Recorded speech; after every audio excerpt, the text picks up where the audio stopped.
especially run over to the auction venue for a look, but they were still unable to even catch a glimpse of their idol. He is probably in a private room. If not, he really isn't here. He was seen walking in the opposite direction. Maybe he really has no intention of coming here. Or maybe there are too many people here, and that's why we haven't found him. Forget it, let's stop looking. After all, he is still on this ship. Who knows, maybe we might get to see him tomorrow or something. Friends of the twins advised them to give up searching for Fang Zhao. Having achieved zilch in their search, they could only abandon it altogether. Yuan Shuang, who had also had the idea of finding Director Roman, had gone to the auction venue for a look-see. He had caught sight of neither Roman nor Fang Zhao and thought to himself, did that little fella Fang Zhao really not come? My previous words were indeed effective. Elsewhere, Fang Zhao referred to the information that Eric had provided, and he started his search. Is this where he disappeared? The place Fang Zhao was standing at currently was known as the Central Plaza. This was the central open-air entertainment district on the cruise. It was teeming with people at all times. Besides commercial shops, there were also many self-service dispensers with a variety of goods. Among the crowd of guests, Fang Zhao also spotted some plain clothes. These were probably the men that Eric had dispatched. My men have split up and have been searching the nearby area for 10 minutes, yet they have not seen the target. We have used the surveillance system and are still unable to detect him. Even with face recognition, we still aren't able to find him. I suspect that he might have put on a mask or a disguise, Eric said on the call. If the target had reacted and changed his disguise before they had even responded, or if the target had other accomplices assisting him, then it would really be hard to find him. So much time had already passed. Just 1 minute was enough for someone to go into hiding, and it had already been 10 minutes since they had lost sight of the target. There were too many people in this district. Even Eric, who was looking through each and every surveillance camera, felt tired and did not know where to start. Although this was not the first time such a situation had occurred on this cruise ship, Eric still felt he had no other alternatives. There were too many people on board that had special statuses, so the manhunt operation was limited. Both his subordinates and himself had limited capabilities, as their hands were tied. Watching Fang Zhao standing there, Eric felt that he had forced Fang Zhao to do something, so he told Fang Zhao, "Never mind. Go ahead if you have other matters to attend to first. I will dispatch more manpower to investigate here." Since he had already come over, Fang Zhao had no intention of leaving immediately. "I'll take a look around first." The auction had already started. He wouldn't be able to make it even if he went over now. The venue entrance had already been shut, and there would be no entry. He might as well search around here. Any additional clues were always good. Somewhere on the 12th floor, a person stepped out from the disco dance floor at a bar. This was the suspect that had put on a disguise and was currently being sought out by the police squad. He stood leisurely in front of the railing and answered a call. Wait another 30 minutes. They would probably disperse by then. The person on the other end of the line said. Who did you say their backup was? The suspect asked. No idea. The wiretap information is not complete. All I know is that it's the person who made the police report. The one who set the police's attention onto me? Has he come over? Who is it? He knew that the police's attention was on him because someone had made a report and disrupted his escape plans, exposing him too early to actually make a police report. D*M in it. I feel that what is most important now is to wait, the voice in the earpiece advised. Got it. After this job is done, I'm going to leave this place and lay low for a couple of years. However, he just wanted to know exactly who it was that had made the police report. What had that person been able to see through? At which point had he screwed up? As he scanned the Central Plaza, he saw a few plainclothes. Plainclothes? TSK. This bunch couldn't be any more obvious even if they were in disguise. The corner of his mouth curled upward into a grin. He just loved standing at a high place and watching this bunch thinking that they were well hidden as they searched for him. However, he had only just broken into a grin when his face froze. He saw someone, and their eyes made contact. At the moment the other party met his eyes, the suspect felt a shred of alarm in his heart. Following that, all he noticed was the other party's gaze locking onto him and that person saying something. Immediately after, the few plainclothes turned to look over. What followed was like the police squad turning into hungry cats that had caught the scent of a fish as they started to encircle the suspect. You have been found, the voice in the earpiece said, sounding both questioning and confused. I have a disguise on. The tone in the earpiece was anxious now. But you have been exposed. What have you done? Nothing. All IF * King did was unintentionally make eye contact with him. At the other side, Fang Zhao had originally wanted to search upward floor by floor. He had not expected to see the suspect right away. The suspect even had the gall to stand so brazenly at the railings and look down. After informing the police squad, Fang Zhao also made his way in that direction. Police duty room. A police officer watching the screen was surprised. Is it really this person? But his hairstyle and appearance have totally changed. Probably. There is no other reason for why our men hadn't been able to find him. If he was innocent, why would he be trying to escape? Eric was delighted with his decision to get Fang Zhao. Otherwise, who would have known that the completely unfamiliar person standing out in the open was actually the suspect that they had so painstakingly been trying to find? That impressive? I feel that Fang Zhao can moonlight at the Cemetery of Martyrs on Memorial Day. Another police officer lamented. Eric didn't have too much to think about. The dejection he had been feeling previously had vanished.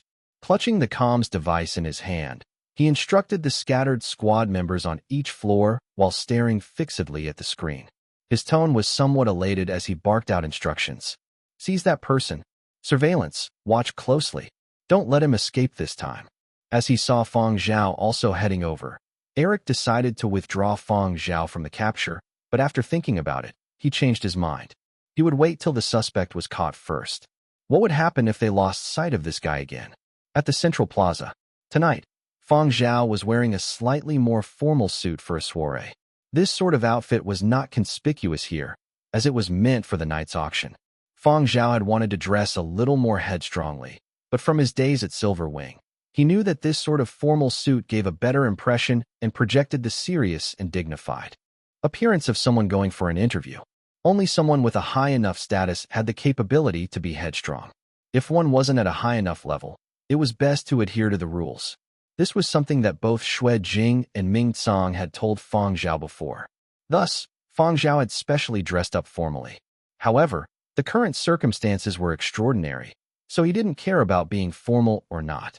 Hearing about the suspect's movements from inside his earpiece, Fang Zhao took off his jacket and hung it on a nearby public clothes rack. He dispensed a drawstring from a vending machine, the sort that was used by guests at the swimming pool to tie up their children's bags or to tie items such as swimming tubes to the kid to prevent them from losing it. The length and elasticity of these strings were adjustable. It was extremely childish in pink and blue, and it even had cartoon illustrations on it. Fang Zhao pulled on both ends. It seemed rather durable. Police officers watching Fang Zhao's movements on the screen were somewhat stunned by this series of actions. Captain Eric glanced at the scene, but simply had no time to express his views. He had received information on the suspect they were pursuing. Target has gone to the roof. He's heading to the bow of the ship. A conjecture came to Eric's mind as he heard this while keeping an eye on the pursuing operation. It seemed like this suspect was very familiar with every area on the ship. Had he infiltrated the ship quite some time ago? There was probably someone giving him instructions inwardly.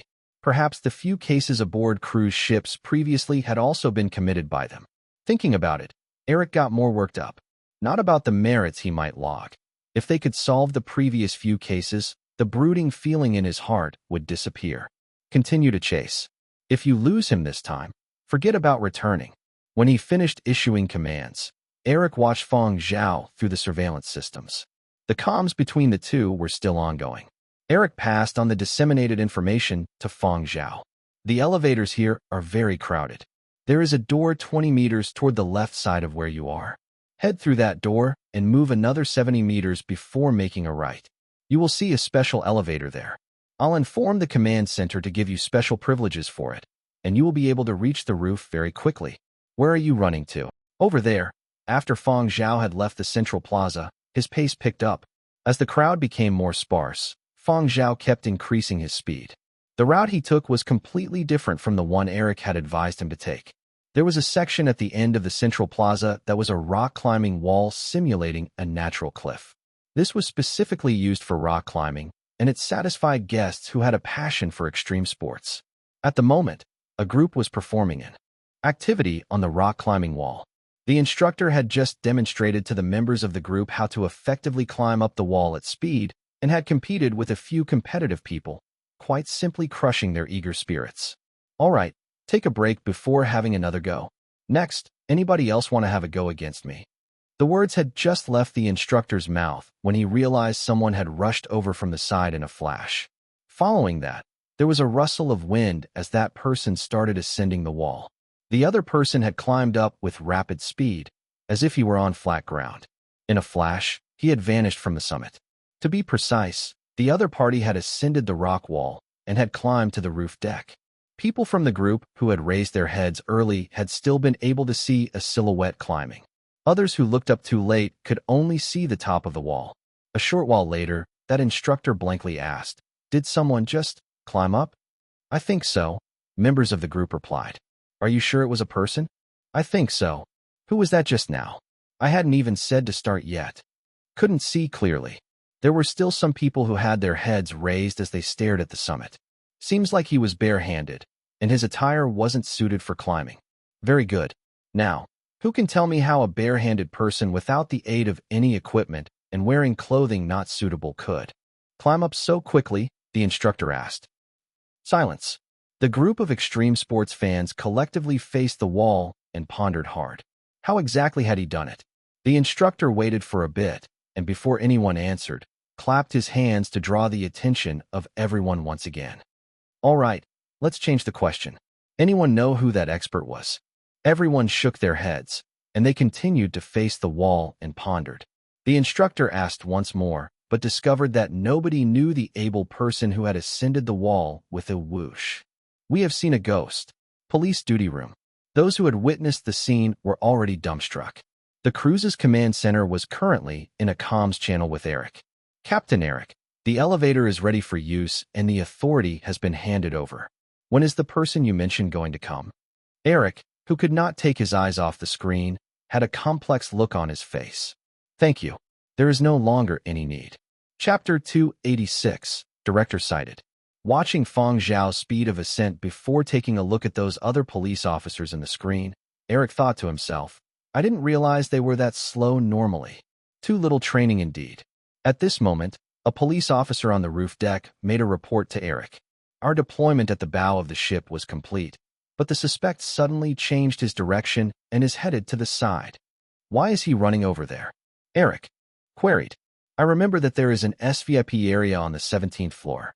The balcony there doesn't have any surveillance," Fang Zhao replied in the same comms channel. Hearing this, Eric understood what Fang Zhao meant right away.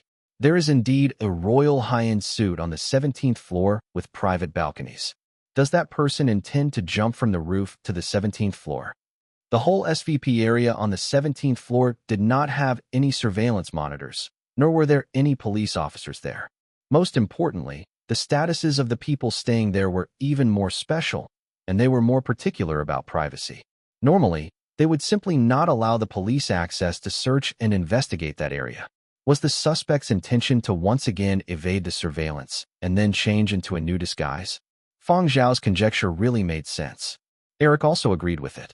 "We can't let him go down. Who is the nearest to the place?" Eric asked. "The men from T Squad and Fang Zhao," another police officer replied. At this moment, the suspect, who had already arrived at the side of the ship, jumped decisively without so much as a hint of hesitation. No random person would have the guts to jump from such a height at this sort of place. It was obvious that he had made preparations beforehand and probably had equipment on him. However, the members of T Squad, who were in pursuit, were not as adequately prepared, and they did not have any equipment for descending. The distance between the roof deck and the 17th floor was only 3 stories, but dropping down straight was dangerous if one wasn't careful. Whether it was falling into the ocean or landing on the decks of another floor, there was a risk of suffering fatal injuries. At least, according to past statistical data from accidents. T Squad slowed down and waited for equipment to be delivered to them before jumping off and descending. On the other hand, Fang Zhao, who had appeared at almost the same time as T Squad, did not pause at all. The few people watching the situation unfold through the surveillance system were once more startled. Is he going to jump into the ocean? Fang Zhao, don't be impulsive. The suspect dared to jump because he came prepared. Don't think that the plaything in your hands can ensure your safety. Dropping into the ocean at this time is not amusing at all, Eric exclaimed. He was extremely anxious when he saw Fang Zhao's position. Yet as Eric was spewing out these words, Fang Zhao had already leaped off the deck and was falling. Save him, Eric howled. Inside a special high-grade custom-made suite on the 17th floor, the pre-installed phone in the room was ringing constantly, as if it wouldn't stop till its purpose had been accomplished. Roman's eyebrows knitted as he frowned. He didn't want to break his train of thoughts to answer the phone. Following that, his personal comms device also rang. If the call was from close family members or friends, the notification tone would have been different. Thus, the incoming call was from an unknown number. Since he did not know the caller, there was no need to take notice of it. Now was probably around the time when the auction was starting. Perhaps some person had managed to get his contact information through certain means and was harassing him with the continuous calls. Under normal circumstances, perhaps Roman might have answered, but right now, his inspiration was overflowing and his train of thought was in a superb state. Just like painters not wishing to take a break while they were still painting, and composers not liking being disturbed when composing. This was totally trying to start a feud. What a bother. Roman scratched his head agitatedly. His somewhat disheveled hair became even messier. He took large strides over to shut off the room's pre-installed phone and set his own communications device to silent mode. After that, he hurriedly returned to the screen and continued his deep musings. Roman's eyes were bloodshot from staring at the screens for so long. He still had the same expression of unparalleled concentration as he studied every subtle expression of the characters displayed on the screen. He watched the audition videos of a few actors and compared them to some historical video resources and felt that there still was something missing. Thinking about it more, he brought up videos of Fang Zhao again. He kept studying videos of Fang Zhao, those from his military service and those from normal entertainment media reports. Every time he studied these videos, he gained something new. This expression, so good. It's 30% cultured, 70% unyielding. That's more like it. This is very good too. Composed enough, incisive, and steady. Crossing swords in the fires of war tempers a person indeed. With his bloodshot eyes, Director Roman was like a crazed maniac chanting an incantation as he mumbled to himself. He had been tired, but he had gained a second wind and was stimulated. Even the ocean breeze flowing through the window was unable to calm him down. Watching video after video in succession and analyzing them carefully, Roman discovered that Fang Zhao was simply just like the Fang Zhao from all those historical video resources. Not in terms of his physical appearance. But this was what Roman felt when looking at Fang Zhao's expressions. But if he was more stringent, they weren't exactly the same. Comparing the two, the Fang Zhao from the historical video resources had a much more frightening aura emanating from him. His imposing manner was even more terrifying. The sort of fire and blood vibe that seemingly was capable of transcending the screen was not something actors could easily replicate. The historical video resources that had been preserved were limited, and Roman did not know the true nature of the historical Fang Zhao. All he could do was use these resources as a foundation before gradually carving the image of this historical figure into his mind. Having gone through numerous resources, especially precious videos preserved from the period of destruction, Roman already had a vague idea of the image of this Fang Zhao. When he saw these videos and photographs before him, it once more helped make the image in Roman's mind clearer. When audiences spoke about a certain role, they would always associate it with the actor who played the role. However, an actor was the direct transmission of a director's thoughts. When Founding Era started filming, what the actors acted out would be what Nova Roman envisioned. Perhaps it might be different from the actual historical figure, but at least this role would be Nova Roman's own version modeled according to historical resources. And Fang Zhao was indeed a good template and an important reference. Roman sighed with regret. What a pity. If Fang Zhao was an actor with many years of experience, Roman would have contacted him for an audition. Unfortunately, he was an industry outsider. But his expressions are still really good, and his mannerisms are decent too. He has reference value. I'll just buy some video copyrights when the time comes. Mumbling to himself, Roman took a little step forward and leaned closer toward the screen. He looked at Fang Zhao's photograph displayed on the left side of the screen, then observed the screenshot taken of Fang Zhao from one of the historical videos. There is just a little something lacking in that imposing manner. Roman wouldn't insist on that frightening aura that had been honed by the martyr Fang Zhao for decades from close to a century of fighting for survival in a fiery hell, whereas the Fang Zhao on the screen in front had grown up and lived in the peaceful new era. Even the most top-notch actor might not necessarily be able to act this out, and there was no need for placing such high demands on Fang Zhao. You win some, you lose some. How rare it is to find such a good template. I have to study this more, and when I'm explaining to the actors how to act, I can show them these videos. Roman enlarged the photograph of Fang Zhao. I still feel like there is a little something lacking. Right, too young. Some wrinkles should be added, and the scars. The face needs some fine-tuning to raise his domineering look. Roman extended his hand, preparing to use some software to age the person in the photograph and add on scars and others details to make the photograph closer to the image he had in his mind. But he suddenly heard activity coming from the balcony. Turning his head over, he saw a figure tumble onto the balcony and rush over to the interior.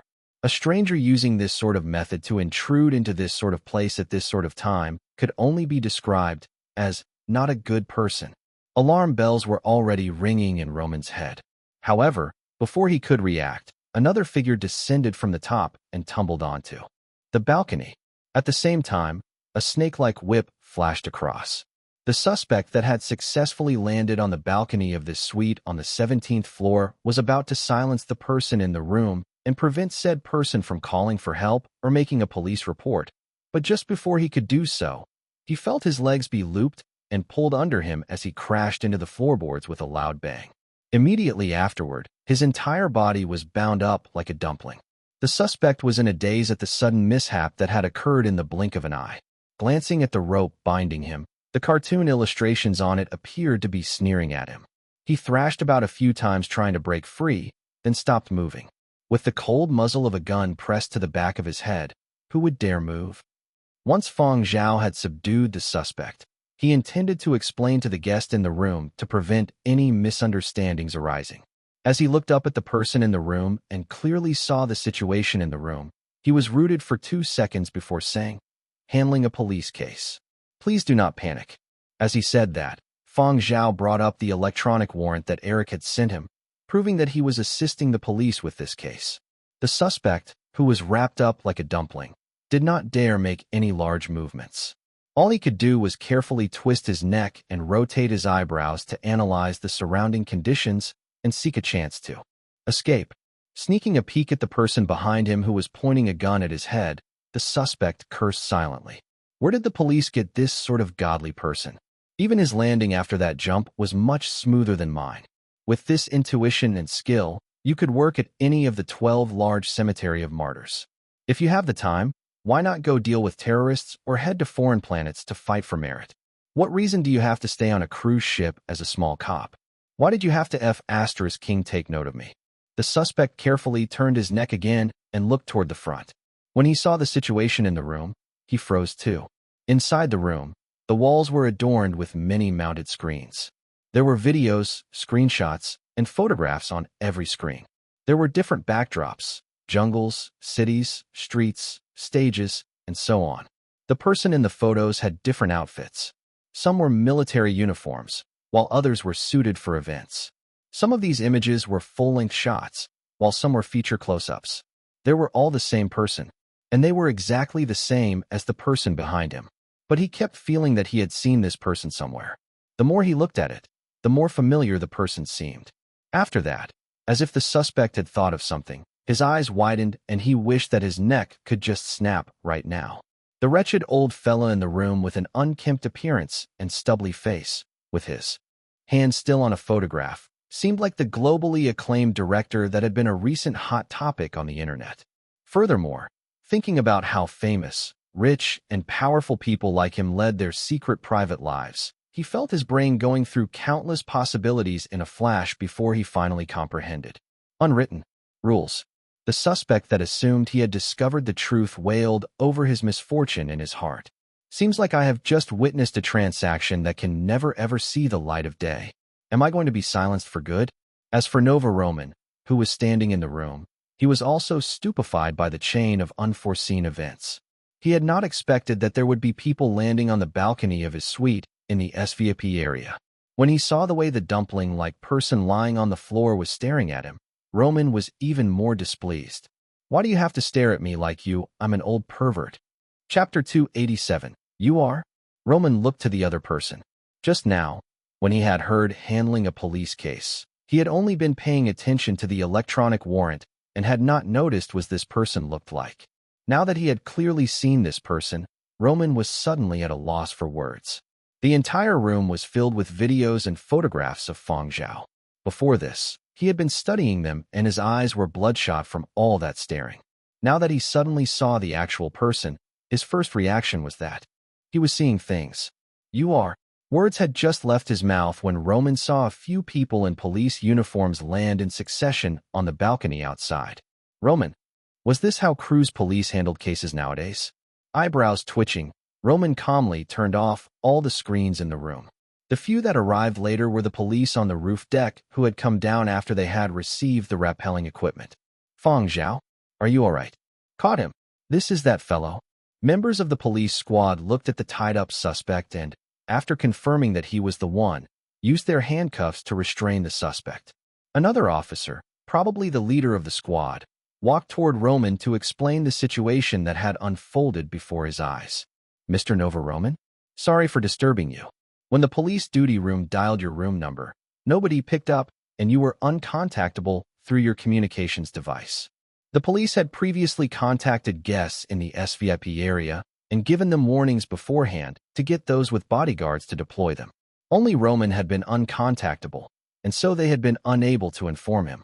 It just so happened that the suspect had landed on this balcony and Roman did not normally have a bodyguard by his side while he was working. If not for Fang Zhao's quick reactions and prompt arrival, Roman might have been injured or taken hostage. If he had been even unluckier, he might not be alive. Hearing the police's explanation, Roman also understood that Fang Zhao had saved him. However, now Roman's brain was beginning to think again. If it had been anybody else, then so be it, but it just had to be Fang Zhao. Roman tried replaying the incident in his head.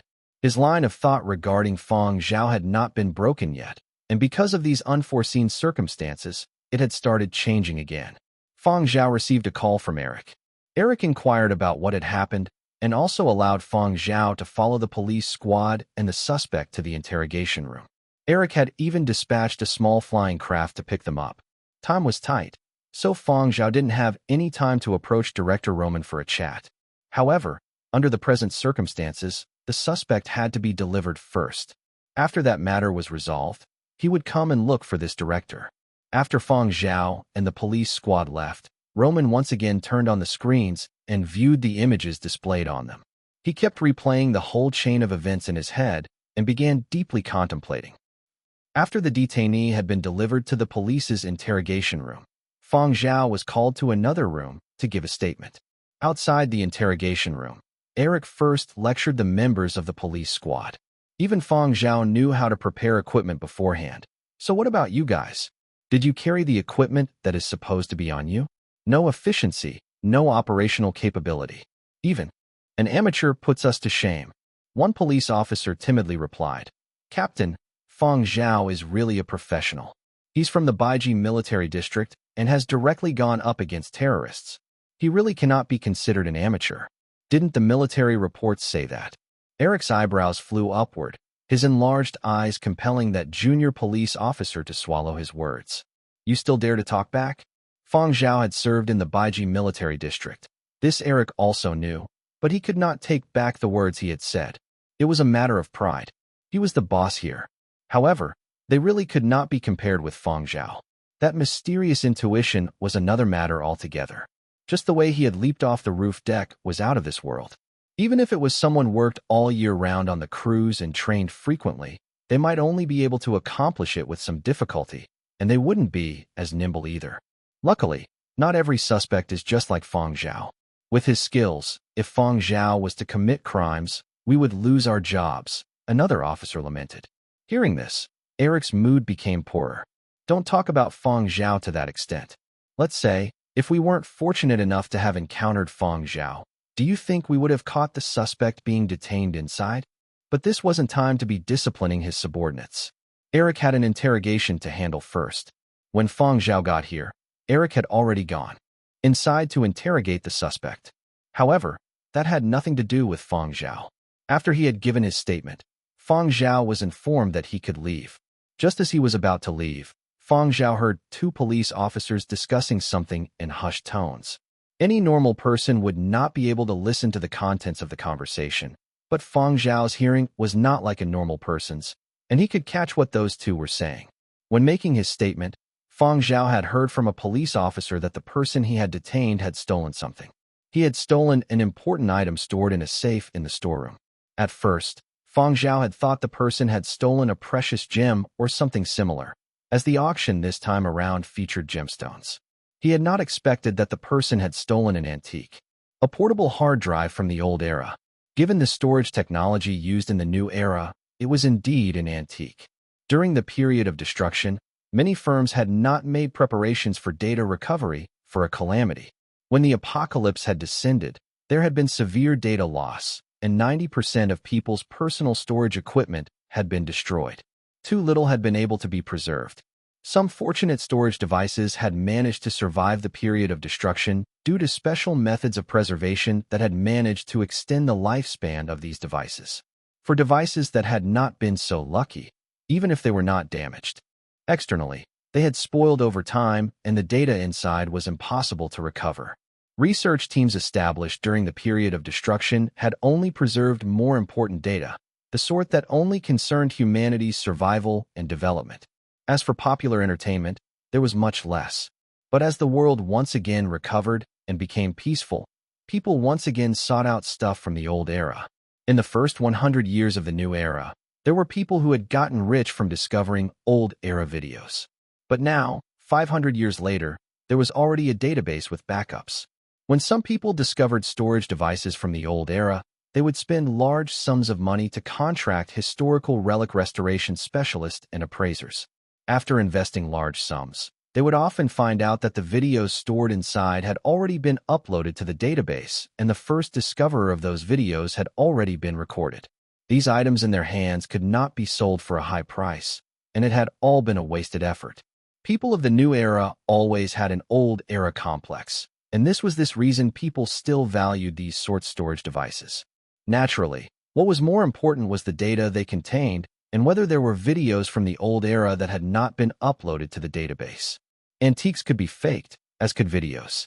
Therefore, professional appraisers had to be contracted to verify the authenticity and evaluate the items' value. The two police officers were discussing finding for a historical relic restoration specialist and appraiser to determine exactly what was in that portable hard drive, why somebody would fork out a large sum to hire a thief to steal it, and exactly who this hard drive belonged to. However, Fang Zhao's focus was on a different thing. Historical relic restoration specialists are so capable now. Even a portable hard drive can be repaired. However, with this matter, Fang Zhao had other thoughts. The difficulty of being a historical relic restoration specialist was too high, but a historical relic appraiser? He decided he would become one. With those qualifications, he would be able to enter certain venues. He had quite a lot of interest in these historical relic videos. As Fang Zhao contemplated this, another police officer came over. "Hey, Fang Zhao, your rock climbing skills and your landing after jumping from a height were really impressive. Lots of practice." "I'm used to it," Fang Zhao replied. During the period of destruction, there hadn't been any elevators for many years. Forget about climbing or landing from a height. Fang Zhao had also done even more dangerous activities that had long become a habit, as it had been commonplace. Even though he had been reborn and gained a new body, he still retained those memories. Every muscle and cell in his body retained that clear muscle memory. However, these policemen evidently had no way of verifying the truth of Fang Zhao's words, so they only assumed that Fang Zhao trained a lot normally and had probably trained a lot during his time on Baiji Military District, resulting in this proficiency. Having left the police district, Fang Zhao received a message. It was from an unknown number, but the signature at the end of the message read Nova Roman. Fang Zhao blanked for a second before smiling immediately after. Before coming here, Fang Zhao had thought about many circumstances where he would be able to see this director, Yet he had not expected that the first words he would say when meeting the director were, "Handling a police case. Please do not panic." He had thought that missing out on the auction would mean letting this opportunity slip by. However, he had actually come across the director here. What a coincidence. His luck was too good. Had being reborn really changed his fortunes? However, what exactly was with the situation in the room back then? Fang Zhao had clearly seen the images on those screens. Had this director really been studying Fang Zhao himself? Anyone who saw that scene would find it odd and would be suspicious. However, for Fang Zhao, this might not be something bad. After leaving the police district, Fang Zhao once more arrived at the 17th floor of the SVP area. This time he did not need to jump from a height. In the room, Roman had already changed his attire, washed up, and combed his hair. He no longer appeared so sloppy and disheveled. Roman had gotten Fang Zhao to come over for a few reasons. First, to explain why there had been so many screenshots and photographs of Fang Zhao in the room previously. Second, to thank Fang Zhao for saving him in the nick of time. And third, he wanted to speak with Fang Zhao about those videos. He wanted to assimilate some of Fang Zhao's previous videos into his own instructional resources, and when the time came, he would use it to guide actors and also help assist their understanding of the role of Fang Zhao. Recalling the situation that had happened before, Roman did not feel awkward meeting Fang Zhao again. After all, with his age, experience, and status, and as he was thick-skinned, he could maintain sufficient composure. Sit. Make yourself at home. Under normal circumstances, Roman was rather affable. Tizancia's specialty tea leaves. There are very few authentic goods on the market. I just managed to get these from an old friend. Roman laughed heartily and personally poured a cup of tea for Fang Zhao. I know all about this matter. Thank you for acting promptly. Otherwise, this old life of mine might have suffered. I'm old and wouldn't be able to bear being tormented. I listened to your concert online. It was really decent. When will your next concert be? If I have the time, I will surely attend it live. I haven't started preparing for the next concert yet, Fang Zhao replied. Oh, right. Take a break and rest first. Give yourself a vacation before preparing for the next one. Tizancia is a really great place to have a holiday. No. Fang Zhao looked towards Roman, his expression serious. I received news that director Roman would be at Tizancia, so I specifically came here. Roman paused midway through sipping his tea. Raising his head up, in a flash, his gaze became extremely penetrating. Although he still had a smile on his face, the amiable warmth was no longer there. Fang Zhao did not shy away from Roman's gaze. I wish to act as Fang Zhao. Chapter 288, Given an Opportunity. After Fang Zhao said this line, the room sunk into silence. It was so quiet that only breathing could be heard. The specialty tea leaves of Tizancia had a refreshing scent to them. On a blistering hot day, the scent would let people feel a pleasurable cooling. But now, under this sort of silent and stagnating atmosphere, it caused one to feel a little chilly. Both parties in the room were trying to outlast the other in keeping their composure. Roman's penetrating gaze studied the young man sitting on the opposite side of the coffee table. It wasn't as if he had not given any thought to Fang Zhao's purpose for appearing here, and he had even suspected that the other party had come because of founding era. He had very quickly given up on that thought, as from what he had seen, the possibility was so low that it was completely impossible. Furthermore, Fang Zhao had indeed been helping the police with a case and had appeared elsewhere on the cruise when the auction had started. Therefore, Roman's doubts had been cleared in no time. But now, Roman abruptly shattered the silence in the room. You still dare to even think about it? The circumstances in front of him showed that not only did Fang Zhao dare to think about it, this youngster had even said it out loud right in front of him. If he hadn't received a proper explanation about the unfortunate events involving the suspect a short while ago, he would even suspect the whole incident to have been an elaborate ruse. However, Roman really did not like it when actors beat around the bush when in front of him either. Having been a director for so many years, he had seen countless film emperors from every continent. He only instructed actors as a director during filming, and actors trying to play games in front of his eyes would find it hard. Furthermore, now that Roman's status was already so high, he disliked it when minor actors tried to beat around the bush in front of him. He had never expected that the one in front of him had not even tried such a thing. Fang Zhao had gone straight to the point. Roman squinted and once more studied the person in front of him. Did he speak this way after fully understanding my temperament? I have studied many historical resources and understand the martyr Fang Zhao.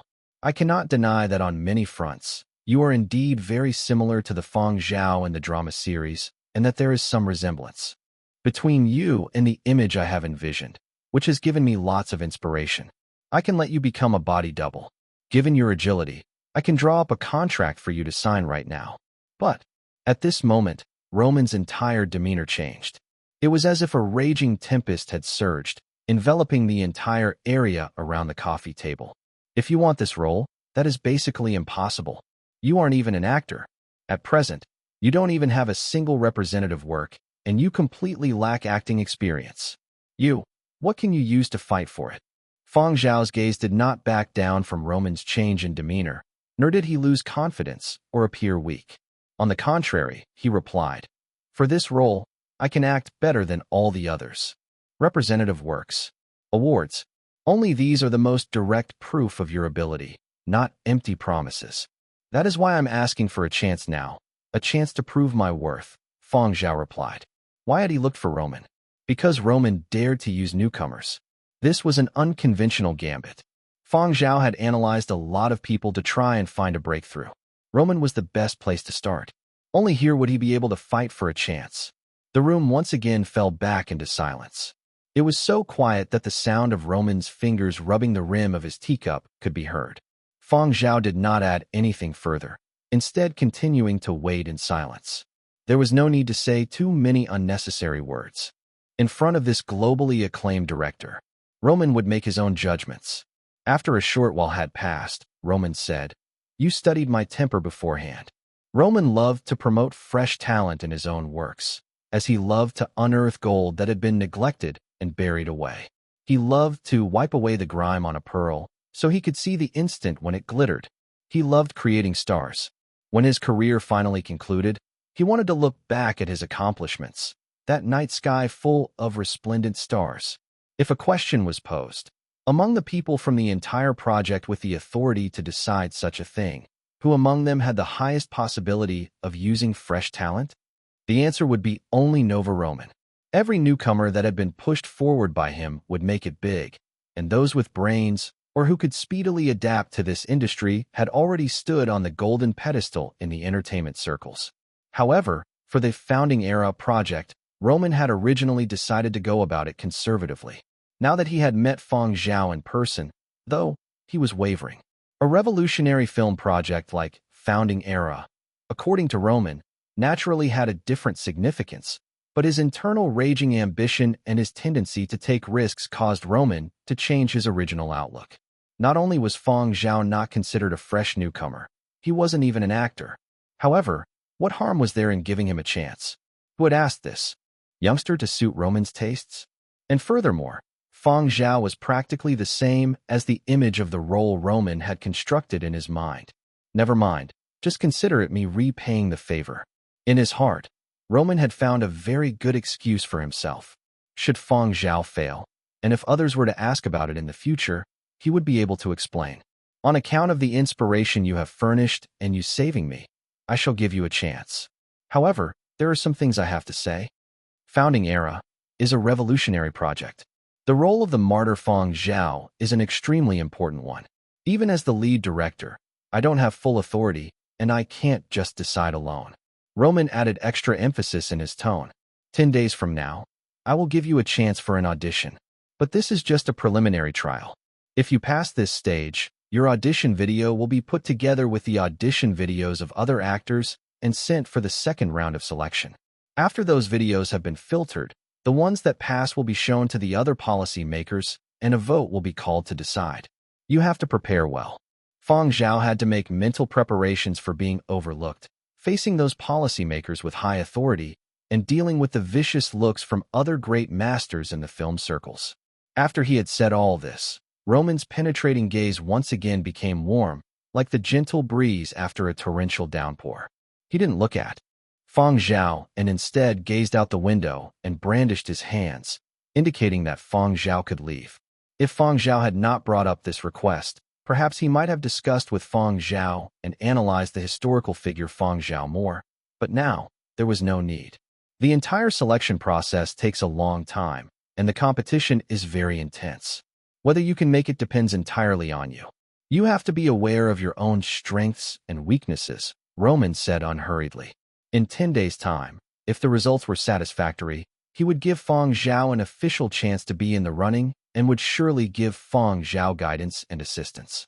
But that was all he would be able to do for Fang Zhao. Fang Zhao stood up and sincerely replied, "Many thanks." After stepping out from Roman's place, Fang Zhao returned to his own room on the cruise before giving Duan Qianji a call. He needed a professional acting instructor to come over and give him guidance.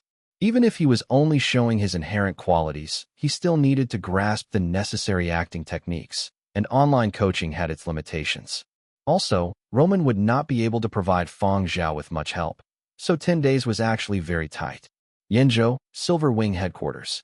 The time zone was different, it was still daytime here. In the top-floor office, Silver Wing boss Duan Qianji had been frustrated recently. The few big-name film stars in the company were all in the midst of fighting for roles. Duan Qianji had already provided all the assistance she could give, but not a single one had been able to lock down a role. Even the company's top-rated He Lizhi had yet to receive a final contract. But of course, Duan Qianji also understood that there were many other entertainment companies that were as anxious as Silver Wing. Everyone was having the same feelings.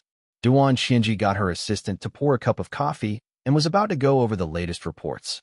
It was at this moment that she received an incoming call from Fang Zhao. "Fang Zhao, aren't you on a long vacation? Important matter? All right, go ahead, I will listen to it." Cough, cough, cough. Duan Qianji, who had been sipping on coffee to freshen herself up, choked when she heard Fang Zhao's words. Duan Qianji's assistant shot her boss an astonished look. Recently, she had not seen her boss so excited. But right now, Duan Qianji could not bother about anything else. The shock of Fang Zhao's information had been too forceful. "Who did you say it was? Are you sure it was that Roman?" Probably only top-rated film stars could get the opportunity of a screen test from head director Nova Roman. And if those top-rated film stars lacked some tricks, they wouldn't even get that chance. As for others, they wouldn't even get to see Roman's shadow, let alone an opportunity for an audition. Yet Fang Zhao, who wasn't even in the showbiz circles, had actually obtained a rare opportunity for an audition. From Nova Roman, Duan Qianji tried to control her fluctuating mood, but when she spoke, her tone still contained disbelief and surprise. "Where are you now?" "Tizanxia Cruise Ship Number 9, Fang Zhao replied. "He is really on the cruise?" There was too much smoke online. An hour ago, there had been many people saying that director Roman had participated in the auction, but it had very quickly been refuted by others saying that they had not spotted Roman at the actual venue. There had only been someone who had a similar body shape to Roman. People treated this as Roman duping them once again. She could not believe that this was actually true. "All right, prepare yourself first, and you must absolutely not leak this information externally.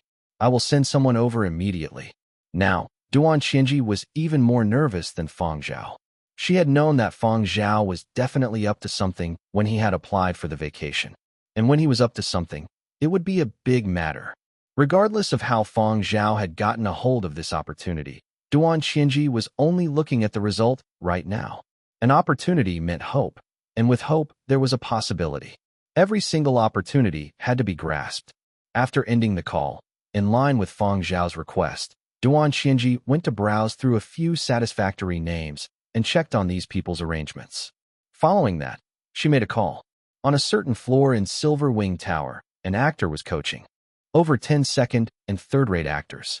Shenwei was signed to Silver Wing on a special contract as an instructor. He received a call from Duan Qianji and left. This batch of students thought that Shenwei had stepped out to make a call and would return very quickly. However, 30 minutes had already passed and Shenwei had not returned. Instead, it was another younger instructor who came over. "Senior Shenwei has something to attend to. I will be taking over this week's training sessions." When the students heard this news, suspicions and doubts surged like a torrent in their hearts. However, they tried their best to maintain, "We understand, we will cooperate, and we are quiet and obedient" looks. But the instructor was able to see through it from the twinkling in their eyes from time to time, as well as their lack of focus. However, this much younger instructor did not say anything. He also knew what this bunch was thinking. Actually, even he had his own suspicions. The training classes had only started 2 days ago, and they were changing instructors now? Changing instructors was not something uncommon, but circumstances now were different. This was a sensitive time.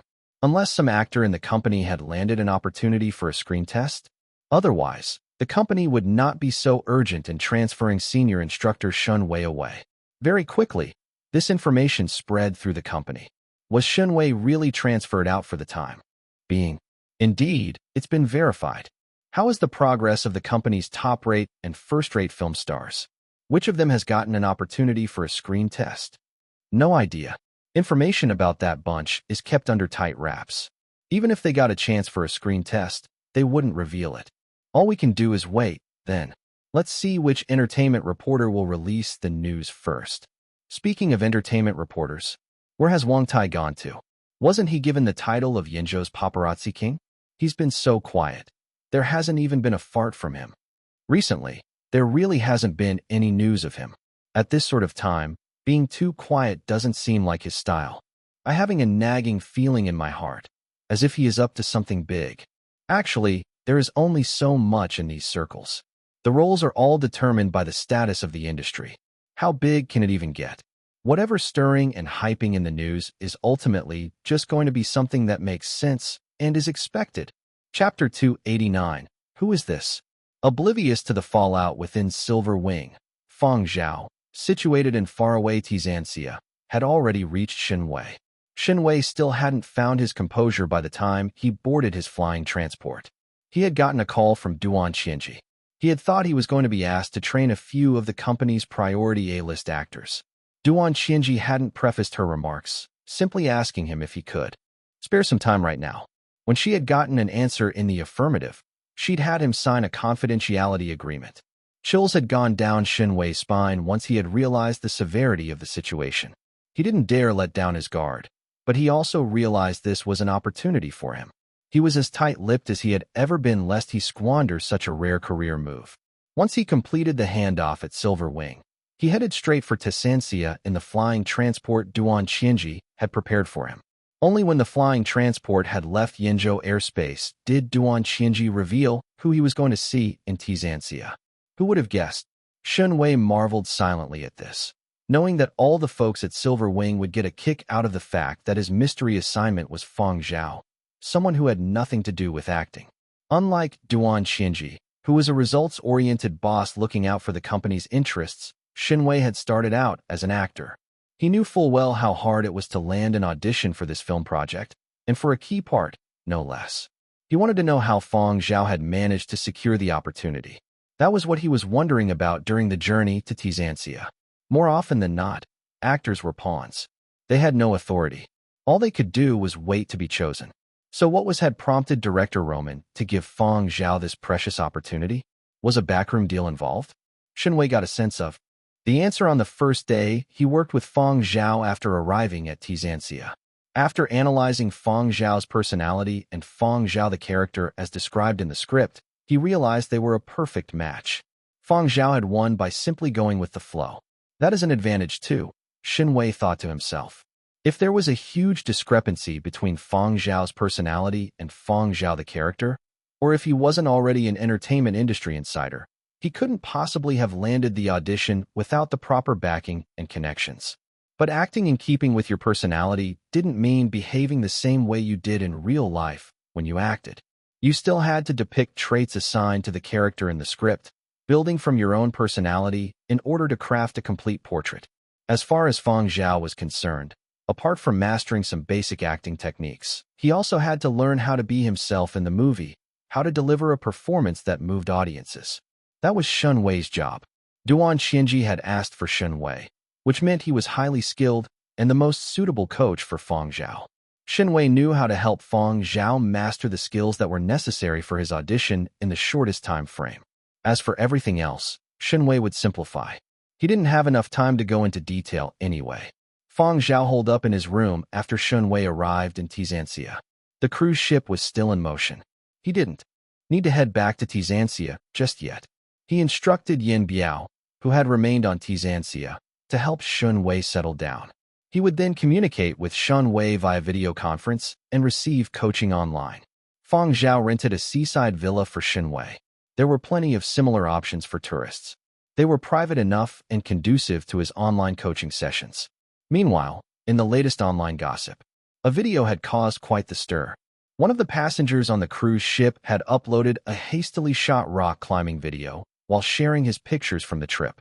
The residents of Tizanxia, who prided themselves on being worldly, were blown away. The video was reposted countless times, becoming a top headline in all the local news outlets. The passenger who had shot the video might have been in a hurry and had only captured the latter stages of the climb, and the climber had been in a hurry. Rock climbing professionals and non-professionals alike gave their 2 cents. That kind of speed, it's got to be fake, no? Post-production?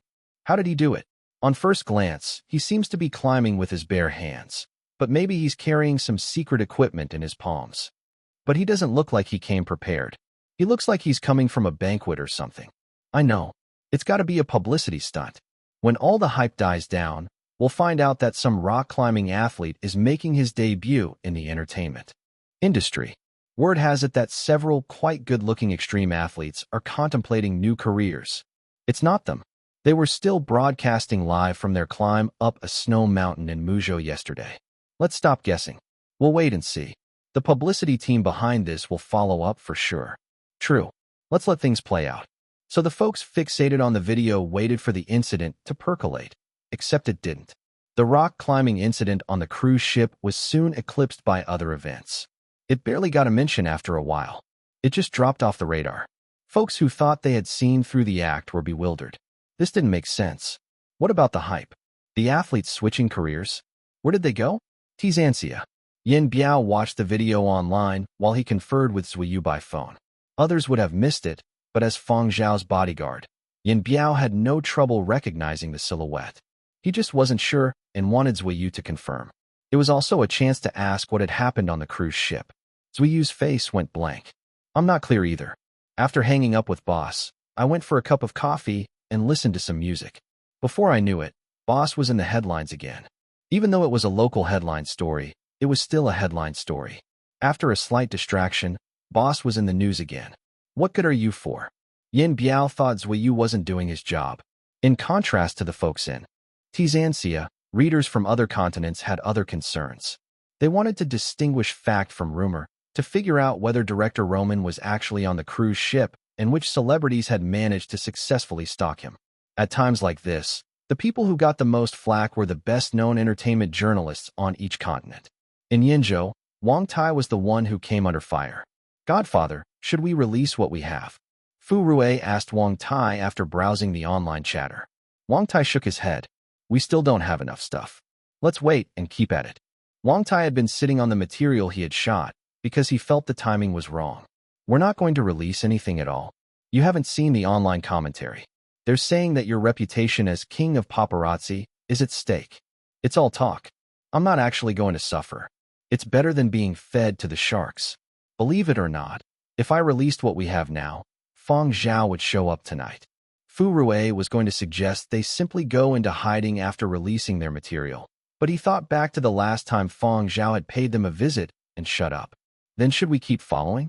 How much more can the situation evolve? What Fu Rui was worried about was Fang Zhao being eliminated from consideration for the role of his namesake in a few days. Then their material would be less valuable. They would be ridiculed for not following credible candidates and chasing Fang Zhao instead. Even idiots had better judgment. Did Wang Tai have a brain? But Fu Rui didn't speak up in the end. He chose to execute Wang Tai's plan. So be it if I'm a blind follower. Fu Rui's question gave Wang Tai pause as well. He had been reviewing his decision-making since arriving in Tizanxia. Was it the right call to come here with his team? In the end, he decided to trust his instincts, to trust the finely tuned antenna that distinguished him as the leading entertainment journalist of Yinzhou. I'm definitely right. Keep at it, Wang Tai said. Aye aye. Oh sure Fu, where's Xiaobo today? I haven't seen him all day. How's his assignment coming along? Fu Rui was a bit puzzled and worried as to why he couldn't reach his colleague. He's getting a shot. He got bitten by a dog while on assignment. Wang Tai responded. What? Whose dog was he bitten by? Fang Zhao's, the tiny one. Godfather, You warned us to be on the lookout for Fang Zhao, but you never mentioned his dog. Wang Tai took the opportunity to lecture Fu Rue. That's why I say our line of work is quite dangerous. We have to be on guard at all times. Not only do we have to on the lookout for certain people, we have to watch out for animals too. We can't let down our guard against any form of life. His underlings were getting inflated egos after a few successful assignments. They had to be beaten down. Fang Zhao ignored all the online debate. He was fully focused on the audition. After resolving the incident on the cruise ship quietly, he never again left his room. When the cruise ship arrived at its destination, he blended in with the other passengers as they disembarked and got back online to receive coaching from Shenwei. Several days later, a day before Roman's deadline, Fang Zhao arrived at the address Roman had provided. Rooms were reserved for the audition. Before Fang Zhao had set off, Shenwei had told him, "There are some things that you want in life that you may never get, and some you may fail to escape even if you try. So try your best, but don't force things." Being granted the audition was enough cause for celebration. It was a rare and incredible opportunity for a movie industry outsider like Fang Zhao. He was also unusually talented and had been a hardworking student the past few days. He had done the best he could. If he was ultimately rejected for the role, there would be no shame in it. Shenwei had seen too many talented actors come and go. These kids were often quite fragile, failing to recover after a single stumble. As an elder, Shenwei felt obliged to pass on his wisdom. Roman didn't show up in person. His assistant greeted Fang Zhao's party and led Fang Zhao to the room where the audition was going to take place.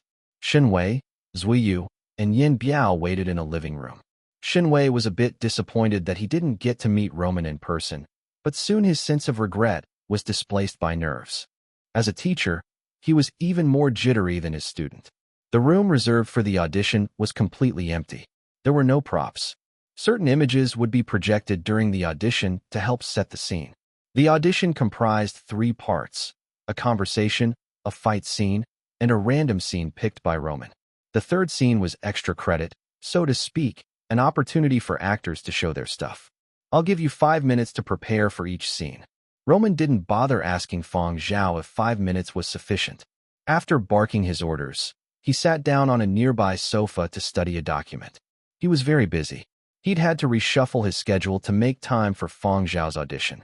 According to Roman's schedule, there were 3 scenes, plus 5 minutes of prep time for each performance. The whole process would take no more than half an hour. Half an hour later, Shenwei, who was waiting in the living room, could no longer sit still. Chapter 290, Committee of 100. Shenwei once again shifted his gaze away from the audition room. As the minutes passed, his heart, which had required some effort to pacify, once more started to stir restlessly. Does an audition require this much time? Half an hour had passed, and that already exceeded their estimated time. If it had just been a formality, or if Roman had not been satisfied with Fang Zhao's performance, it simply would not have taken this long. Unless there had been progress? The more he thought about it, the more Shenwei could not sit tight. Every 2 minutes, he would take a look at the time. He had already drunk 3 cups of tea and had paced around 7 or 8 times, yet he still could not calm down and was growing even more jittery instead. When there was expectation, it would give rise to impractical thoughts and a loss of rationality. When it came to anticipating, who wouldn't tend to think about the positive aspects? Who wouldn't be willing to have a better result? Roman was willing to give Fang Zhao an audition, which meant he also regarded Fang Zhao highly. A director who loved taking risks and using fresh talent. The more he thought, the more his heart beat faster. Shenwei's fingers, clasped around the teacup, were also trembling slightly. Although he wasn't the one auditioning, if Fang Zhao could really snag that role, as Fang Zhao's coach, the benefits that Shenwei would gain would also be extremely attractive. Shenwei kept telling himself to calm down. Stay cool, calm down. An hour passed. Not only did Shenwei's heartbeat not slow down, on the contrary, it was pulsating even more intensely. Both his fists were clenched. Otherwise, his fingers would be trembling from the nervousness. Shenwei could not sit still, and he got up to pace around. After gulping down a few glasses of water and taking 2 trips to the washroom while telling himself to calm down, Shenwei finally saw the sliding doors open. Shenwei had only just sat back down when he shot straight up. He could not control his own legs as they took a few steps closer to the door. Fang Zhao had just stepped out of the audition room. There wasn't any hint of excitement on his face, and this made Shenwei calm down. How was it? Shenwei asked with great difficulty. He had wanted to ask why it had taken so long and what exactly had happened inside. There was too much he wanted to ask, and he had only been able to force out these 3 simple words. Return back and wait for the results, Fang Zhao replied. What? Shenwei wanted to probe further, but quickly realized that the location wasn't appropriate for doing so. Only after they had left Roman's place and were on their way back did Shenwei find out about the details. The audition went rather smoothly. This sort of important role cannot be decided solely by director Roman. He told me to return home first and wait for news, Fang Zhao explained. Oh right, that makes sense. Shenwei was much calmer now, and he understood. Although he had not gotten to hear the outcome he had wanted to hear and was a little disappointed, looking at things from a different perspective, as long as the role wasn't fixed, that meant there was still a chance. Then how long do we have to wait? Shenwei asked. Director Roman didn't say, but he did say that this matter would be decided within the week. In 2 days' time, he will be returning to Huangzhou to discuss and determine the actors for all the important roles, Fang Zhao replied. Just as Shenwei had told him, Fang Zhao did not worry about personal gains or losses. He had already done all that he could. Now all that was left was waiting for the results. Even if the results were not satisfactory, he would still accept it. At least he had tried his best, right? Oh right. Why was the audition so long? Shenwei asked. At the start, he got me to do 3 scenes. After that, director Roman spent an hour speaking to me about filming, then asked me to do another 3 scenes. When Fang Zhao said this, he was very thankful toward this famous director. Although this director had his own selfish desires, this also benefited Fang Zhao. Shenwei was surprised. Director Roman spoke to you about filming? He even shared some acting techniques that can be used in front of a camera, Fang Zhao replied. Shenwei could not help but break into a smile. Not bad. To be able to receive the guidance of this famous director, it seems like he really thinks highly of you. Boss. Yin Biao spoke from the front passenger seat. There has been somebody watching us continuously for the past few days. I noticed them when you were having your screen test. However, they kept their distance. Whoever it is, they are being very prudent. The bunch that curly hair bit? Fang Zhao asked. After returning from the cruise, Fang Zhao had learned from Yin Biao that curly hair had bitten a sneaky person who had been following them. However, curly hair had not bitten down with too much force. The other party had escaped very quickly, and Yin Biao had been unable to catch them.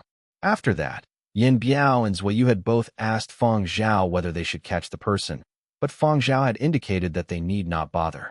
Probably. From Yin Biao's perspective, these bunch of paparazzi that followed them and tried to secretly film should be caught and beaten severely. But it was obvious that Yin Biao did not understand these entertainment reporters' dedication to going about seizing news at all costs. Shenwei also did not approve of Yin Biao's suggested method of handling it. Besides, from what he saw, dealing with these entertainment reporters was not the most important agenda. The company's public relations teams were not just for show. The company's staff could keep an eye on things, and should any unsavory news appear, they would quash it. At this sort of time, the company would be more than willing to fork out cash. Fang Zhao, don't pay any heed to all this right now. Do read more books regarding acting and watch video guides online. You can ask me about any matters that you don't understand. Prepare well, Shenwei advised. Although he had not pinned too much hope on Fang Zhao, what if Fang Zhao was really selected? As a new hand and a completely fresh talent that could not even be called an actor, what Fang Zhao needed to do was spend more effort honing his acting skills, and be prepared to be called up to join the cast at any time. If he was really selected and could not keep up with the cast, he might be fired. If that were the case, he couldn't cry even if he wanted to. You can never defeat entertainment reporters. The more you fight, the more vicious they become. Shenwei told Yin Biao. Let's not talk about other continents first. Just take a look at our very own Yanzhou. How many people in the entertainment circles have tried to feed those top few entertainment reporters to the fishes? But aren't they still living well and happy all day long? Shenwei felt that, as a self-proclaimed precursor within the circle, he had an important duty, and he took the chance to impart some lessons to Fang Zhao. Even the bodyguards with him, Yin Biao and Zhuoyu, were unable to avoid this. However, what they learned was different. Shen Wei imparted professional knowledge to Fang Zhao, whereas he taught Zui Yu and Yin Biao about some of the troubling matters that were commonly encountered within the circles and ways to deal with them. Fang Zhao also attentively absorbed the techniques that Shen Wei imparted to him. Opportunities were always left to people who were prepared. Just as Shen Wei had said, before he even got a chance to be fired, he needed to make preparations to be ready to get selected at any moment. Elsewhere, Director Roman was in a video conference with his Huangzhou colleagues and was talking about the matter of Fang Zhao. However, he had not directly said which actor it was, nor the actor's background. All he said was that this was a very talented person who suited the role. You don't understand. When he stood in front of me, it gave me a really odd feeling. At that time, it coincided with the image of the role I have envisioned in my heart. Stop finding excuses. Are you starting to get restless and trying to stir up something big again? I'm warning you, Roman, the Founding Era project is to be a milestone. A milestone? Do you know what that means? You should know how many people are eyeing this project. Understand its significance. You better work according to the rules. Despite being separated by their communications devices, Roman could still feel the other party's spittle flying all over. Got it, got it. All of you are just worrying groundlessly. Roman exclaimed impatiently. You think I wanted to say all this? Roman, you have a record. If I hadn't said it, I wouldn't feel at ease. Remember well, this time, we are going about things in an open and honest fashion according to the industry rules. Don't stir things up. This project doesn't belong to you alone. There is still a committee of 100 above you. Every single one of them will not be pleasant to deal with. Don't stir up any trouble. Otherwise, your position as the head director might not be stable. All right, how can I not understand all this? Cut the nonsense. Preparations over the last week have almost been completed.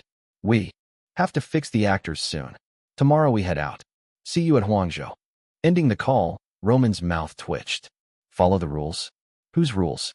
Default rules? If there were no expressly stipulated rules, it was nothing but bullsh*t. Roman was prepared to give these people a big surprise this time. He was indeed very satisfied with Fang Zhao's performance. So much so that the Fang Zhao character that Fang Zhao had played out was exactly the same as the image of Fang Zhao in his heart. Too suitable. As for how much of a gamble Roman was willing to take, he would once again challenge the community's so-called rules. Please work hard. Roman knew how to guide a complete amateur to appear as a seemingly mature actor in a short time. Fortunately, Fang Zhao was extremely talented and great had perception. Although 1 hour was short, whatever essential points and knowledge he had spoken about, Fang Zhao had actually been able to completely grasp them. The sort of feeling of unintentionally unearthing a gem was what Roman loved the most. At this sorts of time, he felt especially great about himself. If industry outsiders were to watch all 6 scenes that Fang Zhao had recorded for his audition, they might not necessarily be able to see a difference, but the eyes of professional would be able to see a vast improvement, and they would find it difficult to find any minute errors. If this was Roman's own movie, he would have decided right on the spot, but this was Founding Era, Committee of 100. Roman had calmed himself, and he looked at the projection. He heaved a sigh. Fang Zhao, this is all I can do for you. The next morning, Roman brought his assistant and set off for Huangzhou. The relevant parties had all been informed, and a time was set for the conference. Huangzhou Art and Cultural Center's Assembly Hall. The hall wasn't large compared to many other commercial meeting venues and was less presentable. The furnishings here might appear simple, but they were definitely not basic. Here, the projection and sound equipment were of the highest grade in the industry. There were not many seats, but everyone qualified to have a seat at the venue either held high positions or had impressive credentials. These were all people with status, important figures with power. Roman took a look at the time. It was almost time. A number of projections appeared at the venue in succession. The originally empty meeting place was filled with projections in less than 10 minutes. Near the front of the assembly hall was an area with larger seats, which was segregated from the other areas. There were over 100 seats in that segment, and they were nearly filled with projections. Everyone from the Committee of 100 is here. Let us begin. The Committee of 100 were the people in the Founding Era project that had the power to vote for the actors of important roles in the series. Amongst these people, besides investors, there were production representatives, outstanding precursors, in the showbiz circles, direct descendants of the heroes from the period of destruction, and exceptional members from aristocratic families. These people added up to a total of 100, which was why the group was called the Committee of 100. Their position was the specially designated area closest to the stage. Members of the Committee of 100 were scattered in many regions, and there were even some that held positions that required them to spend extended time on foreign planets, so they were unable to return back to Huangzhou just because of this matter. Therefore, this would be an online voting conference, and it would be accomplished with the aid of holographic projections. Just taking a look at the few clad in military uniforms and the general insignias on their shoulder epaulets would let everyone know how much of a big deal this was. Roman's assistant cast a glance at the Committee of 100. Other than those few senior precursors of the industry that made his legs turn to jelly, the lowest-ranked military personnel among those clad in uniforms was a lieutenant colonel. Even he looked very young, and he would surely rise to a general in time. Although it wasn't the first time Roman's assistant was encountering such a situation, every time he faced this, he was afraid of even breathing. His nervousness was at its highest point, and he was extremely observant and alert so as to not make any mistakes.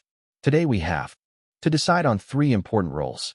The first is Great General Wu Yan, the second is Great General Agina, and the last is Fang Zhao. We shall first select Fang Zhao. Although Fang Zhao was not a great general of the founding era, he was an integral character in that period of history. Without him, there would not have been a Yanzhou, and even Wu Yan might not even have survived. Nobody could deny the status of Fang Zhao in history. Therefore, although he wasn't a great general, he still was an important role with many scenes in this series, and selecting the actor for this role required the Committee of 100 to make a decision. In the large screen at the front, Roman displayed the photographs of 9 of the candidates he had selected. These 9 photographs had been taken after the actor had been dressed up and had makeup applied. A number of them looked like the Fang Zhao from history, and their faces had similar outlines.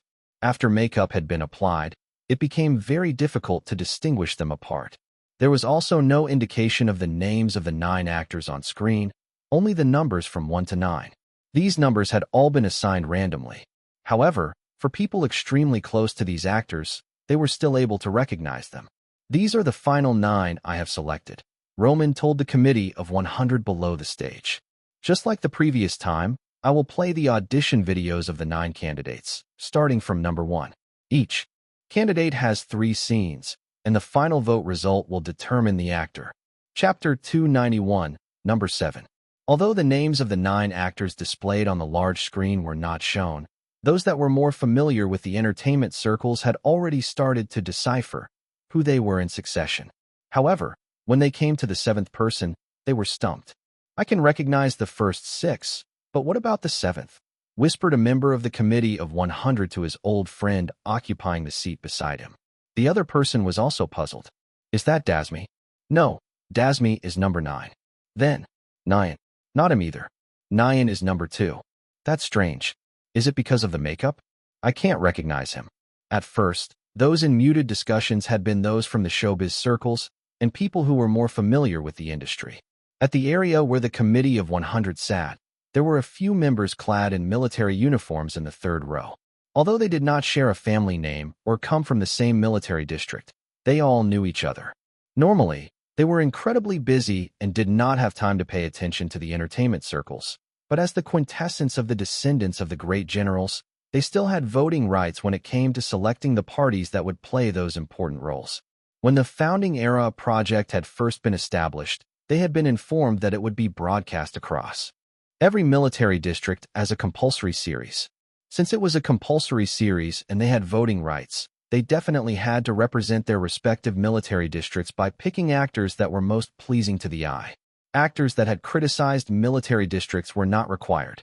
Those that had immoral characters were not required. Personality traits that did not pass muster were not required. In short, whoever they voted for had to be pleasing to the eye and satisfy their criteria. If the actor wasn't good, when the time came for the military district to broadcast it, how different would it be from compelling the viewers to eat sh*t? Therefore, all of them had come with a duty. At this moment, When those seated in the third row heard the discussions of those surrounding them, they were immediately delighted. 9 actors, yet that bunch can't even recognize them all. Generally, we don't even pay attention to the entertainment circles. We will surely find it even more difficult to recognize them. I can see 9 different people, but who is who? I can't tell. I don't recognize celebrities. I can still recognize the faces of some female celebrities, but I can't remember any male ones. They don't give me a profound impression. I just heard people talking about number 7. I can't help but feel that this number 7 seems a little familiar. I think so too, but recently, I was on vacation at home and watched a few web serials with my wife. I see a few here that look familiar. Number 7 also seems a little familiar. Surely he acted in some recent series, but this makeup is disguising him, as are those scars on his face. As for those that were chummy with Roman, when they saw the 9 actors displayed on the screen and then heard the sound of discussion, an ominous premonition appeared in their hearts. I can't help but feel there is something wrong. Can you all recognize who that number 7 is? I have already determined 8 of them already. I'm just missing number 7. He seems familiar, but I can't put a name to him. Do you think that Roman is trying to stir something up again? No way. You are kidding, right? This is the Founding Era project. When I spoke to him yesterday, I even specifically warned him to follow the rules. Hard to say. He might not necessarily be trying to stir up something big. Perhaps it is just the makeup that has resulted in everyone being unable to recognize number 7 at the moment. After all, with a costume and makeup, it is easy to deceive the visuals. Later, when the audition videos are out, we will be able to recognize him. Oh, right. When the audition videos play, we will know who it is. The large screen's display changed. The first scene of candidate number 1's audition video started to play. Candidate number 1 was a very famous actor. When his face, adorned with makeup and scars, appeared on the screen, a few of those close to this actor laughed. When it came to voting, they would certainly not be entirely impartial. If the following candidates were not up to scratch, they would surely vote for someone they were close to or, perhaps, someone that they had promised to assist. On the screen, a segment of the audition video played. A tattered map with all sorts of markings hung on a mottled gray wall. On the archaic but sturdy table to the side lay a bunch of stationery for taking notes. It was a sight to behold and had a distinguishing period of destruction feel to it, as if all the items there seemed to carry dirt and blood. There were a few blurry shadows in the room. These were virtual images. When it came to the actual filming, these shadows would be other actors. At the moment, all these shadows were gathered standing around the table. The entire scene was very quiet, matching the furnishings of the room and giving off a somber vibe. This was an ad hoc indoor meeting. A handful of calluses and scars unrolled a map and laid it out on the table. That scarred face and that grave expression did not seem sinister. Instead, his every gesture seemed to be naturally imposing, intimidating others. In the video, Fang Zhao appeared to lean slightly to his side, as if he was listening to something attentively. At the same time, his gaze swept the map before he extended a finger and pointed out a certain point on the map. Like a flash of lightning, he scanned through the side of the table, and everyone appeared to pause. Momentarily, as if their scalps had tightened. A month is too long. We don't have enough time. Within half a month, we have to seize this area. What followed was a rather lengthy battle strategy. It integrated the day's weather, how to lay an ambush, the most suitable weapons and equipment, troop movements, and potential threats and factors. An overcast tune could be heard, modulating, quick at some parts but slow at others. Other emotions could not be heard, as if feelings were being hidden, letting viewers somehow feel like they were unable to grasp the situation. The atmosphere was grave and heavy. This was a tune that Roman had specifically selected. When it came to the actual filming, the camera would definitely be following Fang Zhao's eyes for this scene. However, these were just for preparing for the role. Below the stage, there were already people starting to evaluate this scene's performance. His dialogue basics are really impressive. For such a long segment, the logic and accents are spot on, said an old man who had long retired. Someone else nodded his head as he watched the large screen. An actor at this sort of grade would rarely make a mistake here. Brilliant tempo control and his ability to adjust his dialogue to fit the mood is really skillful. There aren't any big problems right now. Let's continue watching. In the video, the character continued speaking. For this portion of dialogue, the closer it got to the end, the more the words were laced with killing intent. The severity of every single word seemed to grow at an exponential rate right up to the last sentence. Fang Zhao stared at the region marked out on the map as if his gaze was a sharp sword. An old man in a military uniform sitting in the second row laughed. Whoa, what a striking demeanor. A few military personnel on the third row also concurred. Seems good enough? Passable. The demeanor is all that is important. It looks rather impressive. Only an old man dressed in leisurely yet refined attire frowned slightly. It seems a little excessive. This was a professor that had recently retired from Huangzhou Art and Drama College. He had nurtured countless outstanding actors in his entire teaching career. When it came to analyzing from a professional aspect, people like them would surely be different from industry outsiders. Thus, when he watched the segment, he was able to see a few minor problems, and he gave voice to them. However, there were also objections from those of the same industry. Where is it excessive? I feel that it is just right. The Fang Zhao of this time was already Yinzhou's leader. Regarding those battles during the period of destruction, whether it was theoretical knowledge or actual battle strength, he was very strong in both. He ought to have the valiant demeanor of a person occupying the top position, someone else refuted. What sort of person was this historical Fang Zhao? Perhaps when it came to battle techniques, he might not necessarily be the best, but he had been able to endure the 100 years of the period of destruction and become a prominent leader. His resourcefulness, ability, and physical prowess were things that others could not compare to. An old man with grizzled white hair defended his own student. The start of founding era will be when Fang Zhao was at his peak. He should not be as weak as he was later. Therefore, he needs to have an imposing manner. There is nothing wrong with this segment's performance. Candidate number 1 was his student, and they had always kept in touch. For this round's vote, he would surely allocate it to this student of his. The old man in refined attire shook his head when he heard this. This was not what he meant, but he would not say more. His eyebrows continued to be knitted up, indicating that he maintained his own opinion. Ha, this has only just begun. There are still more to follow. We can compare all of them. This isn't all that we will be deciding today. Right. Let's continue watching. There is still a fight scene later on. There will definitely be no problems with the fight scene. This student of mine has filmed many such scenes before. This time, for the role of Fang Zhao, he even went for special training. This was shielding one's own interests. By saying that number 1 was his student, he was telling others to vote for his student on his account. Inwardly, there were also some that sneered. It would have been fine if you hadn't said anything. Now that I know candidate 1 is your student, I won't vote for him. When the committee of 100 chose actors, the struggles were also intense. The video continued to broadcast, and the audience once more paid attention and examined it carefully.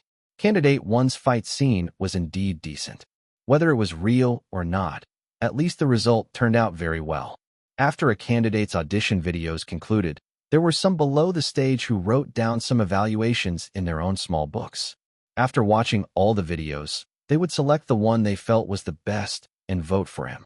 Immediately after, candidate 2's audition videos played, followed by 3, 4, 5. 5 candidates' audition videos were played in quick succession.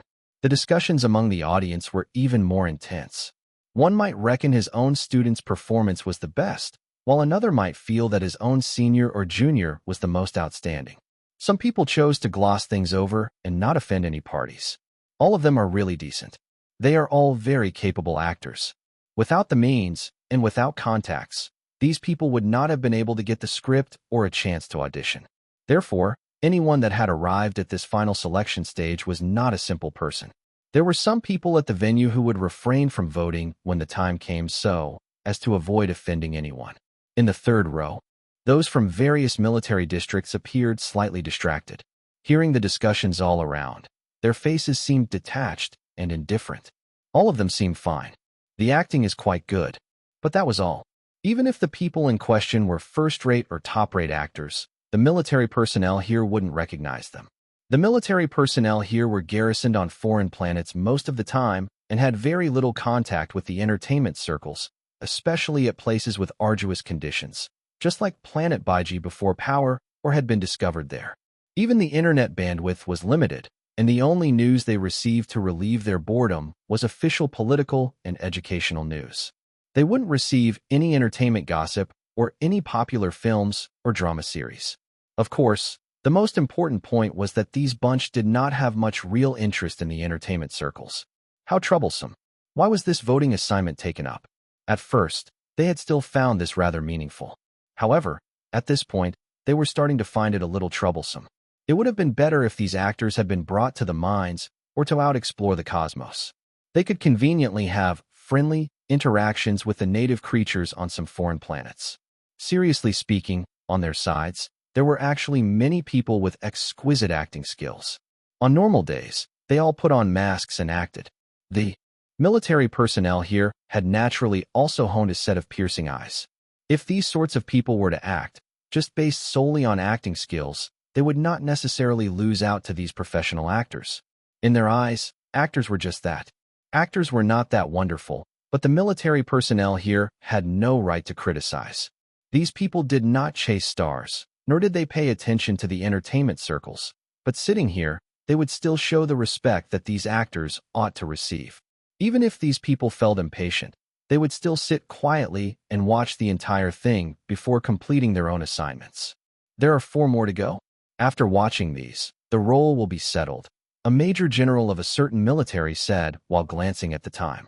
That is only the first role for today. There are still 2 more roles that require selecting.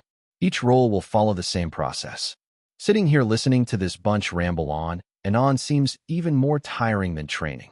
What else can we do? Let's continue watching. It's number 6 now. After candidate SIX's audition videos concluded, the professionals in the area started discussing once again. This bunch of professionals had seemed rather upright at the start, but now, when almost all the candidates had been viewed, the competition was more intense, and arguments were laid out in the open. There was even an old fellow who said he was going to campaign for votes. The audience in the 3rd row continued to be detached. 3 more left. Hey, it's number 7's turn. It's the candidate that these bunch can't recognize. Hearing that it was candidate 7's turn, some people who were distracted became more alert. They had to properly see whether they could recognize who this person was from his 3 audition videos. Candidate 7 was an actor. Who exactly was he?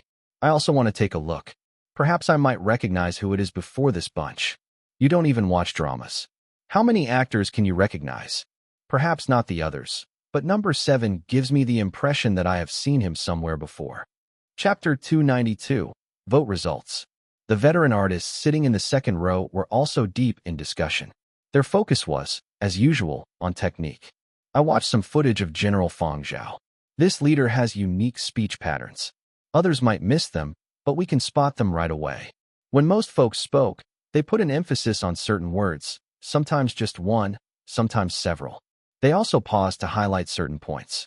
Fang Zhao didn't speak extensively in the footage of the conference attended by many leaders, but he had his own style of speech, which included emphases and pauses.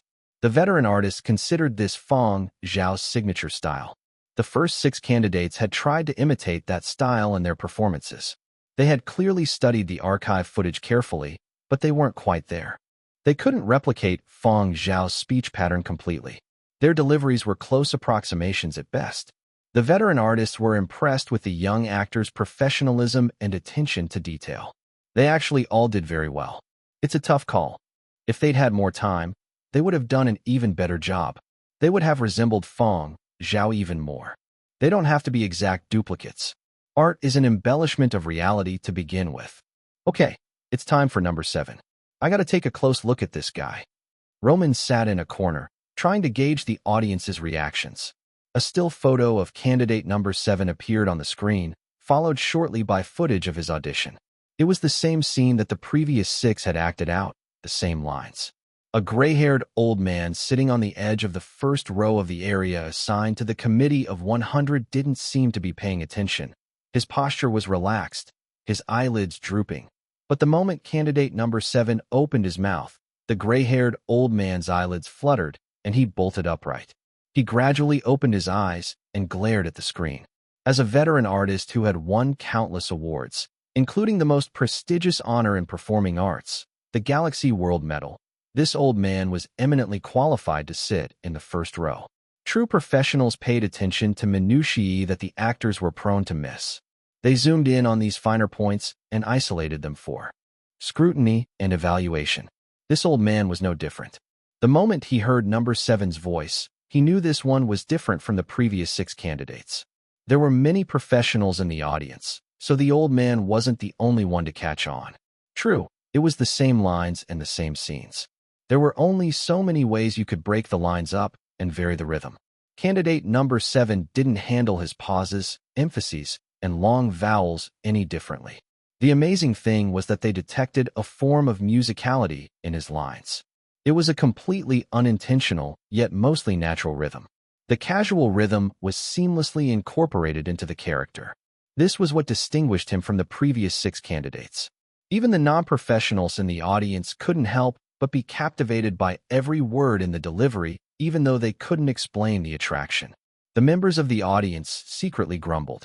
Yet another strong candidate. The most frustrating thing was that they had no clue who number 7 was. He seemed familiar, but they couldn't identify him, which bugged the hell out of many viewers.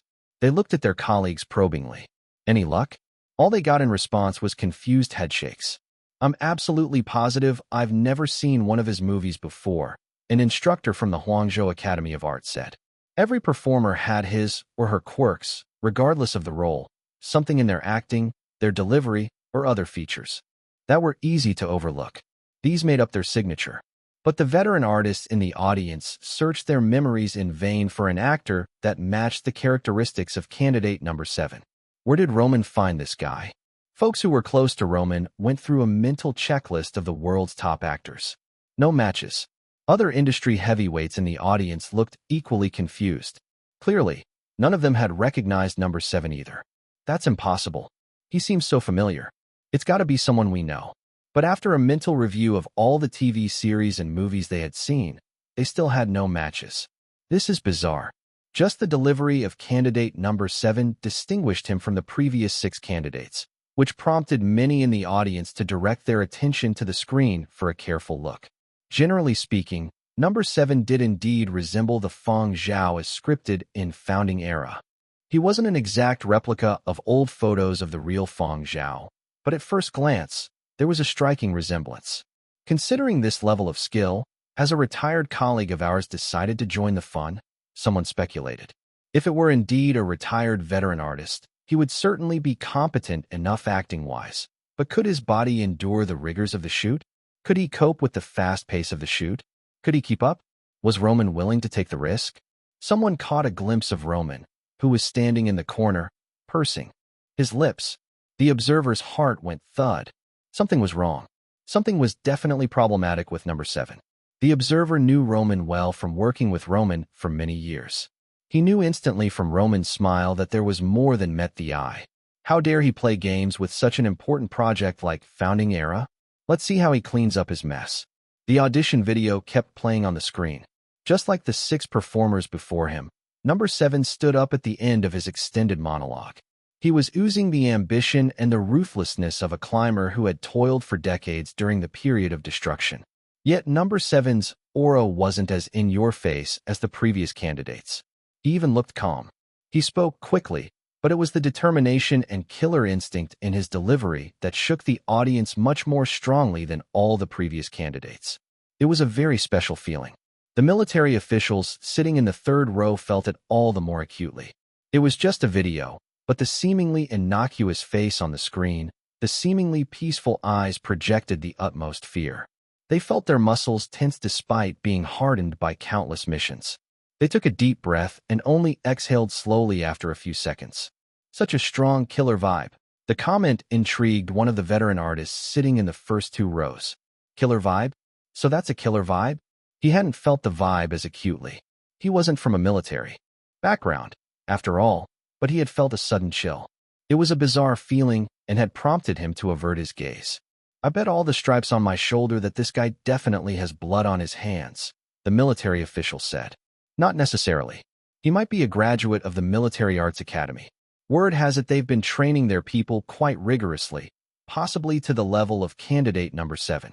The academy is run military style, after all, unlike other arts academies. How rigorous is their training? to have produced someone like this? Hey, old Tan, aren't you in charge of the Arts Academy? Is it someone from your school? What a good job you've done of keeping him under wraps. Professor Tan wore a blank expression on his face. Huh? Who are you talking about? I don't know this guy. Ha ha ha, don't deny it. I know you don't like openly lobbying for votes. We cast our votes independently. There's no lobbying involved at all. Ha ha. This actor really did a good job. Professor Tan started panicking. I really don't know number 7. I did indeed recommend people for the role of Fang Zhao, but they were all rejected by Roman. He said they weren't artsy enough. What business does a founding-era leader have being artsy? The mere mention of the matter made Professor Tan furious. 30% artsy and 70% killer. Roman's stringent requirements were maddening. Now came the action scene. Number 7 moved deftly, quickly, and powerfully. His punches were very forceful and realistic. There was no fakery involved. This was true talent. The real deal. Who is this? Who's number 7? An old man in uniform couldn't help blurting out. A member of the audience who didn't know the entertainment industry well asked a friend who was more familiar with the community. Hey, Charlie, who was that? I couldn't tell. Don't you know all the actors well? Someone in charge of censorship like yourself should know the actors well. How come you can't recognize him? It's probably the makeup. His friend was incredulous. Really? Makeup didn't turn the actor into a replica of General Fang Zhao. You could still more or less tell who the actor was. It wasn't that the makeup artists were incompetent. In this particular project, the actors weren't allowed to resemble the real Fang Zhao exactly. Even if their natural features were similar, the makeup artist was supposed to make clear the distinction between the actor and the real-life Fang Zhao. This was a stipulation from the descendants of the founding-era heroes. People were self-contradictory. They wanted convincing imitations, but not exact replicas. Many folks thought number 7 looked familiar. Given his talent level and the fact that he had been given a slot, there was no doubt about number 7's ability. Bowing to conventional thinking, many folks thought the actor had to be a senior figure in the industry. That led many to guess that this was a veteran artist. One scene might not prove anything, but 3 strong performances in a row. The committee of 100 was dumbfounded. They didn't know what to say. Clearly, number 7 was a great fit, but they couldn't figure out who he was. A fleeting thought flashed through someone's head, but it was quickly dismissed as ridiculous. The person kept on brainstorming about number 7's identity. Number 7 caused quite the commotion, because no one knew who he was. But to avoid getting hung up on the issue, the audition videos for number 8 and number 9 were played immediately. After the audition videos of all 9 candidates were played, Roman got on stage again. He wore a knowing but also slightly stiff smile. These are the 9 candidates. Voting will begin now. You have 10 minutes. Please get ready. The chatter began again. Among the committee of 100, some started lobbying, others started group discussions and fell into deep thought. 10 minutes later, Roman tried hard to control his nerves. The vote results will now be announced. This vote will determine who will be cast as Fang Zhao. Please direct your attention to the screen. A table tallying the votes that each of the 9 candidates had gotten, in descending order, appeared on screen. Number 7, 21 votes. Number 9, 15 votes. Number 1, 12 votes. Number 2, 10 votes. The winner had beaten the runner-up by 6 votes. The total number of votes for number 7, the only candidate who had received more than 20 votes, wasn't that sizable. But it made for a commanding lead. It was an impressive feat, securing more than 20 votes amid such intense competition. The audience had mixed feelings as they examined the results. Some went pale, others fell silent, and some went red, though it was unclear whether it was due to anger or excitement. Some faces looked ghastly, oozing disappointment. There were also some who showed no emotion. Who knows if they were actually calm or faking it? As Roman studied the results on the screen, he could feel his heart skip a beat and the temperature of his blood rise. He could no longer suppress the pursing of his lips. What he would give to burst out in laughter. But he had to maintain his composure as director of the film and host of the meeting. Roman struggled to contain his emotions. Please double-check your votes. It was standard procedure for members of the committee of 100 to verify that they hadn't cast the wrong vote. After the voters checked their votes, the computer system verified the results. Roman smiled knowingly again. He could no longer hold back his amusement. In that case, candidate number 7 will be cast as Fang Zhao. Roman gestured, and the in-character photos of the 9 candidates appeared on screen in 3 rows. However, the photos immediately flipped, revealing the mugshots of each actor and their personal information. Apart from number 7, the youngest candidate was number 8, who was 59. The oldest was 81, which was considered middle age in the new era. Number 7 was an outlier. His youthful face stood out among the middle-aged men. Number 7's portrait showed him in uniform. It seemed like a military ID photo. Next to it was his personal information. Fang Zhao, Yinzhou native, 25. The audience went dead silent. Chapter 293. He is just a kid. After the deathly silence, a roar erupted in the venue. Fang Zhao. Which Fang Zhao? Who is this person? Is it really that Fang Zhao from Yinzhou? Why is it this youngster? Impossible. Utterly impossible. Numerous eye daggers shot out and flew toward the front, itching to stab the large screen. If it were any other candidate that had been selected, they would have accepted it. But Fang Zhao? A pure new hand who wasn't even an actor was now going to play a leading role? Could he do it? This sort of important role, why should it be given to him? Refuse to accept. Protest. Roman, this person is out of the question, someone shouted. Standing on stage, Roman wasn't at all worried. He has the highest vote count. How is he out of the question? But he hasn't acted in any films. He has acted as an eye model. He has natural acting talent and ability. Otherwise, how could he have been able to get so many votes? An eye model cannot be counted. What about works? Awards? Qualifications? For someone who cannot even be considered an actor, how can we let him act in such an important role? It doesn't matter. He can learn and I can guide him. Do we have that much time for him to slowly learn? How long will he take? The person halted midway into his sentence. Couldn't learn well? If he couldn't learn well, how could he have beaten the other 8 candidates? The voting results were still displayed on the screen. Someone just could not accept it. In any case, there are no guarantees. Roman, you are going crazy again. I see that you have gotten itchy sitting in the position of the head director. Hearing these criticisms, Roman heaved a long sigh. With a rueful look, he said, as you all know, I am someone with principles. When I select actors, I select the most appropriate. And from what I see, he is the most suitable person. Roman did not pay further heed to them, and instead looked toward the area where the committee of 100 was. Calmly, he asked, Old General Renault, do you have any objections regarding this outcome? Old General Renault was seated in the front row. He had long been retired and was also the father of the current Lijiao governor. This time, he also had voting rights. Everyone could tell how important this old man considered this film project to be. During the voting, Old General Renault had given his vote to number 7. Hearing Roman's inquiry, the calmly seated Old General Renault gave a faint reply. None. Roman looked toward the old artist with silver hair in the first row who was a Galaxy World Medal winner. Teacher Gao Deng? The old man chuckled. None. He had also cast his vote for number 7. From what he saw, some of the candidates had acted too excessively, like they were hunting a tiger when they should have been slaughtering chickens, or too lightly, like they were stepping on ants when they should have been hunting a tiger.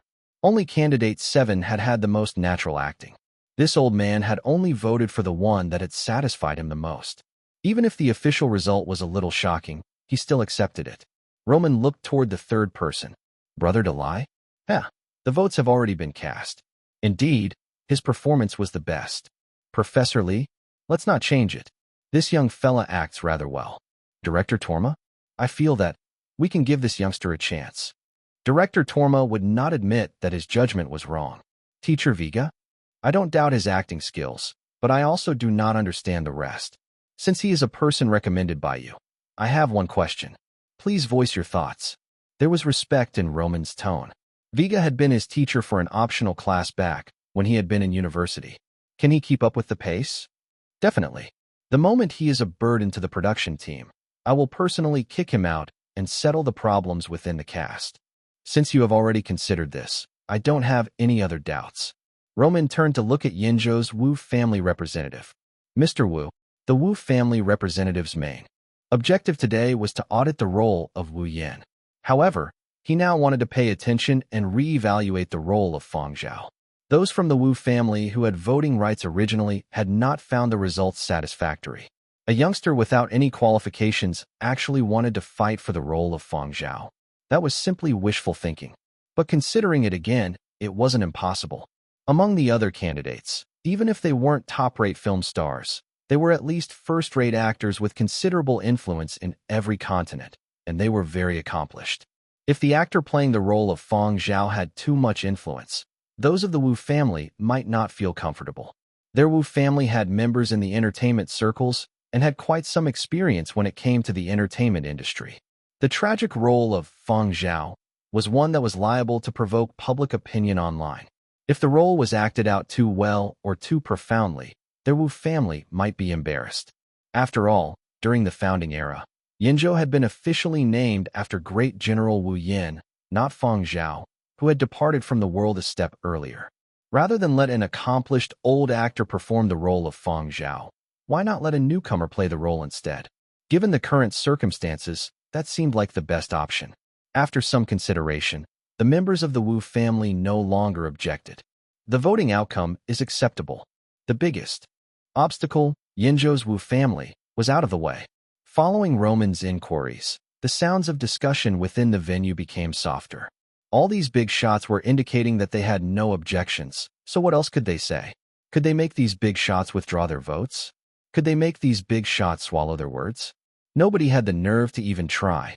As for those who had abstained from voting, they did not support or object to this result. What they meant was, whatever, you can do whatever you want. I don't give a d*mn. Other than the people from the military districts, there were also many old artists who had made names for themselves in the film circles who had also voted for Fang Zhao. Thus, when faced with all sorts of doubts, Roman wasn't anxious and instead remained confident. He also wasn't worried that these people who were protesting would talk drivel when they left. They were all smart people and knew how to carry themselves. Thus, the outcome could no longer be changed. Roman was pleased and chuckled inwardly. It didn't fall short. Taking this risk wasn't in vain. Fang Zhao, this youngster, had popularity. Ability? The voting results were proof. Skills? Insanely good. They were said to be of a special grade. Furthermore, in the few audition videos and from the understanding Roman had of Fang Zhao after interacting over that short period, he greatly anticipated Fang Zhao's performance in the series. What sort of age is 25 years old? Someone in the venue lamented ruefully. Considering the average age of the committee of 100 was close to 120. He is still a kid. Handing the role of Fang Zhao to such a young person, would he be able to perform well? Afterward, the meeting continued with the other two more important roles. After the situation with Fang Zhao, this round of voting saw many people being more cautious. They were especially guarded against those that could not be recognized easily. They were afraid that another Fang Zhao incident might occur. Even those who had previously voted for Fang Zhao actually felt some regret after knowing the truth. As a newcomer, Fang Zhao had no guarantees. If he did not perform well in the series, then it would be their fault and there would be criticism. Luckily, all the candidates for the later two roles were old faces. Roman himself had only dared to take a risk just once. He wouldn't dare to tempt fate too many times. He really didn't want to be removed from his position as head director. As the selection for the other two roles was underway, on an online social platform, Wang Tai uploaded a new status. The role of Fang Zhao in Founding Era has already been decided. It is somebody nobody would expect. Heh. Can anyone guess who it is? Image. Wang Tai posted 9 successive images. These 9 were of the 9 candidates in the final selection for the role of Fang Zhao. From the heh and the rippling ecstasy in Wang Tai's mood could be clearly seen. It had to be said that Wang Tai indeed had information from a reliable source. At practically the same time that the vote had been fixed in Huangzhou, he had already received information.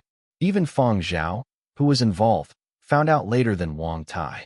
But Wang Tai knew that Fang Zhao had not yet officially signed the contract and was not part of the cast yet, so he wouldn't cause too much of a ruckus. He could use this matter to fish for some cash and sell some news, but he would do so in moderation. If he created a commotion and caused Fang Zhao to lose the contract that was in his grasp, even if Fang Zhao did not pay him a visit, Silverwing would not let them off either. As an entertainment reporter that had safely lasted so long, Wang Tai knew some skills for surviving in this industry. Until the contract had been signed, he would not release the news. Those parties at the conference would not make irresponsible remarks outside, so Wang Tai could still make some money with this news. However, Wang Tai knew how to whet people's appetites. 8 of the 9 celebrities were seasoned actors. All of them could be considered an expected result, the only one unexpected being the 7th photograph, Fang Zhao. The photograph's backdrop was a cruise, and the words Tizansia Cruise Ship Number 9 could be clearly seen. Many netizens that saw Wang Tai's status started to make some noise. What old Wang means is that they have settled on. Fang Zhao. I have pondered hard over this. Among these 9 people, the most unexpected one can only be Fang Zhao. Is Fang Zhao really going to play the role of Fang Zhao? This is a joke, right? Ridiculous. A trick. This is definitely a trick. Why choose him? Because he looks like Fang Zhao. I have given up all hope on this superficial world of ours. My *SS. There are plenty of people who look more the part. I feel that the reason is probably because he has the exact same name. That's even more ridiculous. Do you actually think that with that name he can do as he pleases? This series is a historical epic, not some comedy flick. Is letting a fresh newcomer perform really such a great idea? If this is real, I really suspect that there are some hidden details that cannot see the light of day. Can this person who is still wet behind the years really act as a great warrior who has experienced the vicissitudes of life? Fang Zhao also came from the military. He won't lose out to anyone. Supporters of Fang Zhao retorted. That isn't the same thing. There's an old saying, different trades, worlds apart. The boundaries that Fang Zhao needs to stride across are just too vast. Furthermore, if his age and qualifications were put out, how could he have been selected? Some fanboys and fangirls were so excited they lost all logic. There is really nothing that my Zhao god can't do. If your steps are too big, be careful you don't step on eggs, someone added in sourly. At this current moment, Fang Zhao was getting bombarded with calls from close friends and even other actors within the company who he normally did not interact with. They were all trying to inquire as to whether or not he had really been selected. Fang Zhao's reply was this: no news as of yet. At the moment, all these people were excited. Fang Zhao's no news as of yet meant that what Wang Tai had said was the truth. Fang Zhao just hadn't been informed or signed the contract yet. When Duan Xianji saw the status that Wang Tai had posted, she had used her own means to find out about the voting results, and when she informed Fang Zhao about it, she specifically exhorted, don't be too bothered about public opinion. The company's public relations team will handle that. All you have to do now is prepare to join the cast. Xinwei, you have to guide Fang Zhao properly for this period, Duan Xianji instructed. Don't worry. I will surely do all that I can. When he had found out about the voting results, the way Xinwei had viewed Fang Zhao was slightly envious and frustrated, plus 100 other feelings. However, after he had sobered up, Xinwei had suddenly felt a sense of purpose. On the whole, he was nurturing a great person. Chapter 294, Violent Battering. Online, netizens across the world were paying attention to this revolutionary film project, Founding Era. Any news regarding those important roles would give rise to heated discussions. People with the means of obtaining reliable information got a hold of this information before the general public. Famed entertainment reporters and paparazzi from other continents released the news in succession, confirming that Fang Zhao had come out on top in the Committee of 100's vote. Although there were many entertainment reporters reporting on this news, the one that was most well received was still Wang Tai. Why? Because he had exclusive information. He knew how Fang Zhao had gotten the role. There were many people with wild ambitions who had yet to squeeze into the cast of Founding Era and were unable to sit still. Wasn't it because a few important roles in this series had not been set in stone? If these people were able to learn from Fang Zhao's experiences and imitate him, perhaps they might be just like Fang Zhao and manage to snag a satisfactory role. Not only the more important roles, even a character that could just survive one season was more than satisfactory. One season was still too difficult? Never mind, 7 or 8 episodes wouldn't be too little. 2 or 3 episodes was fine too. If they did not try their hardest, there wouldn't even be a chance for a minor role. Thus, they were willing to spend more money to purchase this information. Maybe there really was a secret shortcut? Many newcomers in the showbiz circles got restless. If this situation had not occurred, they would not have thought much about it. But now, Fang Zhao, an industry outsider, had managed to get such an important role? How many people were watching him with covetous eyes? These people had foundations in acting or came from families with distinguished showbiz backgrounds. How could they have lost to Fang Zhao? They refused to concede. They would strive and fight for it. Who could say that newcomers had to stand aside now? Not everyone was a first-rate or top-notch film star, and not everyone had connections or a background. But the emergence of Fang Zhao's news showed that even a person without reputation or background had a chance. This was what Wang Tai had been playing for. At the moment, Wang Tai was hidden in his own secret base, lying on the sofa, shaking his legs while on the phone. From the moment he had published that information, his phone had been ringing non-stop and the inbox of his social platform was almost full. This time around, Wang Tai's attitude was high and mighty. Exclusive information. Want to know how Fang Zhao managed to get the role? Come on, show me the money. If you don't fork out a high price, you won't get it. On the same day, after the news of the Fang Zhao role being set broke, the voting outcomes for the other two important roles, Wu Yin and Akalina, were revealed, but they were unable to overwrite the entire entertainment circle's shock at the news about Fang Zhao. The actress who had gotten the role of Akalina was from Ajo and had achieved numerous awards. She was renowned worldwide. Although there had been some controversy online regarding her obtaining the role, there wasn't much. For Wu Yin, as this series would begin when Wu Yin was young, ultimately, 3 actors had been chosen. A child actor that was popular currently would act as the young Wu Yin. A famous star from Yinzhou from the Wu family, Wu Yun, would act as the grown-up version of Wu Yin. Wu Yun's acting skills, when compared to some precursors, might not be sufficient enough, and his global acclaim could not be considered too high. But he was a member of the Wu family and had many fans in Yinzhou. With such high support and backing, there was nothing much to dispute. As for the Wu Yin in his middle and later years, the role would be played by Yinzhou's top-rate actor He Lizi. Wu Yun was unable to act as Wu Yin in his later stages, so he wouldn't disgrace himself and vie for this spot. This was also something He Lizi had discussed with the Wu family, and he had received their backing. Wang Tai also had some information about He Lizi coming into contact with the Wu family. The situation with He Lizi was not a rare case. When competing in the entertainment circles, everyone relied on their ability, and exchanging resources was commonplace. It wasn't a big deal. The role of Wu Yin in the series was more important than that of Fang Zhao. To be able to act as Wu Yin in his later years, it would have been something for He Lizi flaunt, if the matter with Fang Zhao had not occurred. Now, the limelight had all been stolen by Fang Zhao. He wasn't in as many headlines as Fang Zhao. He Lizi's team was left with no choice. They privately spent some money to purchase a number of push notification headlines for entertainment news in various continents. 5 hours later, Roman informed Fang Zhao that he had to head to the designated location within a day for a medical examination. If there were no problems, the contract would be negotiated. Fang Zhao had already made preparations. He set out when he received Roman's official notification. Naturally, there were no problems with his medical examination. Silver Wing had already arranged for a team of professionals to go along with Fang Zhao to negotiate the contract. There was no need for Fang Zhao to worry about anything. As of now, Silver Wing had classified Fang Zhao as a focus for development. During this time's competition for roles in Founding Era, other than He Lizi managing to snatch a lead role, all the other film stars that had high hopes placed on them had been utterly defeated. On the contrary, Fang Zhao had given them all a large surprise, and diverting resources to him now was something that the company ought to do.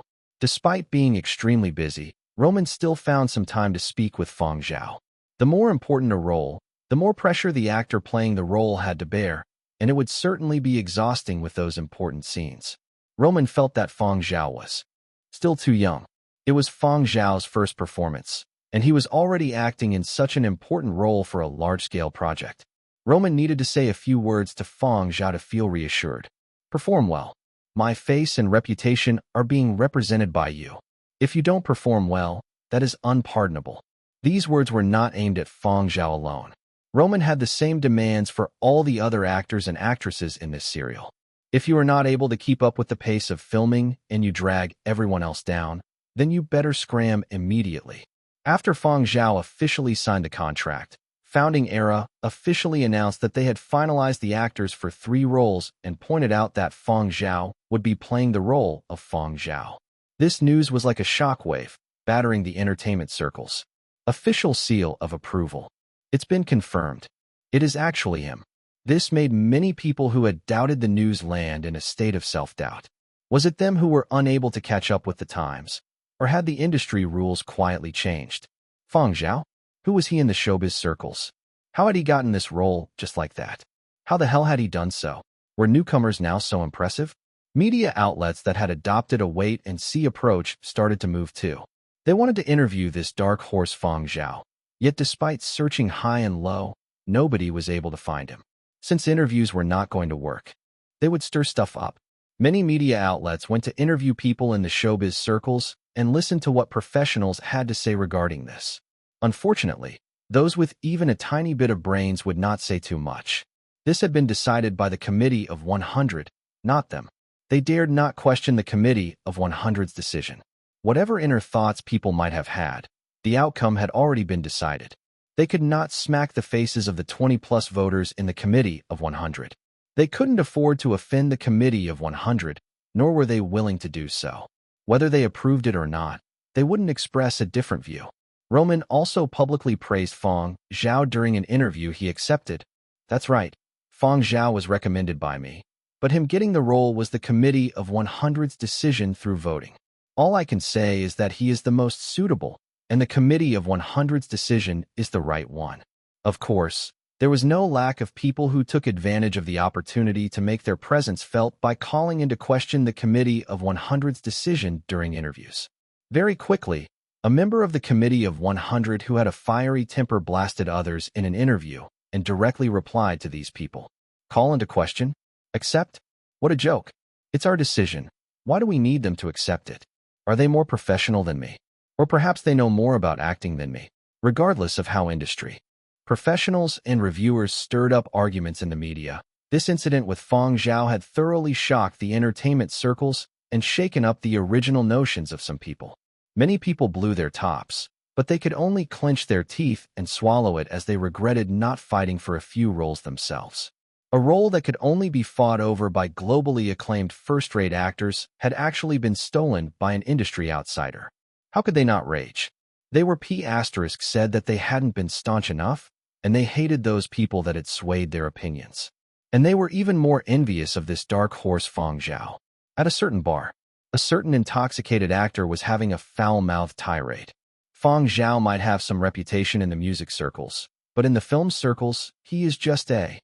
As he cursed, he stuck out his pinky finger and then, pushing his thumb against the upper joint of his pinky finger, pointed out with only the tip of his pinky, the rest of his fingers curled in. A server who walked by inwardly ridiculed, "TSK, if it was me, I would have picked Fang Zhao over you. Not only do you have no ability, but you are so petty. You have high ambitions, but you aren't able to pay the price. You are still a long way off." In Jinzhou, Ruan Sheng, who looked exactly like the Fang Zhao of the period of destruction, stared at the news with his mouth agape. Yesterday, he had still been hanging on to a little hope when he had seen the news that Wang Tai and other entertainment reporters were spreading. Perhaps the news is fake?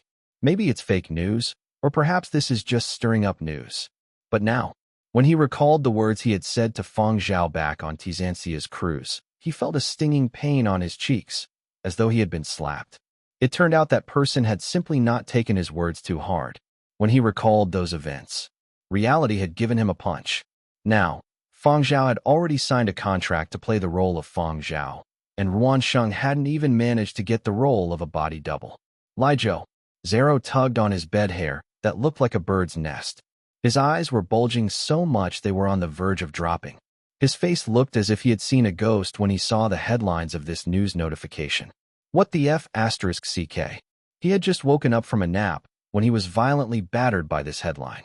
Violently gulping down a glass of ice water, Zero muttered, "Surely my posture when I opened up the news wasn't right."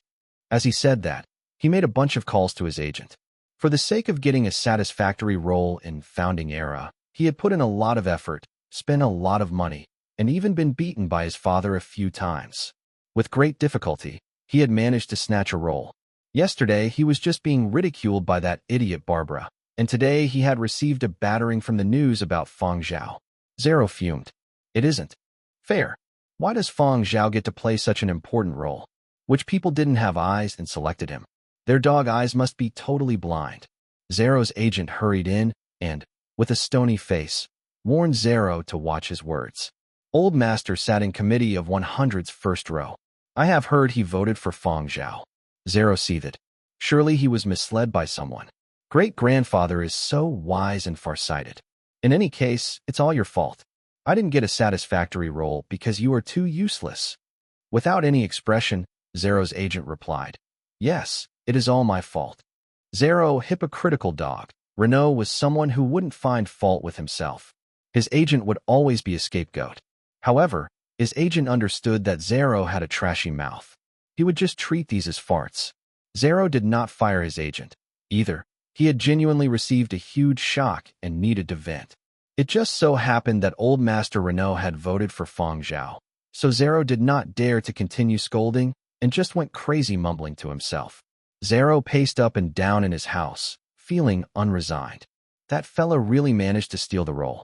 What methods did he employ? Surely he found some connections to pull some strings. Pooh, I despise this sort of person the most. With that, he turned around and gave his grandfather, the governor, a call. He would hug the governor's thigh and get the governor to help him get a role. Zero's agent cursed silently. Pooh, hypocritical dog. Setting standards for others, but giving oneself special standards. What sort of morality is this where you can't even identify your own shortcomings? However, if the Lijo governor can really help Zero obtain a role, that would save me a lot of work, Zero's agent thought to himself.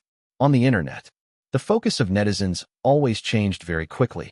A while ago, netizens had been discussing exactly how well Fang Zhao would be able to act and whether or not he would be able to perform in the role of an old martyr.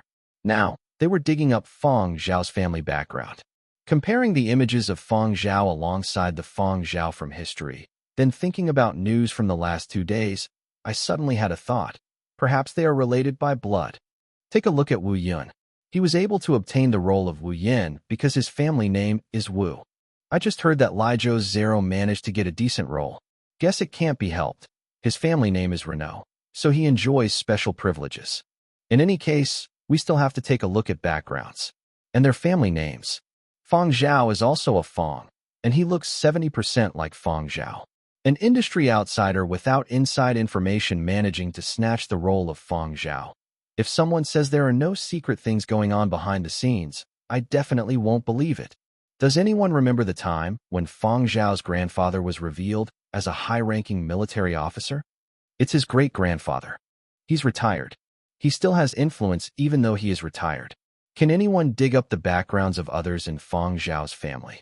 Given my acute sense of smell honed from watching hundreds of detective flicks, the Fang family is definitely not as simple as they seem. There were quite a lot of capable people online, and nobody knew where they dug out this evidence from. But it was all gathered together, and it was rather scary. Yinbei Retirement Facility. When great-grandfather Fang saw these discussions online, he specifically went to check the household register and the family lineage files. If I don't check the household register, I might really believe the nonsense that this bunch is making up. Whatever they make up seems so real. The family lineage files were like the family trees of ancient times. These were much more detailed, and as he went up generation by generation, there was not a single one that had any relation to martyr Fang Zhao. If there was any relation, it was just Fang Zhao, for his parents had named him after a great person. Actually, there were many people in the world who had the exact same names as martyrs. In so many years, none of them had created ripples, but internet users were excited now that they had encountered a Fang Zhao. After looking through the family lineage files, great-grandfather Fang was certain that the Fang family did not have any bit of connection to martyr Fang Zhao. Although he was a little disappointed when he thought about it from a different angle, it meant that Fang Zhao had really relied on his own ability and not his ancestor's shadow to win the role. After confirming this, great-grandfather Fang tidied his clothing and prepared to head out to brag. Before heading out, great-grandfather Fang logged onto his social platform and uploaded a new status. Our family has absolutely no relationship with martyr Fang Zhao whatsoever. Fang Zhao, who had just seen this status. Actually, there is. Chapter 295, Belief. Fang Zhao received a notification that the remaining roles of Founding Era would all be decided within the next week. At the start of October, the cast and production team would head for Planet Y. There wasn't much time left for them to prepare. Once filming started, even though technology had improved and the film production cycle had been shortened greatly, it was not known how long the cast would be on Planet Y before they could return.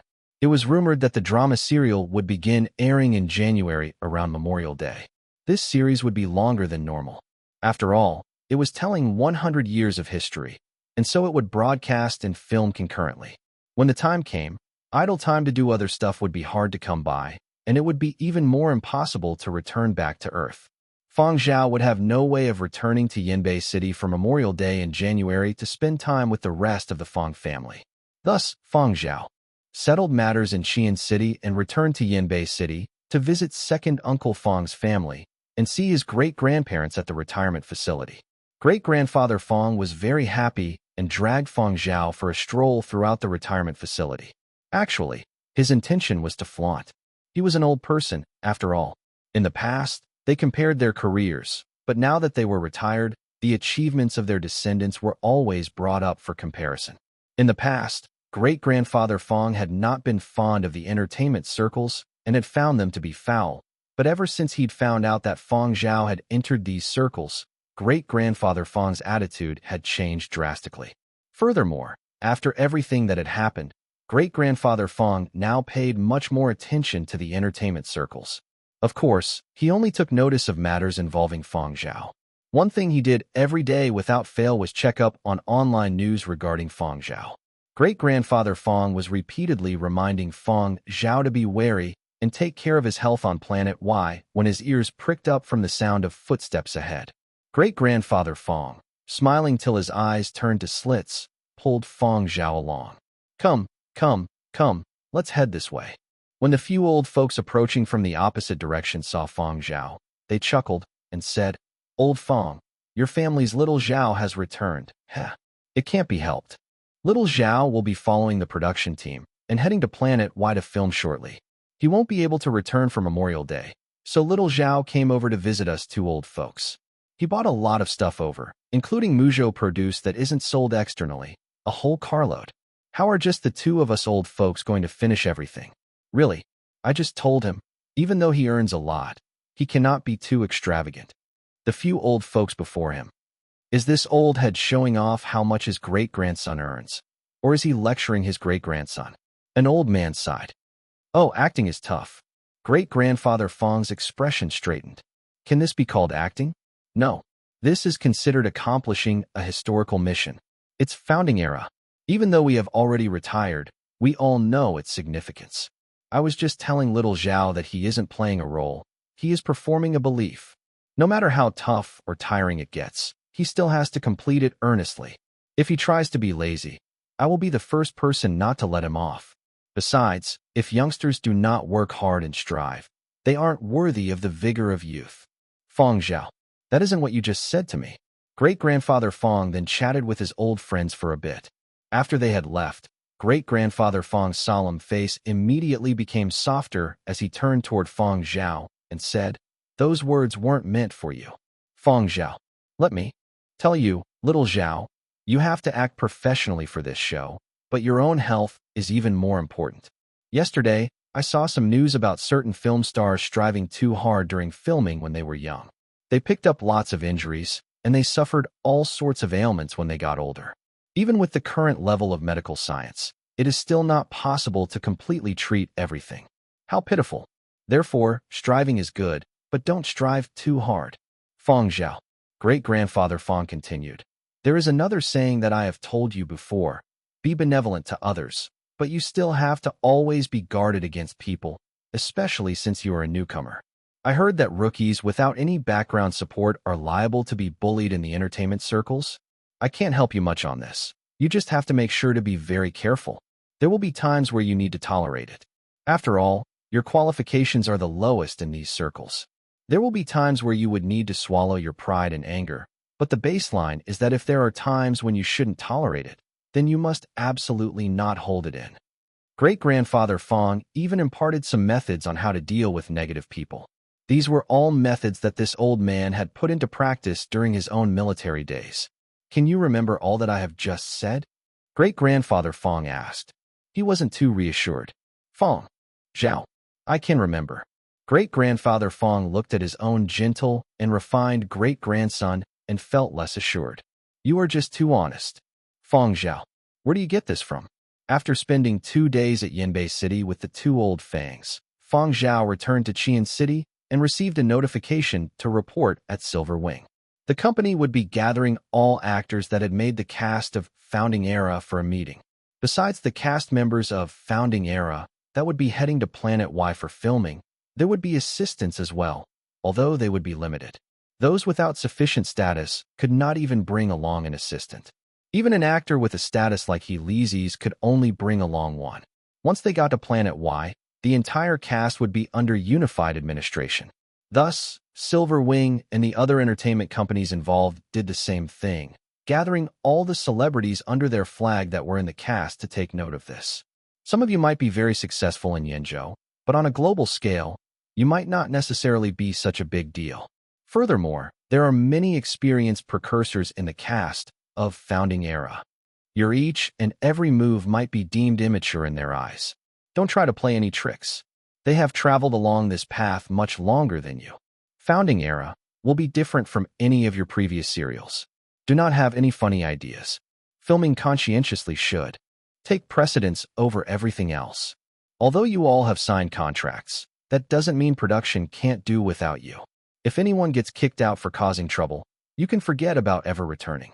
As you all know, the competition is very intense. Some people who announced their retirements from the entertainment circles came back because of Founding Era, and there are many people waiting to drag you down.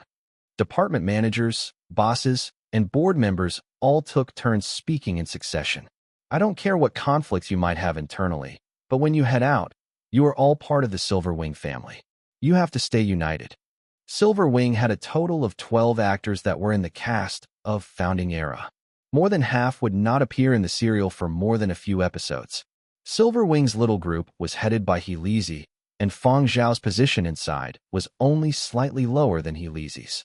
After the meeting, many actors from the company came over to greet Fang Zhao.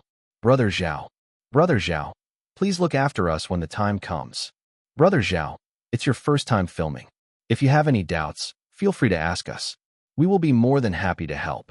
Yes, we are all from the same company. There's no need for formalities with us. Entertainment circles were very realistic and pragmatic. These people's attitudes changing was nothing strange, especially if for some A-lister celebrities.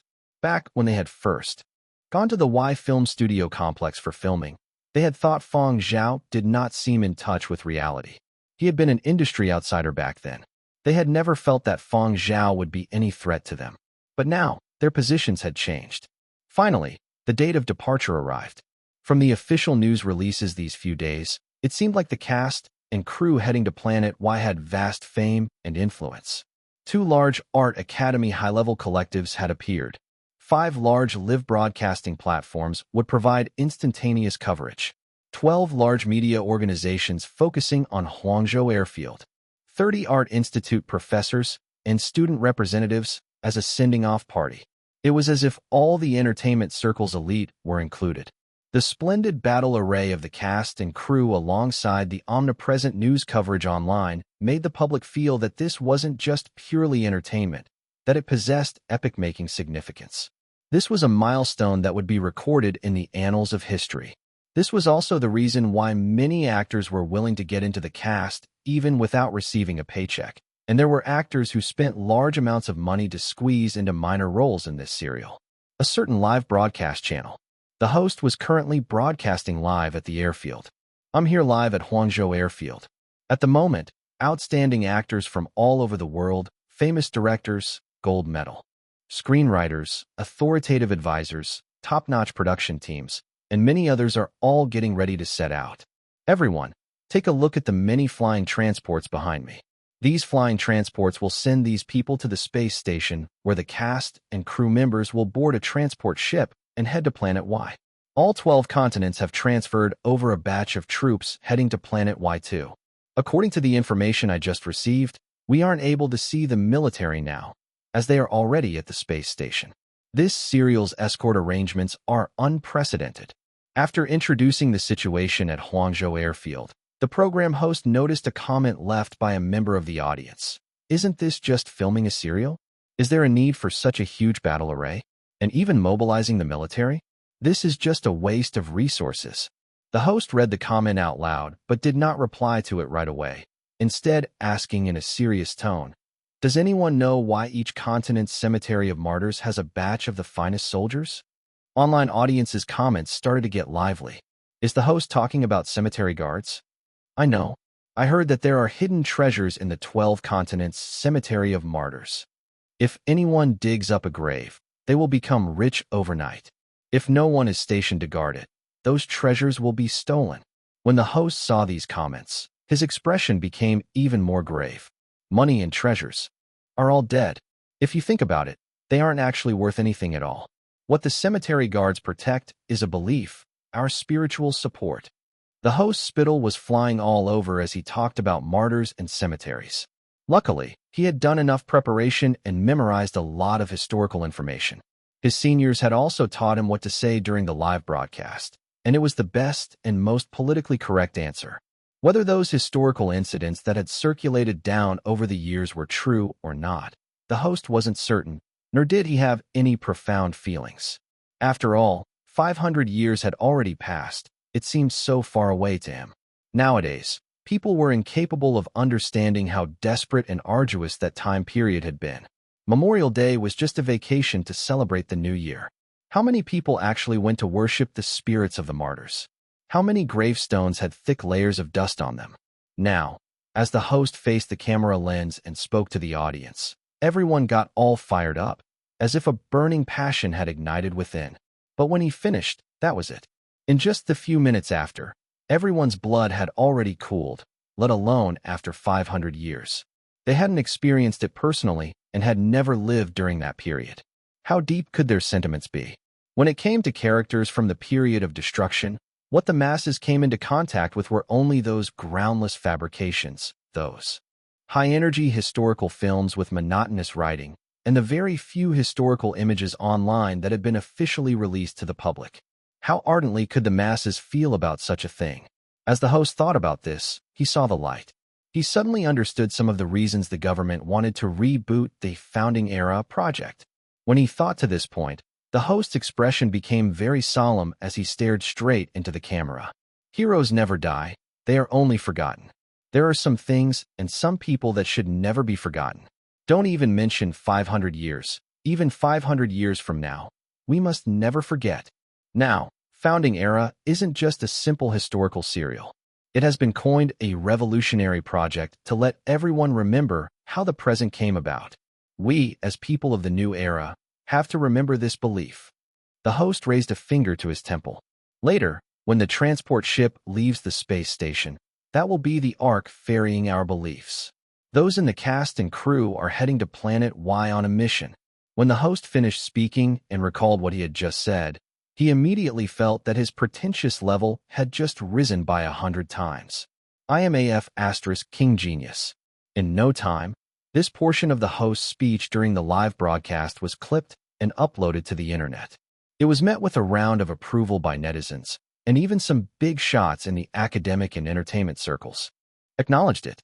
When other live broadcast hosts saw this situation, they were suddenly enlightened. In the future, they would play this angle, since it could both attract fans and obtain acknowledgement from big shots. Regardless of what they thought, during a live broadcast, a host needed to love the martyrs more deeply than anyone, talk about their heroic deeds better than anyone, be even more pretentious than anyone. Inside the airfield, celebrities of all sorts of ranks were hurrying to take selfies before they set off. In the past, many of these celebrities might have been obsessed with taking passerby-style shots of others at the airfield, but this time, in front of so many seniors, they were afraid their actions would be looked down upon. So most photos they took were very normal, without too many gimmicks. There were selfies uploaded online, as well as group photos with other actors from the cast. Regardless of how they treated each other in private, on the surface, everyone put on a show of unity. So many seniors from the industry, so nervous. Look who is standing behind me, Image. Met my childhood idol, so excited. Took a photo together, Image. Preparing to set off. Image. Setting off to battle for our beliefs. I feel handsome beyond recognition today. Image, Image, Image. Only when the notification to board the transport sounded did they put down whatever they were doing and board obediently. Outside, in the area surrounding the airfield, media outlets, fans, and passers-by collectively watched as the flying transports rose up into the air like they were saluting those flying off. Or maybe there was envy in their gazes. When the transports arrived at the space station, everyone from the cast and crew transferred over to the transport ship. Military personnel armed to the teeth sat in silence, and the solemn atmosphere quelled the lively and excited spirits of the actors, replacing it with a sense of nervousness. And while there was this sort of peaceful atmosphere, someone just had to suddenly voice his thoughts. If this transport ship meets with an accident, the entire entertainment industry will be set back by God knows how many years. Everyone simultaneously looked over at Zhao standing there as they lamented, "This bastard. We should just drag him outside and beat him up." If gazes were like arrows, at this moment, Zhaw's heart would have been pierced 1,000 times over. Who wanted to hear such inauspicious words like accident before they had even taken off? Zhaw's agent was riddled with despair. What a talent! What did you just eat that made you able to offend an entire ship just after entering the cast and crew? Chapter 296, Bad Luck. To avoid a beatdown, Zhaw's agent dragged his client to the side. If Zhao kept at it, they would be kicked off the flying transport. Zhaw's agent kindly reminded his client that his comments were problematic and that they would upset others. Zhaw's agent also reminded Zhao that he had promised the Lijo governor, in the governor's office, that he'd get along with the cast and crew and not act like a prima donna, and so on. The cabin soon went silent again. Zhaw's comments had stirred up a lot of emotions. The other passengers retrieved thoughts they had cast aside and started to get nervous. The founding era cast and crew had been quite high profile from the get-go, the perfect embodiment of the kind of arrogance that came with being involved in a mainstream blockbuster. As far as the cast, crew, and investors were concerned, given the significance of the movie, they couldn't sneak around. They had to project a strong presence. There would be no cowering. The cast had bragged to outsiders that they were portraying grand historical figures. They were artists on a mission to craft a milestone production. They would stand united with the production crew and face whatever difficulties and threats came their way. There was no need to duck and hide. Their goal was to launch the production with pride and pomp. We have nothing to fear. If you can't stand it, then we challenge you to make a better movie. The fact was that a special production like Founding Era was bound to attract saboteurs on top of public attention. Between the time the cast and crew arrived at the spaceport and the time they took off, the troops stationed at the Huangzhou spaceport had already fended off 3 attempted terrorist attacks on them. But these attempts were hidden from public view. The public had no clue. Soon after takeoff, the spaceship started shaking. The cast and crew in the cabin were terrified. What's going on? We never ran into a situation like this on previous flights to Y via freight transport. Is the spaceship malfunctioning? The passenger cabin was comprised of many small cabins and a large lounge. Each small cabin contained many berths. Where Fang Zhao was sitting, folks from Silver Wing had adjoining berths in the same small cabin. Many of the Silver Wing actors started getting edgy after the spaceship started vibrating. "Big brother, should you look into it?" One actor asked, his face completely pale. He was the most senior member of the Silver Wing contingent. "Yeah. Teacher, let's send someone to get the latest in the lounge." "Why don't I go?" "I'll go too." He was already wearing a deep frown. He raised his hands, and the crowd quieted down. He gave his assistant a quick glance. The assistant took off immediately. G. Poland, who had managed to land a small part in the movie, approached Fang Zhao and whispered, "Big brother Zhao, what do you think is going on?" Fang Zhao shifted his attention away from his composition notebook. "I'm confident our military escorts will take care of the problem." Someone who overheard the conversation pouted, apparently not pleased with Fang Zhao's response. Soon, He's assistant returned, shaking his head. Someone else had opened their cabin door with an eye toward getting an update, only to find an armed soldier standing guard in the corridor outside. Alerted by the sound of the opening door, the soldier glanced over with an icy stare, spooking the person who had opened the door into retreating. Others in the cabin who wanted to do the same gave up as well. Return to your seats. Look how frightened you are. If any of you actors are free, spend some time reading the script and memorizing your lines. Learn your characters, Roman said in an upset tone. The older actors had more life experience, after all. They were also more cool-headed than their junior colleagues. Several of the veteran actors told the younger members of the cast, who were jittery, Come. Let's study the script together." The young actors were reluctant. Who was in the mood to read the script at a time like this? One of the second unit directors sneered at the pacing young actors. "You think this is such an easy gig? Did you read your contracts carefully? They clearly state the likelihood of threats to personal safety." The comment prompted blank stares in some and puzzled looks in others. A third group was wearing their hearts on their sleeves. Clearly, not everyone had read their contract carefully. When they had signed, they'd thought they would be guaranteed fame and fortune. Who knew that the fame and fortune associated with Founding Era weren't so easy to harvest? A shivering young man asked, Should I prepare my will? You kids, worrying about your wills." One of the veteran actors responded, shaking his head. "I wrote mine ages ago." The young actors. Luckily, the turbulence didn't last much longer, and the rest of the journey was uneventful. When the group finally arrived at the Y spaceport and planted their feet on terra firma, their first reaction wasn't excitement about the imminent shoot or curiosity about their new surroundings. They breathed a long sigh of relief. They had landed in one piece. Having safely arrived at their destination, the cast and crew felt more relaxed, and they started chatting away. "I just heard that a bomb was defused while the spaceship was in flight. Maybe that's what caused the vibrations. I was scared ***. Some idiot kept making inauspicious comments during the journey. I kept feeling butterflies in my stomach. Historic missions aren't a walk in the park after all. It's the first time it's dawned on me that making a movie can be so dangerous. Thankfully, we had a military escort. Otherwise, we may not have survived. It was so worth it joining this production. How many actors have gone their whole careers without experiencing this kind of treatment? It's not an easy gig. I feel like I'm on a sacred mission. Let me take a picture first." The cast and crew didn't linger at the spaceport. They soon set off for the movie set in batches on several flying transports. The set for Founding Era wasn't located at the Y Film Studio complex. The first batch that arrived headed for the dormitory complex to locate the rooms they were assigned. The actors were assigned rooms based on how important their roles were. There was a full array of rooms ranging from singles to dorm rooms that housed up to 10 people. Each room was equipped with a private bath and kitchen. "Wow, how long has it been since I last lived in dorm conditions like this?" someone said. Violin prodigy Faye Harmonic was part of the sound effects team and was one of the first to arrive at the dorm complex. After settling in, he made for a dirt slope nearby. His bright red shoulder-length hair flowing in the wind, he set his sights on the vast desert on the horizon. One's brain cells were bound to be excited by a new environment. Faye Harmonic was in a deeply emotional state. He could feel the inspiration oozing from him, a deluge of notes percolating in his head. The notes didn't form a melody, but he felt compelled to play them to quiet his restless soul. He raised his arm and bellowed, "Violin!" Only after belting out the command did he remember his assistant was banned from this shoot. There was no one to hand him his violin, so he rushed back to his dorm room for the instrument before climbing the slope again.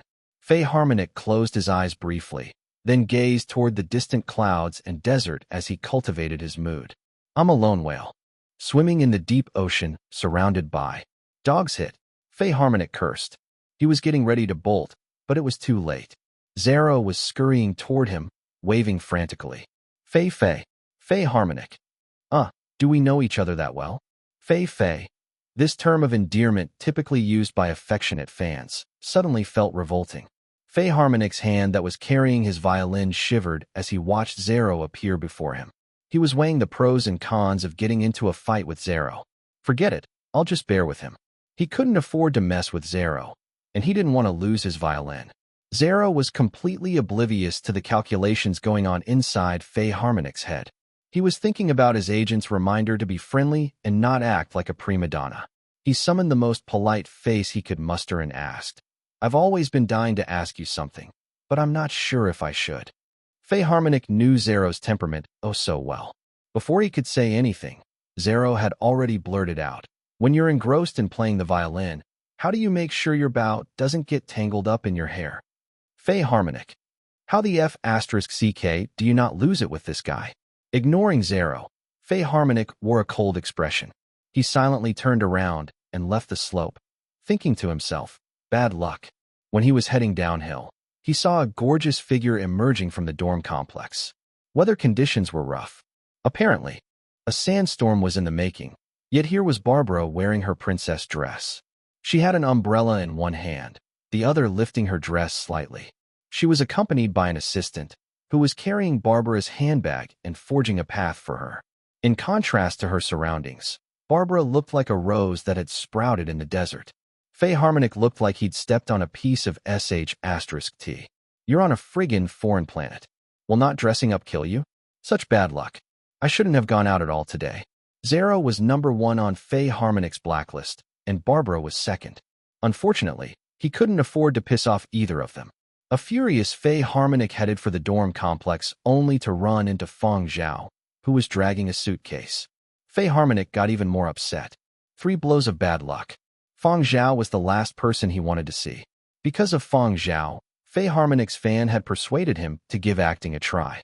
If a composer like Fang Zhao can act, why can't our Fei make a splash in the movie industry? Fei Harmonic's first response had been, "Huh? Am I the type to spread myself so thin?" In reality, the thought had indeed crossed his mind, but he set his sights high. If he was going to act, he was going to be the leading man. It had to be a big production too. Otherwise, it would not befit his status. He had even appeared on some variety shows to show his face, appease fans, and promote an upcoming concert at the same time. Yet, acting-wise, he never came across the right part that also struck his fancy. He had been about to lower his standards when Fang Zhao had snatched a leading role in Founding Era. At that point, he hadn't been able to drop his standards. He was too proud. Fei Harmonic felt someone had gotten the upper hand on him, so seeing Fang Zhao was quite upsetting as well. He grunted and went on his way, clearly miffed. Fang Zhao arched his eyebrows. He had wanted to compare notes with this violin prodigy, but it looked like it wasn't going to happen.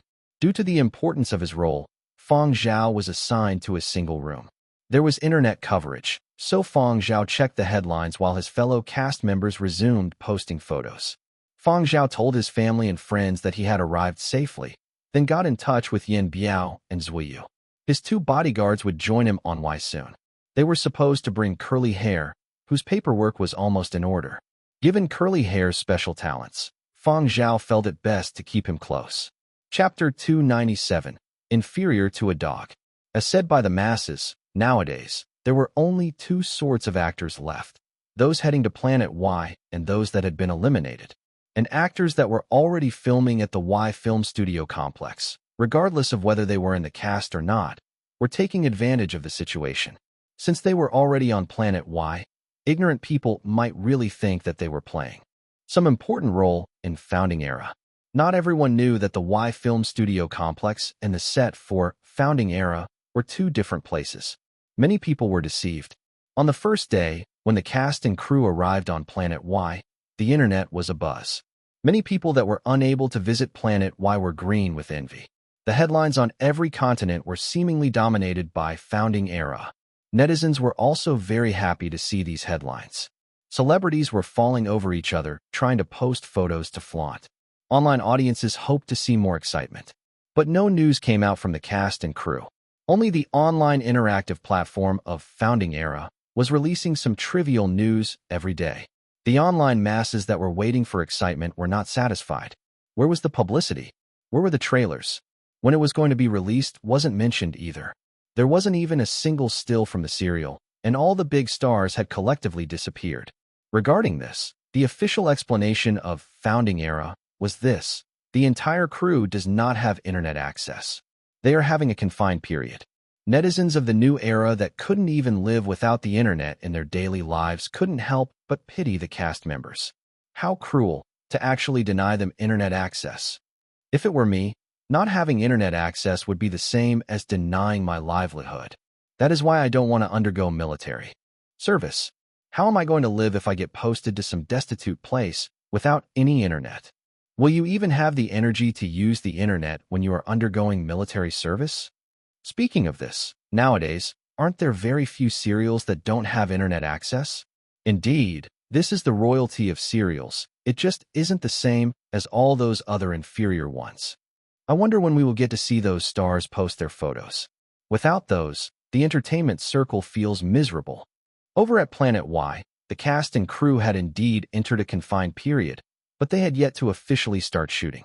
The entire Planet Y had raised precautionary measures the moment Founding Era had announced its reboot. The military force here had also been expanded. The military troops that had come along with the cast and crew were not just to ensure the cast's safety. At least 60% of these troops were incorporated into Y Base's military force. In short, people of Y Base were delighted that the Founding Era project was setting up shop on Planet Y. Once filming was completed, the set would change its name to Founding Era Cultural Film City and would become a tourist hotspot. Perhaps Planet Y might be able to apply for a second film cultural base. In the future, when it was opened up to the public, Planet Y would only be worried if nobody came. With human traffic, there would be resources and revenue. With revenue, there would be a guarantee. For military expenses, if additional armaments were applied for, the probability of it being approved would be much higher. The base would be upgraded and gain wealth. The area that Founding Era was using as a set had originally been a place that wasn't in Planet Y's development plans. This region did not even have a name, only an area number. But now, it had become a mystical place, although it was just a small corner when compared to Planet Y's vast land. Now it was going to become a trace of history. Its vile weather and terrible environment similar to that of the period of destruction was a reason why it had been selected for filming. Most places on Planet Y had 4 distinctive seasons and had favorable climates, like spring, all year round. However, this place seemed like it had only 2 seasons, an excessive winter and a hot summer. On rare occasions where it wasn't cold or hot, the place was wrecked by sand and dust storms. On the first day, when the cast and crew arrived, due to them being tired and having a lot of restrictions, they did not manage to explore the place. The next morning, after the directorial team held a meeting, each cast and crew member was given an arrangement schedule. For actors, they were given a week's time to adapt to the environment, learn how to use props, and make other sorts of preparations to get ready. It was clearly listed on the plan that all cast and crew would enter a confined period. Once they entered this region, they should forget about getting out before the filming was finalized. If they really needed to do so, they would have to apply for it beforehand. The cast and crew could also forget about sneaking out too. The entire area was surrounded by military personnel, and if they were mistaken for extremists and shot dead, they would have died for nothing. Every 7 days, they would have 2 hours of time for internet usage. At all other times, there wouldn't be any internet connection. Zero's face turned black the moment he saw this. How do we live without the internet? Older actors had experienced a lot and had encountered similar circumstances before. Although those conditions hadn't been as stringent, having experienced life without internet access, they were still able to adapt. The younger actors, on the other hand, found it much harder to bear. Fang Zhao wasn't really affected. In his previous life, he had gone much longer without any internet. Even in this life, he had undergone a rather long period without much internet access on Planet Baiji. Thus, his reliance on the internet was not as strong as that of other people of the same age. The second day, after receiving the arrangement schedule, Fang Zhao and the others from Silver Wing gathered at the designated location. There, professionals would instruct them on how to use the various props. The prop instructor wasn't the least bit courteous towards these celebrities. People from that era were forced to get stronger on battlefields. Whether it was having the ability to kill their enemies or having the skills to escape, people then were well versed in it. Any person could leap 8 meters with just one stride. Can any of you do so? If you can't do so, then you better familiarize yourselves with the usage of these props. Try not to become a burden when filming officially starts. No one will wait for you. We aren't even athletes. How is it possible to even leap 8 meters with one stride? Someone muttered. There were even people who joked about it. If there is a dog chasing behind me, perhaps I might really leap 8 meters. The prop instructor paid no heed to what this bunch of instructors discussed in private and continued at his normal pace as he explained the usage of every single prop. Whether the actors listened seriously, whether they comprehended, he couldn't care less. Fang Zhao did not need it, but after some consideration, he felt that he shouldn't be too segregated from the rest of the group and needed to act normal. So when others interacted with the props, Fang Zhao used them too. Familiarizing himself with their usage would be beneficial as well. As Fang Zhao memorized the prop instructor's introduction for each piece of equipment, he felt rueful. The convenience that technology brought humankind was indeed amazing. The prop instructor left after finishing his talk. He had other matters to attend to and would leave the group of actors to train over here. Poland ran over to look for Fang Zhao. Brother Zhao, should we head to the production team's dining hall or to the gourmet street later? How about we head to the large dining hall at noon to experience the atmosphere and visit the gourmet food street in the late afternoon to try some Y specialties? The gourmet food street that had been mentioned was a street constructed on the fringes of the film set area. The shops there were run by family members of Y-base military personnel. The investments in the cast and crew provided job opportunities for the military and were bringing Planet Y considerable revenue. Military personnel garrisoned on Planet Y would definitely look after things well here. Even a powerful dragon could not repress a local snake. Regardless of how much power and influence one held elsewhere, when on Planet Y, they still had to foster good relationships with the military stationed here. This was the territory of Y-base's commander, Hui. If the cast and crew should really encounter any big problems, they would still have to request help from the Y garrison. For the cast and crew, the gourmet food street definitely had a much greater appeal compared to the production team's dining hall. However, the 3 meals at the dining hall were free, whereas the gourmet food street required them to fork out their own cash. Naturally, celebrities did not lack such small amounts of cash. So there isn't any internet for us to entertain ourselves with. In life, there are only a few other pastimes. We have to eat more. We definitely won't get fat training for days in this horrid place. If we eat according to our past portions, we will waste away before filming has even started, Poland said. We have to eat more good stuff before filming starts. Fang Zhao approved of Poland's statement. Before leaving, the prop instructor had given some parting words. Try your best to eat. Even if you have no appetite or you aren't acclimating well, you still have to force food down. At lunchtime, Poland dropped whatever prop he was holding and ran over to Fang Zhao to have lunch together. His eager manner appeared as if he was afraid that Fang Zhao would run off alone. A few other Silver Wing young actors who were of similar grades to Poland gazed disdainfully at Poland's impatient thigh-hugging. Following that, they compliantly joined in. Brother Fang, take me along. Count me in. Me too, me too. People who could squeeze into the cast of Founding Era were not foolish.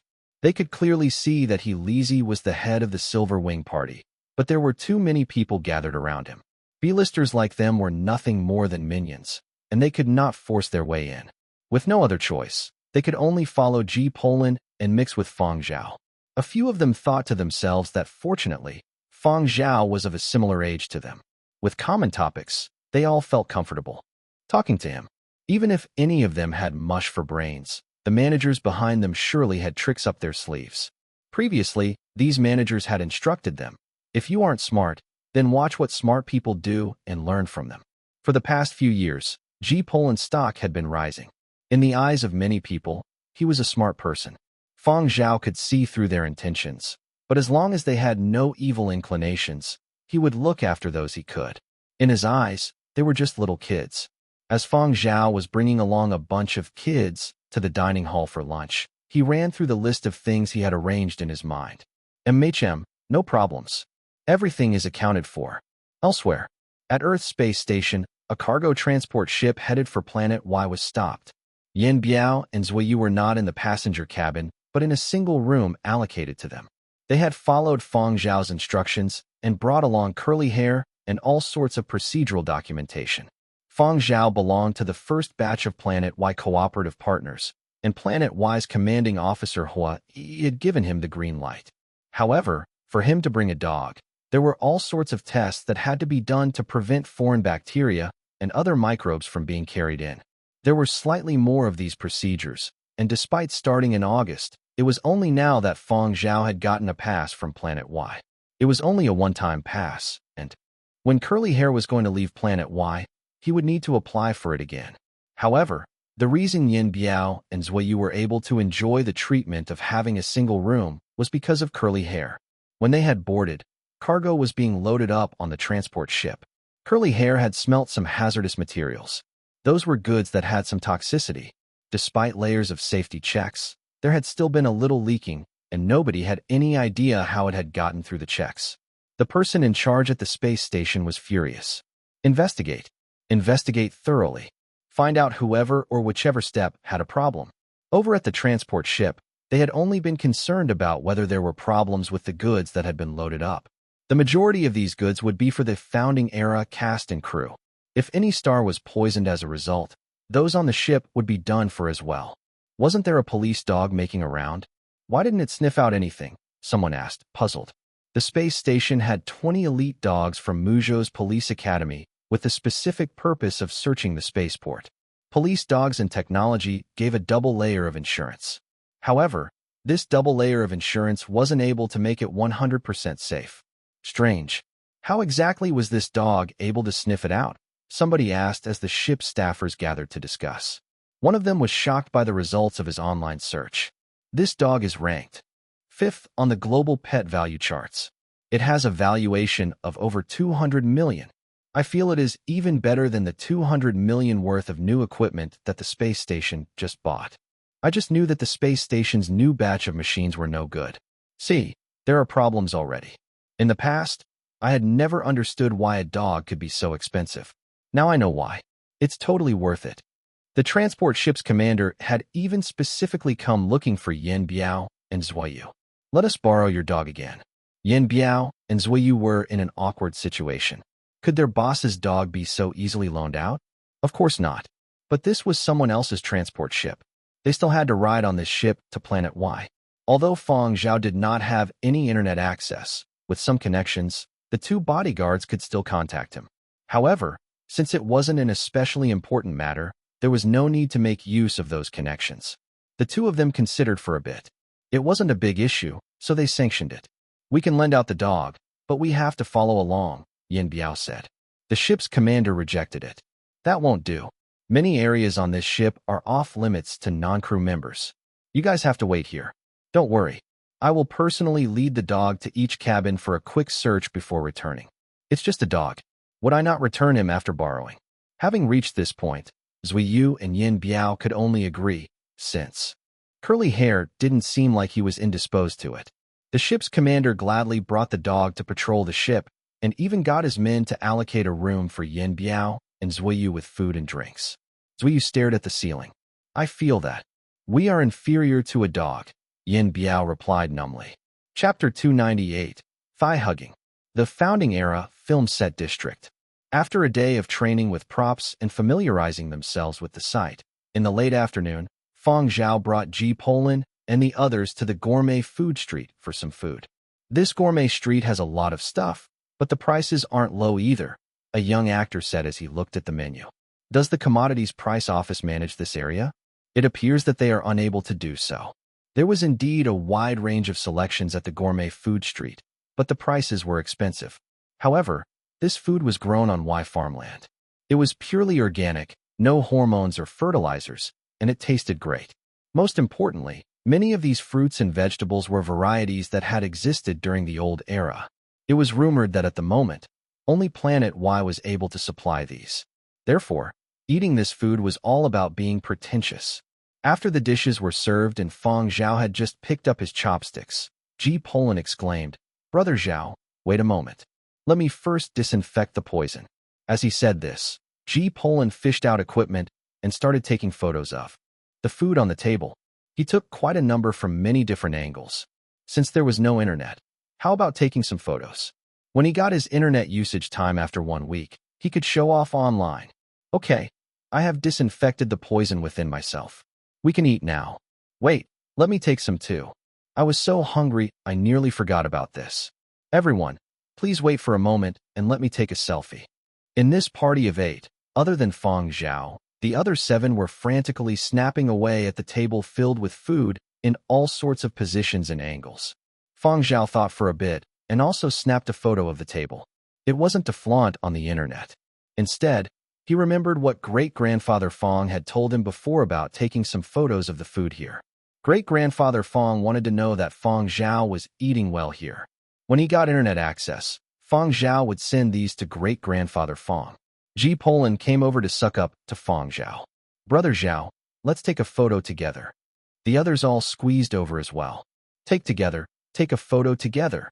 The 8 of them took a group photograph together. Fang Zhao could not help but flash a grandfatherly smile toward the camera. In the following few days, Fang Zhao had lunch at the large dining hall. Then, in the late afternoon, when learning assignments were done, he headed to the gourmet food street to seek memories from the old era. Many of the staff, shop attendants, and chefs at the dining hall and food street were family members of military personnel. Some of them also chased stars and had been very excited to see the celebrities at the start. Here, it was really a resplendent area full of stars, an ensemble of heroes. Those who saw it especially wanted to brag online. 45 film emperors and empresses filming together. Have you ever seen this? I have. 8 top-rated film stars having hot pot together. Have you ever seen this before? I have. Superstars, famous megastars. We have them all here. Here, shop attendants and staffers that were content with their lot just set their heads down and continue working without saying much. Other staffers that had higher EQs were more astute and knew what they could say and what they could do. Unsettled people who thought themselves to be shrewd would not even be posted here. Therefore, there were no leaked images that sullied celebrities. Any photographs would only be taken after getting approval from the celebrities. However, circumstances changed very quickly. An example was the staffers at the dining hall. When they first saw the stars, they went, "Superstar, how are you? Can I get an autograph?" A day later, "Please wait for a bit, everyone. Your food will be ready shortly. Can I get a photograph of us all together? I'm so excited." Yet another day later, "Oh, you are here." Yet another day later, Queue up, queue up. What are you looking at? I'm talking to you." In less than a week, the employees of the dining hall had changed their attitudes toward these stars in the showbiz circles from precious creatures to common as dogs. Nowadays, when the dining hall employees saw these celebrities, their hearts would not even skip a beat.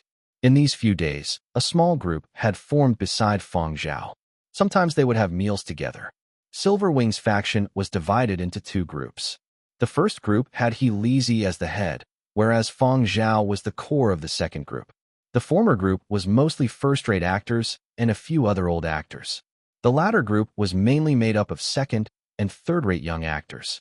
There were many similar small groups like theirs, and large groups also formed very quickly. Founding Era was a huge project. It was huge because it consisted of 11 chapters. There had been 11 great generals during the Founding Era, and each of these 11 chapters had one of these 11 leads as its core. Every chapter would have a director executing it. The Yinzhou chapter was helmed by a director named Bai Duan, who had worldwide acclaim.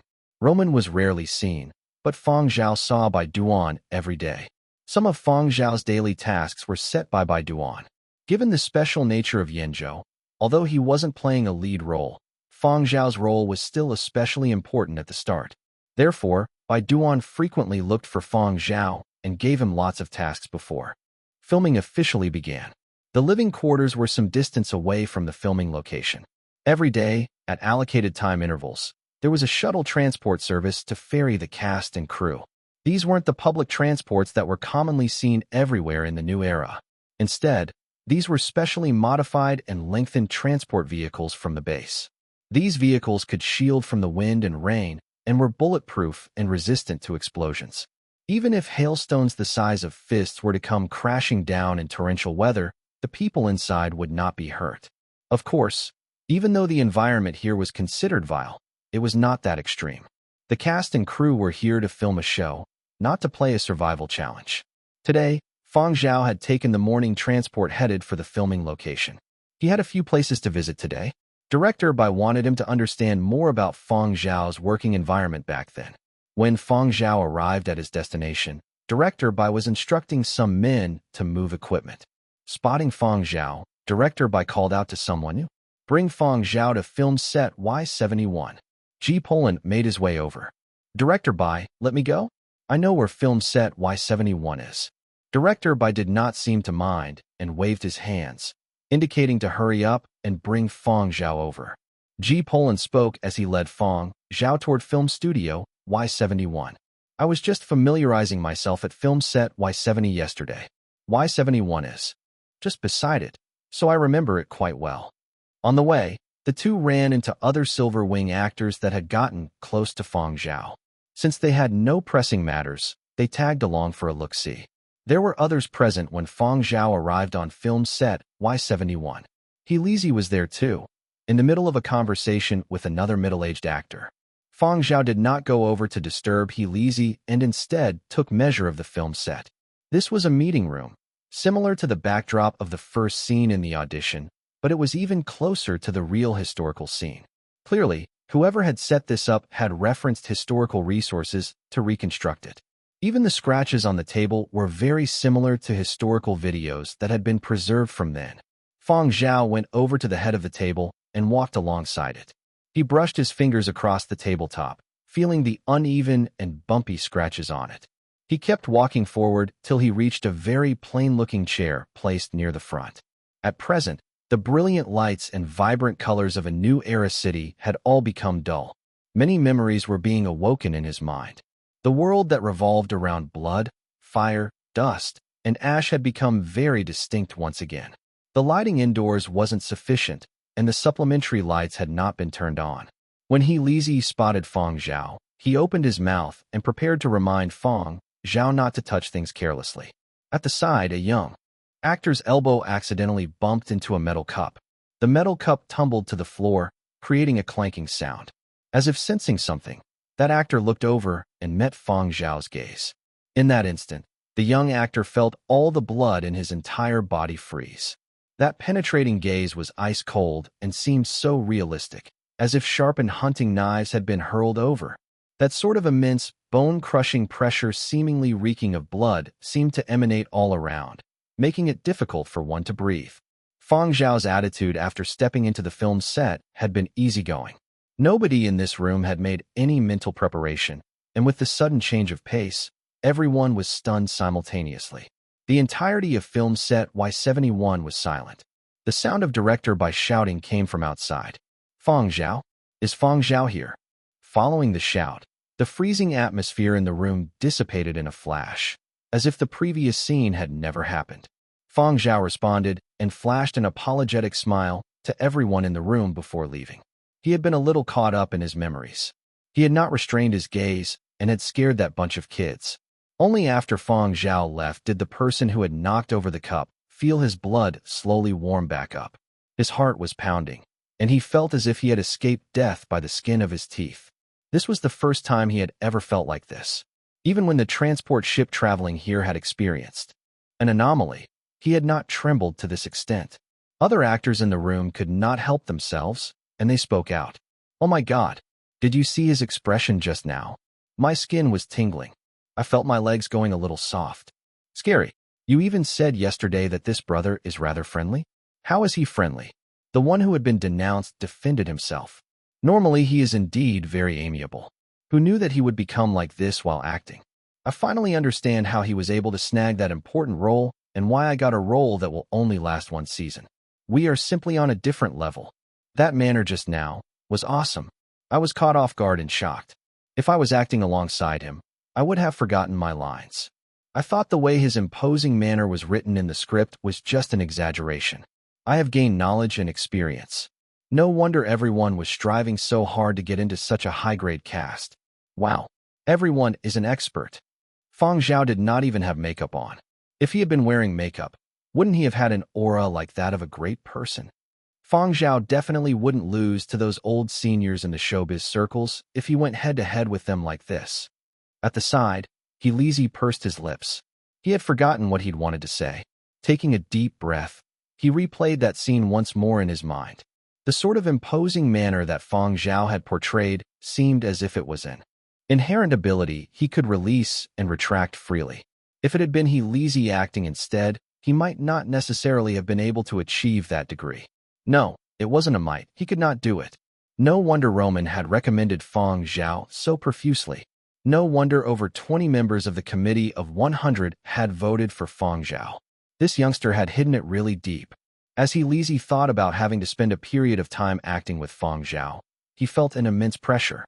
After regaining his senses, G. Poland violently sucked in air. SSSSS. He wasn't able to share his own thoughts before someone beside him lamented. I just realized that the thigh we are hugging is really thick. G. Poland nodded his head in agreement and made a staunch resolution to hug this golden thigh even tighter. Turning and guardedly glancing around at the other young actors, G. Poland moved his legs and ran in the direction Fang Zhao had left in. Seeing the situation, the others also hurriedly chased after him. If they were hugging a thigh, they had to hug it really tightly. What would they do if they lost it? Outside, Director Bai was giving Fang Zhao some additional tasks. These would be of use for the filming. Not too far off, there were some people taking note of what was going on over here. That guy is Fang Zhao. Right, that's the one. I feel that he looks ordinary, and there really isn't anything special about him. How was he able to force aside a bunch of old actors to snatch such an important role? Who knows? Probably a powerful backer. I don't believe that he doesn't have anyone behind him. There really isn't. I heard someone say last time that Fang Zhao's family even came out to clarify. After Director Bai had spoken to Fang Zhao, he went to look for other actors. G. Poland and the others hurriedly gathered over. Brother Zhao, are you free? I have a question I wish to consult with you about regarding acting. Fang Zhao was just about to respond when he saw a silhouette out of the corner of his eyes and turned around. That person was clad in a military uniform with the Y emblem. Fang Zhao had seen this person on Y base before, and this person was clearly coming toward him. Wait a moment, Fang Zhao told G. Poland and the others. No worries, no worries. Brother Zhao, go ahead, we can wait, replied G. Poland and the others without delay. Their gazes also followed Fang Zhao's as they looked over at the person and noticed he was a major. As the military personnel was walking over, his face remained expressionless. As the filming had not yet officially started, the filming location had not been closed off yet. From time to time, soldiers would enter the interior of the sets. However, previously, they had been helping to deliver goods or equipment. Coming straight to look for a certain actor was a rare sight. When the major saw Fang Zhao, he saluted first. Fang Zhao returned the salute. Seeing this scene, someone whispered to the person beside him. What is going on? I have no idea. I'm just curious. That major appeared so cold a while ago, but now he is smiling as though he has just seen his own biological brother. That Fang Zhao seems like he really has some influence. G. Poland and the others stared without blinking and only saw the major speaking to Fang Zhao before handing Fang Zhao a military-use communications device. After Fang Zhao received it, he informed Director Bai. Director Bai had no objections and nodded his head in approval. As they watched Fang Zhao walk away, a young actor beside G. Poland rubbed his chin while looking pensive. Why do I feel that the thigh we are hugging just got even thicker? Fang Zhao walked over to an empty resting room and answered the comms. Y Base's commanding officer Hua Yi chuckled. Haha, long time no see, Fang Zhao. What is being in the cast like? Are you anxious? Filming hasn't officially started, so I'm fine. Anything the matter? Fang Zhao did not believe that such a high-ranked and busy person like Hua Yi would personally contact him just for some idle chat. I have a matter I wish to discuss with you. Y Base? Zhuo Yu was shaking as he gestured at the squad of armed soldiers obstructing a doorway. Despicable. Shameless. To even steal a dog. The soldiers obstructing the doorway put on stony expressions. We aren't listening, so we won't return it. Chapter 299, Takeout Delivery Man.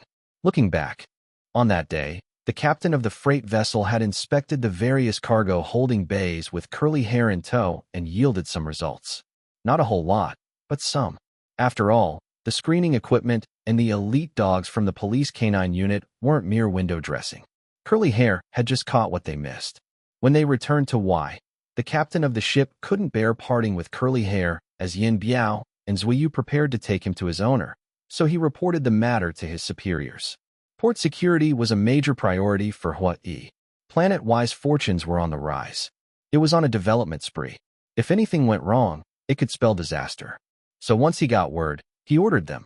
Tell Fang Zhao's 2 bodyguards we need to complete customs clearance for the dog. Stall them. Don't let them take the dog away. The captain of the freight ship felt that wasn't sufficient grounds. What if they disagree? What say do they have? Then detain them. They aren't the dog's bodyguards. I'll take the matter up with the dog's owner, Huai responded. The captain felt reassured.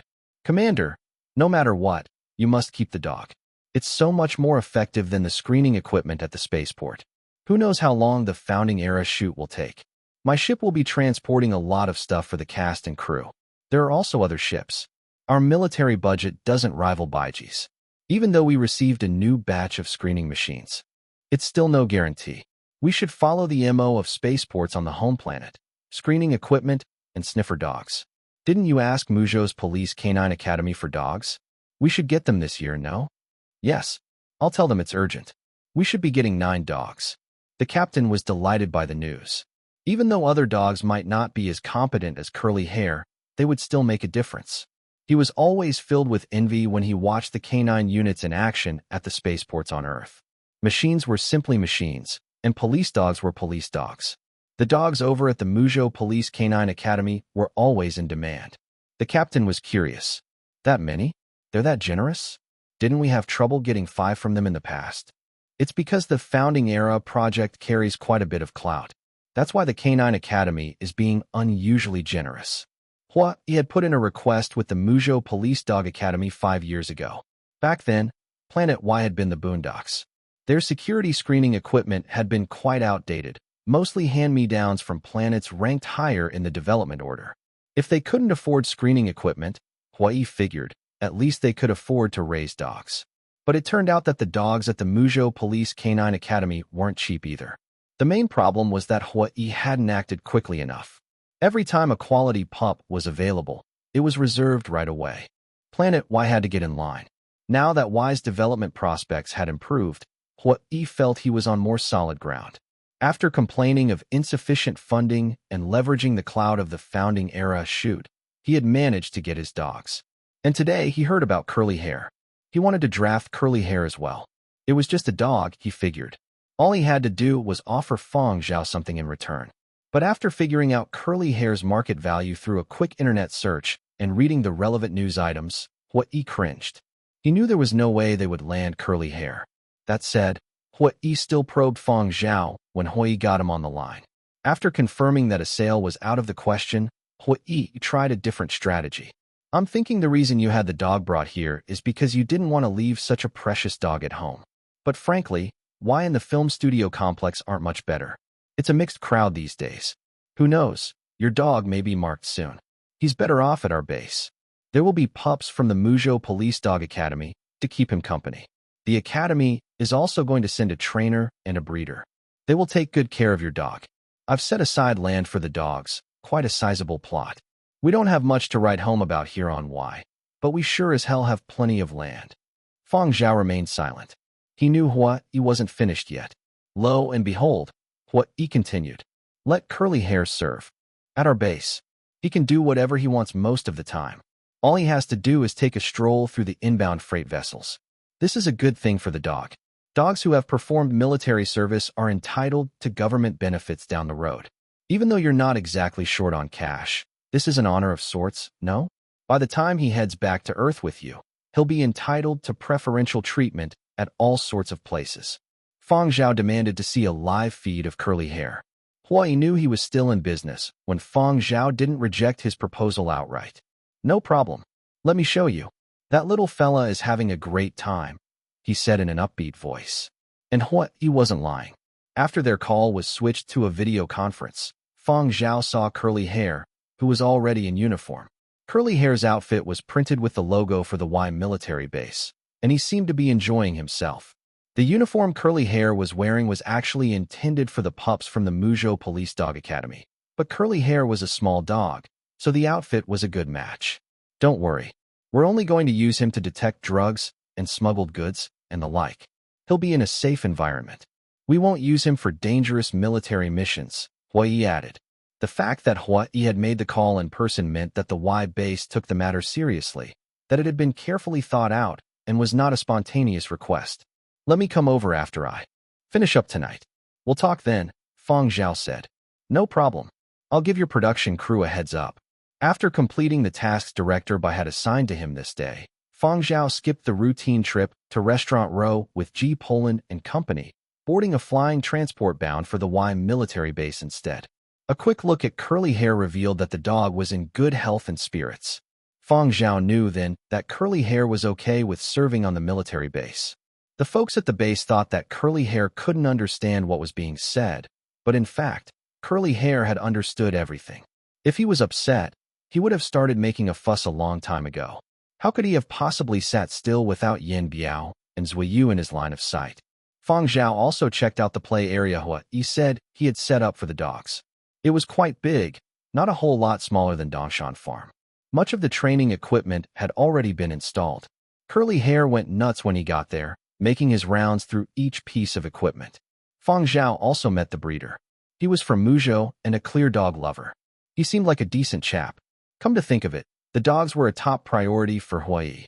The 9 pups from the Muzhou Police Canine Academy were still due to arrive. Even if this breeder didn't cut it, there would be the trainer and breeder from Muzhou. Curly Hair dashed toward Fang Zhao enthusiastically. Fang Zhao asked, "So you wanna serve here?" "Woof." Curly Hair barked with gusto. Fang Zhao stared at Curly Hair silently and waited until Curly Hair stopped wagging his tail before saying, "Okay." Fang Zhao negotiated the terms of Curly Hair's service with Huai before leaving. Huai headed back to base a happy man. Fang Zhao would be quite busy with his shoot. Once filming started, he wouldn't be able to get away that easily. Still, he would ask Yin Biao and Zui Yu to check up on Curly Hair from time to time, have the breeder brief them on Curly Hair's latest. Naturally, Huai was too busy to deal with these day-to-day tasks. His job was done when he successfully drafted Curly Hair into service. The breeder would handle the formalities that remained. He would brief Fang Zhao on Curly Hair's condition. Starting from the day after tomorrow, Curly Hair would start serving in the Y military base until Fang Zhao completed his shoot. As for today, Fang Zhao instructed Yin Biao and Zui Yu to take Curly Hair back to the film studio complex. They would deliver him to base the day after tomorrow. After completing negotiations with Fang Zhao, Huai put in a call to Muzhou asking the Police Dog Academy to send their pups ASAP. The training grounds for the pups had been set up and their trainers had been selected. The trainers had already completed a year of training. The only missing piece was the dogs. Huai threw in a mention of Curly Hair to rile the folks in Muzhou a bit. Muzhou natives always prided themselves in producing the best dogs on the planet, and the Muzhou Police Canine Academy was widely regarded as the best dog breeder in the world. It had long considered itself the industry leader, until Muzhou's sheep herding competitions had to change their rules thanks to a dog from Yenzhou. At Muzhou's Police Dog Academy. "Who? Did you just say that dog is on Planet Y?" One of the senior officials at the police dog school did a double take, wondering if he had misheard the previous comment. "Curly Hair. You know Fang Zhao's dog?" The Y military base took a liking to him. Word has it Commander Huai called Fang Zhao in person with an offer, but Fang Zhao rejected it. A dog trainer responded, "Duh. You'd have to be brain dead to give up that dog." The official pondered the matter some more and instructed, "Tell the folks on Y to keep a close eye on our dogs. Elite police dogs can draw quite a few enemies after being in the field for some time. They need to be protected and shielded from the public eye." He had the 9 pups prepared for Y. "Let's replace these 3 with 3 from Class 1. The trainer balked at the decision. "Huh? There are only 7 pups in Class 1. Didn't you want to save them for us?" The dogs at the Police Dog Academy were also ranked. The pups from Class 1 were the cream of the crop. "Stop it. We have plenty of top dogs in Muzhou. There will be more in the pipeline. Let's send Y this batch." The official glanced at the pups bound for Planet Y. "Be on your best behavior. Don't lose to that dog from Yenzhou." At Y Film Studio Complex, Fang Zhao headed straight back to the set, while Zui Yu and Yin Biao retrieved Curly Hair. Their flying transport landed near the film studio complex. There was already a car waiting. The driver was an old comrade of Yin Biao's who worked at the film studio complex. He had rented the car from the Y military base. Such rentals were quite common, so their car didn't stand out.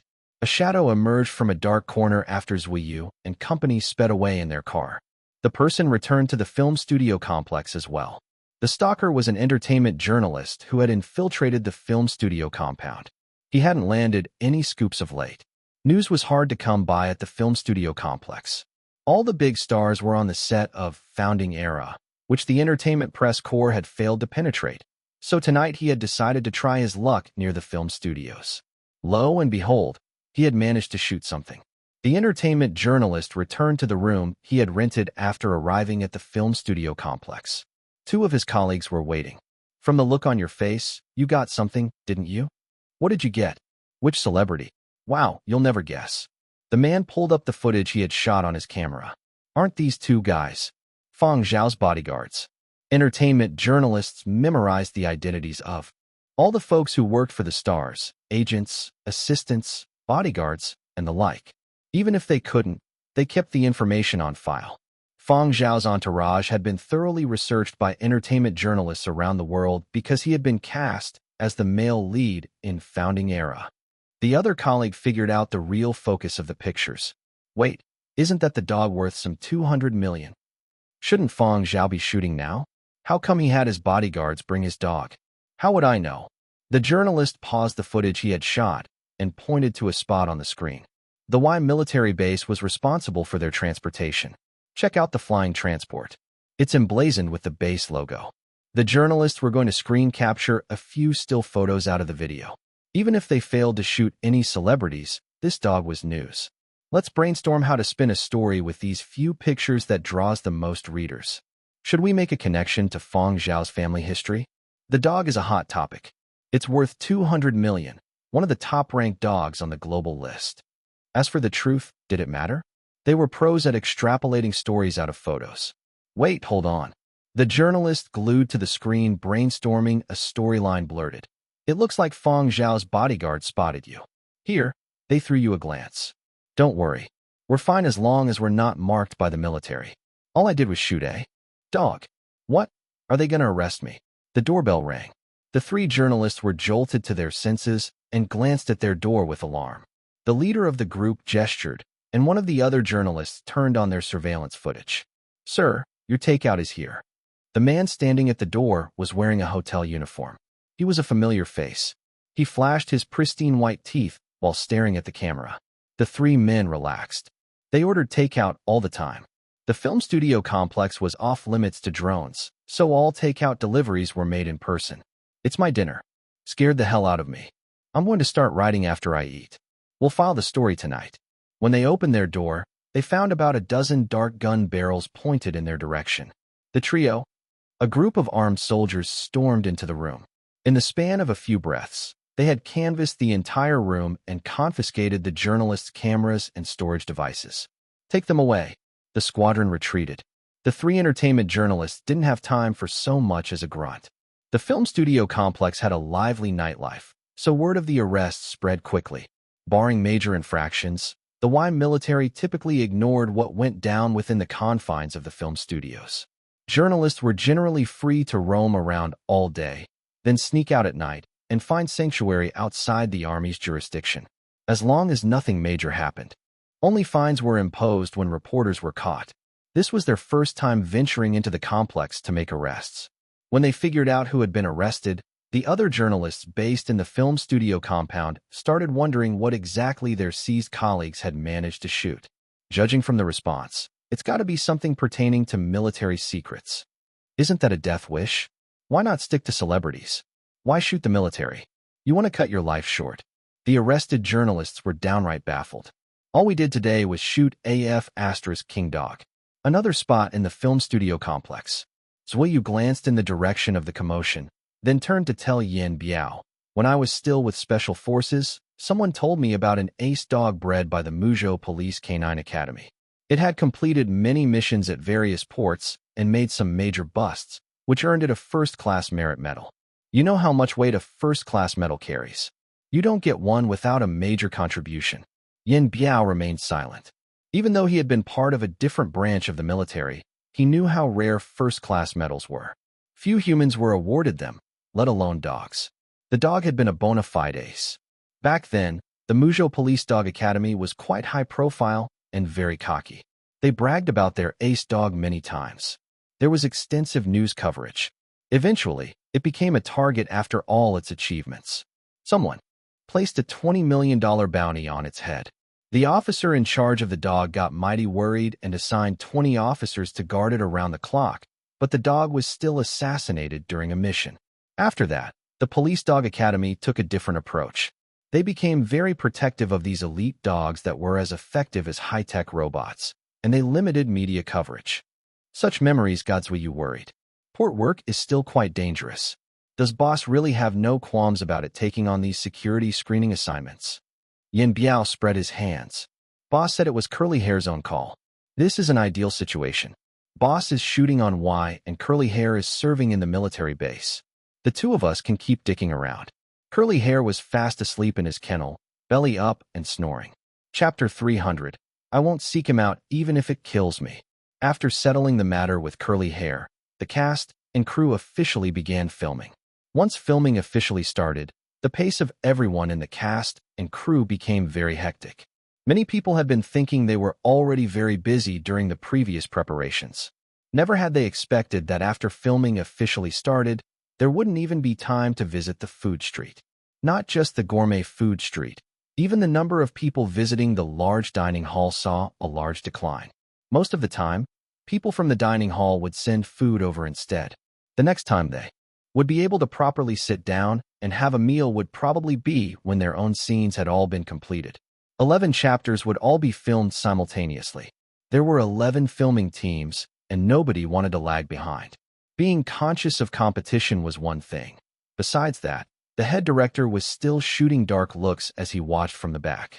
Nobody dared to slack off. Before filming had begun, Roman had seemed rather easygoing and had even joked and giggled with actors. But when he became serious, Roman was actually very scary, and he became the devil incarnate. Roman wished that he could bring along a whip while keeping an eye on each team. Whichever team's pace was slowest would receive a lashing. Of course, he didn't really go to the extent of using a whip, but when Roman scolded someone, he would not give any face. Regardless of whether they were top-rate or first-rate actors or directors or assistant directors of the filming teams, if anyone's mistake was caught by Roman, they would receive a scolding all the same. The scolding was so great that one would start to doubt his own existence. For these actors, the most relaxing time was probably the 2 hours of precious online access time they got every 7 days. Under most circumstances, these 2 hours were leisure time given by the production team to everyone. And these 2 hours were the most relaxing period every 7 days. Everyone's mind and body would be even more relaxed at this time because they were able to seek some solace on the internet and find ways to vent, whether it was chatting up someone or browsing online news headlines. Compared to filming, it was much more relaxing. Every week, when it came to that time, the internet would be abuzz. Every big-name actor as well as the team behind them would hurry to seize the headlines. When it wasn't the cast and crew's internet access time, other media outlets would hurry and push out other news. When it came to those 2 hours each week, everything else was insignificant. These 2 hours were termed by people as founding era time. Fans of every actor would count down the days of the week till these 2 hours. There was no need for additional publicity, nor was there any need for advertisements. When the time came, it automatically became founding era time. Every time it reached this point, every website and every social platform's hit counter seemed to sprout rockets attached as they shot straight upward. Celebrities and some other staff in the cast and crew would save up a week's worth of photos and videos and take the opportunity during this time to flaunt them. Everybody in the cast and crew was handed a set of guidelines, which explicitly stated what could and could not be posted. The matter of the 3 entertainment reporters at the film studio complex that had been visited by soldiers had also circulated among the cast and crew here. Roman had intentionally released this information so as to beat some sense into people who were getting restless. Don't go thinking you are too smart and try something funny. If you did not abide by the regulations of the production team and wanted to put out content that wasn't allowed, Roman would say this: go ahead and release it. If you can get it out, I'll accept the loss. Do you really think that nobody monitors the internet? When the military comes knocking on your door, don't come looking for me. You can help yourself out the door. On an online interactive platform, a third-rate actor updated their status. Received my bento box photograph. The accompanying image was a photograph of a bento box. The dishes appeared very tantalizing, attracting a lot of views and making people's mouths water just looking at it. In the comments section below, lots of fans who did not know the truth were laughing and joking. The cast and crew's food doesn't seem bad at all. There is sufficient food too. Previously, I heard that the filming conditions are really arduous. Seeing you guys eating well makes me feel reassured. If you look closely, there are 8 dishes, including fruits and a beverage. How luxurious. Most importantly, I actually see 6 dishes that I have never eaten before. Those are probably Planet Y specialties, right? I have never had such a sumptuous lunchbox banquet before. I'm so jealous. I want one portion of this lunchbox too. But very quickly, another actor who was on good terms with the one who posted the picture posted, "Take care, my brother, Candle. I can still persevere for a few more days." Another actor from the same continent also joined in the fun. "Candle, you guys go on first. I will follow after in a bit." Following that, there were other actors who also replied to this post. Fans were puzzled. Observing their posts, I feel like something isn't right. Is there some sort of hidden meaning here? Some people also went over to the official Founding Era account to make inquiries. Founding Era officially released a status explaining the special significance of this bento box. The large dining hall would prepare a sumptuous bento box for cast that had finished filming all their scenes in the serial. Seeing this, fans hurried over to their own idols' accounts and followed them in lighting candles. This also interested the average netizen. Whenever any actor's new status update was an exquisite, tantalizing, and filling bento box, they would head over to light candles. A long line of candles would appear in the comments section below. Finished filming so quickly? Candle, we still have no idea when we will get to see it. When exactly is this serial going to be broadcast? So excited. Candle, just finish my game. Does this mean that this character in the serial is dead? Candle, take care, Candle. Candle, saw quite a number of similar statuses today. The Founding Era production team seems to be distributing these bento sets at a rather high frequency. There are so many stars from all 12 continents. Of course, there are a lot of bento boxes. Although the frequency of bento boxes and candles had a sort of inauspicious feel, the majority of online audiences found it amusing. This merriment only occurred once per week, so naturally, netizens wanted to have fun to their heart's content, and they had fun with their anticipation for Founding Era and tried to guess for which episode their idols would receive the bento box. While fans were having a lot of fun, actors and the crew were suffering. Filming intensity was high.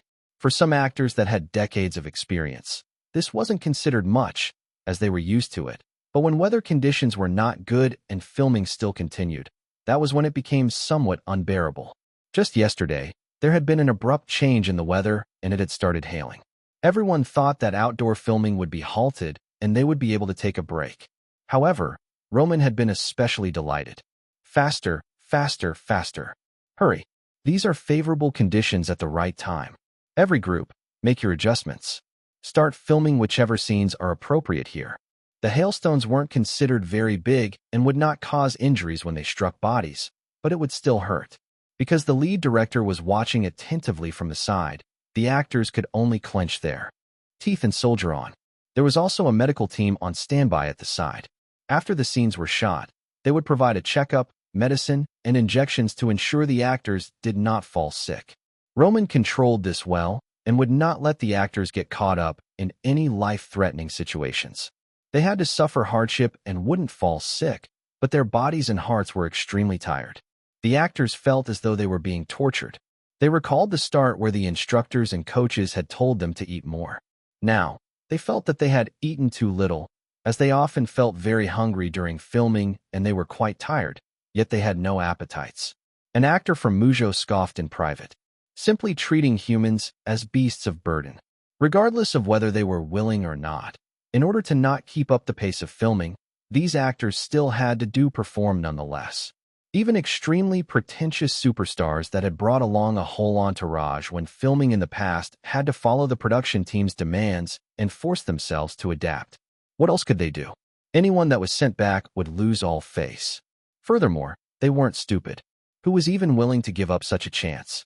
As long as they were able to endure it, the gains would be even greater than in their wildest dreams. Every business-minded company had already warned their own artists that if anyone courted disaster or caused trouble and affected the production team's filming, without even a word from the production team, the company would go ahead and remove this stain to prevent the matter from involving the company's other artists. But after 2 months of filming, there were still some experienced and big-name film stars who were unable to bear it and made suggestions to the director. Technology had developed so rapidly. In the past, when they had shot films with similar scenes, all of them had been done with special effects. All they had needed to do was act indoors. As long as their acting skills were up to scratch, with technology supplementing it, the results had been good, and they had won awards for such scenes. It had always been this way. Now, it was fine if they were to shoot at physical sets. It wasn't like they have never filmed at such sets before, but now, some scenes needed to be shot when the weather was nasty. This wasn't right. Obviously, this could be avoided, but did insisting on filming on a real set at this time, and with such weather mean that their technology was on the decline? Thus, they banded up, wanting to fight for some benefits and hoping to avoid these sorts of situations. These scenes could still be shot on the same set. What need was there to suffer so much? After that, they received a merciless rejection from Roman. Act if you want to act. Scram if you don't. Didn't actors back in times when technology hadn't been so advanced act all the same? If you want to act as a heroic character yet are unable to even take 1% of their hardship, you will never be able to understand the situation back then. You will never be able to act profoundly, and you will never be able to interpret the script perfectly. Nothing else will be able to save you from acting skills that aren't even comparable to a newcomer's. Nothing else will be able to save you from acting skills that aren't even comparable to a newcomer's. Acting skills that aren't even comparable to a newcomer's. These film emperors and empresses with countless awards felt as if their chests had been stabbed by a few knives. As for the newcomer he spoke about, who else could it be? Fang Zhao. Everyone knew that Fang Zhao was the newcomer actor that Roman had recommended, and also the only actor under 30 that shouldered a full important role in Founding Era. When weather conditions were poor, if Roman said to film, Fang Zhao never had any objections and did as he was told. Most importantly, there were no issues with his acting skills. Everyone could see that he was indeed very suitable for this role and acted well. At the same time, Fang Zhao was the only person who, in the 2 months of filming, had never used a body double. Whether it was acting or doing stunts, Fang Zhao handled them himself. Because the body doubles and stunt teams were not able to perform as well as Fang Zhao, director Roman, who was always in pursuit of the perfect film, had said one line right away. Fang Zhao, do it yourself. In the eyes of the cast and crew, Fang Zhao was someone who dared to fight and strive. From a director's viewpoint, there were no complaints. He was excellent and had obtained the acknowledgement of many older seniors within the circles. But acknowledgement was just that. Every time Roman brought out Fang Zhao's name to strike others, who could bear that? Take a look at Fang Zhao. That was Roman's most common phrase. This time, they had been a little stubborn and raised a suggestion, but had gotten Roman's line of, nothing else will be able to save you from acting skills that aren't even comparable to a newcomer's. Even their hearts felt weary hearing this. It had to be said that Roman's ability to draw enmity to Fang Zhao within the cast and crew was top-notch, so much so that whenever Fang Zhao went to the dining hall to eat, he always received many faint gazes. Over at Zero's end, he had not yet started filming his scenes. Now he was undergoing a training period and was practicing his acting skills every day. But he was listless. Zero had not even finished his second training class of the day, yet he had returned from the washroom 7 times. His whole body was limp from having the runs. Having taken some medicine his agent had just bought for him, Zero felt a little better. However, his spirits had not yet returned when he raised his head and saw Barbara. She was even holding a fan in her hand. Barbara's scenes had not started either, and she was also having training lessons during this period. Zero checked the outdoor temperature. It was -7 degrees Celsius. Although there was a heater indoors, he wasn't hot either. Who would head outdoors at such low temperatures and carry a fan? Zero stared at Barbara as if she was a lunatic. Barbara slanted her eyes and looked toward Zero as if she was looking at a heap of trash. I heard you are not acclimating well. I'm well. Which part of me isn't acclimating well? Zero retorted immediately. Your weak stomach and intestines. Barbara sneered as she looked on disdainfully. Useless person. Barbara might look pretentious most of the time and always have the poise of a noble, but her constitution was really strong, and she had inherited the Lacalina royal bloodline. Members of the Lacalina clan might appear feeble, but in actuality, they had freakishly strong constitutions. Barbara also looked down on Zero's resources. Barbara's evaluation of Zero as trash made him stomp his feet in anger. Turning his head to his agent, he uttered, "Go bring me a 40-meter great sword. I will duke it out with her." Zero's agent hurriedly held on to Zero and whispered, "Senior Master, let's not bicker with her. It's better to study the script. After you have strived so hard and filmed it, when the time comes for it to be broadcast, the governor will watch it. Old Master will surely watch it too." When his agent mentioned the governor, Zero did not think much about it, but when he mentioned Old Master, Zero's entire body clenched up. After considering this in his heart, Zero raised his hand and pointed at Barbara twice. "Just you wait." Afterward, he turned around and left quickly together with his agent. "How do you feel after taking the medicine?" Zero's agent was anxious. He was doubling as Zero's assistant now and had to manage Zero's clothing, food, transport, and housing. For the sake of his high salary, he could not let anything happen to Zero. Zero's vitality had returned after taking the medicine. Hearing his agent's question, Zero thought about it seriously and replied, "I feel much better now. I reckon that all the toxins in my body have probably been eliminated." Zero's agent, "No, you were sick because you ate wantonly. The reason you can hop around happily is because I went to buy medicine." Puzzled, Zero asked, "Hey, are there any methods that can rapidly improve my acting abilities? I feel like my acting isn't bad right now. Why does the coach still want me to improve it?" Zero's agent stared at Zero blankly for a few seconds. Governor Renault had pulled some strings to get Zero this role that would not appear until the second season. This sort of arrangement had been done so that Zero would have ample time to polish his limited acting ability. For past serials and movies that Zero had invested in himself, with a little difficulty, his acting could still be watchable. This was because the other actors did not act very seriously, and everything had been done to magnify Zero's stronger aspects in his role as the main character. However, in the Founding Era serial, compared to others, Zero was still a long way off. His acting was so awkward that even his agent was ashamed. After pondering seriously, Zero's agent said, "How about you look for Fang Zhao and ask for some advice? He will surely have some ideas. Luckily, we have collaborated a few times with him before, so he wouldn't be a stranger." Zero fumed. "Don't mention Fang Zhao to me. Looks? Figure? Family background? Qualifications? Reputation? In what way am I inferior to him?" Zero's agent, "I actually have no idea how to respond. Whatever I say will be wrong."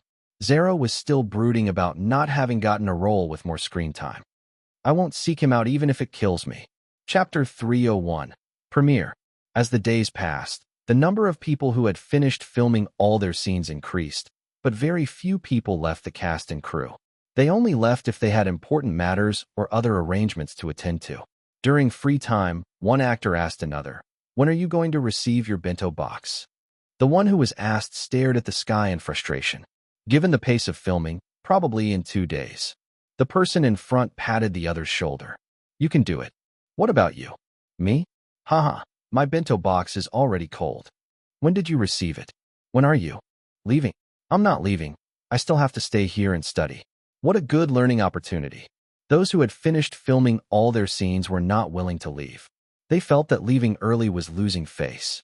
They could stay on for a period by paying for their own food and lodging.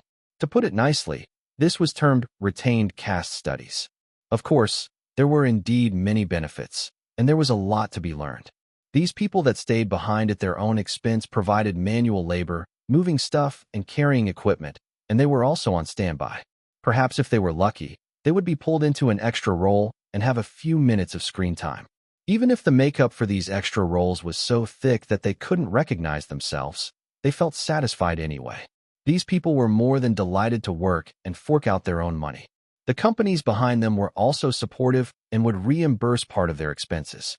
Generous companies directly covered all their expenses. Only by staying on with the cast and crew could they continue riding on the large ship that was Founding Era. Whether it was the actor's own value or the company's commercial benefits, staying on was the best option. The production team never chased anyone away. Many actors that were able to get into the cast were capable. They could act as old people or pretend to be young, and could even portray a different gender. Fang Zhao's filming went smoothly, and there were no situations where he released his full, imposing aura. He was here to act, not to crush people with his aura.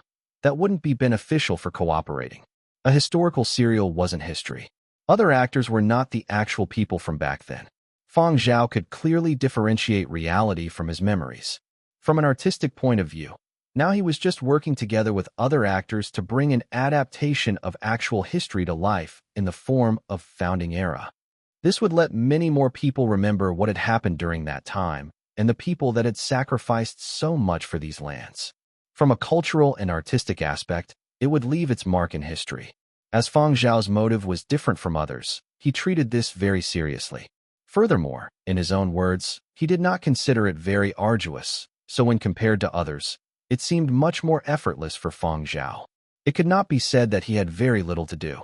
In fact, in the Yinzhou chapter's filming team, his duties were much heavier.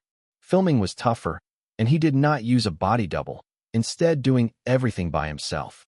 If he were anyone else, they would probably have laid down from exhaustion, but Fang Zhao still seemed enthusiastic and full of vigor every day.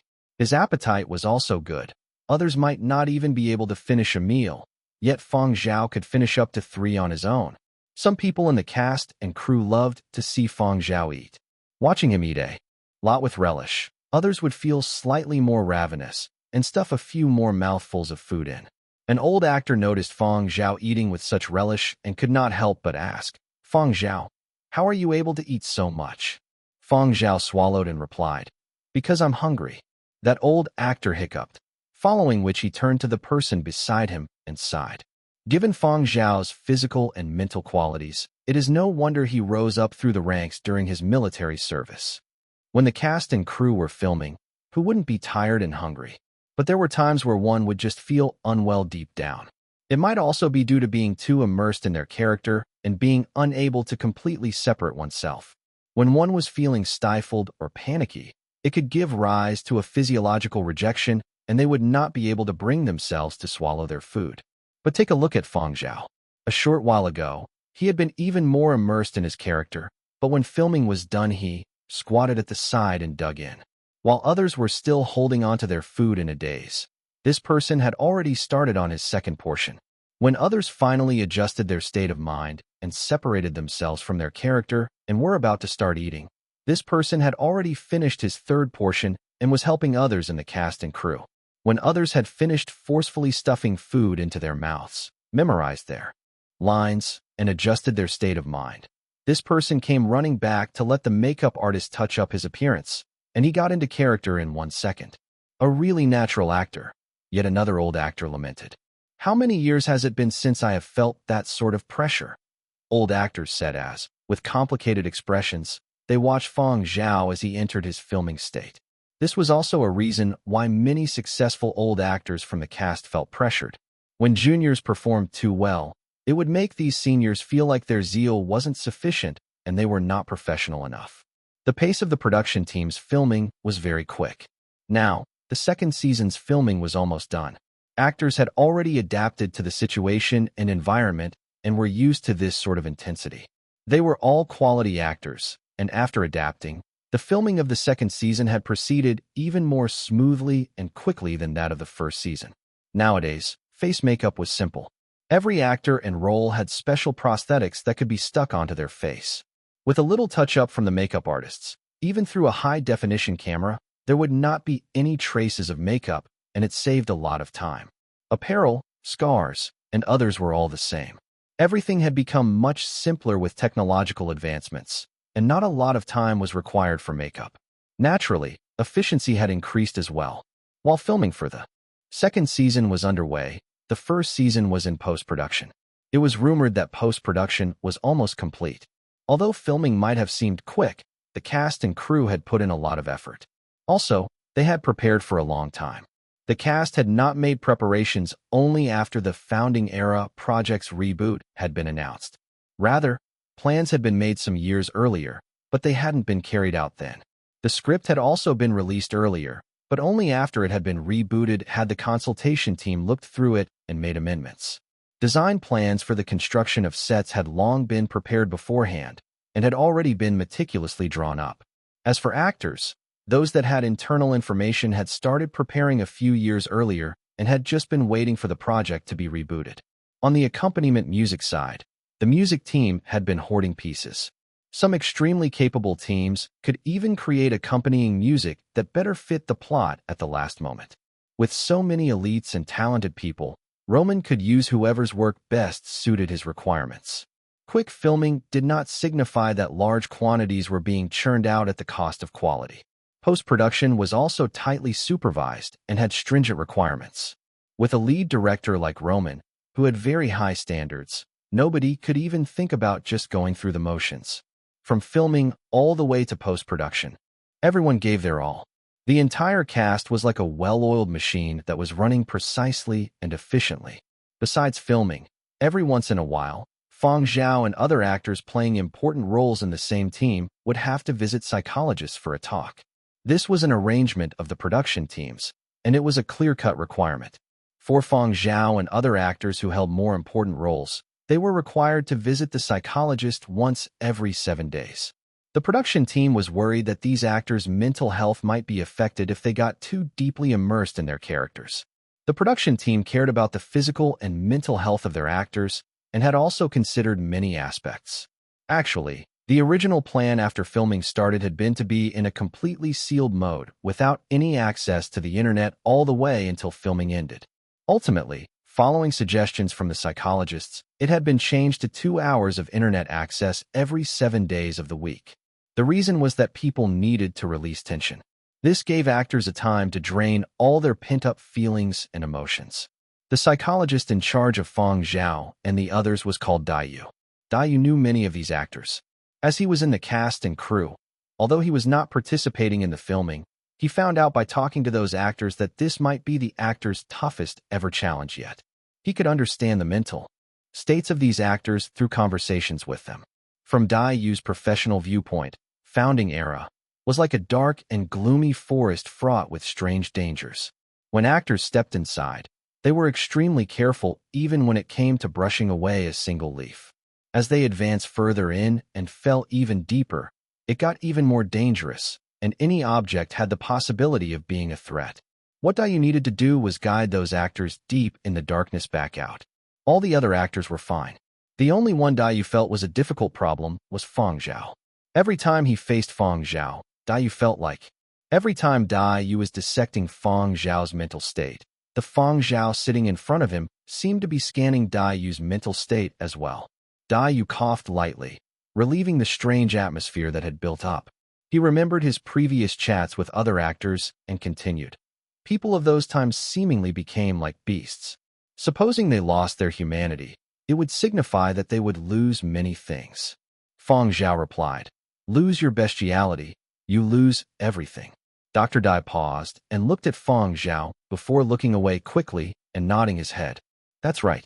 They were forced into it. Without change, they had no way of survival. Dayu then took the initiative to talk to Fang Zhao about some other topics for around 10 minutes before he ended this session. After Fang Zhao left, Dayu poured himself a glass of warm water. His finger that was hooked around the cup was trembling slightly. After finishing his water, he stared at the chair Fang Zhao had sat in and pondered. If he was more attentive, he would have realized that every time Fang Zhao came over, the chair's position was slightly further away compared to others. From several conversations here, Dayu had found out that Fang Zhao was a dangerous person. Fang Zhao might look rather harmless, but his true nature might be even closer to the role he was playing. Fang Zhao was unlike others. Other people would seem to sink into the dark and dangerous forest because of acting. As for Fang Zhao, his head had an expanse of gloomy forest that was deeply rooted and could not be removed. Dayu was powerless. The sort of temperament Fang Zhao had was probably close to what people during the period of destruction had had. It was probably because of this that Roman and the Committee of 100 had selected him. But all those issues had nothing to do with the psychologist Dayu. All he had to do was make sure the actors would not delve so deeply they could not get out. Apparently, during this period, The others had a tendency to sink too deeply and needed lots of talking to, as well as some guidance. As for Fang Zhao, he just had to go through the session as a formality. When many young actors came here, they were nervous, but when Dai was speaking with Fang Zhao, the psychologist was the one who felt pressured. Every time Fang Zhao came, Dai would feel uneasy, as if he was being watched by a wild beast. That's right. Over here, Fang Zhao wasn't nervous. Dai was the one all tensed up. December passed by really quickly. As the new year and a new month came, a half-minute-long trailer for Founding Era subsequently appeared. The accompaniment for this trailer had been created by a reputable music association. A piano played at the start, supplemented by a violin. It sounded gloomy and restrained, and also seemed quiet and lonely. The opening sequence of the trailer. A truck driver leaning against a steering wheel, his fist clenched tightly. He looked through the shattered windscreen and hesitated. A shepherd held onto a machete with his trembling hand as droplets of blood trickled down the knife's sharp edge. A prison guard in a prison sat down on the floor and quietly lit up a cigarette. A lady in an elegant dress stood on a castle wall and looked out into the distance. People crawled out from a series of ruins, staggering step by step, as if they were entering an abyss. The whole country in ruins, homes shattered, the sun and moon no longer visible, meteors raining down, struggles in the fires of war, moving forward in the darkness. A bloodied feather against the light floated downwards. 2 steps from hell. Calamities that did not cease in battles without any rest. As the melody's tempo started to rise, drum beats became even more powerful. The coloration of the image started to become even more intense, rising up abruptly from the darkness and being reborn from the ashes. In that very long and desolate period, freedom, existence, blood, guarding, 12 massive monuments appeared. Countless names flashed across. The history of the period of destruction that only appeared in history books unfolded before the eyes of later generations. A long journey, a 100-year reflection. Founding Era will premiere on January 28th, 12 p.m. Huangzhou time. 11 chapters will be simultaneously broadcast. This wasn't a warped fantasy, but actual historical culture combined with video and music to form a work of art. On January 1st of the 535th year of the new era, on the first day of the new year, following the release of the trailer, every forum, video streaming site, social platform, newspaper, and magazine was occupied by Founding Era. Without a doubt, the main theme for the coming year had been set. Scenes of great jubilation happened online. It is finally going to be broadcast. I'm counting down every single day. Everyone is a big name. The feeling of just randomly pointing my finger and it landing on a celebrity feels great. What an unprecedented grand allocation. I can't wait. Were the 12 people that appeared right at the start of the trailer the 12 great generals? Idiot. Did you sleep in history class? There are only 11 great generals. Fang Zhao isn't one. The Wu Yan in the trailer is still a baby. 11 chapters. As a Yenzhou person, I will watch the Yenzhou chapter first before watching the others. How great. 11 chapters being broadcast simultaneously. What a difficult choice. Which one am I going to choose? I'm from Huangzhou. Why isn't there a Huangzhou chapter among the 11 chapters? There were 12 continents in the world because of the period of destruction. Huangzhou was slightly special and was the only one without a local great general, and it was the only continent not named after a person. Nowadays, Huangzhou was the world's political core. The people of Huangzhou always felt a sense of superiority, but this time, people of Huangzhou were depressed. Us Huangzhouans have been reduced to a supporting role in Founding Era. No idea when we will be able to see a storyline concerning Huangzhou. We will have to wait till we're closer to the end. Only then will we get to see our continent's part. Whatever. Everything is good as long as we can watch it. Once it premiered, there would be 2 episodes aired every day from Monday to Friday, none on the weekends. But the series wouldn't start until the 28th, and it was only the first now. How are people going to endure for another 20-something days? If the series could not be watched yet, then head to the Cemetery of Martyrs to pay respects first. Fans found out which characters their idols were playing and headed to the Cemetery of Martyrs to find out where these heroic characters' graves were. Thus, on the first day of the new year, The number of people visiting each continent's cemetery of martyrs saw a sharp increase. Isn't there still some time till Memorial Day? Why are they so many people? Asked a puzzled worker at a cemetery of martyrs as he saw the number of people walking around the cemetery grounds. The impact of founding era, another staff member replied. Someone else joined in the discussion. Commemorative portraits of martyrs are selling especially well this year. In the past, nobody bought commemorative portraits. This year, right at the start, they have all been swept up. My superiors have even said that more artists have been hired to work around the clock, and there are a lot of portraits of characters I have never even heard about before. In the month of January, it seemed as if the number of visitors to the Cemetery of Martyrs was increasing every day. Very quickly, given the bombardment of information, even people who did not pay attention to these aspects also found out about the premiere founding era on Memorial Day. All military districts, regardless of whether they were on Earth or a foreign planet, also received news about it, and they were eagerly waiting. There was much lesser entertainment in the military, and it was rare for there to be a series that the top brass supported. Naturally, this was highly anticipated. In people's daily lives, whether they were at work, in school, or online, founding era was always unavoidably mentioned. This had already become a sort of phenomenon for the entire population. Founding era was going to premiere on Memorial Day. Schools and companies would be on vacation, and the streets would have much fewer people. For the Cemetery of Martyrs, this would be a rare occasion where it was quiet. Finally, the day came. Some people were gathered together with their family members, some with their colleagues, and some were staying home alone, but they were all waiting. In some places where it was the middle of the night, people had stayed up waiting. At the appointed time, the first episode starting airing, and everyone turned it on full of joy and expectations. But their pleasure was short-lived. Chapter 302, starting at the apex. As the trailer time was limited, the majority of stars had only appeared in a flash. Only the faces of those playing lead characters or important supporting roles had been seen. Now that it had officially launched, the majority of fans were here to count stars as they watched Founding Era. Others were either curious or here to join in the fun.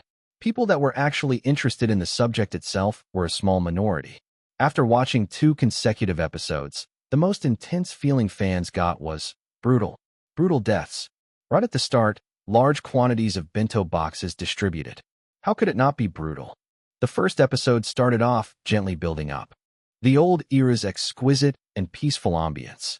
However, what followed was chaos, blood, and cruel catastrophes that created an obvious contrast. The period of destruction had officially arrived, and it signified that many more people would die.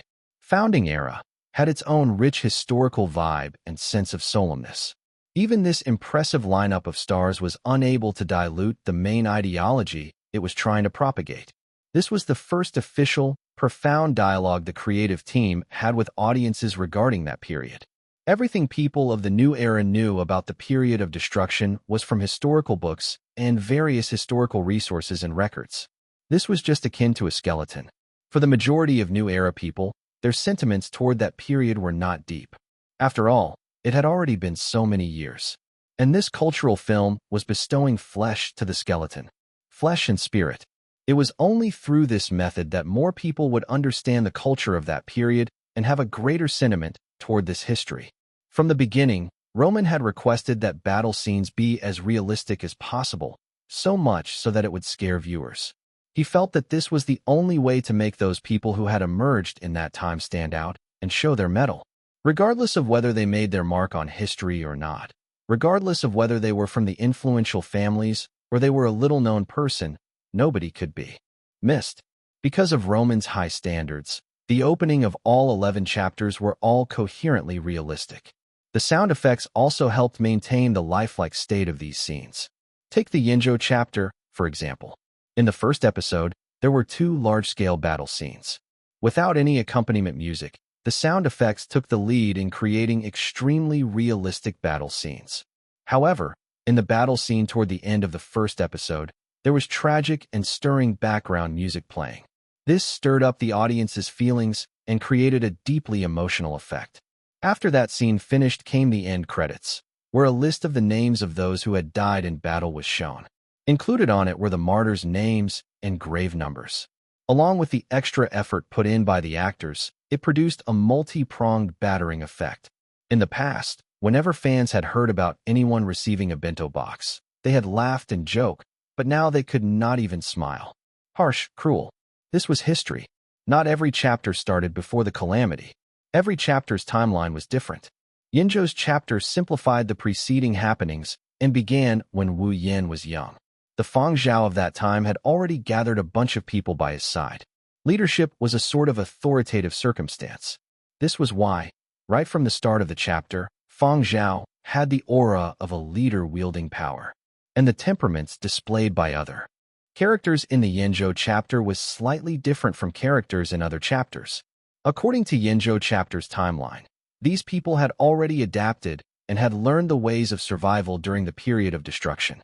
Because the timeline was different from the other chapters, that Yinzhou chapter's list of lives lost in battle at the end credits was longer than other chapters. These names had all been recorded in history. The list of names here was longer, but that did not mean that the officially distributed bento boxes here were great in number. On the contrary, bento boxes were seemingly distributed wholesale in the other chapters.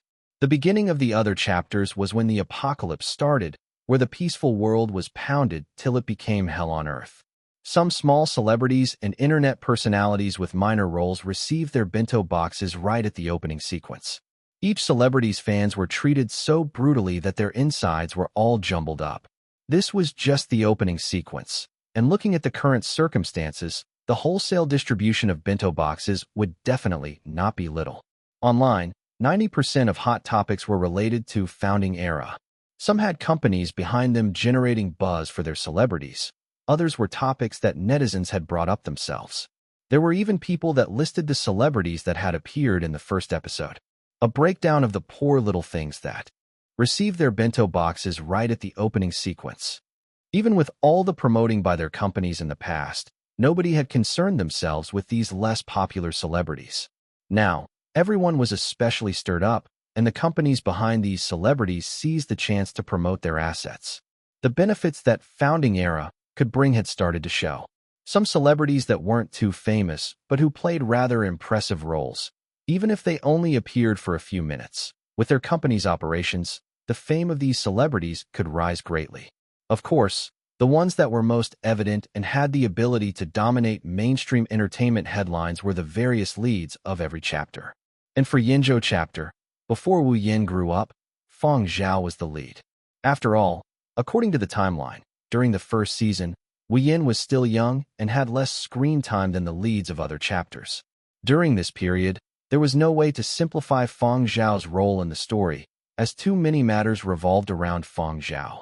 That aura of Fang Zhao's dope. Image. Some people took a few screenshots of Fang Zhao's fight scenes in the Yinzhou chapter's first episode. Among them was a close-up of Fang Zhao's face. A death gaze coming from Zhao God. When I was watching this segment, my back shivered. Let me upload a screenshot to image. This was the predicted fight scene with the beasts that flashed by so quickly. I never expected that he would take on 6 at once. It's 7. There was one more hidden behind him. It seems quite casual, but when you look at it carefully, it isn't casual at all. How ruthless. Every move is efficient, and the killing intent that follows after. And there is still the scene of a meeting where Fang Zhao glances in the direction of the camera. At that moment, I felt a constricting pressure. That is probably the aura of a leader. Awesome. He doesn't look one bit like a newcomer. Fang Zhao is indeed rather impressive. Wait a minute. Which Fang Zhao are you people actually talking about? I can't tell the difference. How are we going to differentiate them in future discussions? Cough.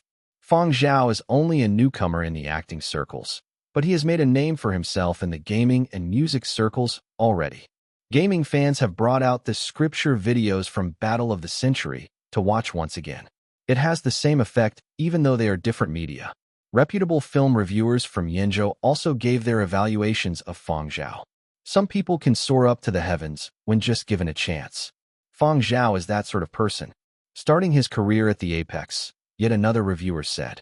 Starting his career at the apex might have sounded very impressive, but actually, there were 2 ways it could be interpreted. The first was that he had come flying out of the blocks, vastly exceeded other actors of the same grade and status, and stepped on the summit many newcomers had no way of achieving even after many years. The other meaning was, starting off at the top, he could only go down from there. That was the intention of the reviewer.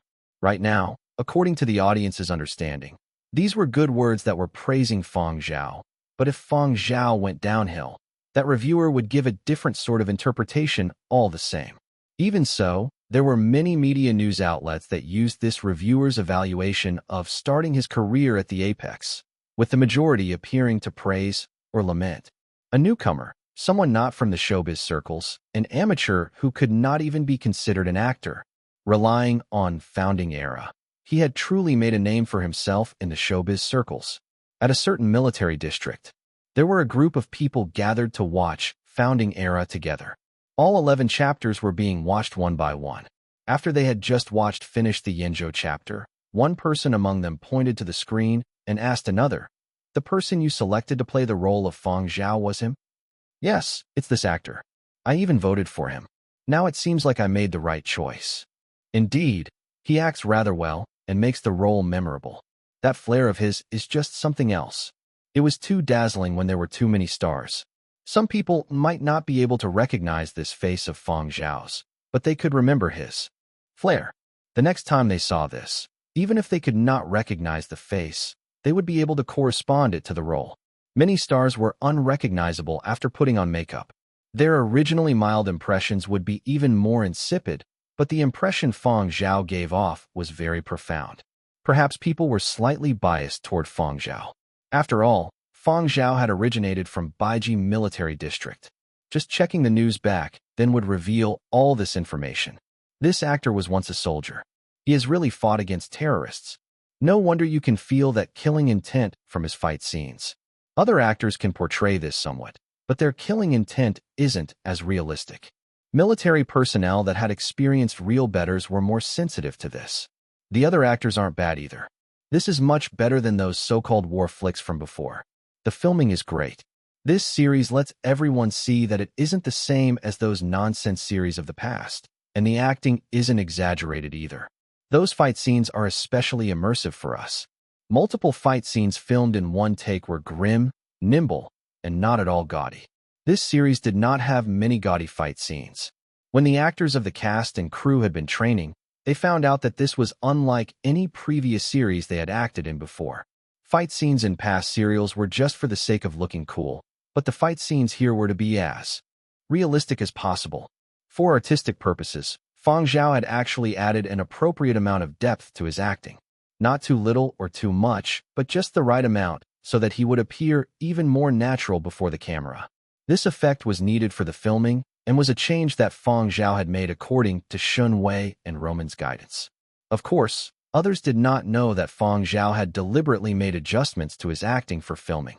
From what many older precursors in the industry saw, Fang Zhao's understanding of the role, his dialogue, fundamentals, and techniques were satisfactory. This made those among the committee of 100 that had voted for him feel relieved. Relieved and somewhat pleased. What did so many positive evaluations prove? It proved that their foresight was good. Look, we picked out a no-name among a field of big-name actors, and he is the most suitable. Now that they were emboldened, when these people accepted interviews or were asked for their comments, they naturally praised Fang Zhao. Praising Fang Zhao was the same as praising themselves. And at the same time, it was smacking the bunch of people who had previously refuted and doubted their choice. My own foresight is better than yours. This also lets those students of film and art academies see clearly for themselves who had the perception to choose this talent. At this time, they could more or less understand how Roman felt. This sort of feeling was rather pleasing. Yinbei City Retirement Facility. Great-grandfather Fang wiped away tears. His eyes were red. He had no idea whether he had been affected by the solemnness of the series or by his great-grandson. After he finished watching the 2 episodes, Great-grandfather Fang sat in front of the screen, staring at nothing in particular and remaining silent throughout. Beside him, great-grandmother Fang's eyes were red too. She sighed. Surviving during that period was no easy task. Little Zhao has acted really well. Word online is that these one-take fight scenes require many tries to be successful. It is very tough on the actors, and they might suffer injuries. And little Zhao has many more of these sorts of scenes than others. I wonder how much he has suffered. To be able to act until he gets this sort of result isn't easy at all. That goes without saying. Could this result be achieved if it wasn't tough? The tears that great-grandfather Fang had just held back starting flowing again. For more than an hour, the two old Fangs sat there talking about the cruel fate of survivors in the period of destruction and then about how Fang Zhao was holding up while filming. Are we going to watch the other chapters now? Great-grandmother Fang asked. The two of them had told the younger generations of Fangs that if anyone wanted to visit, they should come beforehand and come looking for them today. Therefore, nobody would disturb the two old Fangs, and these two old folks had decided to spend the whole day watching the serial. Nope, let's wait for a few hours before watching, great-grandfather Fang replied. After he had calmed down, great-grandfather Fang browsed some news online. When he saw those compliments and praises for Fang Zhao, he smiled till his creases were on the verge of blooming. He wiped away his tears and snot, which had flowed out once again, and washed his face, then headed out to look for his old comrades for a chat. Fiery Bird, Yenzhou Department. The Dieting series earpieces and sound equipment that Fang Zhao endorsed saw another round of buzz. There was a significant increase in sales after the first and second episodes of Founding Era aired. Some warehouses in Yenzhou were already out of stock. Other continents had stored less stock, and there were many more empty warehouses. The influence that Founding Era had was global. Fang Zhao's momentum. If we extend our contract with Fang Zhao, his endorsement fees surely have to be increased. Otherwise, he might not continue with the endorsement. Then do we still sign with him? You don't say. Of course we sign. The planning department made plans early on, but the circumstances with Fang Zhao after the broadcast of Founding Era were unknown, so it was set aside. Now that Fang Zhao's momentum is ascending, the new product plans have to be implemented. Dieting series' newest model, a high-end version. Fang Zhao had already played the role of a leader. Naturally, there was a need for a corresponding high-end version, the sort that would cost a minimum of at least 5 digits. All right, I will leave a message for him. They only get 2 hours of internet access every 7 days. We still have to wait a few days for a reply. Why does Fang Zhao not have a manager? Fiery Bird approaching a party for an endorsement and even having to wait a few days was extremely rare. This was something unavoidable because these were the rules of Founding Era, not something decided by Fang Zhao or certain actors, so Fiery Bird had no choice. Fang Zhao was not the only actor that endorsed Fiery Bird products, but now, if Fiery Bird wanted to look for any actors to film new advertisements, they would need to wait. In time, there would surely be many more manufacturers headed to Planet Y who would take the opportunity to film advertisements during actors' rest times. The sales volume of items endorsed by lead roles, important supporting roles, and other roles that appeared multiple times saw a great increase alongside the rising internet popularity. The large ship that was Founding Era carried many people's interests along with it. But at the same time, the original purpose of this film project was still in the midst of being completed. Every continent's cemetery of martyrs saw a peak in visitors. Some graves that did not have any visitors in normal years suddenly received a lot more people paying their respects. Chapter 303. Immense Pressure 2. The internet was full of praise for Founding Era. There was also a reputable reviewer that claimed Founding Era was the most realistic historical drama ever made in the new era. As for the actual history, according to Fang Zhao, it was still far off. However, this was but a film series and a form of art. To come close to the original history was hard enough. Seeing news reports about people visiting graves that saw no visitors other than cleaners in past years, Fang Zhao felt rather happy. Having someone remember them was a good thing, even if they were only remembered now.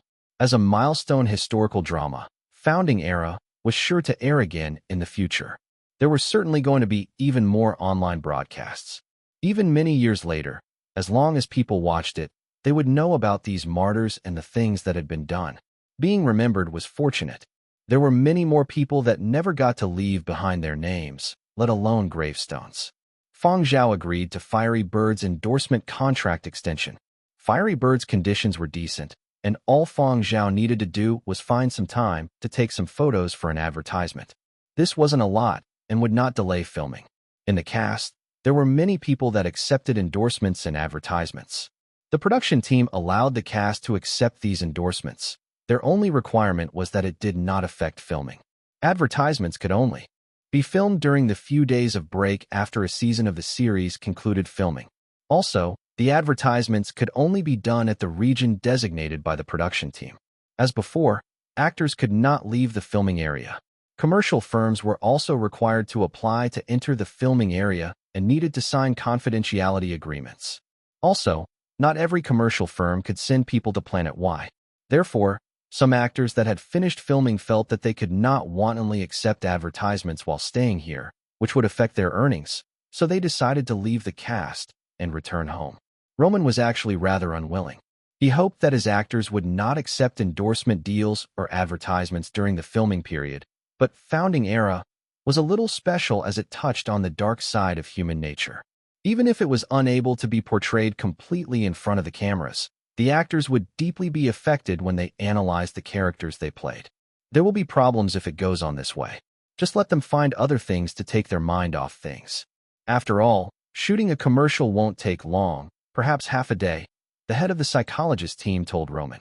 I don't even know how those people during the period of destruction lived. Under that sort of living environment, it is really easy to be forced to become crazy or perverted, right? Those that didn't break were really strong people. Roman gave a tisk and did not say more. Deep down, however, he agreed with what the other party had said. Sometimes when Roman thought too much about it, the darkness and bloodiness of the period of destruction made him feel breathless. There was a lot that wasn't suitable for audiences, and Roman was clear on that. Thus, although he wasn't very pleased with actors accepting endorsements during filming, he ultimately approved of it. He was almost going crazy himself, and he shouldn't make others go crazy with him. I heard that Fang Zhao accepted a commercial, the head psychologist asked. When talking about Fang Zhao, Roman's face beamed. It's a fiery bird endorsement, just some photographs and a short video. It can be completed within an hour. Furthermore, with Fang Zhao's condition, filming for another day won't be an issue. I feel at ease when it comes to him. Roman had also seen those evaluations online, and naturally, he was pleased. Have you watched it yet? How was it? Didn't this young fella act really well? Roman asked. Very well indeed, the psychologist replied. Fang Zhao is very suitable for that role. He had heard from the psychologist in charge of the actors from Yenzhou about Fang Zhao's circumstances, and it was something that they could not resolve. In private, they had previously discussed a type of black, period of destruction black. Deep inside Fang Zhao was this sort of color.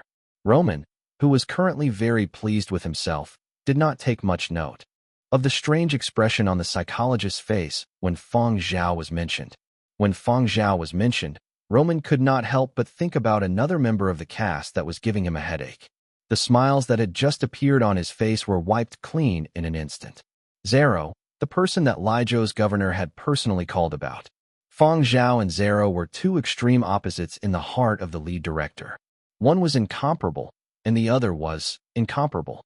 When it came to Fang Zhao, lead director Roman felt that there was nobody in the entire cast that could compare to Fang Zhao.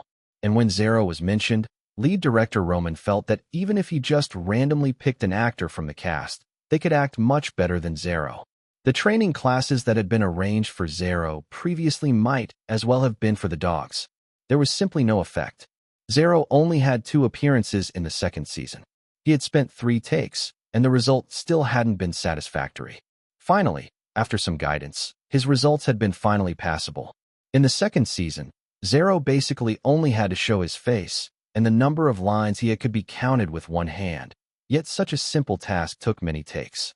The director in charge of the Lizhou chapter hadn't been in a good mood these past few days, and he looked gloomy. As the head lead director with high requirements, Roman was even more irritable. Thinking about it made his stomach hurt. As of now, filming for the second season had concluded and was in post-production. The third season's filming was underway as well. In the third season, the character that Zhao played saw a significant increase in screen time. Included was a scene where Zhao's character argued with another character. From what the lead director had seen, Zhao was still a long way off from portraying the emotional outburst a capable actor could do in an instant. If Zhao really wasn't able to do it, the director might have to adjust the angle of filming and place the focus on another character. However, he could not always do so. Lead director Roman was seriously contemplating making a call to Li Zhou's director and just sending Zhao back. Zhao could roughly guess the directing team's opinions, because when the lead director had gotten angry with him, he had clearly said, "If you can't act, we will change you." When Zhao had started filming for the second season, he had received a face full of spittle from the lead director after his first scene. Zhao had swallowed his anger and had not dared to take it up straight away with the lead director. Otherwise, he would receive a call from his governor granddad. But thankfully, back then, the lead director had brought him aside to scold him. If he had done it in front of everyone, Zhao would have lost all face. Filming is so tiring.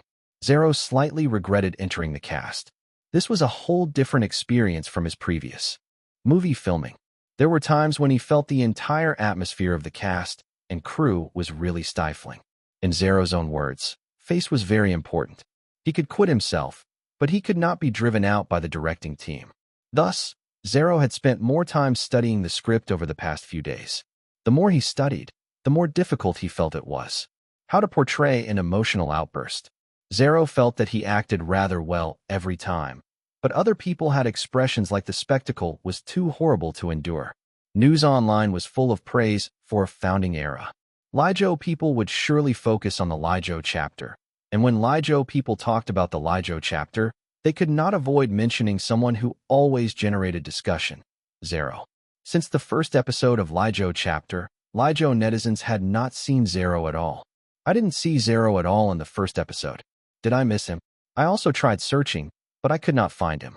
Could it be that his makeup is so good that we can't discover him? Has anyone found out where Senior Master Zhao appears? It's best if he doesn't appear. Zhao's acting skills are fine if it is for kicks and giggles, but for a founding era, he is sure to get bashed."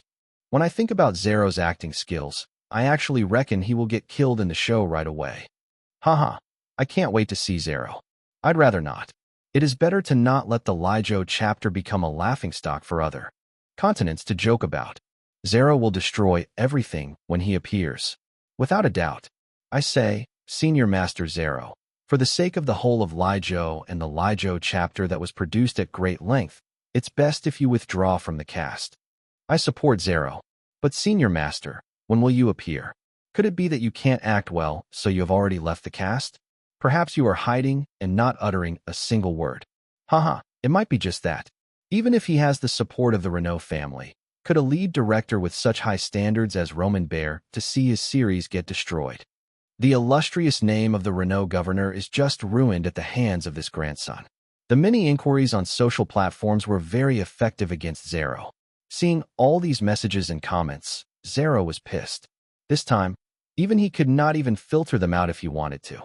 It simply could not be disregarded. A furious Zhao straightaway updated a new status on his social platform account. Appearing at the start of the second season. Commit suicide if you ask again.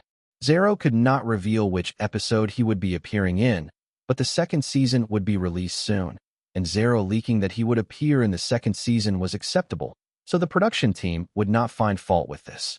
This also helped increase audience anticipation levels. How many people in Li Zhou were waiting to watch and joke about Zhao? The moment this status was updated, many Li Zhou netizens came rushing over to join in the fun. This commit suicide. Does Zhao mean he will kill himself, or does he want the askers to commit suicide? Rubbish. Certainly Zhao commits suicide. Yes, that's right. Zhao is talking about himself. So I see. Zhao, are you really going to appear in Season 2? Can't wait. Senior Master, are you certain you will appear in Season 2? I didn't see it just now. Zhao, which season will you be appearing in again? When I heard that Zhao wanted to commit suicide, I stopped whatever I was doing and came over to spectate. I'm here to see how Zhao kills himself too. In no time, many Li Zhou mainstream entertainment media's push notification headlines were about Zhao committing suicide. With regards to this, many Renault family members hurriedly contacted Planet Y. Li Zhou's governor even found some time to make an inquiry. Zhao's agent had to explain one by one that it wasn't like what the media had reported. The agent was also worried about Zhao's filming later on. There were so many people in Li Zhou watching him and people from other continents waiting to joke about it. Yet Zhao was still causing trouble. Zhao's agent was so worried he felt he was going to go bald soon. What can I do? I am under immense pressure too. After explaining to various parties, the agent was preparing to have a proper chat with Zero when he saw Zero sitting quietly and staring at a mirror. There was a rare hint of self-doubt on his face, and he seemed desolate. Zero had put on a forced smile when he had replied to the call from the family elders and promised to act properly and film seriously with all his heart. After that, when the call had ended, he had sat in silence, staring at himself in the mirror. 1 minute, 2 minutes. The room was eerily quiet. Handsome, Zero slapped the table as he got up. Motherf * King Handsome, a powerful and resonating voice full of self-confidence. The dispirited Zero a moment ago had disappeared and been suddenly replaced by one with a glowing spirit who was full of vigor and radiating self-confidence. Zero's agent. Self-doubt. Bullsh * T. Where did you suddenly get that King self-confidence from? After his mental state recovered, Zero's mind starting revolving. Thinking about it for a bit, he turned to his agent and said, "Go and get me a bottle of water, the packaged spring water from the gourmet food city." Zero's agent looked carefully at Zero and then nodded. All right. Without saying anything else, he stepped out. Once his agent stepped out, Zero also went out. He had decided to endure the humiliation and would look for Fang Zhao to ask for any good suggestions. He had sent his agent away, as he did not want to let his agent see him going to look for Fang Zhao personally. Not long ago, he had said that he would not seek out Fang Zhao even if it killed him. Currently, it was getting late here on Planet Y, and the majority of filming teams had wrapped up filming for the day. Only a few night scenes were currently going on outside. Like a thief, Zero ran over to Fang Zhao's quarters. Everyone here stayed in single rooms. Rooms were allocated based on 2 criteria. One was based on the roles, and the other was based on special privileges. Actually, the 2 did not have much difference. When Zero got there, Fang Zhao was eating. For today's dinner, Fang Zhao had eaten 3 portions of packaged meals. After filming concluded for the day, Fang Zhao had returned to continue and have his supper. When he saw this, Zero thought to himself, he can really eat. Fang Zhao's supper was rather lavish. It wasn't food the production team provided, nor was it from the dining hall. Where did you buy it? Zero asked as he glanced at the few delicately made pastries. He had never tried them before. These were sent from the people at the base, Fang Zhao replied. They were actually a new foodstuff produced at a certain experimental plot. A scientist there loved experimenting with food and would create a lot each time. Every time he did this, he would send some to Y base. When it was sent to Y base, it would be sent straight to Commanding Officer Hui. Recently, Curly Hair had rendered some meritorious services at the port, which pleased Hui. The buzz of Founding Era on the internet had also brought about quite a lot of popularity to Planet Y. Thinking back, Planet Y's change in fortunes started when Fang Zhao had come, and when Hui heard that the filming conditions here were tough and many people could not eat well, Hui felt that he should take care of Fang Zhao, or at least show some concern. So he had gotten his men to deliver some food to Fang Zhao when they headed over. He would get his men to send some stuff to Fang Zhao from time to time as a form of gratitude. Fang Zhao brought out a clean plan and distributed some food to Zero. These are pretty good, try them. The food displayed on the plate in front of him looked really appealing and was very fragrant, but one who is unaccountably solicitous is hiding evil intentions. But when he thought about it, Zero felt that he was wrong. It was the other way around. He was the one looking for Fang Zhao. It was not Fang Zhao who had a request to make. Looking at things this way, Fang Zhao was just sharing some food. You are a pretty good person. Zero did not worry about his table manners and started eating. Zero had not eaten much for dinner. He had been pissed by all the opinions online and had lost his appetite after talking with those family members. Now, when he saw Fang Zhao eating something so fragrant, he felt famished. After finishing his food, Zero awkwardly brought up his purpose. He had come over to exchange pointers about acting experience. Although Zero had not said it very clearly, Fang Zhao understood his intention. Zero had come to ask for help, but he was too conscious about his reputation and had to find other excuses, so he couldn't spit it out properly. Fang Zhao felt that Zero still had ambition. Most importantly, no matter how much pressure he was under, his vigor was always very strong. Zero normally acted lowly but made himself out to be impressive, but he had never done anything that was really exceeding low. In the cast and crew, where the atmosphere was tense and stifling most of the time, Having a bubbly person like Zero around was rather meaningful and fun. This was probably the reason Lijo's governor doted on his grandson so. Zero felt goosebumps appearing on his skin under Fang Zhao's gaze. This was exactly the same sort of gaze his grandfather had had during the video call. Zero thought to himself, "You really think you are more senior than me?" Yet another person who has become too obsessed with the role he plays. Chapter 304. Innate talent that isn't too mainstream. Because Fang Zhao saw Zero as a junior and knew Zero's character, he would not get too bothered about Zero's bearing, which was especially good at offending people. Being an actor isn't easy. Studying the script, memorizing lines, attending training classes, refining our roles, polishing our artistic concept, all this is really tiring. Zero grumbled. Most importantly, he felt that he had already worked hard, but other people did not agree. Zero was really sullen. If not for the fact that he wished to be vindicated, he would have packed his bags and called it quits on the spot. Fang Zhao smiled. From an artistic aspect, you all are also people that change the world. The time and energy invested is worth it. Zero totally did not pay attention to the more profound meaning of you all. When he heard what Fang Zhao had said, Zero felt rather proud of himself. Changing the world indeed. Right. A while back, he had seen a reviewer say that Founding Era had impacted people of the new era in spirit and ideology. Cough. That's what we ought to do. Although I act really well already, I still wish to have an even more profound portrayal of this role and impact even more people's spirits and ideology. Saying this, Zero waited for Fang Zhao to give some suggestions. No matter how important or pretentious his position was, Fang Zhao would still give some suggestions, right? Otherwise, there would be no meaning in all this. Fang Zhao did not understand much about the Lizhou chapter, especially the earlier chapters. Fang Zhao wasn't too familiar with it and had not finished looking through the Lizhou script. In the consultant team, he had only handled the Yinzhou chapter. Zero spoke about the scene he was going to act in and the role he would be playing. Fang Zhao listened attentively and then pondered it. Actually, those training classes had still had some effect. At least when it came to understanding the role, Zero had indeed made some improvements.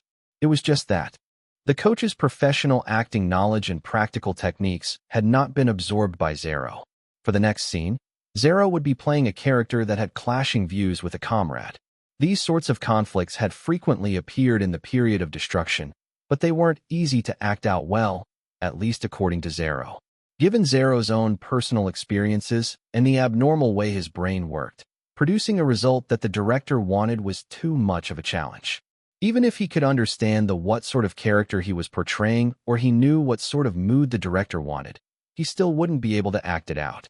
When he acted, he directly fell into his own character, and the role he was supposed to be playing was twisted. This was the reason Zero felt he was acting very well and was immersed in his character, but other people felt like he was destroying the character. Zero wasn't suitable for acting in this sort of solemn historical flick, but since he had already come all the way over, Fang Zhao would think of something to help out. After pondering seriously, Fang Zhao said, "If you want to act according to what the director requests, that isn't entirely impossible."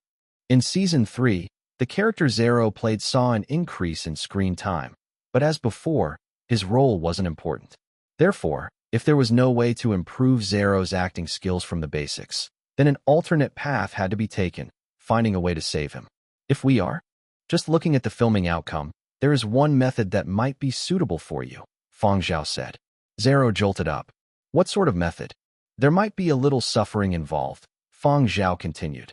How much suffering? It can't be considered suffering, just enduring a little pain. However, it is only for the duration of the filming of the scene. Zero pondered it seriously for a bit and then asked, "Will it hurt my face?" "It won't." "Say it." Elsewhere, Zero's agent, who had gone to the gourmet food city to purchase mineral water, had been gone for 2 hours. Actually, the entire thing would have taken half an hour, but Zero's agent had been able to guess what Zero was up to with one look. He had not left after stepping out and had watched as Zero went to look for Fang Zhao. Only then had Zero's agent gone to the gourmet food city.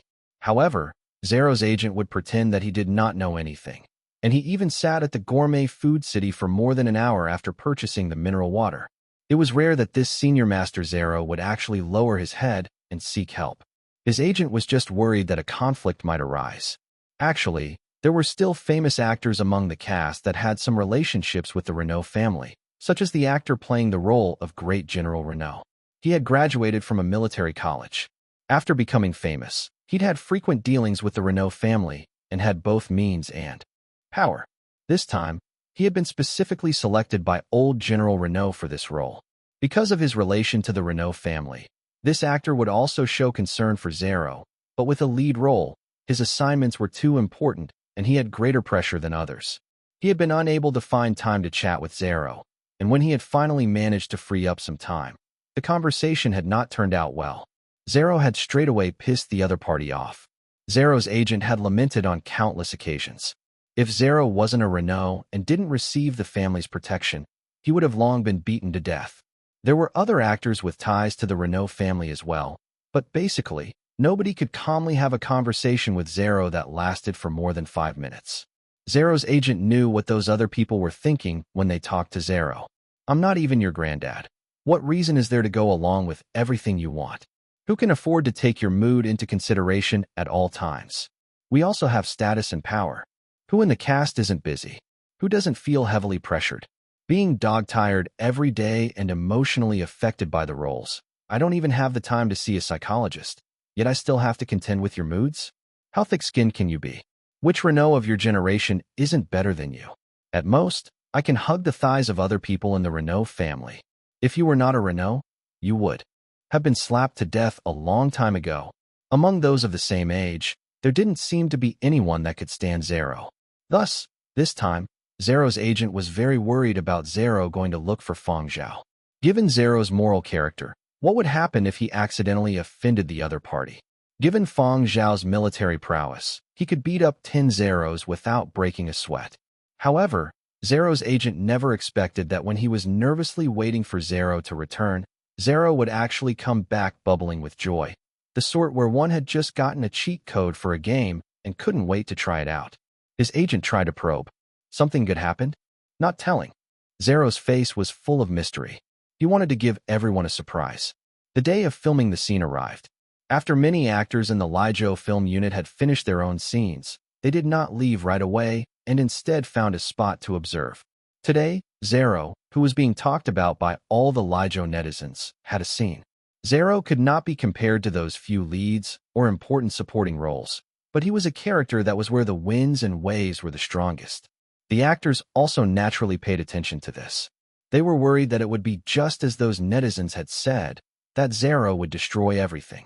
If that was really the case, all their efforts would have been for naught. However, today, Zhao was full of drive and was brimming with confidence.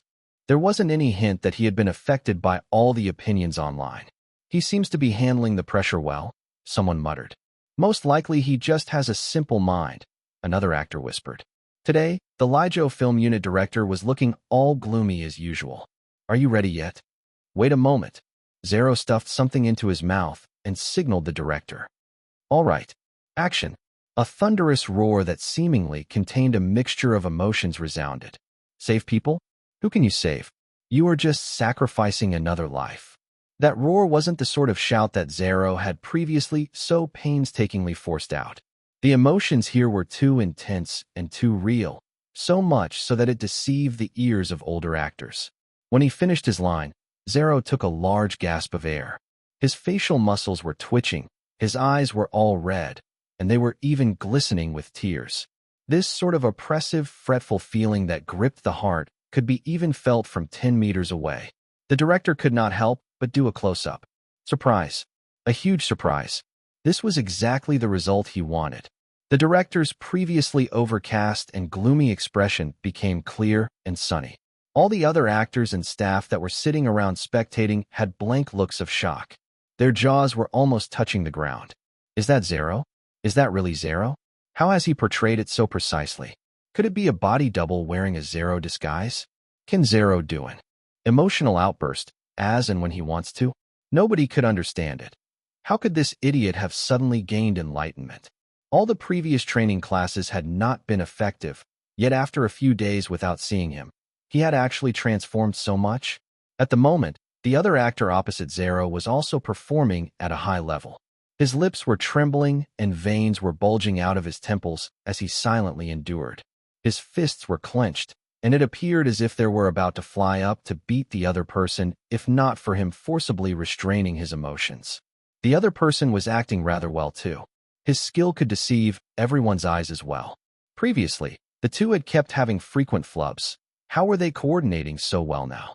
Could it be that these two had rehearsed together? Had they been practicing in private? After this portion was over, the director was extremely stirred up. Pass. The gloom on his face had faded, and the director flashed a rare, satisfied smile at Zhao. Very good, very good. Keep it up. When he had seen those evaluations online, he had really thought that Zhao would be a burden and the Lijo chapter film unit would become the laughingstock of other film units. But now it appeared that Zhao wasn't too bad when he was serious. Therefore, he still had to give the youngster a chance and some time. He could not be prejudiced against Zhao because of what had happened in the past. It seemed like Zhero's condition today was really sharp. Sure enough, with a little pressure from the outside world, hadn't Zhao achieved this state? Standing at the side, Zhero's agent's eyes were feeling irritated. He was so stirred up that his eyes were brimming with warm tears. If not for his surroundings, Zhero's agent would be crying. This was too easy. Zhao had acted in so many shows, but this was the first time his expressions had radiated the surroundings. Even standing so far away, Zhero's agent could really feel that outburst of emotions. That was something only really capable actors could achieve. He had finally taught Zhao, finally brought Zhao up. He had finally accomplished the heavy responsibility he had always been shouldering. Accomplished the mission of a specially appointed agent. All sorts of feelings welled up in the agent's heart. As he saw Zhao running over, he grinned widely. There was a spring in Zhero's every step as he half-hopped and half-ran like an antelope till he was in front of his agent's face. Before his agent could say anything, Zhao exhaled deeply in his face. A dizzying odor wafted into his nostrils. "Can you smell it?" Zhao asked proudly. Zhero's agent. There was a hint of despair in his smile. Bullshit acting skills. Zhao did not take note of what his agent was going through. Currently, he was elated. This time's success had made him extremely excited. The director that had always had a gloomy face when facing him had actually given some praise. Actually, this director wasn't that bad. He had foresight. The more Zhao thought about it, the more pleased he became. Although eating that stuff had been awful indeed, to stimulate his state of mind, and for the sake of achieving the result the director wanted, it had all been worth it. How satisfying. That day, Fang Zhao had said that one could invoke some emotions by eating some stuff. For example, garlic. It was best to have the sort that was grown natively on planet Y. The stronger the flavor, the more stimulating it would be. Zhao had developed it further and added a little sauce as well. That feeling. He had been able to understand what his character was going through in just a short while. After he had shared his thoughts, Fang Zhao had suggested Zhao try it out. Zhao had never expected that he would succeed in one try. A pass in one take. Just as he was gloating, the other actor that had just shot with Zhao came over. He had a complex expression on his face as he made a sincere request. "Senior Master, in the future, if you are going to do this again, please give me a warning first." Back then, when the odor had wafted over and assaulted his nostrils, his brain had suddenly gotten all dizzy and he had nearly forgotten his lines. No problem, no problem. When Zhao was in a good mood, he was very easy to deal with. Zhao turned towards his agent and said, "I acted well, right? Was it gut-wrenching? But my gut was really wrenching. That was my first test. I probably ate too much garlic and sauce, so my stomach really felt uncomfortable. Didn't Fang Zhao say tea, milk, or other stuff can alleviate it? Hey, I forgot to bring the stuff he helped prepare. Hurry, hurry, hurry, let's go back." Zhao dragged his agent along as they left. Zhero's agent wasn't too bothered by the scent, which reminiscent of smelly feet. He was worried that Zhao might have eaten some unhygienic food. If anything happened to Zhao, he would have to carry Zhao on his back. No time could be wasted. They did not even return back to their quarters. Instead, Zhero's agent brought Zhao to the area's hospital for a check. He wouldn't rest easy until Zhao had had a thorough checkup. Having gone to the hospital, Zhao took some relieving medicine, as there weren't any big problems. After that, Zhao fished out a phone and impatiently called someone to share his joy. There was no internet access in the filming area, but everyone here had been issued a phone. This phone could only be used for calls and was limited to the filming area. Fang Zhao, I have to really thank you this time. Once Season 3's filming wraps up, I'll treat you to a meal at the Gourmet Food City. Hey, by the way, if anybody mentions me, you can just tell them that from now on, in the cast of Founding Era, I, Zero, only need one take to pass. Ha ha ha. Zero's laughter was especially loud. Zero's agent thought to himself, worry about diarrhea instead of talking. Nonsense. Zero felt like he was opening a door to a new world. His success today had let him find the navigation lights in his own acting pathway. It was not that he did not have the fundamentals for performing, but that he was unable to produce the result that other people wanted. However, if he integrated these sorts of techniques, he would be able to achieve it. On the other end, Fang Zhao had just finished filming a scene. He was currently resting at the side with a few other actors from his unit. In a bit, they would have to continue filming.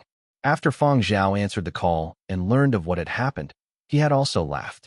In his past life, he had seen a subordinate do something similar for the sake of an assignment. When he had been analyzing Zero's character, Fang Zhao had thought about this method. Zero wasn't a newcomer that knew nothing. With a little oriented stimulation, perhaps this method could be effective. Looking at it now, it really seemed to have been effective. Observing Fang Zhao, an old actor beside him asked, "Who called?"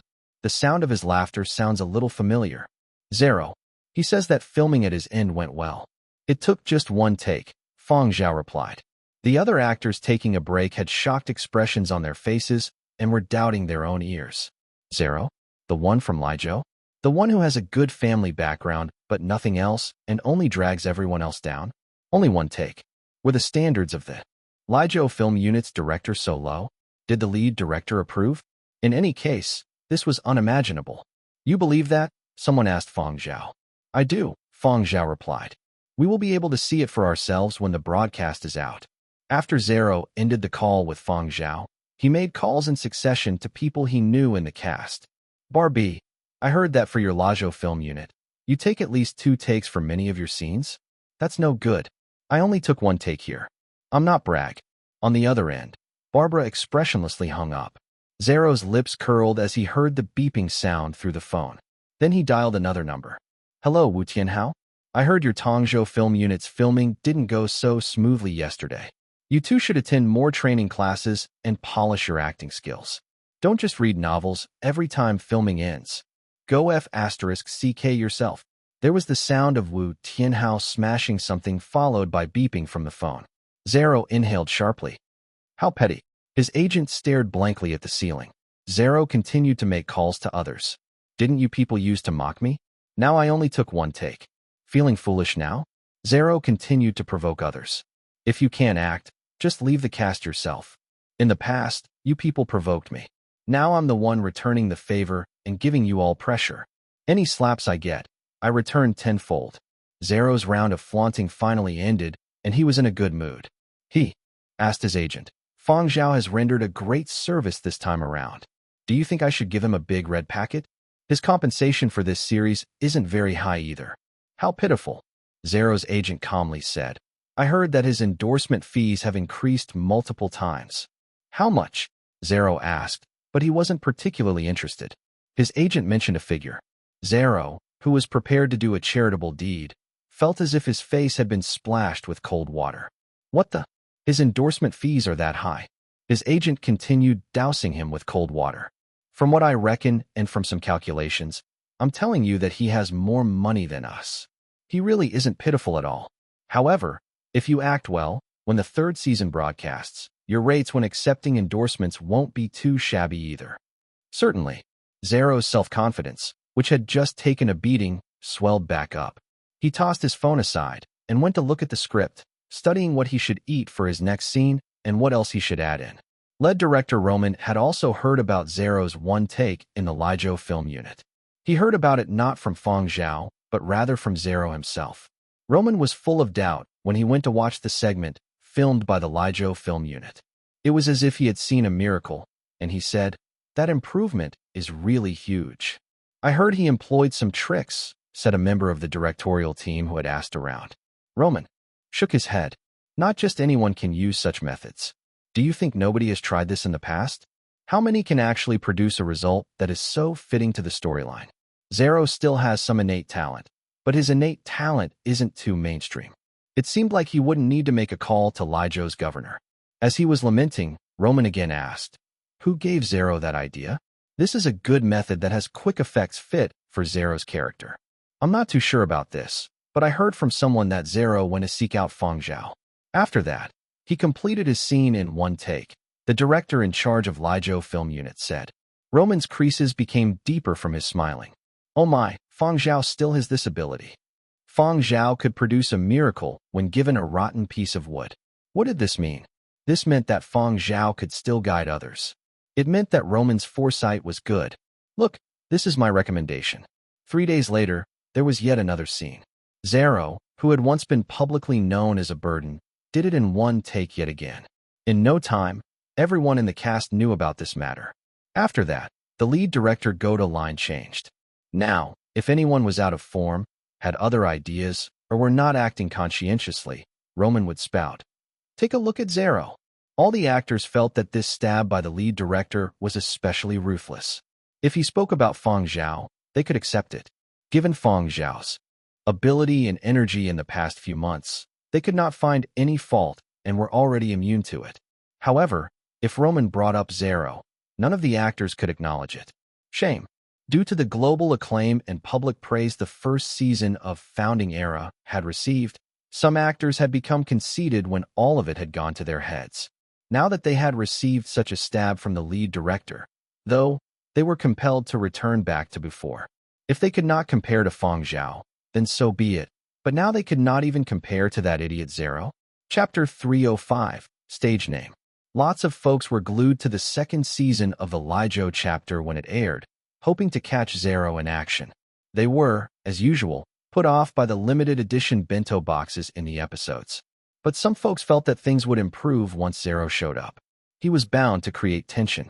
Zero's acting style was only suited to nonsensical, exaggerated comedy, not serious period epics like this one. Of course, there were also people who were more charitable. The plot is killing me. At least Zero will provide a change of pace. That's a good perspective to have. Unfortunately, Zero didn't show up until the second half of the season, and his appearances were fleeting. Even his close-ups were momentary. You couldn't make much out of his limited screen time. This was a major disappointment to the eager fans in Lijo. I thought he had been cast in a major role. Turns out he ended up with this paltry bit of screen time. He hasn't picked up his bento box in Season 2 yet, which means he'll show up in Season 3. I wonder if he will get more lines then. Based on my understanding of Zero, his role will definitely get beefier down the road. Otherwise, someone with his personality wouldn't bother with a minor role like this. He'll definitely see more action in Season 3. On one of his internet access days, Zero posted this message on his social media account. Me, Zero, one take only. Shudder in fear, mortals. Picture. The accompanying picture featured an obnoxious-looking Zero making an, oh, yeah gesture. You could practically feel the cockiness oozing from the photo. The people of Lijo reacted as if they had discovered a new continent.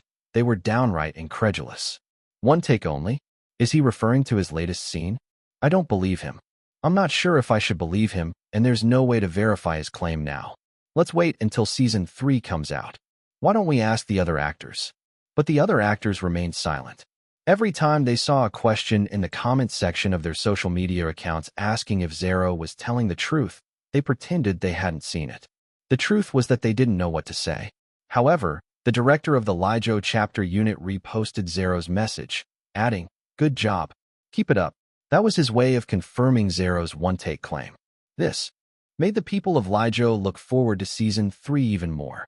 Even though they were looking forward to the storyline, the series meant something different to the people of Lijo. Zero was the star attraction of the entire Lijo entertainment industry. Many fans loved dissing Zero, but even they had to admit that Zero's presence made the Lijo entertainment industry more interesting.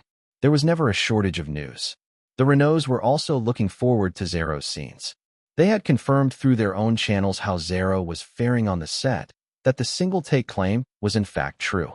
Still, they couldn't imagine what the final product would look like. When Season 3 finally aired, Zero's first appearance generated countless dropped jaws. This is Zero. That's gotta be a double, no? Zero can act like that? I'm not buying it, not buying it. They must have swapped someone in. I just studied the footage carefully. It's him all right. What an incredible transformation. What got to him? His performance is so un-Zero-like. What are you suggesting? Could he keep his job if he acted like Zero? It's as if he has had plastic surgery. I can't possibly associate that performance with the Zero I know from previous roles. I was wrong. Zero can act too if he gets serious about it. Soon, the Lijo media was going nuts. One of Lijo's most respected news outlets posted this headline. I scare myself when I get serious about something. The accompanying graphic was a picture of regular Zero and a screen capture from his role in Season 3. The contrast was stunning. The governor of Lijo even took the time to call Zero. Zero, I'm watching Season 3 too. You've made tremendous strides. This is worth applauding. The governor used a much gentler tone than he had in previous chats with his grandson. He was less serious. This is definitely a tough shoot. It's especially grueling, but there's no way out of it, Zero said. He even managed to squeeze in a jab at his father. Dad says that if I don't do a good job, he's going to break my legs and lock me up at home. The governor took the bait. Don't be afraid of him. Let me have a chat with him tomorrow. The governor was pondering the matter in his head. He had learned the secret to the so-called improvement from Roman, but Roman also provided balance, conceding that even with the secret boost, not everyone could have delivered the same performance. Zero's successful harnessing of emotion in Season 3 had to have taken quite a bit of work. The governor was worried that Zero would break down if the family pressure kept up. After all, Zero was still young, and his tolerance for pressure was limited. After listening to Zero complain some more about how tough his shoot was, the governor offered a few words of encouragement and hung up. The call lasted exactly 5 minutes. As the chief executive of a continent, the governor was a busy man. The fact that he had taken the time to get in touch with Zero was a major gesture of appreciation. It was impossible for him to stay on the line for 20 or 30 minutes or more. A 5-minute call was already quite long by his standards. On the other end, Zero was thrilled to have his grandfather's approval. Granddad was the most powerful member of the family. As long as he had Granddad's backing, no one else posed a threat.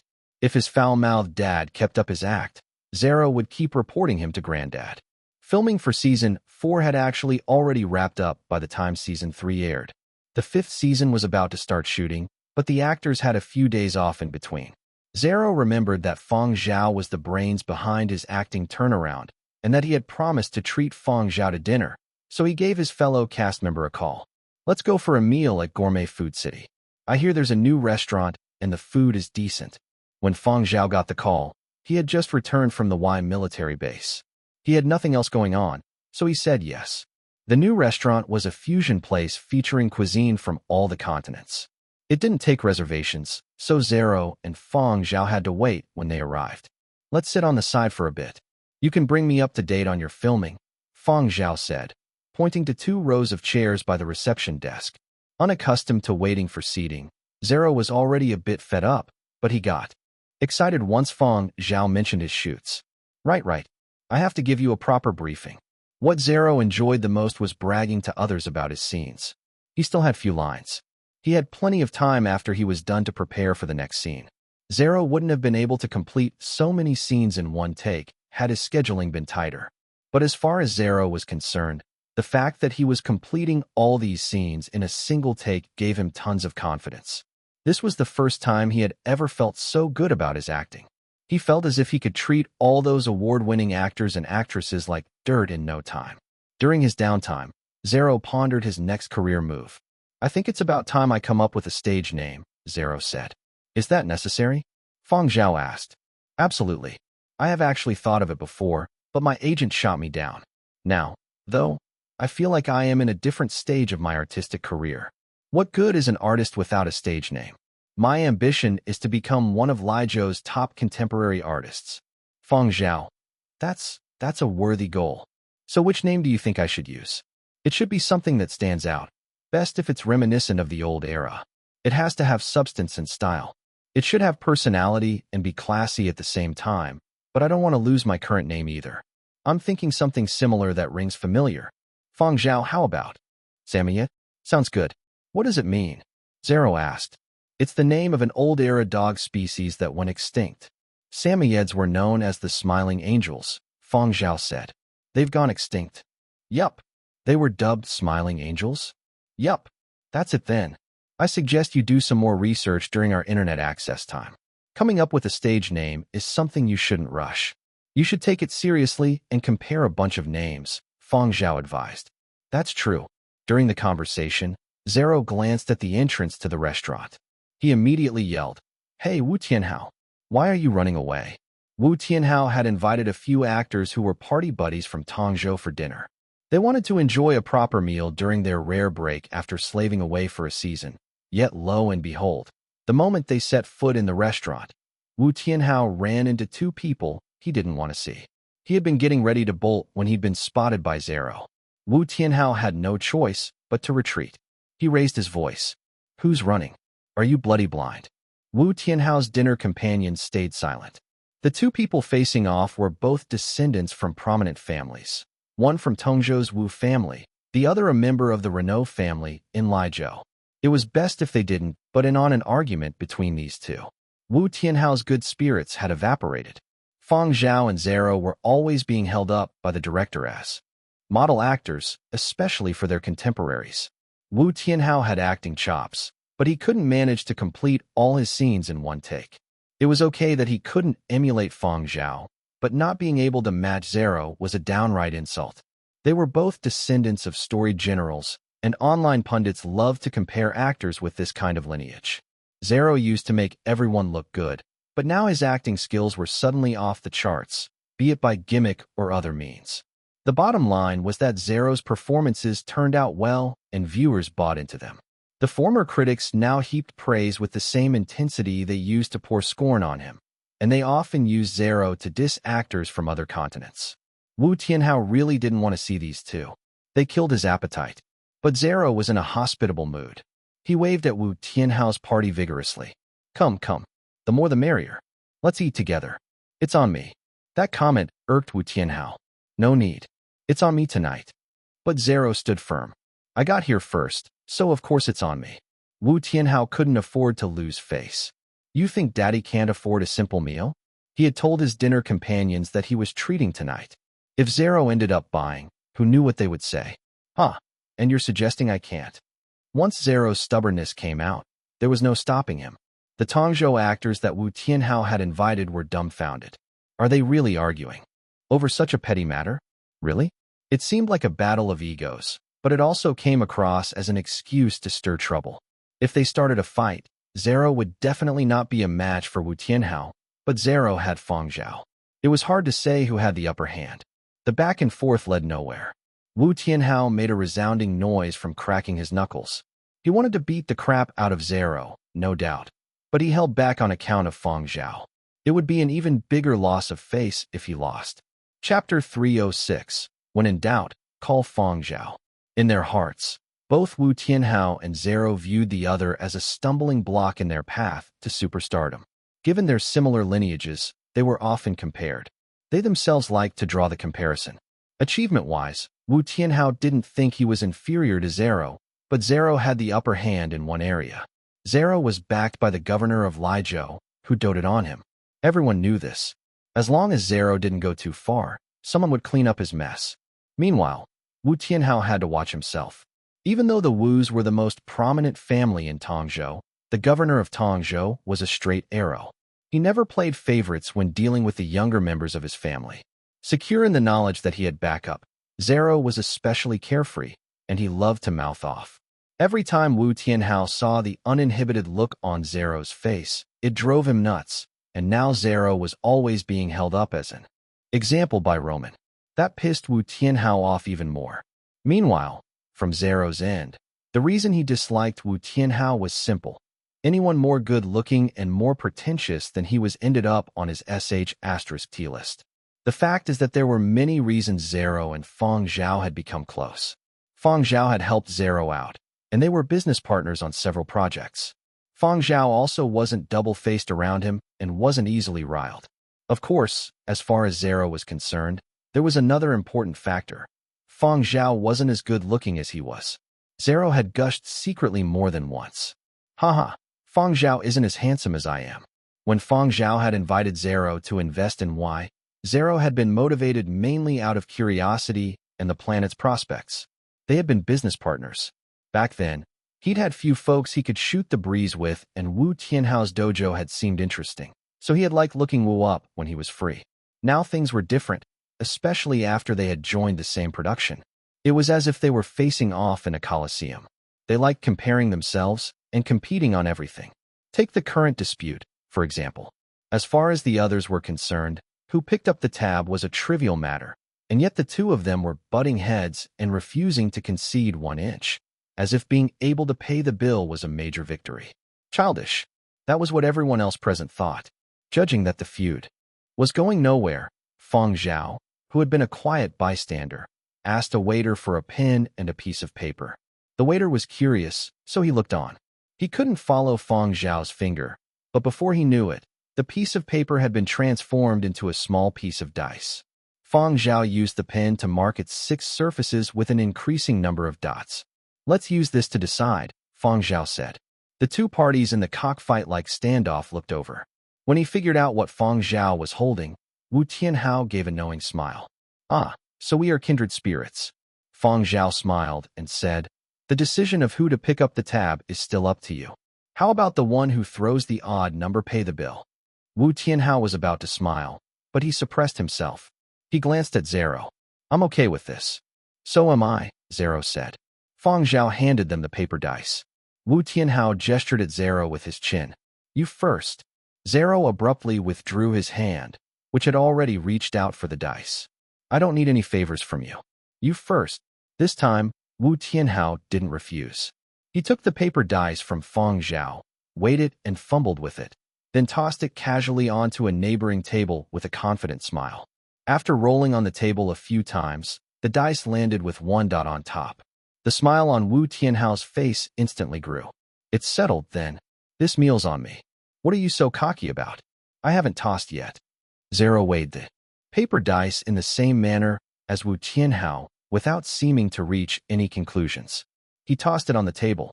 The dice rolled from one end to another, dropped to the floor, and rolled a few more times before stopping.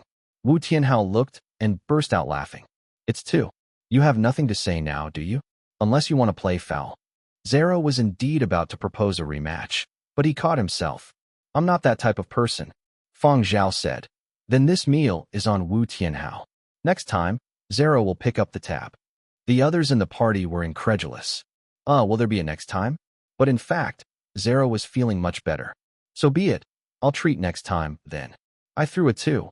After all, a larger number than Wu Tianhao. That line of thinking improved his mood. It was finally their turn to be seated. They were all young men, so naturally, they craved meat. All they ordered were meat dishes. They also asked for a barbecue platter. Good food always served as a mood changer. Despite being on the verge of a fistfight just moments ago, the two rivals were now ting together. After downing a few glasses of alcohol, the actors invited by Wu Tianhao also loosened up. They started chatting about the founding era storyline and when each character ended up with a bento box. Those were tough times. We are just acting. We're probably experiencing only 1/10 of the hardship our characters felt in reality. How would we have survived if we actually lived in the period of destruction? Zero was engrossed in ting with Wu Tianhao when that comment caught his attention. He interjected, there's an old saying, a lone cat will always die young and a flock always thrives. In other words, once a community reaches a critical mass, their chances of survival improve vastly. If I were born in that era, I'd definitely band together with other folks. Zero then turned toward Wu Tianhao and said, you were the one who told me the saying. Wu Tianhao went blank. Wait, when did I tell you that? It was definitely you. You were telling me about this novel at your new dojo. The title was Soaring in the Skies and Escaping the Earth, or something like that. You mentioned quite a few couplets. That's when you told me that saying. I remember it clearly. Zero pointed to his skull, then pointed at Wu Tianhao. What's wrong with your head? Your memory is deteriorating. Wu Tianhao fumed, pounding his palm on the table. T. I swear I never said that. The actor sitting next to Wu Tianhao tried to suppress his laughter in vain. He whispered, "What he means is a lone wolf always dies young and a pack always thrives, right? I think we learned it in Chinese class." The table went silent. All eyes shifted to Zero. Zero rubbed his chin, not the least bit embarrassed. "Maybe. Oh, it's the same thing." The others stared at Zero as if he were a lone mushroom thriving in a desert. "What an oddball." Wu Tianhao pig. Brain. Haha. Glad you realized you're a bit pig-brained. Quick, eat some more so you're properly nourished, Zero said. Wu Tianhao's hands, which he had placed on the table, slithered toward the edge of the table. He tried to flip the tabletop. No luck. Desperately wanting to shove all the dishes on the table onto Zero's face, Wu Tianhao tried again. Still no luck. That's weird. The table definitely wasn't bolted to the ground. Wu Tianhao scanned the other folks seated at the table, his gaze eventually landing on Fang Zhao's hand, which was placed on the tabletop. He squinted.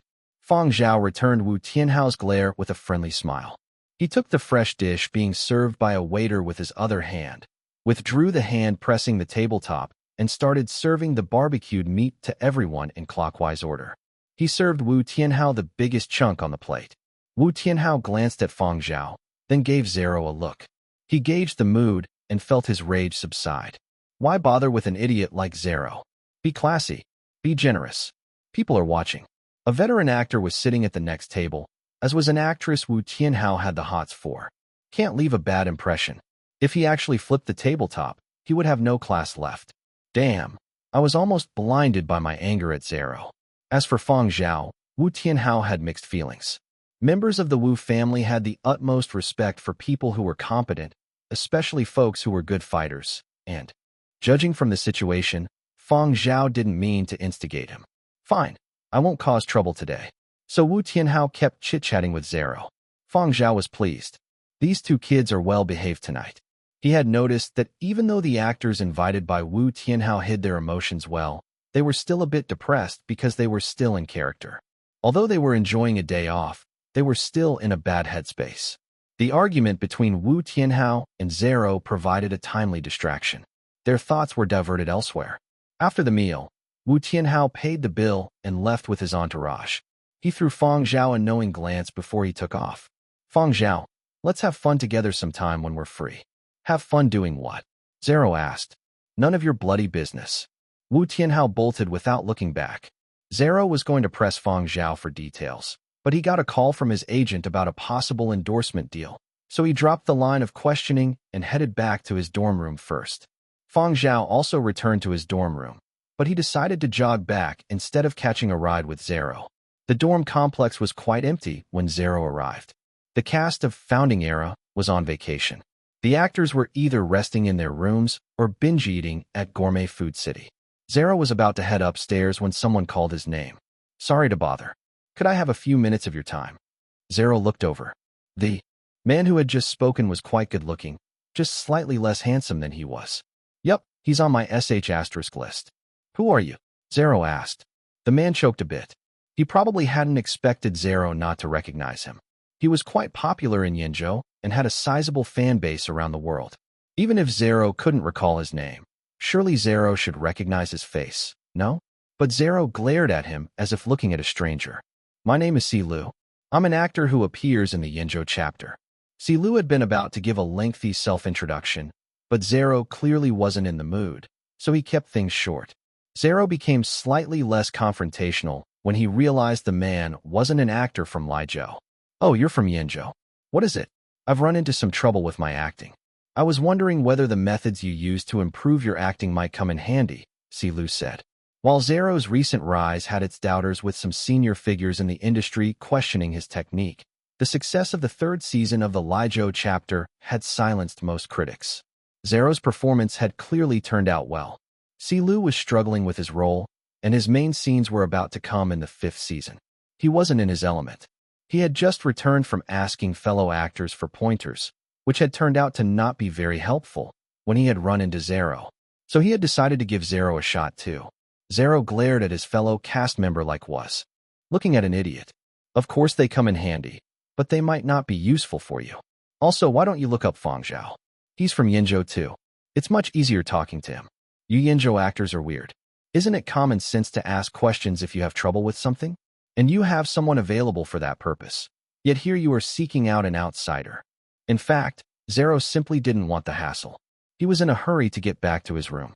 He was worried about the potential endorsement deal his agent had mentioned. Also, Zero was convinced that his secret weapon worked on him alone. That was what Roman had said. He wasn't making stuff up.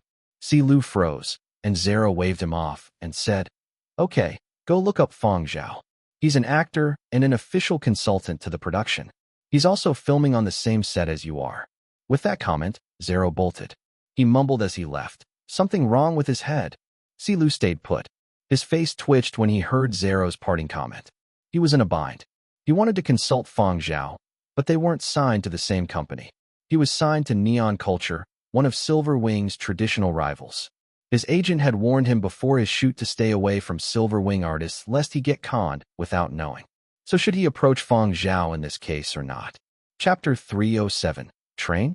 Lu was at a loss.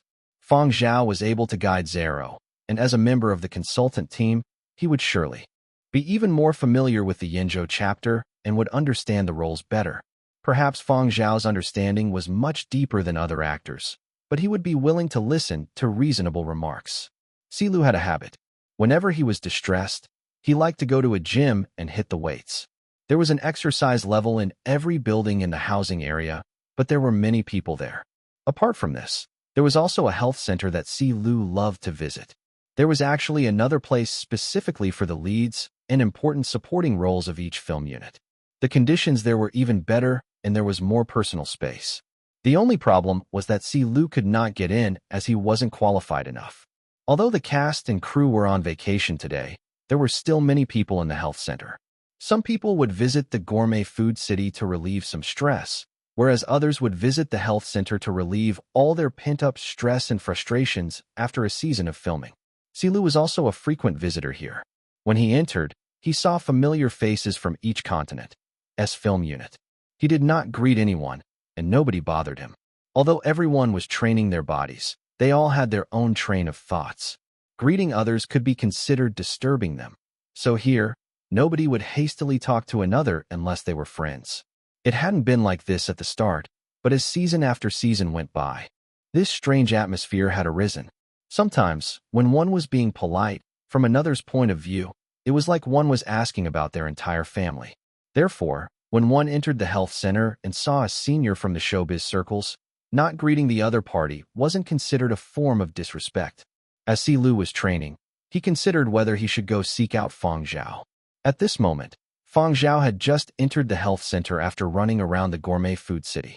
Although he had just ran, he wasn't sweating. There was only some sand and dirt on his body. As Fang Zhao had an important role in the cast, he had the privilege of using the special gym. However, he had loaned his right to another actor in the same company. That actor needed some physical training and a quiet environment. The other exercise areas had too many people, and the special gym for leads and important supporting roles was a little better. Fang Zhao did not have many requirements for such things, so he had temporarily loaned his access card to that other actor. The people at this health center frequently saw Fang Zhao. Knowing that he had lent his access card to others, they were quite envious of that other actor. If they could, they would naturally use a quieter and more personal environment for their own training. It was just too bad that there were too many actors and resources were limited. They could only blame themselves for not being capable enough to snag a lead role. Lu also saw Fang Zhao, and he paused his training. He was hesitating on whether to go over, but before he decided, Fang Zhao had entered another training room. Fang Zhao had entered a room with lots of sandbags. There were a few actors training there already. There were more people using sandbags here. Fang Zhao walked over to the side with suspended sandbags. This was the area with the largest ones. The people here were already used to this sight. There were also people who had once tried to punch these sandbags and injured their fists. Therefore, those suspended sandbags were basically only used by Fang Zhao. Even when there were many people in the health center, this area would still be empty. When actors from every continent came here to train and observed Fang Zhao's fighting prowess, they came to this conclusion. He can fight. He could hit such a large and hard sandbag. If this wasn't considered being able to fight well, then what was? As some people watched Fang Zhao start to hit the sandbags once more, A few of them started to discuss in muted voices. Look, Fang Zhao is hitting that sandbag again. That sandbag is really pitiful. It gets beaten up every few days. You are mistaken. That isn't the previous sandbag. The health center has changed to a new one again. I heard that the previous one was beaten till it broke. No, I think the sandbag is changed after every session. Really impressive. Do you want to go and practice with Fang Zhao? The people from our continent do not have much interaction with Fang Zhao. Why don't you go and practice with Fang Zhao first? The person who was asked looked at the new sandbag and then looked at Fang Zhao before vigorously shaking his head and replying, No way. If he doesn't control his strength properly, what happens if I get crippled? My small frame won't be able to withstand a punch of his. He can fight so well. Why is he an actor? He can go over to the Muzhou arena and be a boxer. One can earn more than an actor over there. Someone else interrupted them. Just a gentle reminder, Fang Zhao's actual profession is composer. He held his first career concert just last year. He graduated from Qian Academy of Music, which is a top-tier school in Yenzhou for the arts. The other two silently pondered for some time before replying. Then the question is, why does he want to be an actor? Is competing with us for our livelihood very fun? Fang Zhao did not know that he was being discussed. It was not that he could not hear, but whenever he came, he would not put in extra effort to take note of what other people were talking about. Otherwise, if he really wanted to, he could hear them even over the muffled sounds of all the sandbags being hit. Since joining the cast of Founding Era, other actors had also suffered from negative emotions. Although Fang Zhao himself was more clear-headed, he wasn't entirely unaffected. He would also recall stuff that had happened before, and he wasn't completely at peace. Actually, Fang Zhao wished that he could shoot to let off steam, but there were no shooting ranges that fit his requirement here. 80% of the guns provided by the production team weren't real. Props were made in the image of guns from the period of destruction, and not many bullets were manufactured, as the production team was taking safety into account. Therefore, Fang Zhao would punch some sandbags every few days. The largest sandbag here was actually set up according to a special request from Fang Zhao. He could hit it without any problems, but if other people tried, they would hurt their fists. Fang Zhao also paid for the cost of replacing damaged sandbags out of his own pocket. He would not let the production team pay for them. After his session, when Fang Zhao came out, someone called his name. Fang Zhao. Silu had finally set his resolve and had kept watch over the door. When he saw Fang Zhao, he got a little excited and his voice was a little loud. Others present there simultaneously turned to look over. Aware that he had caused a disturbance, Silu made an apologetic gesture toward his surroundings. Then he took a deep breath, walked in front of Fang Zhao, and opened his mouth. There were many people around, including a number of familiar faces from Yenzhou. He was embarrassed. Originally, he had thought quite a bit about what to say, but the word that came out of his mouth was train. Everyone else. Hey, real warrior. Especially those that had come out behind Fang Zhao. When they heard what Silu had said, they flashed him a thumbs up. His courage was commendable, but he wasn't being sensible. The large damaged sandbag that was hanging inside resembled a dead body. Even people who did not know the fate of the large sandbag had heard of Fang Zhao's capability. In the 4 successive seasons of filming, Fang Zhao was the only one that had not used a body double. Even the fight choreographer and people invited from military districts had said that if Fang Zhao was in the military, he would not be much different from special forces or elite troops. Training with Fang Zhao? Was he not thinking things through? Was he under too much pressure? Silu came to his senses after speaking and wanted to give himself a slap. Why did I say such a thing? I'm asking to be brutalized. Surely I have been under too much pressure, thus my brain isn't working too well. Silu was regretting and praying that Fang Zhao rejected him. Following that, he heard Fang Zhao reply, Sure. Where shall we go? Fang Zhao pointed to a site not too far away. Normally, when actors wanted to practice and coordinate for their roles, they would head over there. Fang Zhao had just seen the people inside come out, and it was empty now. Silu clenched his jaw and said, All right. Half an hour later, Fang Zhao and Silu came out one after the other. Fang Zhao grabbed his coat and bag and returned to his living quarters. There didn't seem to be anything different about him.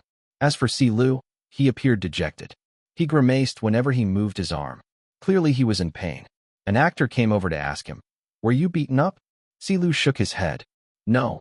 The others did not believe him, but they did not probe further and instead said, "You weren't hit in the face, nor did you receive serious wounds, so it's all fine as long as it doesn't affect filming." Silu could not be bothered to explain further when he saw the looks of pity he was getting from the others. Now he was feeling vexed. He had said to train, but actually, Fang Zhao had given it to him. To make a similar analogy, it was like a master sparring with some young disciples. Clearly he was older than Fang Zhao by a few decades. Silu did not spend much longer in the health center, soon taking his things and returning to his quarters as well. Sitting down, Silu felt rather relaxed despite his body being physically exhausted. A fight was indeed the best way to vent. His room wasn't like the single room that Fang Zhao had. It was a double room. However, his actor roommate had already received a bento box at the end of Season 4, and if he wished to stay on, he would have to arrange for other accommodations at his own expense, and the conditions would not be as good. Now only Silu was left here, and it was a peaceful environment to ponder in. Silu once again checked the message his manager had sent him when he'd last had internet access. Besides inquiring about his filming situation and physical condition, Silu's manager had also exhorted what should be done and how to handle different matters as well as to guard against people from Silver Wing. Silu wasn't a person with a very high IQ. He had gotten where he was today partly because of his own qualifications and partly because he had an extremely capable manager. Although he would be getting his bento box in the upcoming Season 5, the role he played had some distinguishing features. When the time came for him to receive his bento box, his popularity would be there. Nowadays, his popularity in Yenzhou was also much higher than before. He actually wasn't a person that hesitated a lot. He had gotten to these heights today and achieved so much because he relied on advice and plans from his company, his manager, and the teams behind him. His family members also told him to listen to these teams' arrangements and not to act by himself in case he was deceived and lost all the things he had worked so hard to achieve. But now he had run into some difficulty. He would be receiving his bento box in the 5th season, and it was the most crucial time for this role of his. Yet he couldn't find his form now and wasn't able to produce a satisfactory result. If this went on, when it came to the filming, he might not be able to succeed even after many takes. Silu held a prop knife in his hands. This was the knife the character he played in the series used. He had applied for permission to bring it back so that he could gain some inspiration, but now it was as if his mind was enveloped in a thick fog. He just wasn't able to do anything. After pondering for quite some time in his room, Silu decided that he would still seek out Fang Zhao. From what had happened today, Fang Zhao actually wasn't as scary as Silu's agent had said he was. Fang Zhao had practiced with him and had not even made any attacks. The reason his fists were hurting was because Fang Zhao's bones and muscles were too hard. On the other hand, after Fang Zhao returned to his room, he had a routine meal to replenish the energy used up that day. When he remembered the encounter with an actor named Silu today, Fang Zhao made a mental note. When some people acted, the personality they exuded would inundate the role they played in the series. But there were also some whose personalities would get overshadowed by the roles they played, and it would impact them throughout their lives. It would be fine if it was some sunny series, but Founding Era was just like the psychologists had said, a dark and gloomy forest. It was too dangerous for just anybody to step in. If a person was not careful, he would be engulfed whole. The more important the part, the longer one touched upon the role, the longer he would be immersed in it. It was fine if it were just a 2 or 3 hour movie or a series with something like 10 episodes, but Founding Era was too long. Every chapter was forecasted to have 10 seasons, and each season had 30 episodes.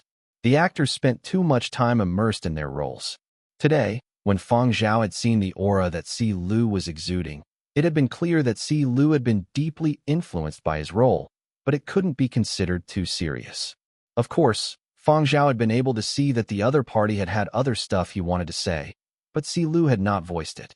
After Fang Zhao finished his meal, the doorbell rang. When he opened the door, Silu stood outside with an apologetic look on his face. "Sorry for disturbing you. I have encountered some difficulty. Is it convenient for you to have a listen and give me some suggestions?" Zero said that if we in the Yenzhou film unit have any questions, you are the best person to seek. After all, Silu did not wish to seek out Zero again. When Zero talked, he pissed people off too easily. Chapter 308. A pot falls from the sky while one sits at home. Fang Zhao knew what Si Lu meant, and his gaze went to Si Lu's hands. You didn't bring the knife. No. Si Lu scratched his head in embarrassment. He had not brought his knife along when seeking help. Wouldn't he get mistaken for a gang member? However, when Si Lu heard Fang Zhao mention the knife, he had more confidence in Fang Zhao. The character he played was someone whose knife never left his hands. Come in. Fang Zhao poured a glass of water and handed it over. Si Lu accepted it courteously. Thanks. But he didn't dare to drink. His manager had mentioned to him many times that he should not randomly drink anything that others handed over. He was to guard against people even if they were from the same company. Everyone was a competitor. Who knew if the other party might have some motives and add something else to the drink? Before joining the cast, his manager had exhorted repeatedly that he should guard against other actors, especially those from rival companies, such as Silver Wing. Even if the other party might seem extremely cordial and friendly, he should still remain cautious. Work stress, mental stress, and the occasional bad weather already made it unbearable. With the runs added on, one would be half dead. Now, should he drink the glass of water that Fang Zhao had handed over? Do you wish to understand more about Qi Guan as a person? Fang Zhao asked. Qi Guan was the character that Si Lu portrayed in the series. Yes. Si Lu perked up, his attention leaving the glass of water. He continued earnestly. I have read a lot of resources, but like before, his image is still indistinct. The script doesn't present Qi Guan in a detailed enough manner either. When I was acting, the previous few episodes were still all right, but Season 5 is a crux period. I want to act this role well and portray this person, even better. I heard that you were a consultant team member for the Yenzhou chapter, and so probably understand more about that portion of history. Perhaps you know more than me, so I came over to seek your help. Qi Guan, that person was very special. He wasn't suited to be born in peaceful times. The period of destruction was considered hell for others, but he was a natural there. His ideology was more primitive, and he liked to use knives, but not guns. His senses were also not ordinary. In his own words, the strong did not need help, and he only helped the weak. Therefore, he could stand aside and watch coldly as many capable and strong people died. Yet he could also sacrifice himself for the sake of two weak researchers. His body was never found. Fang Zhao remembered this person, Qi Guan. He had once requested Qi Guan join his own squad, but he'd been rejected. We are not the same kind of people. This had been Qi Guan's reply before he had picked up his long and slender knife and left without turning to look back once. He was just like those wandering swordsmen of old. Everything he did was based on his own guts. Even if other people had differing views, he would simply not give a damn. He seemingly appeared not to care about other stuff. Yet he had his own principles and was obstinate. In a sense, he wasn't one of the good guys, but he wasn't entirely a heinous person either. After Fang Zhao's rebirth, he had looked through some resources left behind from the founding era. Every person that had been shifted into the cemetery of martyrs had to go through many rounds of audits. Some people were not fond of Qi Guan's style of handling things, and during the founding era, when graves had been shifted, there had been some people who opposed it. Ultimately, however, his body had still been moved to the cemetery of martyrs. In later generations, his deeds were considered very great, because some of the people he had saved had ended up as doctors that researched many antiviral vaccines and were among the first batch of senior members that founded the Academy of Science headquarters. Back then, Qi Guan would never have thought that he would save such great scientists. In Qi Guan's grave at the Cemetery of Martyrs, there were no skeletal remains, just a battle-worn knife. When his grave had been built, it had been that doctor who had personally placed that knife in Qi Guan's grave. Today, the knife in the museum was just a replica. The prop knife that Si Lu was using for filming had been replicated according to the one in the museum. At the moment, Si Lu sat on the sofa listening attentively to Fang Zhao's analysis of Qi Guan. When he regained his senses, he found himself midway through drinking the water. Looking at the glass again, there was only half left. Si Lu. In the 10 minutes that had passed, he had actually, unintentionally drunk half the glass. Would he get a stomachache? Was there any poison inside? It was not that Si Lu always thought about the worst that could happen, but that his manager frequently scared him this way. Yet Si Lu did not have any time to remain at a loss. Compared to this, he still wished to hear from Fang Zhao more about the stuff that Qi Guan had done. What was getting poisoned compared to this? The qiguan that Fang Zhao spoke about was slightly different than the qiguan that Si Lu had researched through various resources, but this brought the person to life even more. Si Lu couldn't help but feel that the records of qiguan in the resources were a little phony and incomplete, like it was a soul that was missing something important. But when he listened to what Fang Zhao had to say, Si Lu's previously muddled thoughts seemingly started to get clearer. What Fang Zhao spoke about was the crucial point, and it was what Si Lu had been so anxious to know. As he spoke, Fang Zhao walked over to where a music keyboard was placed. This was where he normally went to when he wanted to compose. Qiguan was someone Fang Zhao had not seen in a long time, and when he was brought up, Fang Zhao subconsciously placed his hands on the keyboard. A key was pressed, and the sound of a string instrument pinged out. Regarding the person named Qiguan, in life, he was the wind. One in death, he drifted away in the wind. It wasn't that different. Si Lu had no idea whether it was the impact of Fang Zhao's words or the magic from the musical notes, but he found himself being thoroughly immersed in his thoughts. To heed not the outcome, to spare no effort.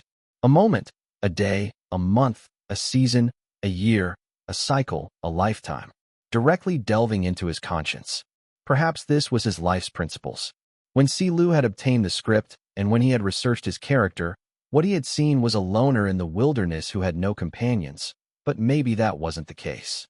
Si Lu had thought that when Qiguan had been facing death's door, he might have been like other people and have had more sentiments. However, that might not have been the case. It was as if Si Lu could peek into his own mind and see those gloomy and depressing sentiments. When the sun was hidden behind the earth, there would only be chills when the wind blew. He apparently saw the solitary figure in the wilderness, but at the end of the journey, his heart wasn't as fretful as it had been in the beginning. When contemplating, he was seemingly unresigned and somewhat desolate. But after that, those emotions were gone. It was as if he could hear the songs in the night breeze, as if he could see a star falling into a lake and glowing as brightly as before. The surrounding world was as quiet as the deep sea. Shutting his eyes, opening his eyes, faintly smiling. No more being unresigned, no longer desolate. In life, he was the wind. In death, he drifted in the wind. A wanderer wasn't bound by borders. Si Lu clenched his fist, yet his heart was empty. "Where's my knife?" Si Lu muttered. "You left it in your own room." Fang Zhao removed his finger that had been striking the keyboard. Si Lu turned around and left. If this were the old him, he would have courteously said something, but now, he did not say anything. Fang Zhao watched the door close and sighed. It had already been 500, going on 600, years since those people had left. Elsewhere, having returned from Fang Zhao's place, Si Lu spent the next few days staying in his room, all the way until filming for Season 5 of the Founding Era Yenzhou chapter began. In the cast, Si Lu lost his normal reserved and polite demeanor and was more unrestrained. He was more unbridled, yet he constrained himself to a small area. His knife never left his hands. The people in the cast and crew were aware of the change in Si Lu, but they did not say anything unnecessary. They were all in the same industry and could understand what these circumstances implied. The director was happy knowing that Si Lu had found his form, yet he was also worried that Si Lu would not be able to shed his character after filming concluded. On the day when filming for his role wrapped up, the director noticed Si Lu still standing there blankly, and he went over to pat Si Lu on the shoulders.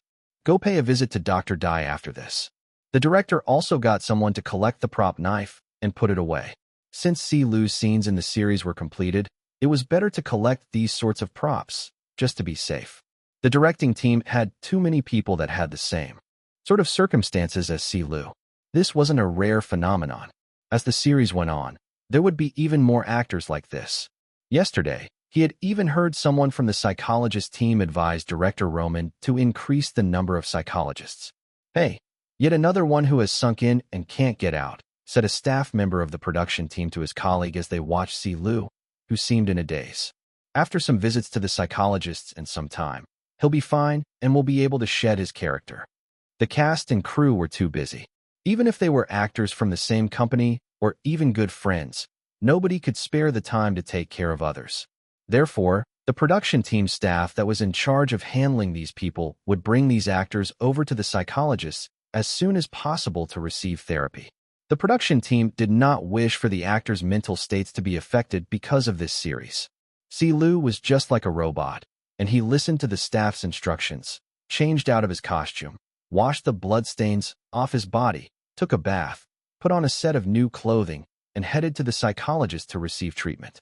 By the time he returned from the psychologist's, it had already turned dark. Lu wasn't as dazed as he had been before, but the staff did not leave. They instead brought him to the dining hall to collect the fragrant, extravagant, and abundant bento box. Have a good meal and rest for the next few days. You must be tired after filming for so long, but you can wake up as late as you want tomorrow, the staff member said as he handed the bento box to Lu. Receiving the bento box, Lu mumbled, "Thanks," and then turned around to leave. When he returned to his quarters, Lu placed the bento box on the table and did not move as he sat in front of the table in a daze. The dishes were clearly impeccable, but Lu just had no desire to eat. As before, his hands felt empty, and he didn't wish to pick up any utensils. Lu covered up the box and continued to stare blankly. When Fang Zhao came over after finishing his filming, Lu's boxed meal still hadn't been touched. Fang Zhao had seen the filming of Lu's scenes today. The filming had been very good, but as before, Lu's mental state seemed a little bit off. Even though Lu had visited the psychologist, Fang Zhao couldn't help but worry and had come over to visit. "Can't bear to?" Fang Zhao asked. "Uh-huh," Lu replied softly. Unresigned, reluctant, apprehensive, melancholic, just like a cavalryman who had lost his horse or a monk who had lost his religious way. However, these feelings were not because of the role. Rather, they were Lu's own feelings. Even though his part in the series was over, he was still being impacted by the role. When filming, Lu had felt that Qi Guan was himself in another world. And now, it was time to part with the role he played, time to bid farewell to his other self. Sighing deeply, Lu removed the lid of the box meal once again with trembling fingers. Picking up his utensils, he started eating ceremoniously, one bite at a time. He was unable to control his tears as large droplets trickled into the bento box. Lu finished every single grain of food and every single drop of his drink. Following that, he wiped his face and told Fang Zhao, "Please wait a minute." With that, Lu hurried into the washroom. When he came out, his face no longer showed any trace that he had been crying. "Let's take a photo together. I'll post it up on my social platform to thank you for your help. I am really very grateful." Fang Zhao had no objections. After taking the photo, he didn't stay and bother Lu. Right now, what Lu needed was some personal space and time to recover his mental state. After Fang Zhao left, Lu edited the photograph and set it to automatically upload to his social platform. The assignment his manager had given him was to update his goings-on whenever he had internet access, so as to let his fans know what he was up to. The psychologist had scheduled a follow-up session for 3 days later. Only when he was given the all-clear would he be able to leave the cast. Now he just felt really tired. His body and soul were weary, and he needed to have a few days of good sleep. On the second day, Lu was woken up by the reverberating beeps of his communications device. Lu opened his eyes just a little. Not knowing where he was, he reached out mechanically to answer the call. "Hello." The thundering howl of his manager came through from the other end. "Do you wish to change jobs?" At a loss, Lu looked at the time and was astonished to find out that today was actually Internet Access Day. Time passed by so quickly. I thought there were still 2 days. However, on the other end, when his manager saw him not saying anything, he assumed that that was indeed Lu's intention. He got even angrier, and his roars were louder.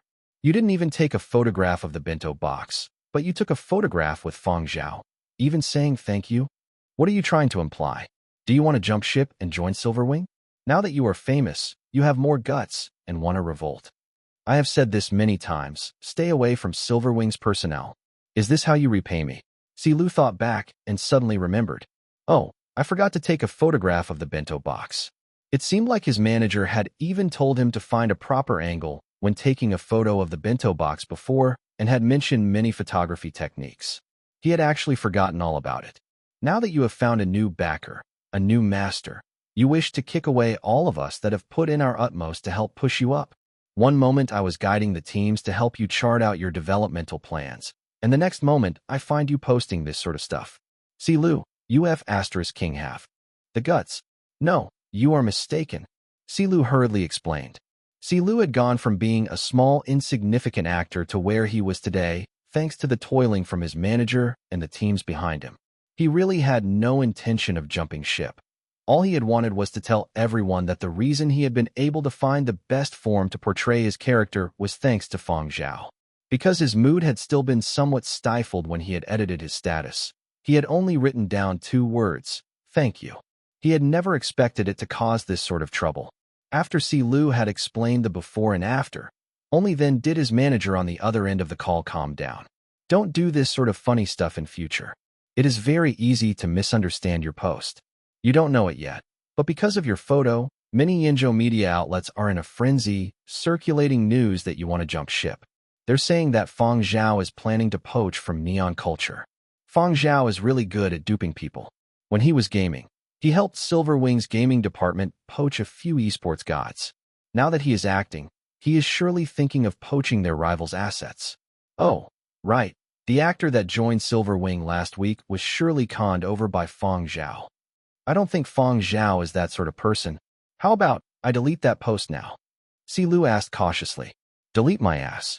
That makes it seem like you have a guilty conscience. Post another. Status, a more detailed one, explaining the circumstances clearly. No, after you have written it, send it to me first. After I have vetted it, then you can send. Forget it. I think it will be best if I write it for you. You can continue sleeping first. Remember to visit the psychologist after you have woken up. After the call ended, Silu's manager lamented to the others in the team, I'm probably the most dedicated manager among all managers. Elsewhere, Fang Zhao was also being bombarded by messages. There were some inquiries from Silverwing, and there was some probing from other companies.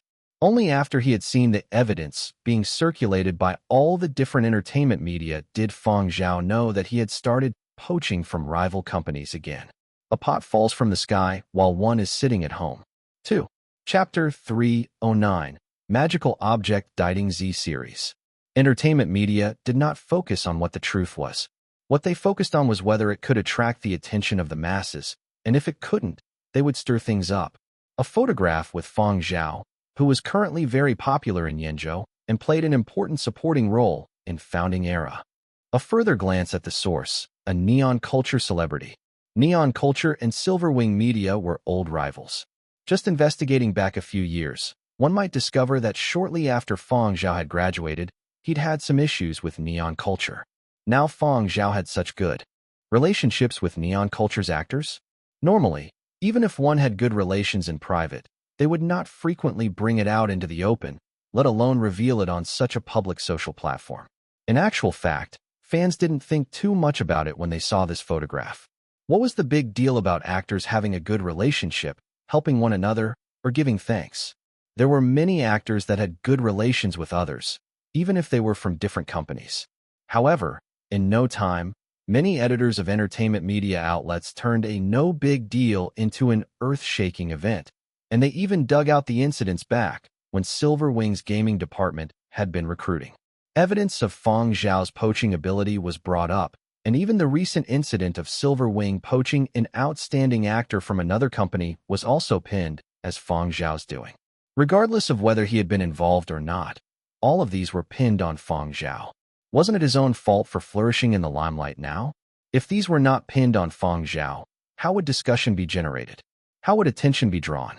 At the same time, the entertainment media groups knew that it was rather inconvenient for the casts on Planet Y to get internet access. So before Silu could get internet access and before his team could craft a proper response, these people did their utmost to stir stuff up. Afterward, Silu's manager cleared up the situation, using Silu's words, and once again earnestly thanked Fang Zhao for his help. Something written by a professional manager was definitely more thorough than something written by Silu, whose IQ and EQ weren't that high. Also, he expressed regret for having caused a misunderstanding and giving rise to these discussions. At the same time, he made sure it was satisfactory for the company. Neon culture had a few actors in the cast, including first-rate and top-rate superstars within the continent. However, the only one who had been able to help Silu truly find his form was Fang Zhao. However, on the surface, this would not be revealed. If this information was brought to light, it would be disgraceful for the company's experienced actors, who were seniors in the showbiz circles. Once public relations teams had started to make their move, the matter also quieted down. There were many things happening every minute online, and discussion regarding founding era never ceased. Diverting the public's attention was very easy. After entertainment media were satisfied with their increased traffic, they moved on. The teams behind Silu had also gained a few benefits from this matter. Fang Zhao. Fang Zhao had become a scapegoat. Even if this matter had already passed, in the eyes of many entertainment media companies, Fang Zhao already had this image. This is a dangerous person. Each and every company would be more guarded and would get the celebrities under their flag to stay away from him, especially celebrities who were slated for crucial development. They should have as little contact with Fang Zhao as possible. What would they do if Fang Zhao poached these assets in a moment of carelessness? When thinking about it, it was seemingly like those entertainment reporters had said. Silver Wing's development in the past 2 years had gone very well, and their global influence had increased. Indeed, they were heading toward becoming a comprehensive entertainment juggernaut, and apparently, these developments had sped up when Fang Zhao had entered Silver Wing. Naturally, while these companies were guarding against Fang Zhao, they were also thinking about how to poach Fang Zhao over to their own company. Planet Y cast and crew. Silu had specifically gone over to Fang Zhao's to extend an apology for causing trouble due to him not thinking things through before posting, thus harming Fang Zhao's image. Fang Zhao wasn't angry. The entertainment circles were just like this, and he had already gotten used to it. Furthermore, for people who had experienced the period of destruction, such trivial matters couldn't be considered a big deal. Besides, Silver Wing's teams were not just for show. Even if the matter blew up, they would be able to resolve it. Seeing that Silu had actually had no ill intentions, Fang Zhao consoled Silu instead and asked about his future plans. I will still be staying here for a period. Dr. Dai still wants me to come back a few more times, Silu replied sheepishly.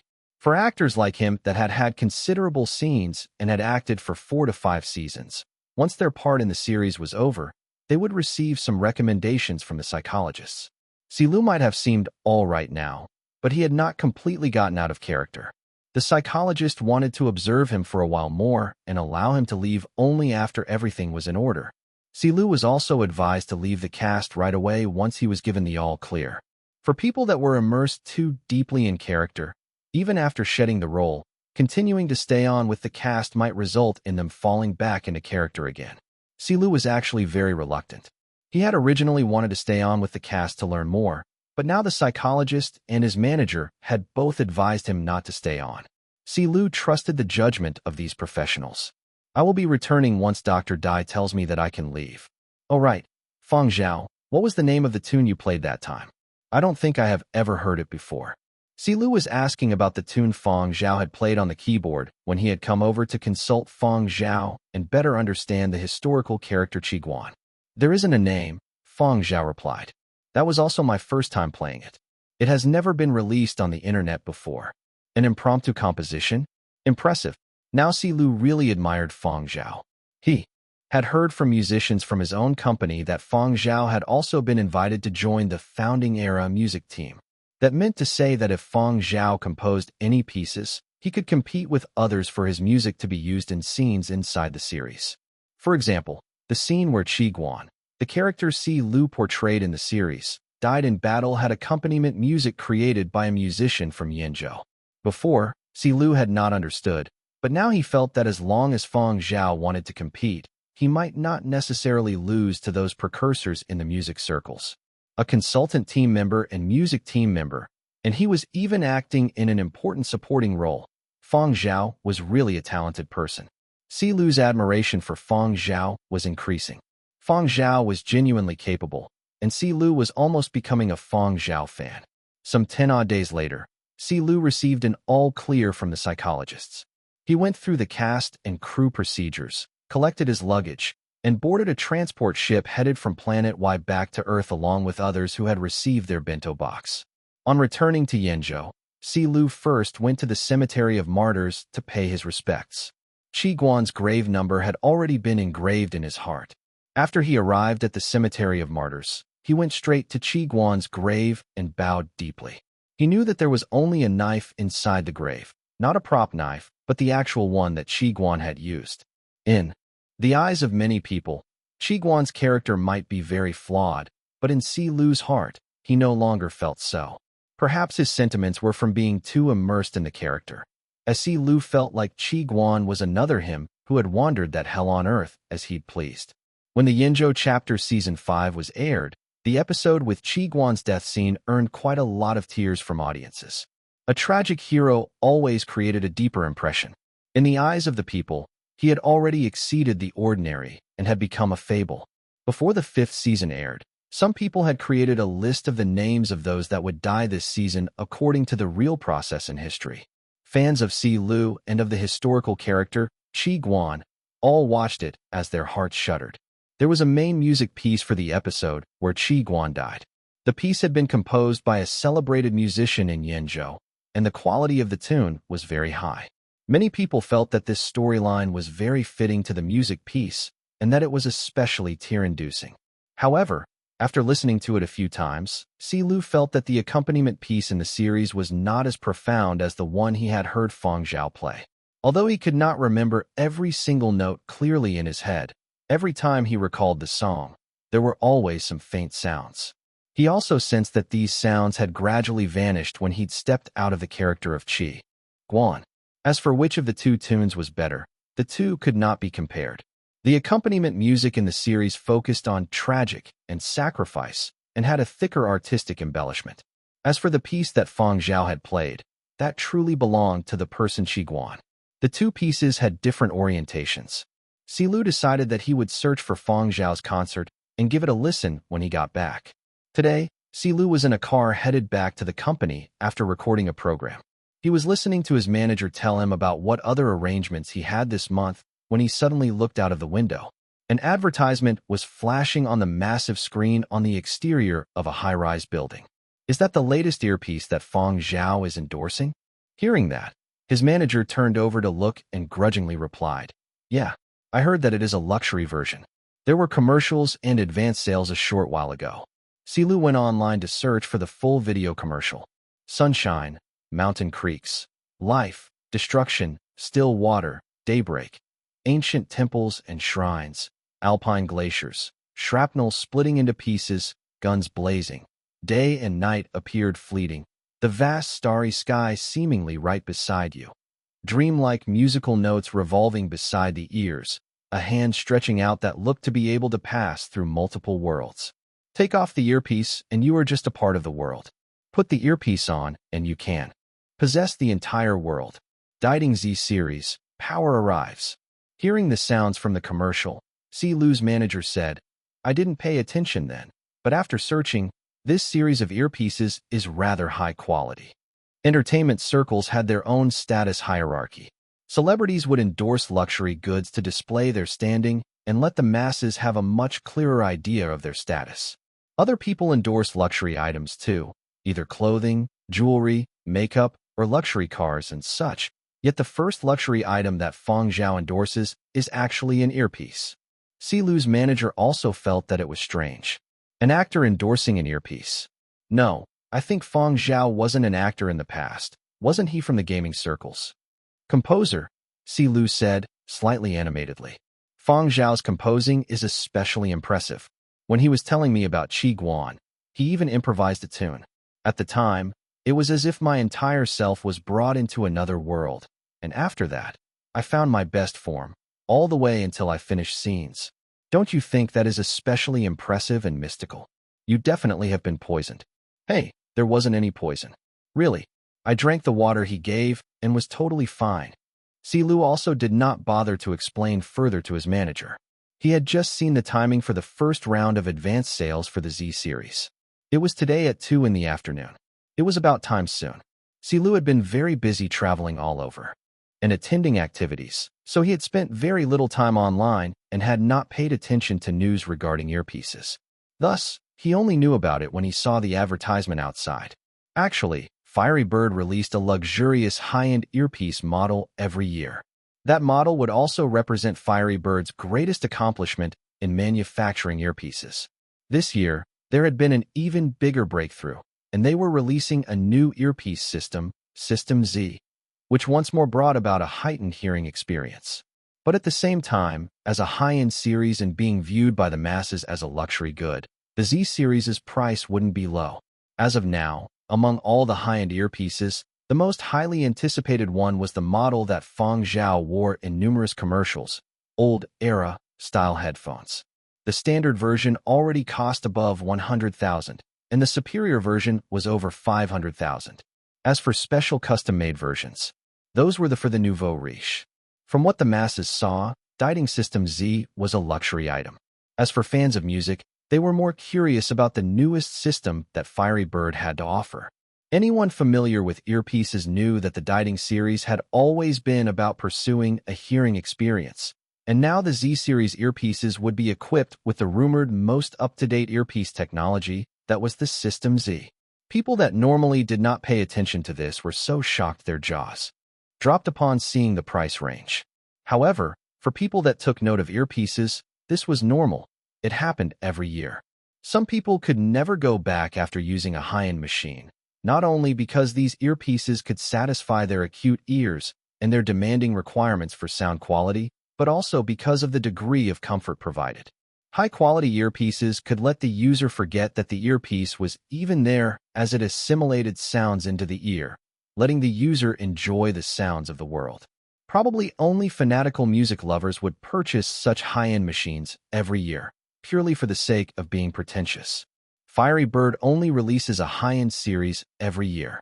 To think that they would actually unleash a System Z. A certain music zealot exclaimed in a chat group, "Your information is lacking. Do you even pay your broadband fees? How long has it been since you accessed the internet? I just finished writing my graduation thesis. I have been so busy lately and only managed to find some leisure time today. I actually thought that it was the series that was hotly discussed last year. 2 months back, I heard rumors that Fiery Bird was coming up with the Z series. Now it is actually real. A new system too. This isn't something that happens yearly. I heard that the manufacturing has been upgraded and that it is more resistant to harsh conditions. I don't know whether it is an exaggeration, but it is rumored that the earpiece that Fiery Bird sent over to Fang Zhao can withstand the harsh climate at the sets of Founding Era and can still maintain perfect sound quality. I'm so envious of celebrities that endorse. We haven't even seen the goods yet, but he has already used it.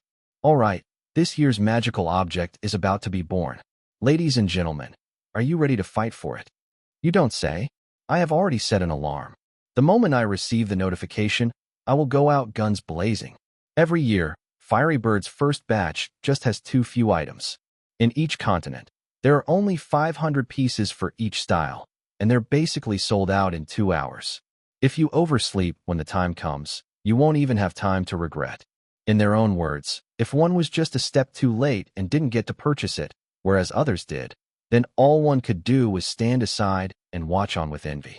Not only was it to be pretentious and to flaunt, these people hoped to be able to use this year's magical object at the first possible time. Outsiders had no way of understanding the pressing sentiments they had. For people with better conditions, splurging once a year on this was still affordable. They did not have much interest in expensive cars or other such luxury items. At 2 p.m. Yenzhou time, music fanatics and earpiece lovers fixed their eyes thirstily on the screen, waiting to be the first batch to purchase the Z series. However, after sales opened, what's going on? I just went to the washroom, and there weren't any left when I got back. The standard version was cleared immediately, and I only hesitated a little for the superior version, but when I went to purchase it, it was already out of stock. Cry. Why can't we set the system to purchase it automatically? I want to complain. Ha, I managed to snatch one. Luckily, my fingers were fast, but I only managed to snatch the earplug type standard version. I didn't manage to get the classical headphone type. I managed to get the headphone type, but it is in green. There wasn't any other choice. All the other colors were already sold out. If I can't get the earplug and headphone types, then I shall purchase the speakers. In any case, it is also one of the 3 big magical objects released by Fiery Bird. Don't even think about it. I just checked, and the speakers are also sold out. A bunch of gaming gods snatched our goods. TSK, what are these gamers doing buying the Z series? Isn't using the other series better for gaming? What are they coming to join the fun for? A bunch of ignorant outsiders.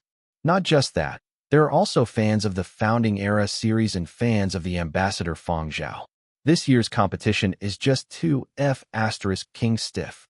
I just saw a very popular article online. The one that says Z series pairs up nicely with the epic flavor of Founding Era. It was released in the afternoon, and it already has a view count of a few 100,000. Just reading it, you can tell it is someone from within the industry. Who wrote it? Admit it now. The author of that article was currently at home staring helplessly at his ceiling. He also hadn't been able to get the goods. The article he had written in the afternoon had been to help advertise a singer friend of his. The article had even listed a song list and supplementary evaluations. For the sake of adding a hint of pretentiousness, he had specifically mentioned the Dating Z series. Furthermore, with the traffic count hitting hundreds of thousands so quickly, it was obvious that there were actually some operations going on. Fortunately, he had used a dummy account when writing this article. Otherwise, if he were to be found out by people in the industry, he shivered at the thought before replying in the group. It is all Fang Zhao's fault. Whatever the case, he had to save himself first. For everyone that was unable to get the goods, the blame could be thrown on Fang Zhao. Chapter 310, Fanbase. Yinbei Retirement Home for Former Officials. A disgruntled great-grandfather Fang was frowning at his tablet. He had wanted to buy the headsets Fang Zhao was endorsing. After all, it was Fang Zhao's first time endorsing a luxury product. The first time great-grandfather Fang had seen the ad, he had checked his savings and done the math.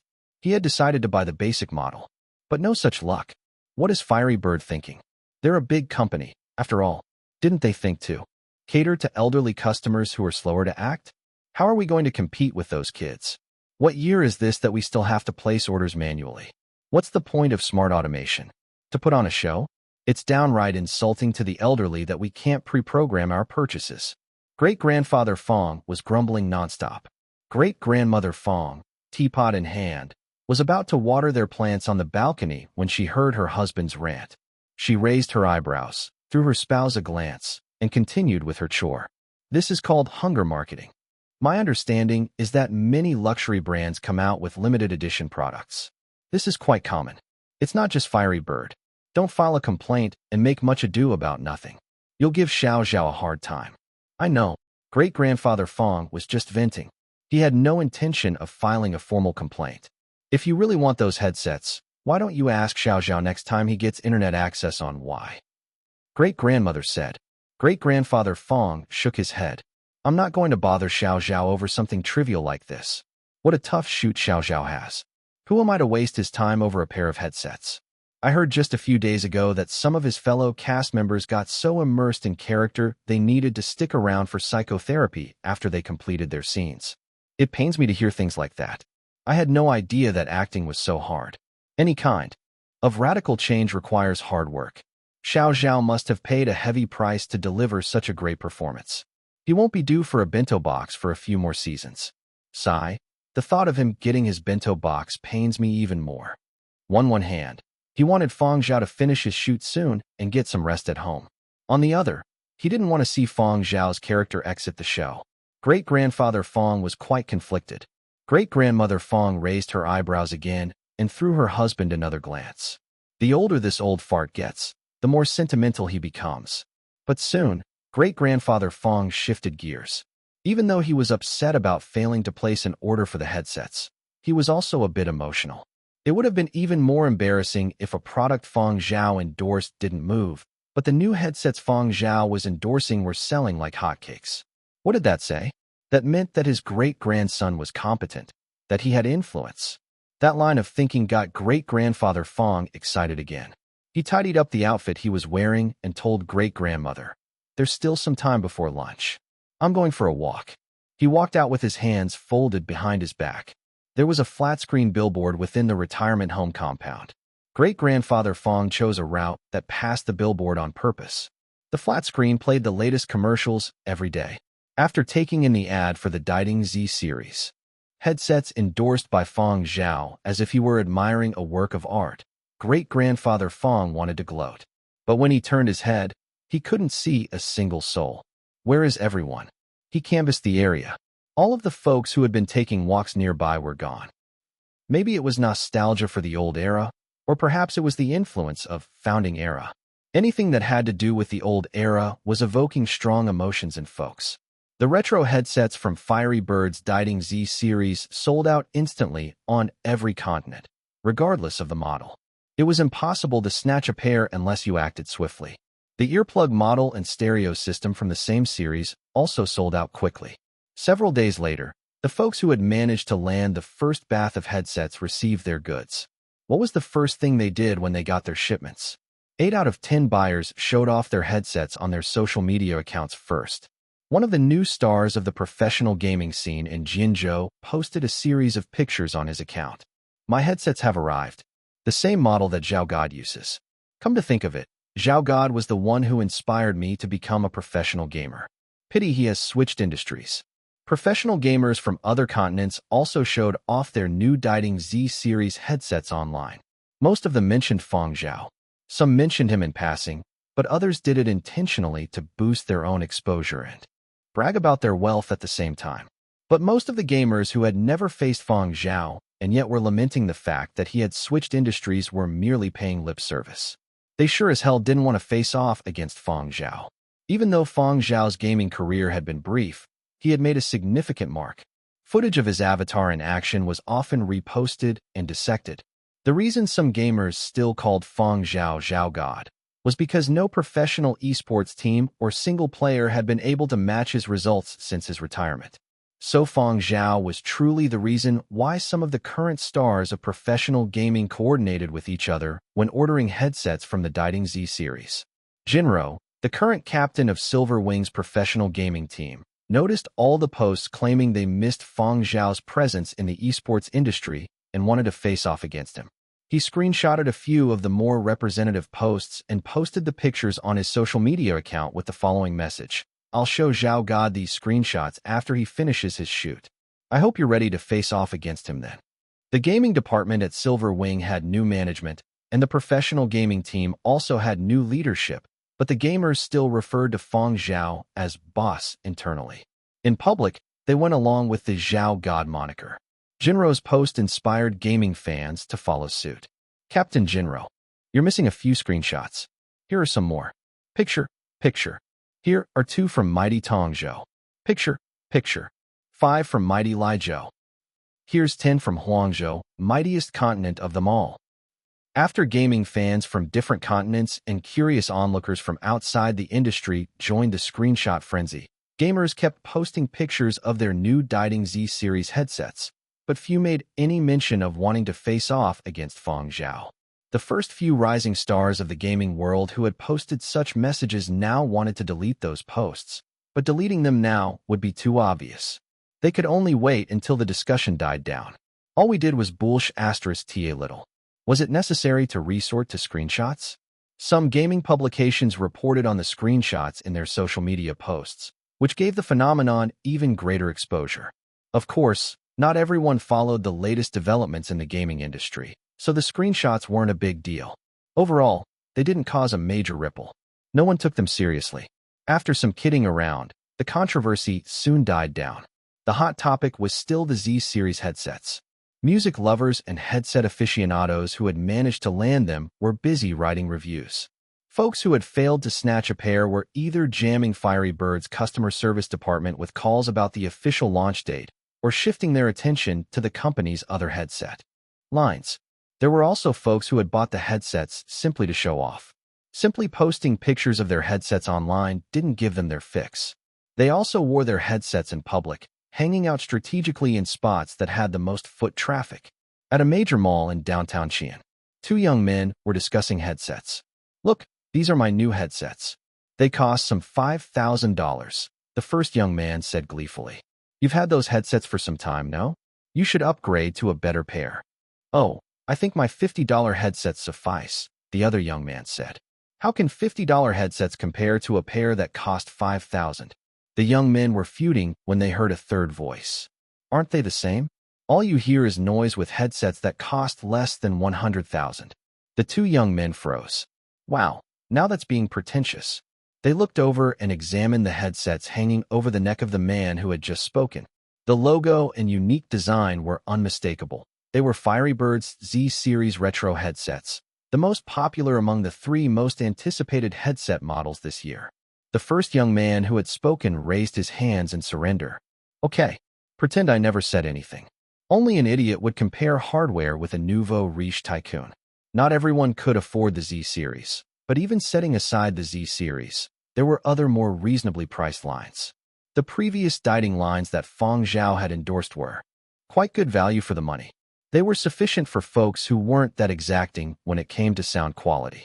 The two young men rewatched the Diding ad on a neighboring flat screen. I feel motivated to work hard again. Fiery Bird had adopted a blanket strategy for its ad campaign. Regardless of continent or city, you were bound to see their ads playing on a giant flat screen hanging on a tall building. The billboards in residential compounds, train stations, and plazas were dominated by the Diding Z-Series print ads. Naturally, Fiery Bird knew that the folks who could afford their products were a minority. The reason the company had splurged on advertising aimed at a broader audience was to make a statement. That's right, the hottest headsets of the year were made by Fiery Bird. Unless other headset makers can surpass the technical sophistication of the Z-Series, Fiery Bird will continue to be the industry leader. Of course, the masses only got the basics. They knew that Fiery Bird had developed a line of kick-ass headsets, and that the ad for the line featured the actor who played General Fang Zhao in Founding Era. Fang Zhao wasn't that famous in other continents, but Founding Era was a global hit. It would be impossible to miss him even if you weren't a music or a gaming fan. Audiences from different continents watched the various chapters of Founding Era in different orders. They mostly watched the chapter about their home continent first before moving on to other chapters. However, anyone who watched the Yenzhou chapter remembered Fang Zhao. Fang Zhao's look in the Diding ad was different from his look in Founding Era, but even if a person didn't recognize him in the ad, someone would point it out to them. Fang Zhao's popularity also rose with every additional season of Founding Era that was released. Sales of the previous Diding lines he had endorsed also spiked. Fang Zhao was the hottest star in Yenzhou, eclipsing even the three actors who played Wu Yan in Founding Era. At a small city in Yenzhou, on board the local circular train service, an old woman took in the Diding Z-Series ad that was playing inside the compartment. "Oh, that's Fang Zhao." A young man sitting nearby laughed. "That's correct. That was Fang Zhao, but that was only a fragment of the ad. You've got a keen eye, Auntie." The old woman flashed a conceited smile. "Of course. I recognized him instantly. I've got great eyes. Everyone in our residential complex knows that." A young lady in the same compartment asked, "Auntie, do you still follow celebrities?" The old woman froze briefly before responding. "No, I don't follow celebrities. I follow TV series, Founding Era in particular. I just retired. All I do is stay at home and watch Founding Era every day. If you ask me, I still think the Yenzhou chapter is the best. I like the Fang Zhao character the best. Everyone in our compound likes him.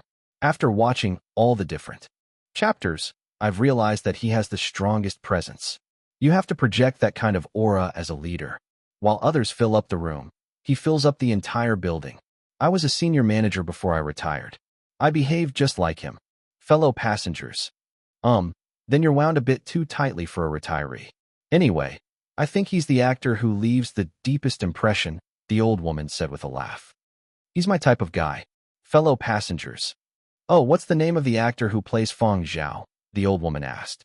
"His name is Fang Zhao too. I thought you had just recognized him," the young lady sitting across from her said. The ad featured the actor who played Fang Zhao in Founding Era. His name is Fang Zhao as well, but he appears without makeup in the ad. He looks very different, but you still recognized him. "What a great eye you have." The old woman paused, apparently confused. "He has the same name as his character?" she asked. "Yes, the same." The young lady enthusiastically pulled up a few news items from the time when Fang Zhao had first landed the role on her bracelet and showed them to the old woman. Fang Zhao beat out many big stars from Yenzhou and other continents to get the part. "Wow, that's quite something. He's only in his 20s. So young. I never would have guessed that he's in his 20s, judging from the look of his character." The old woman had made up her mind to share the news stories with her bosom buddies from the same residential complex. Folks who didn't follow celebrities like her were more taken by TV characters rather than the actors, who they wouldn't necessarily recognize. They used character names in daily conversation, but they rarely used the names of the actors. The old woman rushed home after arriving at her station. She eagerly relayed to her friends, "The actor who plays Fang Zhao is also called Fang Zhao. Isn't that easy to remember? He's awfully young, even younger than my grandson." Word spread quickly in the residential compound. Journalists in Yenzhou soon realized that among Fang Zhao's fans who were active online, many were middle-aged and elderly women who were retired. They mostly stayed home, watched TV, and chatted with their neighbors. This particular demographic among Fang Zhao's fan base began growing rapidly. A reporter at an entertainment publication who was monitoring online trends told a colleague, "The sky's the limit for Fang Zhao. The first luxury product he endorsed is already a success. His own market value has risen leaps and bounds. It's not just him. Take a look at the other actors in founding era. All the ones with substantial parts are doing well. They've all seen their market value rise. Even those who have already picked up their bento boxes are doing okay. It's the founding era effect. No wonder folks were angling to land roles when the director was casting. Heck, if I were an actor, I'd pay to get a role." The Dating Z series is the first luxury product Fang Zhao has endorsed. I wonder what he will endorse next. Maybe it will be a fashion label. Word has it that a high-end men's tailor-made label is negotiating with his management. It might be a top-of-the-line outdoor attire brand, too. Another reporter sharing the same office space who was sipping water started spitting his drink as he watched his computer screen. He quickly summoned the others. "I'm not sure what Fang Zhao will endorse next. All I know is that Li Zhou's top star has endorsed garlic. If there's someone who could raise the price of garlic to the price of gold, it's him." Chapter 311, Zero plus Garlic. Just when news about Fang Zhao's endorsement of Fiery Bird's Dating Z series advertisements had started to wane and many operational teams behind famed celebrities were rolling up their sleeves and getting ready to get in on the action, news of Zero endorsing garlic violently seized the headlines of each and every continent, and the entire world's entertainment circles were caught unprepared. The combination of Zero and garlic surprised people. The firepower from this news was so ferocious that it carved a bloody path through the community of celebrities that frequently threw money to purchase popularity. Zero, who called himself Li Zhou's greatest internet celebrity, was a descendant of a great general, a son of an aristocratic family, and someone who frequently bounced around in the entertainment circles. But no one had really ever seen Zero endorse a product, at most only shooting commercials for films and drama series that his own company invested in. But now, such a person had actually gone and endorsed garlic. What sort of blow had he suffered for him to go and consider endorsing garlic? This was something that everyone found baffling. And the garlic that Zero was endorsing had a price that did not lose out to silverware. A piece of garlic alone cost a few hundred, and there were still hand-picked and preferred choice grades that were above $1,000.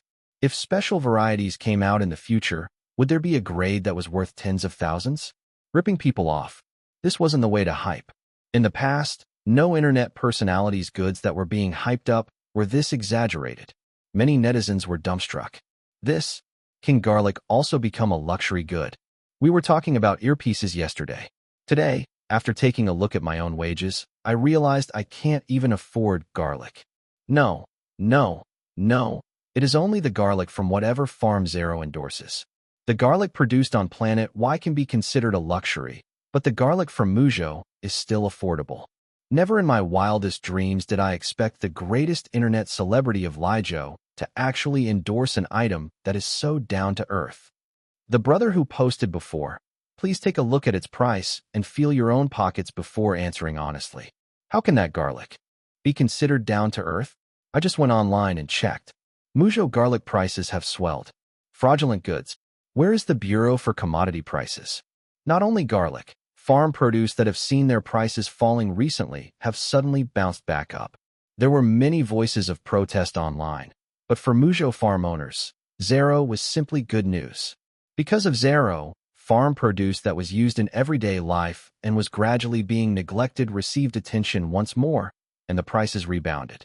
Because there was an increasing amount of farm produce from foreign planets in the market, prices kept falling year after year. Muzhou's status as the world's granary was becoming harder to maintain. Although a portion of fresh fruits and vegetables were still very expensive, compared to 5 or 10 years back, they had dropped a lot. Previously, there had even been people saying that unless it was a newly developed variety, for example, those higher in medicinal value, the value of agricultural produce would continue to fall in the future. Comparing the level of variety and abundance, Muzhou was unable to compete. Comparing nostalgia, Planet Y had the ARC project, major research base, and had already resurrected many varieties from seeds. For planets with immigration plans, farmlands were progressively being put into use. Even on Planet Y's side, private farms were already starting to be established, and furthermore, it was rumored that the soil quality on Planet Y was much more suitable for cultivating crops. There were some breeds of agricultural produce that had been resurrected years earlier and were grown in Muzhou. However, these crops saw some changes, and their original tastes had also been altered. The longer it took for cultivation, the greater the changes, and not every variety changed in a way that people liked. After all, Earth had seen a 100-year period full of fundamental changes, and the period of destruction had caused the soil to have changes that could not be restored. Even if it was possible to restore soil to its healthy state from the old era, it could take hundreds of years. Even thousands might not be enough. Who could wait so long? In the past, there had been some products from foreign planet farms that had been transported back, but the quantities had been tiny and limited to special communities. They hadn't been for external distribution.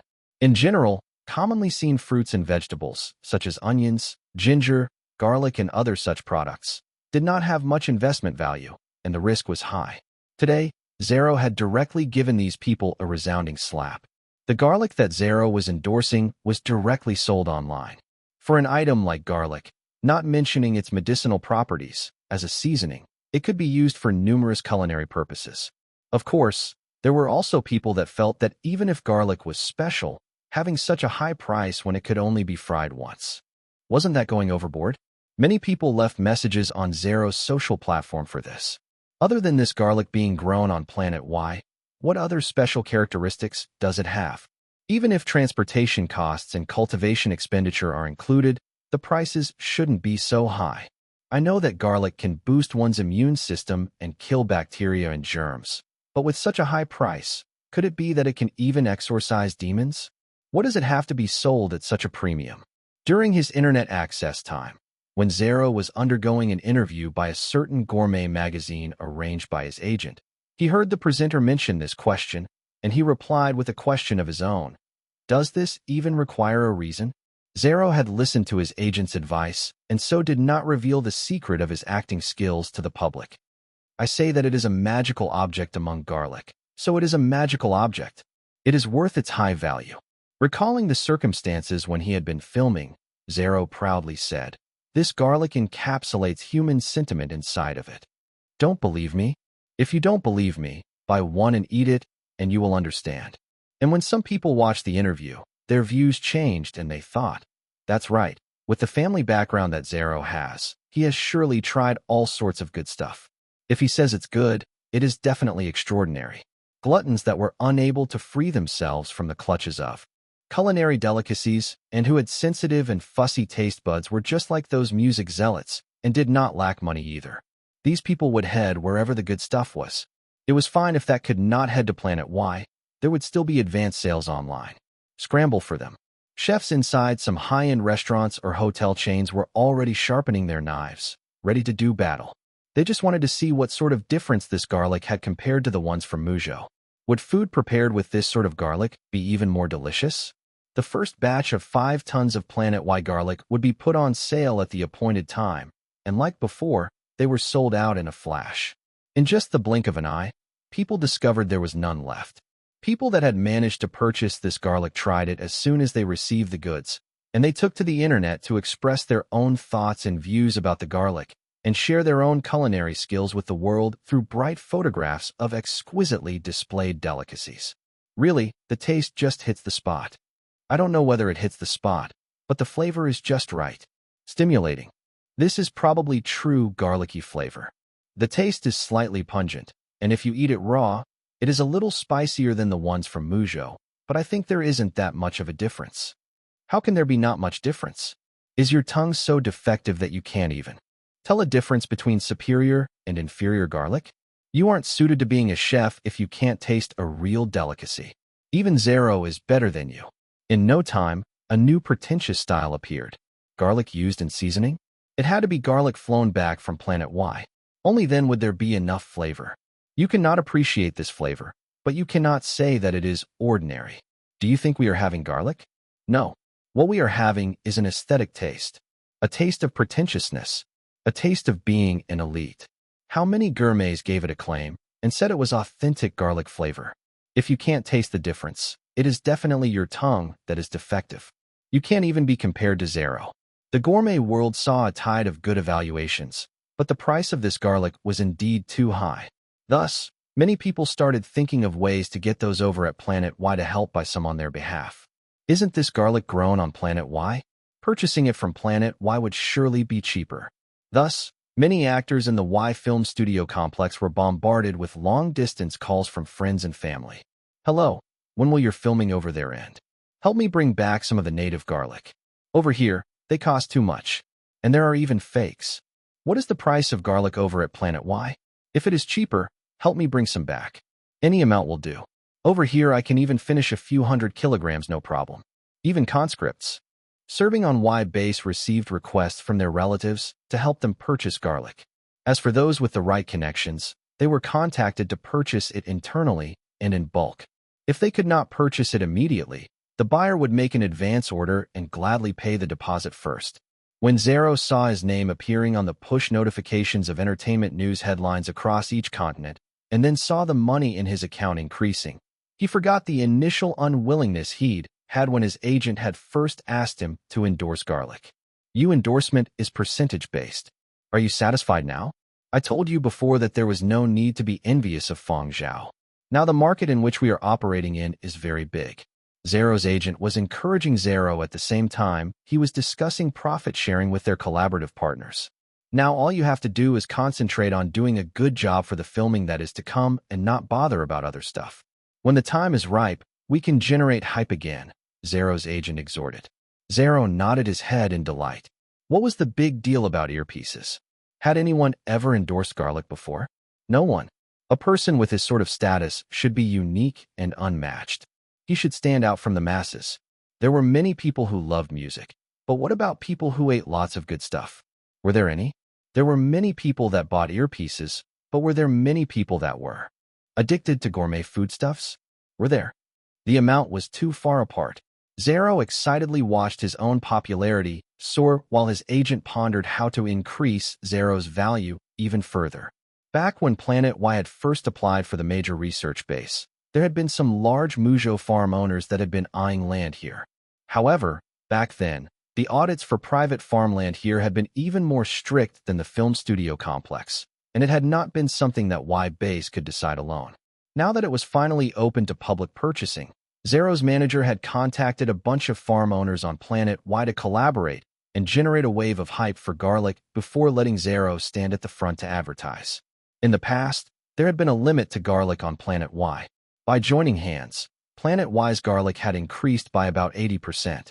Still, the garlic produced by Planet Y was supplied to the military on Y base, the founding era team, and those at the film studio complex.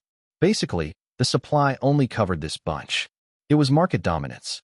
Now, even if others wished to purchase the goods, they wouldn't be able to get much.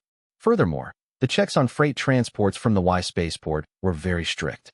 Zero and this bunch might have established market dominance and generated a whole lot of buzz, but they still followed regulations and paid their taxes dutifully. All these taxes would become funds for Y base, and because of the huge amount of taxes, Y base would not make things difficult for them and would help out with the transportation of goods. As of now, the Y spaceport had increased its manpower, but there were still limitations to bringing goods out of Planet Y. Whether it was garlic or agricultural produce, people were not permitted to bring along too much and weren't allowed to evade the taxes. Experimental breeds still in the trial phase could not be brought out. If anyone was discovered to be in possession of these, they would be locked up in a small black room on the base, no questions asked. Now, the Y spaceport had the doubly guaranteed method of machines and dogs, although there was only one dog that was taking up a post. The other dogs that had arrived on Y base had not grown up yet. Celebrities from every continent were gloomy. It was all right if they were unable to compete for headlines with Fang Zhao. After all, besides having the operations teams of Silver Wing behind his back, he still had Fiery Bird's advertising to generate hype. But now they weren't able to even compete with Zero. In the past, Zero making the headlines had only been limited to having a great influence in Liezhou. On a global context, it had been nothing more than some entertaining news that could be treated as a joking matter. But now, the influence had expanded globally, and everyone could not help but feel that all the continents would no longer be peaceful in future. Over at the cast and crew of Founding Era, during internet access time, every celebrity took note of the activity on the internet. During his hard-earned 2 hours of internet access, Wu Tianhao logged on to his social platform to leave some online presence and saw the news. Zero is AF * King Talent. When Zero had been filming a vampire horror series, the prices of garlic and silverware had been stirred up. Now, the value of garlic had risen even more impressively. At the same time, Wu Tianhao felt a little sullen. They were both descendants of great generals, and they were both around the same age. In the past, he had always felt superior. Even when Zero's acting ability had suddenly broken out, he still had not treated it as a big deal. But now Zero had stirred up the price of garlic, and Wu Tianhao was envious of the profits Zero was reaping.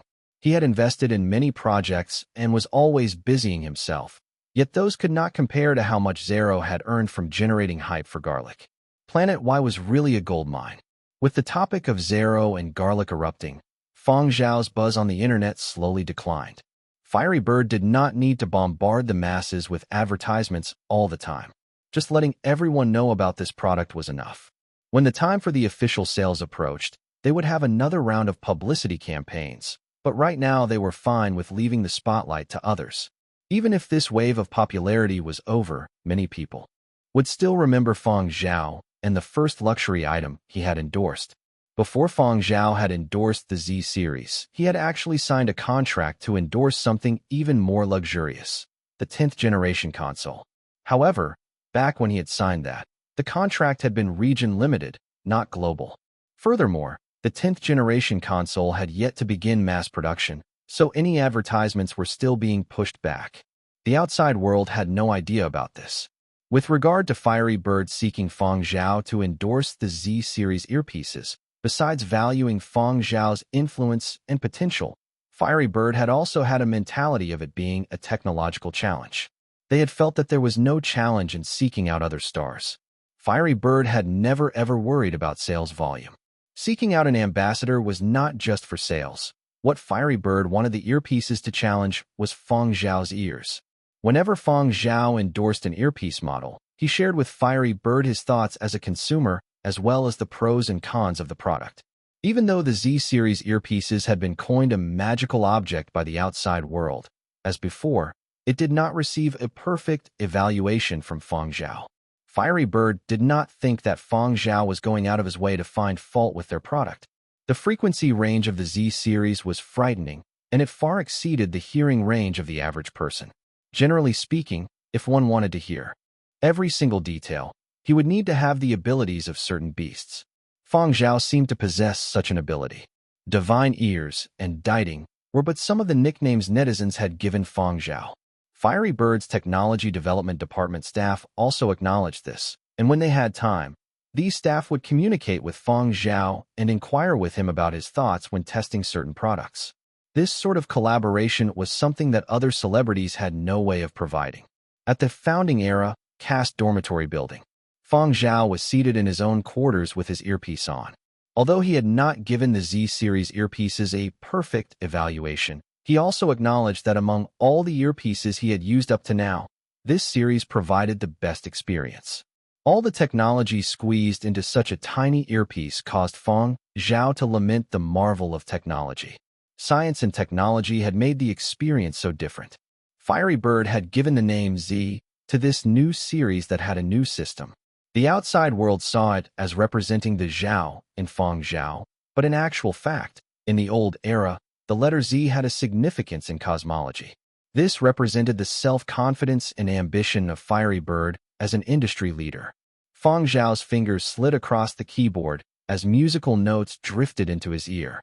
Sentiments carried by the musical notes without any modification passed through the earpiece and were directly transmitted into his ear. If there were any blemishes, it would surely be the music keyboard being unable to keep up. Beside the keyboard was a paperback notebook. The page it was turned to was full of undecipherable symbols. He was composing. Even if he was filming, Fang Zhao had never set aside composing. But there were too many distractions to do everything well, so during this period, his focus had been on filming. As of now, Season 5 was being broadcast, and filming for Season 7 was already underway. Fang Zhao's part in the series would end at Season 9. Before then, he wanted to complete the piece he was working on right now. He would not compete with other members of the music team or precursors in the music circles to get his music in the series, but he would fight for one scene in the 9th season. Chapter 312, Standing on the Shoulders of a Giant. Fang Zhao had a visitor when he was composing. It was late. Production crews were wrapping up certain scenes, and actors were starting to head back to their rooms. For the most part, the actors rested, memorized lines, or started preparing for upcoming scenes after returning to their rooms. Recently, quite a few actors had been approaching Fang Zhao for acting tips. After speaking to Fang Zhao, Si Lu had completed his remaining scenes in peak form. Word that Si Lu had found inspiration from Fang Zhao had quickly spread on the set of the Yinzhou chapter. While Zero had taken shortcuts by using gimmicks to enhance his performances, Si Lu was the real deal. He was an A-list actor in Yinzhou who had won quite a few prestigious awards. His quite moving mastery of his death scene in Season 5 of Founding Era had won widespread acclaim from senior figures in the industry. But the bottom line was that both Zero and Si Lu had gotten their inspiration from Fang Zhao. Thus, when actors were struggling to find their form, they often tried their luck with Fang Zhao. Eventually, folks realized that Fang Zhao was indeed a big help.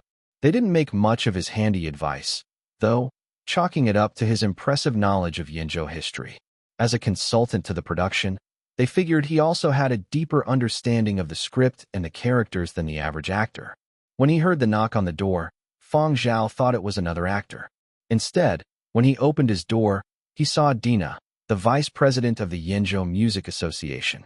Both Dina and Ming Tsang had spoken highly of Fang Zhao when he had created the virtual idol Polar Light and produced the 4 movements of the 100-year period of Destruction series. Dina was a member of the team composing the score for Founding Era. Ming Tsang wasn't, not because he wasn't qualified, but because his son Ming Yi was still receiving treatment. He couldn't get away. Vice President Dina? Fang Zhao invited Dina in and offered him a glass of warm water. I'm just taking a walk after dinner. We haven't had a real conversation since we arrived in Y, so I figured I'd see what you're up to. What were you doing? Memorizing lines. Dina scanned the room. Fang Zhao's single room wasn't that big. Apart from his bedroom, he had a living room that he used as a study. There was little storage space. Dina could see everything there was to see. When he spotted the electronic keyboard and an open notebook and pen next to it, the smile on Dina's face grew. No, I was just composing, Fang Zhao responded. Sorry to intrude. Dina did feel bad, but he also felt encouraged. He had dropped by to ask Fang Zhao about his future career plans. Fang Zhao was growing in popularity both in Yinzhou and globally. He had a big endorsement deal. His popularity was skyrocketing. Would he continue acting? What would his next step be? Dina had been thinking that if Fang Zhao didn't want to give up composing, the young composer could stick around after he finished shooting his scenes. He could remain as a special guest of the music team. If he could produce a piece or two, that would give them even more leverage. If Fang Zhao wanted to switch careers, Dina would definitely try to talk him out of it. In terms of music composition, Dina considered Fang Zhao one of the most promising talents among Yinzhou's young musicians. The last time Dina had had internet access and spoken to Ming Tsang, they had wondered whether Fang Zhao was taking a break from composing. Little had Dina expected to come over and find Fang Zhao working on a new piece instead of memorizing his lines. Of course he was delighted.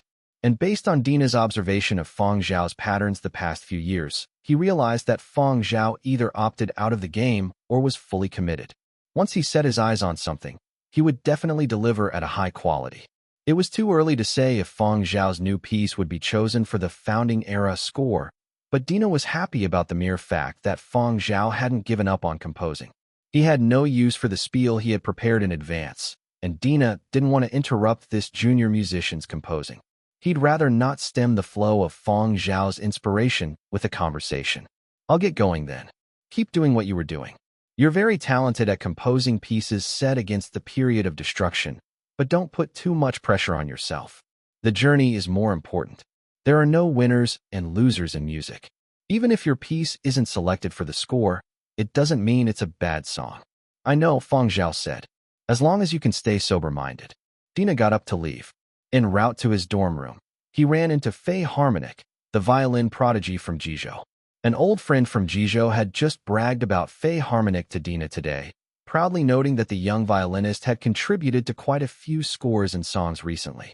One of Fei Harmonic's pieces had been chosen for the Founding Era score. It would appear in Season 6 of the Jizhou chapter.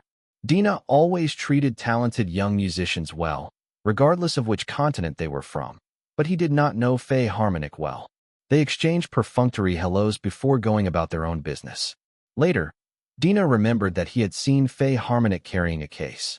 He wondered if it was a new violin that Fei Harmonic had shipped to Y. Meanwhile, Fei Harmonic was in a decent mood. When he needed inspiration or to adjust his mood, he always put on his headset. Sometimes he listened to the sounds of nature, sometimes to classic songs. He listened to all sorts of genres and musical styles. People like him who were sensitive to sound had extremely exacting standards when it came to headset quality. They could pick up on every detail. Their ears had no tolerance for flaws. He had brought just a lone headset to Y, which had broken down. He had borrowed a pair, but hadn't been able to stand the sound quality. They had been pure torture, especially when used outdoors. The climate on Y interfered with certain types of electronic equipment. Interference in headsets created a noise that Fei Harmonic found unbearable. He had taken advantage of his internet access day to ask his assistant to order a new headset. Price wasn't an issue as long as the headset was of good quality, sound quality was guaranteed, and they could function despite the crappy weather on Y. Knowing that Fei Harmonic was demanding when it came to headset quality, his assistant did careful research. He ended up deciding on Fiery Bird's Diding Z series, hailed online as one of the 3 top new models on the market. He managed to snatch a pair and sent the headset to Y immediately. Half a minute later, Fei Harmonic was dying to get his hands on his new headset, but he froze when he saw the face of the celebrity endorser on the box. The joy that the new headset had just drawn out in him had vanished completely. Bad luck. At that moment, he wanted to smash his new headset, but he hesitated. Eventually, he removed the headphones and gave them a listen. 5 minutes later, Fei Harmonic couldn't bear parting with the headset. Instead, he tossed the packaging into the trash can. What he couldn't see didn't bother him. Fei Harmonic silently cursed Fang Zhao repeatedly. How come such a quality headset was endorsed by Fang Zhao? Fang Zhao had no idea that someone was secretly cursing him in a nearby building. After Dina left, he didn't continue with his composing. Instead, he read the parts of his script that hadn't been shot and closed his eyes to meditate. Wu Yan's role got more substantial toward the end of the story. The last few seasons of the Yenzhou chapter were told from his vantage point, describing how he gradually rose to a position of leadership. Meanwhile, Fang Zhao had fewer scenes, which was why he had more time to compose. The next day, after the morning scenes had been shot, the cast had lunch together, munching on the boxed meals delivered from the canteen. The younger actors had yet to completely remove themselves from their characters. They were a bit depressed. A few of the veteran actors sitting on the margins tried to liven up the atmosphere. They brought up the entertainment headlines they'd read the last time they'd gone online and speculated which actors would keep dominating the news. It's the young ones who are grabbing the headlines. We're too old. We can't compete. One of the veteran actors had a great perspective. Old geezers like us are frail and ugly. We should just focus on acting and leave the headlines and the limelight to the youngsters. What are you talking about? I just turned 100 and I look like I'm in my 70s or 80s. I'm still young. Not long ago, a fan called me an evergreen male icon. You can't believe what they say. Fans are biased. We're not competing on our looks, but on our ability. Last time I was online, my agent told me that quite a few major brands want me to endorse their products. Ha ha ha. My career has been rejuvenated with youthful vigor. After finishing Founding Era, I'm going to shoot a few commercials and earn some travel money. I'm going to go on vacation and relax properly. I'm too tired. The light tone of their conversation was intentional. They wanted to help themselves and the young actors relax. The veteran actors were more experienced and were tougher mentally, but they were still affected by their characters. They could let go only when they finished all their scenes and steered clear of anything related to the production. Fang Zhao, the ad you just did looks decent. My granddaughter managed to snatch a headset you endorsed. I'll have to get you to autograph them when we return to Yenzhou, one of the veteran performers said while looking at Fang Zhao, who was wolfing down his second boxed meal. Secretly, he was full of admiration. What a professional Fang Zhao is. No problem, Fang Zhao responded. Another veteran actor was about to say something, but he was interrupted by someone who yelled Fang Zhao's name from a distance. Big Brother Zhao. A small figure darted toward the crowd. The actors smiled when they identified the intruder. Xiao Tian, you're not with your dad today? One of the actors asked. The visitor was the child actor Liu Outyin, who played a young Wu Yan. Liu Outyin was not his birth name. His parents had named him Liu Ao. He came from a family of artists that included musicians and actors, so Liu Ao had had a head start. Of course, he was quite talented himself. He'd made his debut at age 3 in a TV series. His versatile acting had enabled him to turn a supporting role into a leading performance. He'd won his first major acting award when he was 4. After rising to fame, Liu Ao had felt that he was born to be a leading man. After some online research, he had come up with the stage namely Outyin 1.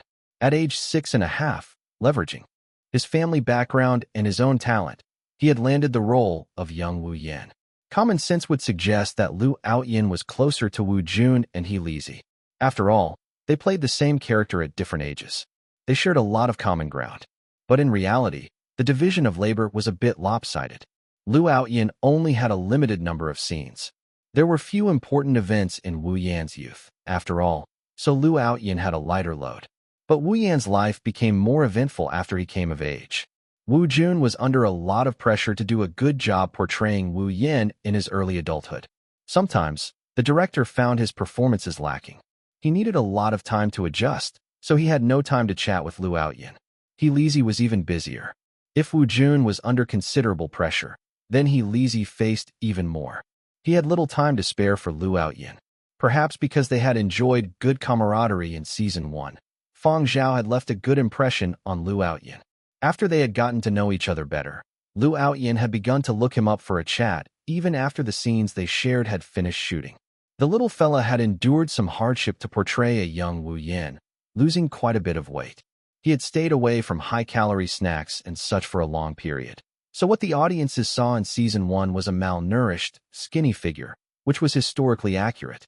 But after completing those early scenes, the little fella had caught up on all the snacks he had avoided when he losing weight. In a few months, he had been back to his old self. Liu Outyin had planned on maintaining his figure after completing his scenes as a young Wu Yan, so he could become an extra. Random kids appeared in every season. Some simply served as a backdrop. Liu Outyin had badgered the directors to cast him as an extra, but he had been turned down and banned from all units. Most of the kids who served as backdrops were created by CG in post-production. Extras were the exception, not the rule. Unable to serve as an extra, Liu Outyin had wanted to watch the older actors perform, but that request had also been rejected. Kids weren't mentally as tough as adults.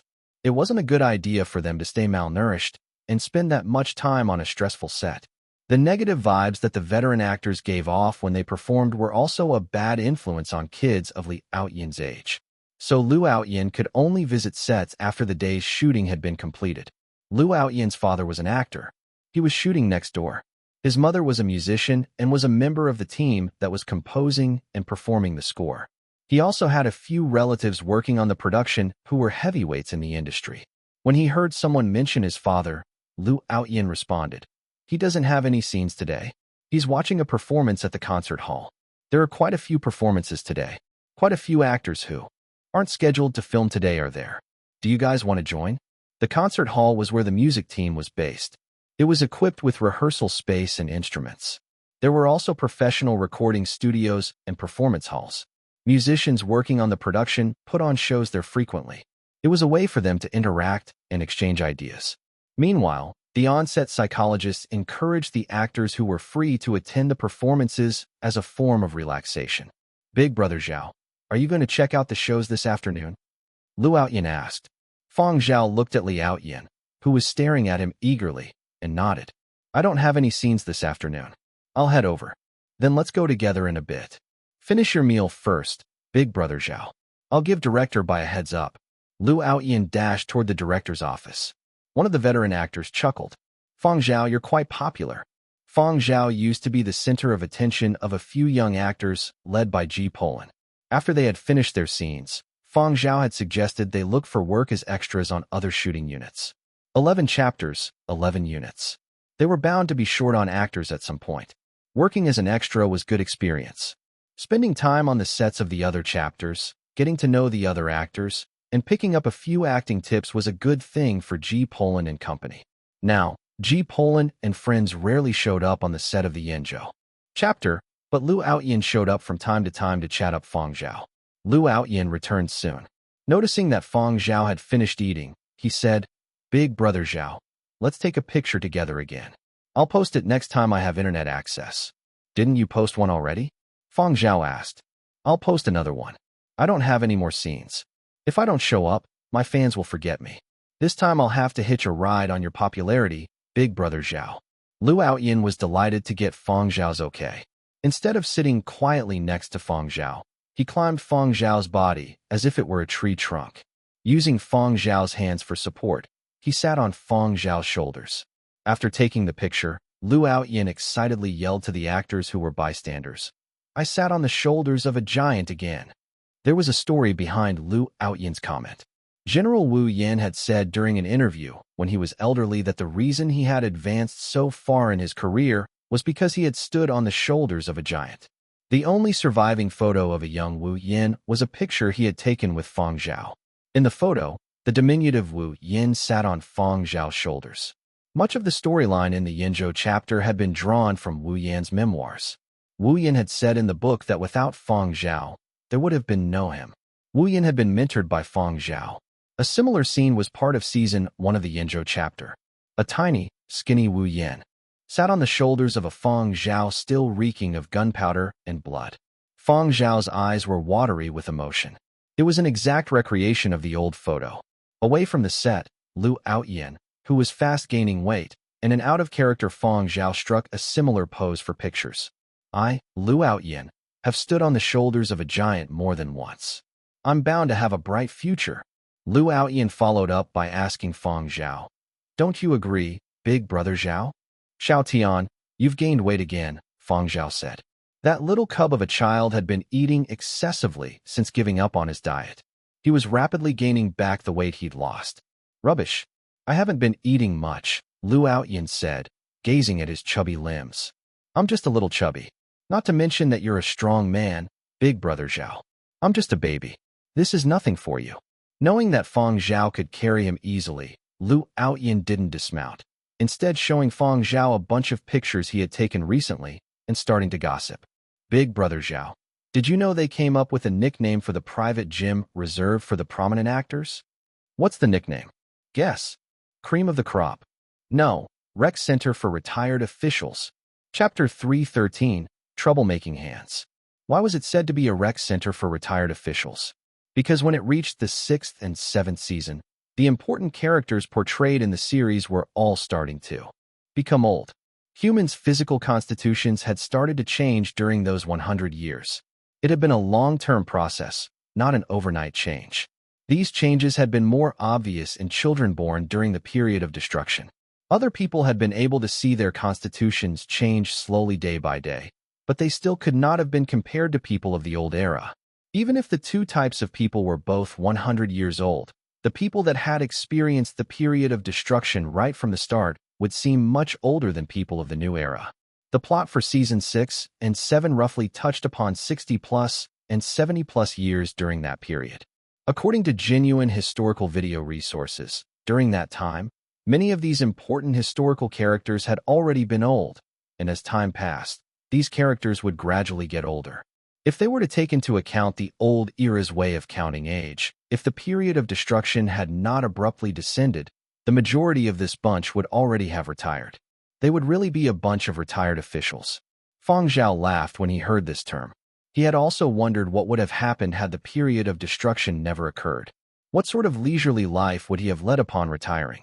Ultimately, his ending had been to die in battle. Noticing that Fang Zhao wasn't angry at all, Lu Outyin continued.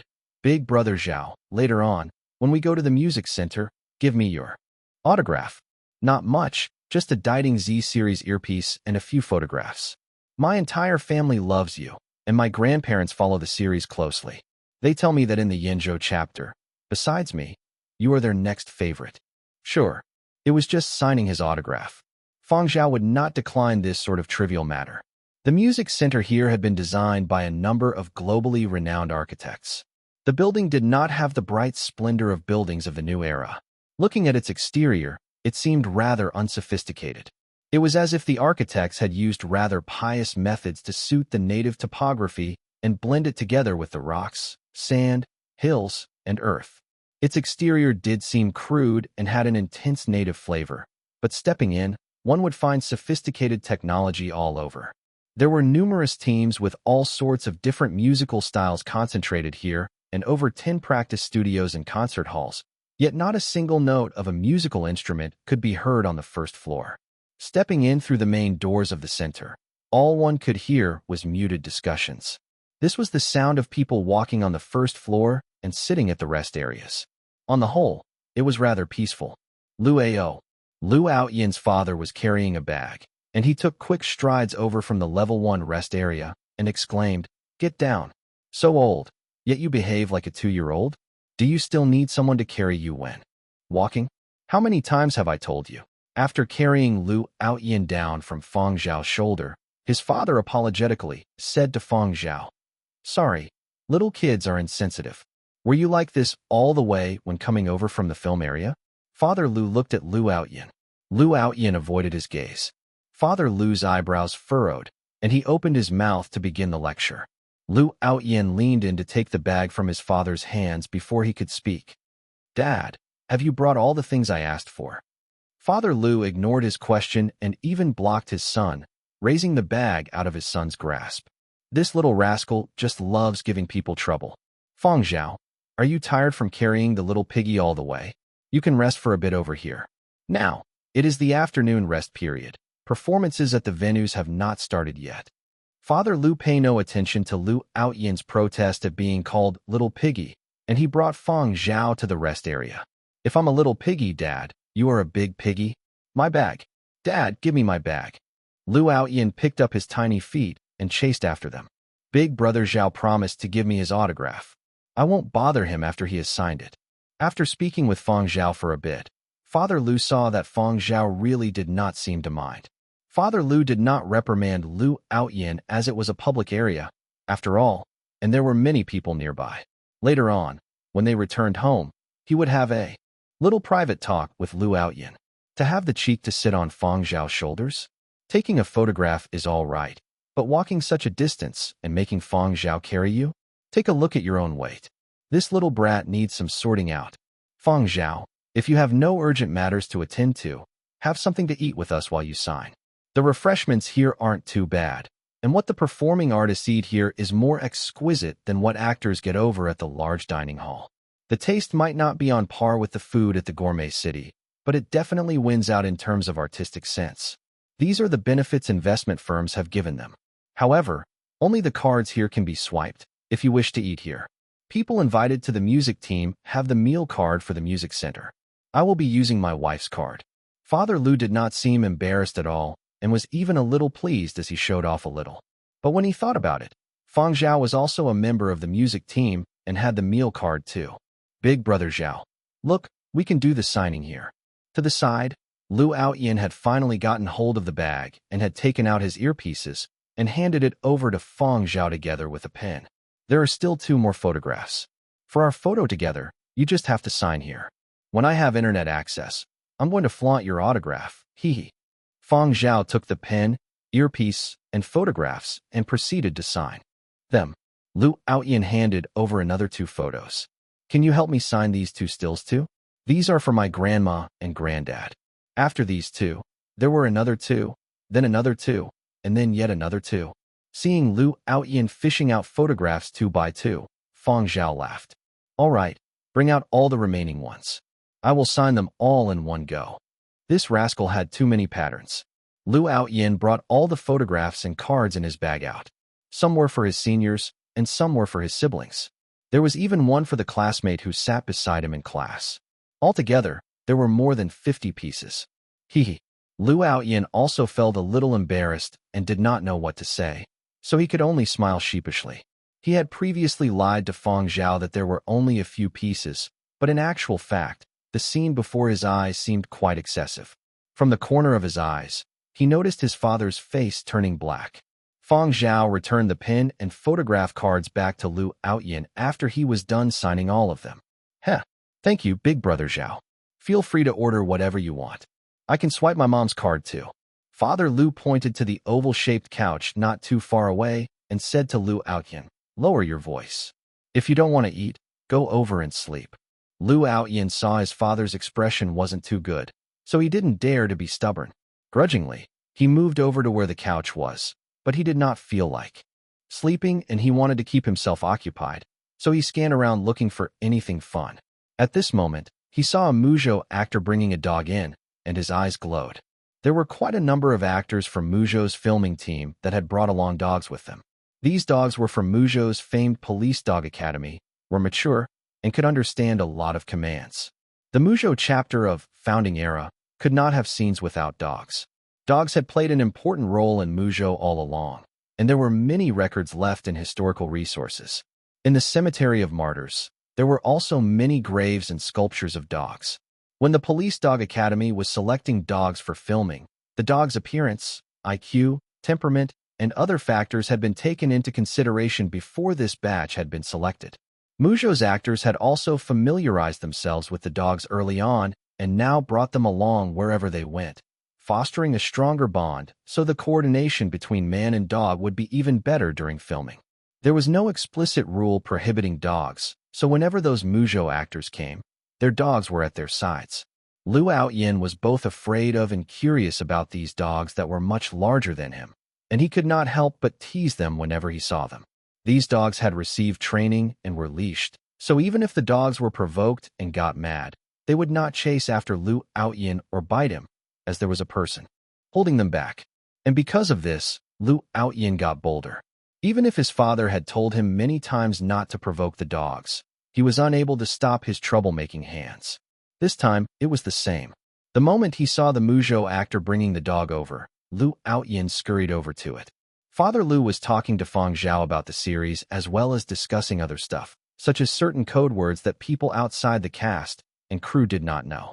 Any industry outsiders would not understand anything even if they heard, but insiders who had a few years in the industry would know right away. Lu Outyin could be said to still be young and ignorant in the cast. So as his father, Father Lu had to take responsibility and remember and repay the help that others rendered to his son. To have been able to survive in the entertainment industry for so long, Father Lu also had his own methods. Although he was only considered a reputable actor in the showbiz circles, among netizens, he was considered quite the popular star. However, the cast of Founding Era had no lack of popular superstars, so with his background and contacts, he would not put on the airs of a senior when talking to a promising newcomer Fang Zhao.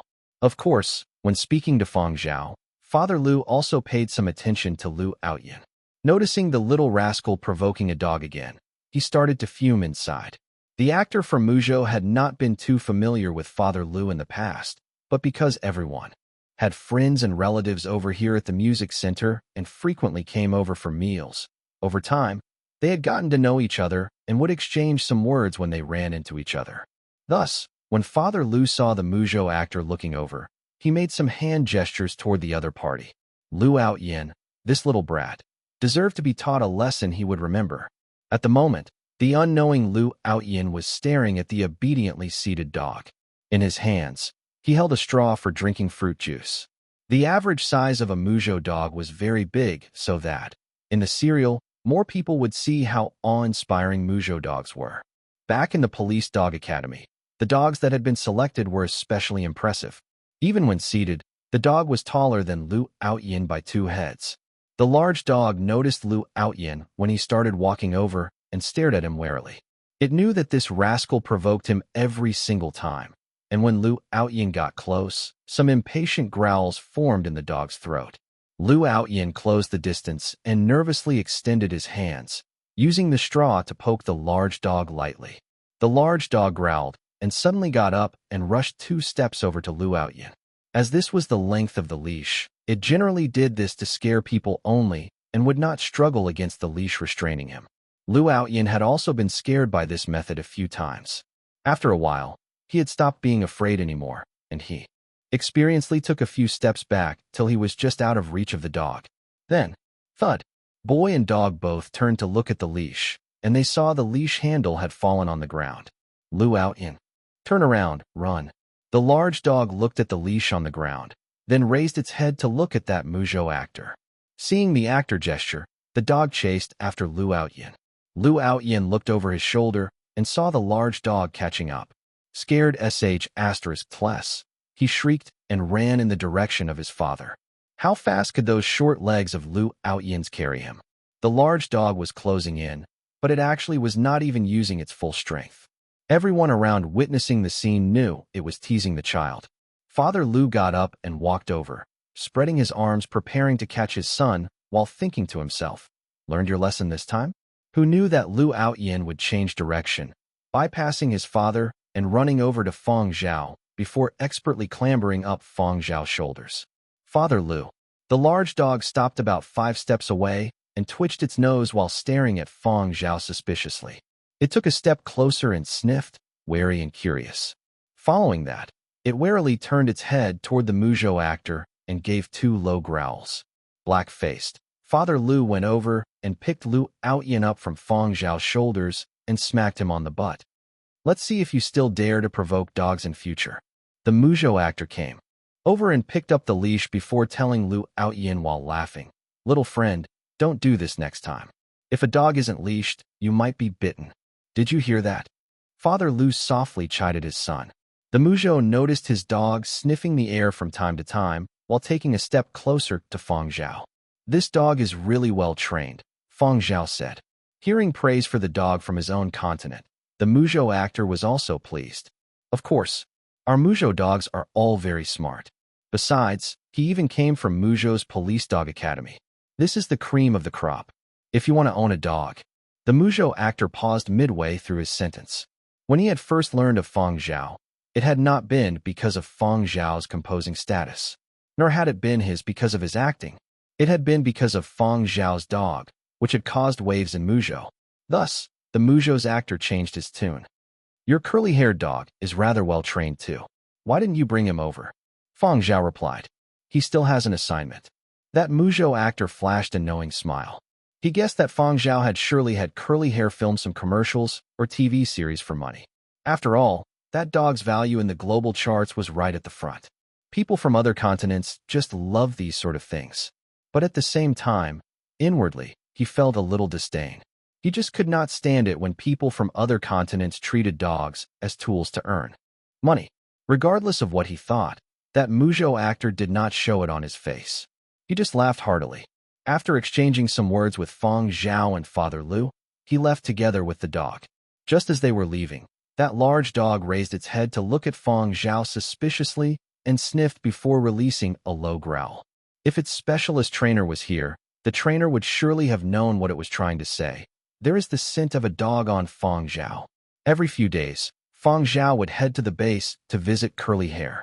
Even if he changed and washed his clothing every day unless Fang Zhao specifically tried to remove the smell, a tiny bit of Curly Hair smell would always linger. But that Muzhou actor did not know this and just thought the large dog was still angry with Lu Outyin. As for Curly Hair, who the Muzhou actor assumed had been left on Earth to make money, he was actually over at the Y base working overtime. Fang Zhao did not stick around. After talking with Father Lu, he headed over to the concert halls. He would first look at the list of each hall's performances before deciding which one to attend. After Fang Zhao left, Father Lu brought Lu Outyin with him to apologize to everyone seated in the first-floor lounge and to treat them to a cup of tea. It wasn't anything expensive, just manners. There had been a bit of a commotion, and some people had frowned. The Lus could not treat it as if nothing had happened, and Father Lu used this as a pretext so that Lu Outyin would not create a ruckus or do things like provoke dogs in future. After the rounds, Father Lu decided to bring Lu Outyin to watch a performance. "Why are you dawdling?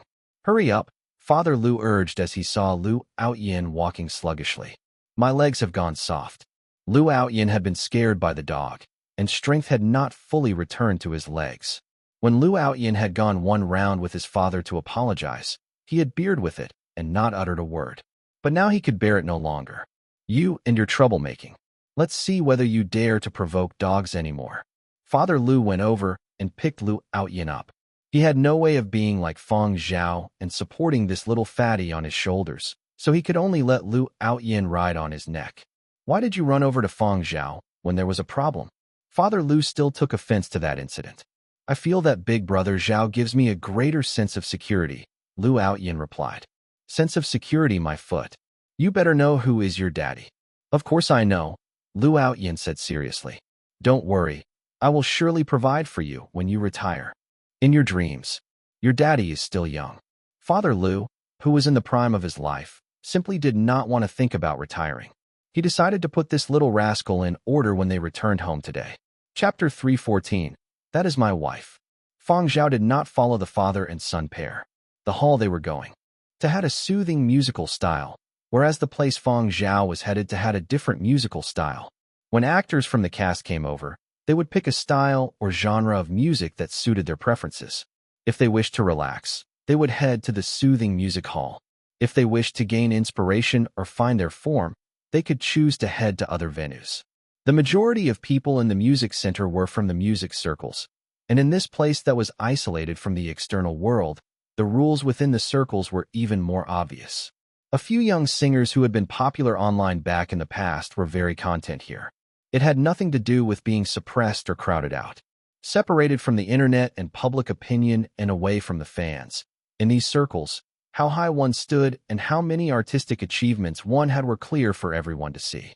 Many faces that people in the outside world were unfamiliar with actually had high standing in the music circles, and some people who had once stirred up and generated buzz outside pretended to be quails when they returned to these circles. Today, in the afternoon, 5 concert halls had scheduled performances. In theory, these were performances, but in actual fact, these were actually an exchange between individuals or teams. After Fang Zhao looked through the list, he chose a venue. Stepping into the venue, Fang Zhao heard a person shouting to him from a short distance away. "Fang Zhao, come over, there are seats here." The person who had spoken was Qiao Tingzheng, a veteran actor that originated from Yenzhou. However, he had not signed with any managing company and had chosen to start his own studio to develop on a global scale. Most of Qiao Tingzheng's roles were as a villain, so people called him a specialist villain. Qian Tingzheng had a villainous face. He wasn't ugly and could be considered attractive, but he did not seem particularly upright. With his acting abilities, portraying a righteous character was possible, but when he was acting as a villain, his portrayal of a crafty and sinister character left a deep impact in people's hearts. In the words of netizens, Qiao Tingzheng was the total opposite of his name one. Those roles he played, generally speaking, were not good people. Directors just loved to seek him out to portray these sorts of roles. Because he frequently acted as a villain, he did not have as much support or as many fans compared to others, but he still had a rather high level of recognition. On a global scale, even if people did not know Qiao Tingzheng's name, they could remember his face and his temperament that was so suitable for a villain. Qiao Tingzheng was helpless too. Who could he blame for looking like this? In the Yenzhou chapter of Founding Era, the character he portrayed was Zhong Qian. Anyone who had read a history book knew that Zhong Qian had been ice-cold and ruthless, his methods unyielding and bloody. He was a true bad guy in Yenzhou's history. During the period of destruction, besides fighting against the elements, there had also been fighting amongst people. The focus of Season 6 of the Yenzhou chapter was fighting among people, as well as a turning point. In Yenzhou chapter Season 6, Fang Zhao trampled over Zhong Qian and his party to become one of the genuine core characters of this land. Because he had been immersed in his character, actor Qiao Tingzheng seemed even colder than before. especially when he wore an icy gaze along on his stiff face, which made people shudder as if an anaconda was staring fixedly at one's back. Little kids were especially frightened of him, and even Lu Aoyan, who loved to play crazy, stayed far away from Qian Tingjing every time. In the show, Wu Yin had some doubts about Zhong Qian. In history, as a child, Wu Yin had nearly died as a result of Zhong Qian and had personally witnessed Zhong Qian murdering others. Outside of filming, Lu Aoyan and Wu Yun, who portrayed Wu Yin in the series, were unable to keep their composure when they came face to face with Qiao Tingzheng. After all, they were still young and could not remain calm under that stern gaze without any hint of emotion. Among the three actors that played Wu Yin, only He Lizi could resist him. Naturally, being able to have such a result was a testament to Qiao Tingzheng's acting chops. Qiao Tingzheng was smiling as he greeted Fang Zhao. He had already received his bento box toward the end of the filming of Season 6. Now that filming for Season 7 was already underway, there was no need for him to be immersed in his character. However, there were still some hints that he had not completely shed his character. His gaze when he looked at other people still seemed quite cold.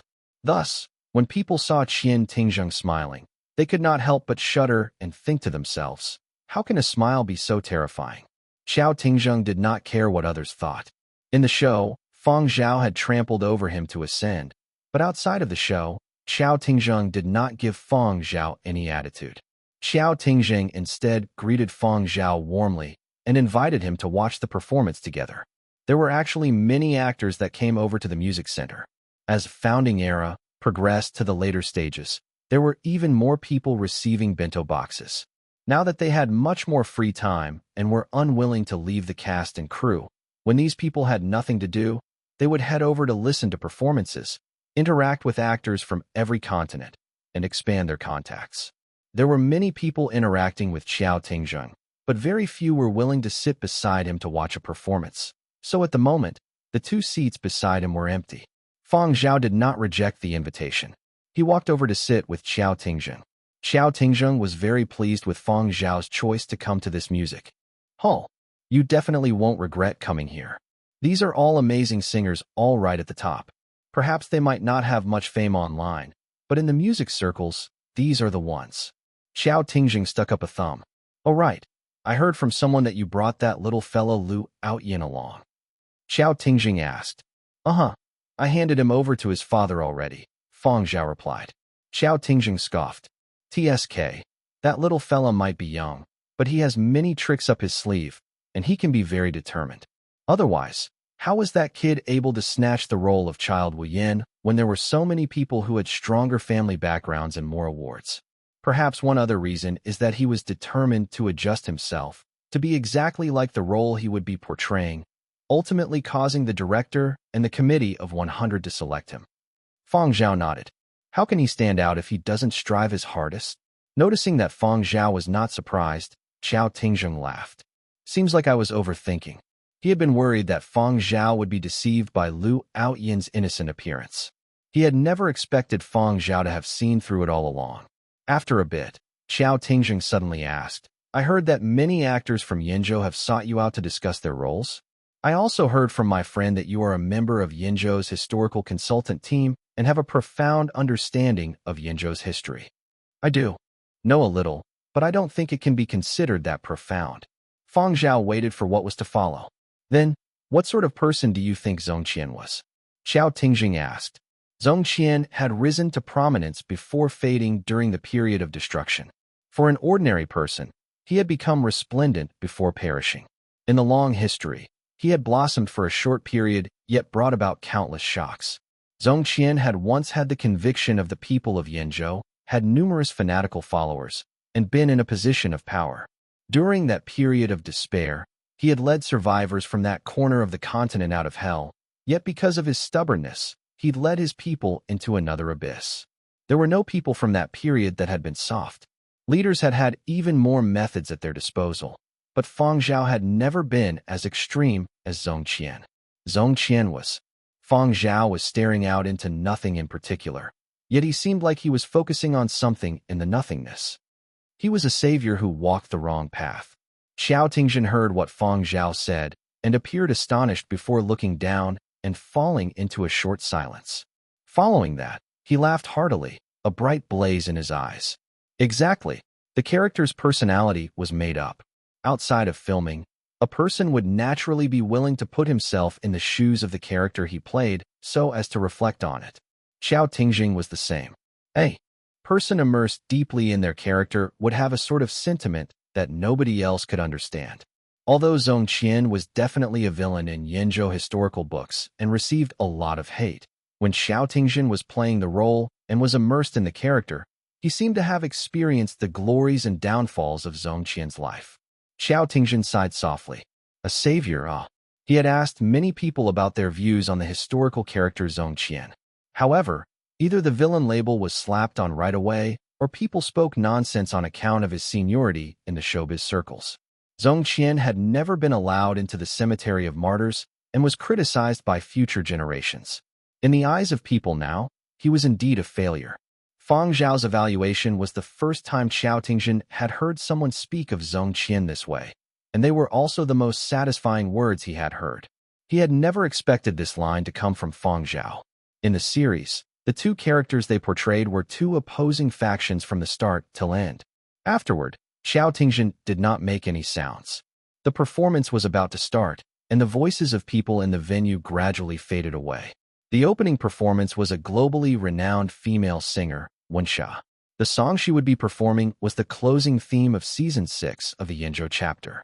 Season 6 was also close to broadcasting, and the theme that had been recently decided on was the one Wensha would be singing. Undertones of a symphony epic were blended with a popular music style. Singing it well was a tough ask, but Wensha was a senior in the music circles and could sing many styles, such as classical, pop, rock and roll, and opera, and she sang them very well indeed. From this song performance, one could recognize Wench's skillful singing abilities. Music was something mystical. People could find peace through music, and they gained strength through it too. The music had some strange charm and sorrow to it, yet it did not lack depth and was quite vast. Even though there were no corpses and there was no smoke, one could seemingly smell blood in the wind. It was as if with the gathering of night, evil bloomed like flowers, brilliant and beautiful, numerous and vigorous, before ultimately withering away. This song suited the darker theme of Season 6 rather well. As Fang Zhao listened to it, he felt as if this song had been written for Zhong Qian. The moment the song ended, the venue erupted into applause. Xiao Tingjin, who was seated beside Fang Zhao, was especially excited and sprang up from his seat. Any coldness or sinister traits from his villainous aura vanished completely. It was as if his IQ had plummeted to zero as he giggled like a kid, slapping his palms together as if he wasn't afraid of pain. He appeared very pleased, and he tilted his head toward Fang Zhao and exclaimed loudly, "The one who just sang the song. Wenxiao? A singing goddess. My wife. Fang Zhao. Did you know the closing theme for Season 6 of the Founding Era Yinzhou chapter was written by my wife herself? Impressive, right?" Fang Zhao. Xian Tingjin continued to clap vigorously. "My wife specifically composed it for the role I played. It is also a commemoration for my curtain call." Fang Zhao. As if he had suddenly remembered something, Xiao Tingjing said, "I nearly forgot. You don't have a wife, so you wouldn't understand how I feel." Fang Zhao. That pricked his heart. Xiao Tingjing continued, "Oh, right. The one you are portraying also seemed to be all alone till he perished in battle." Fang Zhao. That pricked his heart really ruthlessly. Chapter 315. You are? This time, Fang Zhao saw another side of Xiao Tingjin. At today's performance, Wensha had sung 3 songs. Every time a song ended, Xiao Tingjin was especially excited, but whenever it was another's turn to sing, he returned to his cool demeanor. That afternoon, the performers were veterans of the music circles, and they each had their own style. Fang Zhao noticed someone else, not one of the performers on stage, but a member of the audience seated right at the edge of the front row. If not for the fact that after every singer completed their song, they faced this person and bowed lightly, it would have been rather difficult to notice this person. Mo Lang, a composing and arrangement great master, was 150+ years old and an old senior.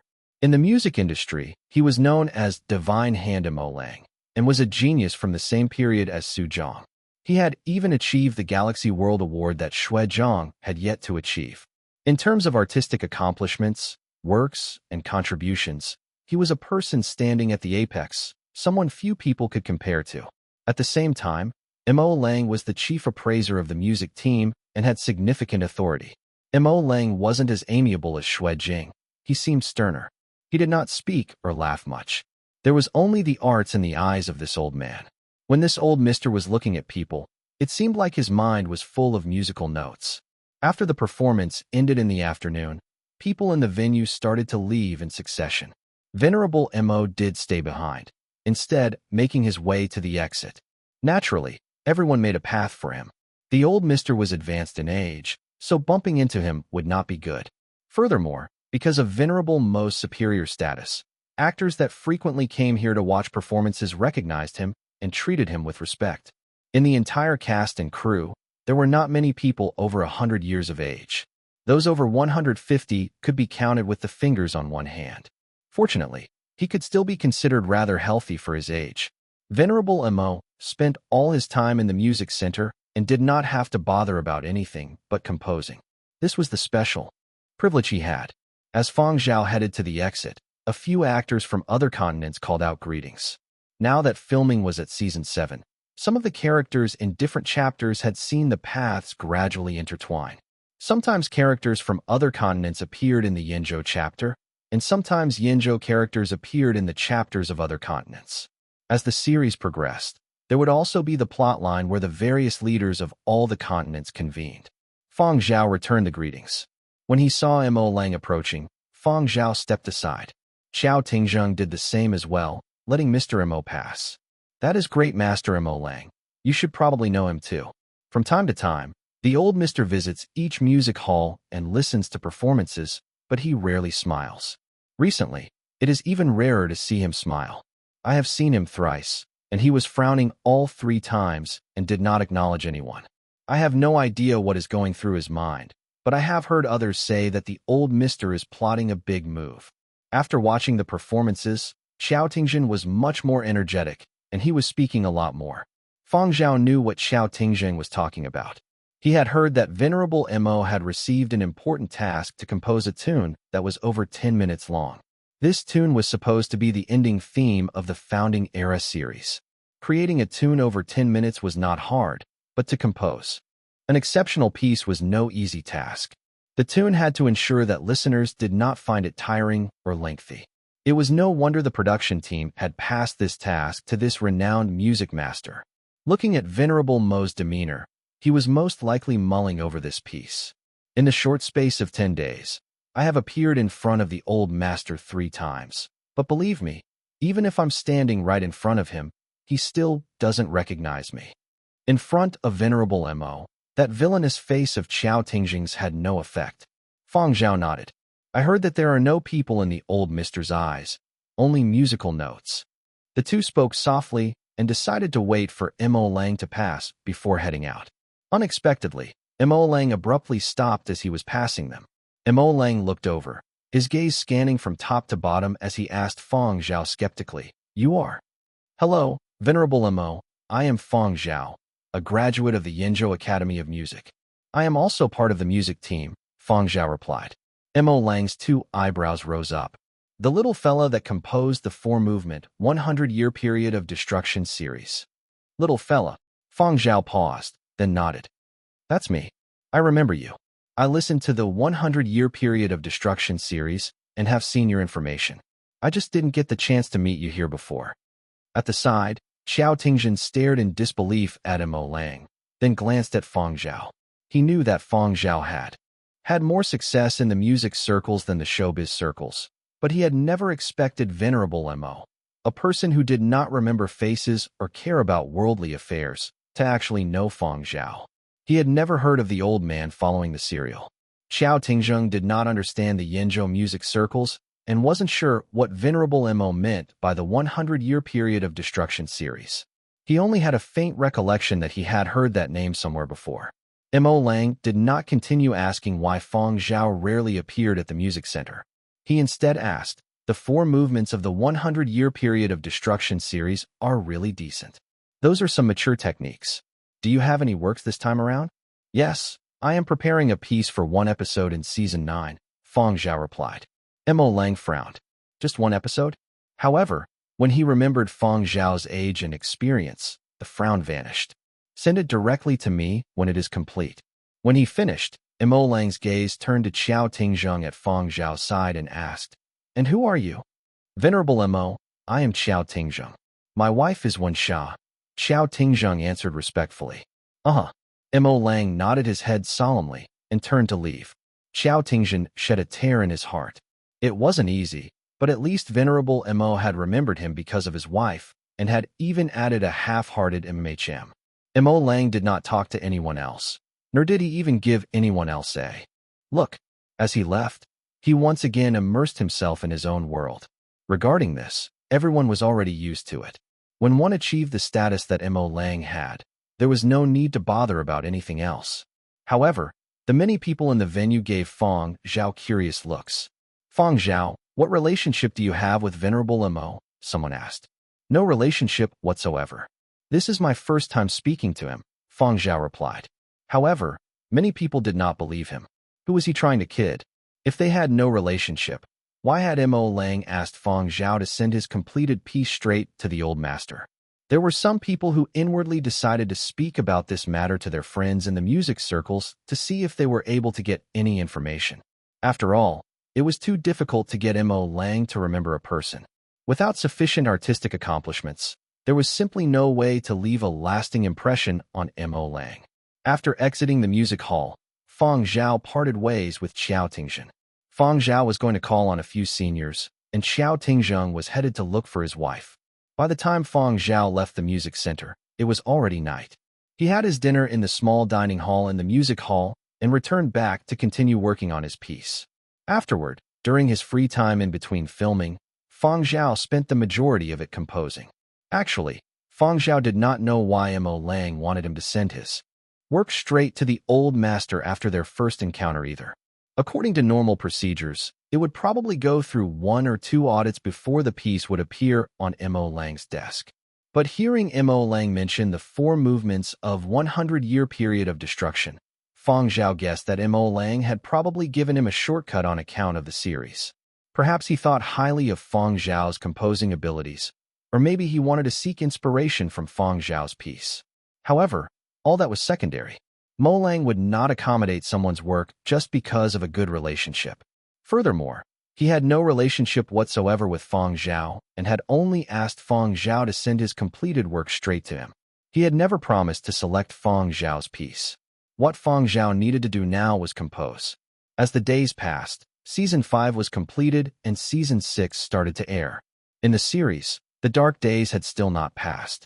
On the contrary, because of the infighting between humans, the show had taken on a darker turn, and the list of names of those that perished in battle was increasing.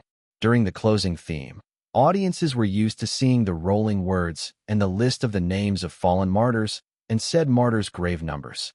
After that, they would notice the composer and performer of the closing theme. A distant-sounding voice combined seamlessly with stunning and aesthetic electronic tones.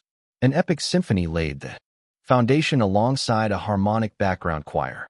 Some skillful singing reaching high notes brought about an intense sentiment. A certain film forum in Yenzhou. That voice sounds a little familiar.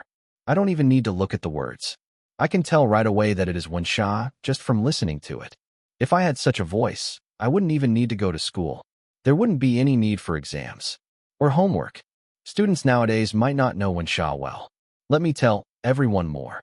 The topics on the forum went from discussing Season 6 plotline to focusing on Qiao Tingzheng, who played the big baddie Zhong Qian, his wife, the singing goddess Wen Xia, and their gossip. I just want to check out Qiao Tingzhen's social platform. Indeed, out of 9 photographs he posted, 8 of them are photographs of Wen Xia, and the remaining one is a shot of the two together. Qiao Tingzhen? Ha ha ha, that crazy wife flaunter has started to flaunt his wife again. Season 6 ending theme was sung by Wen Xia, so he will surely boast a bunch. According to the course of history, Season 6 is where Zhong Qian gets crushed by Fang Zhao and his part in history ends. Surely Qiao Tingzhen has finished filming all his scenes in the series already. That guy has been very active recently.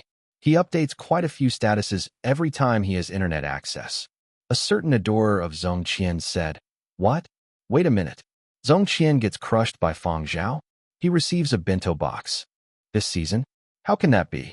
He is such an awesome person. I really love this character. One look at the person above me, and I know right away that he isn't from Yanzhou." Zhong Qian's adorer justified himself. Zhong Qian had so much strength. If he had been given another 5 years, no, 3 years would have been enough. By that time, if he had come up against Fang Zhao, it's uncertain who the victor would have been. That was why old Fang crushed him in advance and did not give him the opportunity to continue developing. This was a die-hard Fang Zhao fan. Objectively speaking, if it had been Zhong Qian that had crushed Fang Zhao all those years ago, he might really have become Yanzhou's savior. During that time, Wu Yin had still not been capable of standing up to him. If he had really won, he would have probably reclaimed the entirety of Yanzhou. However, Yanzhou would not be named Yanzhou but, rather, Qianzhou, and the entire continent's style would be different. Probably colder and merciless, and more likely to find problems. And there would have been many more sacrifices. Under those tough, bloody, and cold methods, survivors would have been just like slaves, becoming the unfeeling knives in his hands, or they could only stand up and revolt. Whoa, history is just so complicated. Xiao Tingjin just updated a new status. He actually said that Zhong Qian was a savior. This bunch that were currently stirred up all rushed over to check it out. Actor Xiao Tingjin, Zhong Qian, a savior that took the wrong path, image. The accompanying image was a still taken from the series. In the distance, Zhong Qian's could be seen from behind, and behind Zhong Qian's back, one side was filled with corpses of all sorts of mutated beasts, and the other was packed with countless human bodies. Anyone that had watched the Yanzhou chapter of Founding Era knew that in Zhong Qian's eyes, anyone that went against him was no different from those mutated beasts, that he would kill all enemies indiscriminately. There is such a saying? Zhong Qian was an extreme and unfeeling lunatic. Savior? Zhong Qian? Far from it. Actually, it isn't far. Only Fang Zhao stood between the two. So the question returns, or maybe just a hypothesis. If there was no Fang Zhao, Zhong Qian might really have become the overlord of Yanzhou. No, I should say the overlord of Qianzhou. Still impossible. The leaders of the other 10 continents would not have let such a dangerous person like Zhong Qian exist. How is it impossible? Wasn't great General Liu Shi of Shizhou renowned for being cold and strict? Perhaps he and Zhong Qian could understand each other and join hands to take on the others. Ha. Make sure you study your history well before coming over to discuss historical questions. You people should go read up on which of the historical leaders during that time had the best relationship with Shizhou's big boss. Cough, butting in, I'm from Shizhou and my specialty is history. Us people that studied the period of destruction history all know that great General Liu Shi and Yanzhou's Fang Zhao shared a secret. Thus, the direction of the forum changed once more, and discussions began on the exact nature of the unspeakable secret the big boss of Shizhou and old Fang of Yanzhou had shared. Elsewhere, a battle was also raging on Xiao Tingjing's social platform profile. Many people were displeased with the savior, used in Xiao Tingjing's status, and felt that Xiao Tingjing was trying to make enemies with the people of Yanzhou. Perhaps you are so addicted to portraying villains that you have started being a traitor to society and humankind. I just knew it. One look and I could tell he wasn't a good person. If Zhong Qian is a savior, then what is Fang Zhao? And what sort of status would Wu Yin have had? We don't have to waste our breath. Xiao Tingjing stopped being a Yanzhou citizen a long time ago. Teacher Qiao, have you asked Fang Zhao about this? Far away in one of Planet Y's music hall, Xiao Tingjing received an urgent long-distance call from his manager. Brother Qiao, have you seen the opinions online? His manager asked. I have seen them, but my words aren't wrong. If Zhong Qian had not walked the wrong path, he would have had much greater achievements. Furthermore, over 10 city districts in Yanzhou's west region were reclaimed by Zhong Qian. Without Zhong Qian, during the period of destruction, the survivors of those 10 some districts in western Yanzhou would have suffered at least 60% losses. All of this is according to history. Since we are talking about actual history, Zhong Qian did play a part, and his accomplishments cannot go unnoticed. Besides, these words were said by Fang Zhao himself. Don't get emotional. Calm down. I didn't say that you were wrong. I'm just saying that the timing of your status was inappropriate. It just so happens that your old rivals have hired people to flame you. The matter will be settled, don't worry. I just want to remind you that you have not completely shed the character. Before you head online to update a status, remember to stay calm. Weren't you rather refined in the past? Those entertainment media outlets were just lying in wait to cause trouble. All right, I didn't consider it thoroughly beforehand. Let me post another status to explain. After the call, Xiao Tingjin prepared to justify himself and keyed in. I asked. These words were said by Fang Zhao himself. When he had typed it in, he clicked post. Posting failed. Looking at the time, the 2 hours of internet access were up and the entire area lost its internet connection. Xiao Tingjin. Luckily, he had already explained to his manager. His manager would surely settle it. Xiao Tingjin relaxed and tossed his communications device aside and went to accompany his wife for a meal. Indeed, everything went according to what Xiao Tingjin had expected. His manager guessed that the internet connection had been cut off for the cast and crew, so he logged into Xiao Tingjin's account and composed a similar status and sent it, telling everyone that those words had been said by Fang Zhao himself. He also got some stuff to search for some historical records, proving that Zhong Qian had indeed saved many people in the past, just that his merits had been overshadowed by his much greater misdeeds. Battlefields were everywhere. There were just too many in the entertainment circles. Many people loved to stir things up out of nothing. Those in this industry were already used to it. Besides, after this matter was settled, it would benefit Xiao Tingjin more. As long as historical evidence was laid out to direct the audience's thoughts, that would be enough. This could still be used as a pretext to let Xiao Tingjin leave a deeper impression and make a little counterattack. Xiao Tingjin's manager rolled up his sleeves to do battle. Leading the staff of the studio, he got them to strike back at those making shady moves on the sly. However, very quickly, a new problem arose. Fang Zhao really said those words? A netizen asked. When I see them talking about it, why do I get even more muddled? Exactly which Fang Zhao are you people talking about? Which Fang Zhao is Xiao Tingjin talking about? Which Fang Zhao actually said this? Yeah, which Fang Zhao? I wanted to ask the same question. Is it the Fang Zhao in the show or the Fang Zhao outside the show? Which Fang Zhao? Xiao Tingjin's manager's face was blank. How would I know which Fang Zhao said it? The cast and crew on Planet Y had no internet access, so he had no way of asking. Oh my, how problematic. Being a manager is really not easy. Chapter 316. He really composed this himself? No matter how the online controversy unfolded or what kind of stories the entertainment journalists who couldn't stay idle made up, Fang Zhao had no time to pay heed. As shooting progressed and the number of scenes involving Wu Yin increased, Fang Zhao's screen time decreased, which gave him more time to compose. The cast and crew also noticed that Fang Zhao was spending less time on set. With the passage of time, people missed the good old days. In the absence of the voracious eater Fang Zhao, everyone began to eat more slowly, at the pace of taking medication. Everyone's rice intake declined. So whenever he could, the director kept Fang Zhao on set to eat with the rest of the cast. Today, Fang Zhao had been asked by Director Bai of the Yenzhou chapter to stay for takeout. Fang Zhao had raced through 2 boxed meals and started his third by the time most of the others were halfway through their first. When Fang Zhao finished his 3rd box, a smiling Director Bai handed him another. We've got plenty. Another one. The canteen always sent over extra boxed meals. The untouched ones were returned. Director Bai was actually kidding. Lo and behold, Fang Zhao gauged the 4th box and nodded. Thanks. Director Bai and the other actors glared at Fang Zhao as he accepted the 4th boxed meal and attacked it with a vengeance. Fang Zhao raced through the 4th box. Director Bai scanned the pile of fresh boxed meals, grabbed another, and handed it to Fang Zhao. Another. Fang Zhao hesitated. Thanks, but I'm good. The rest of the cast. Why did you hesitate? Director Bai returned the box, his eyes oozing curiosity. How come your appetite has increased even though you have significantly fewer scenes? Another actor said, it's good to be young.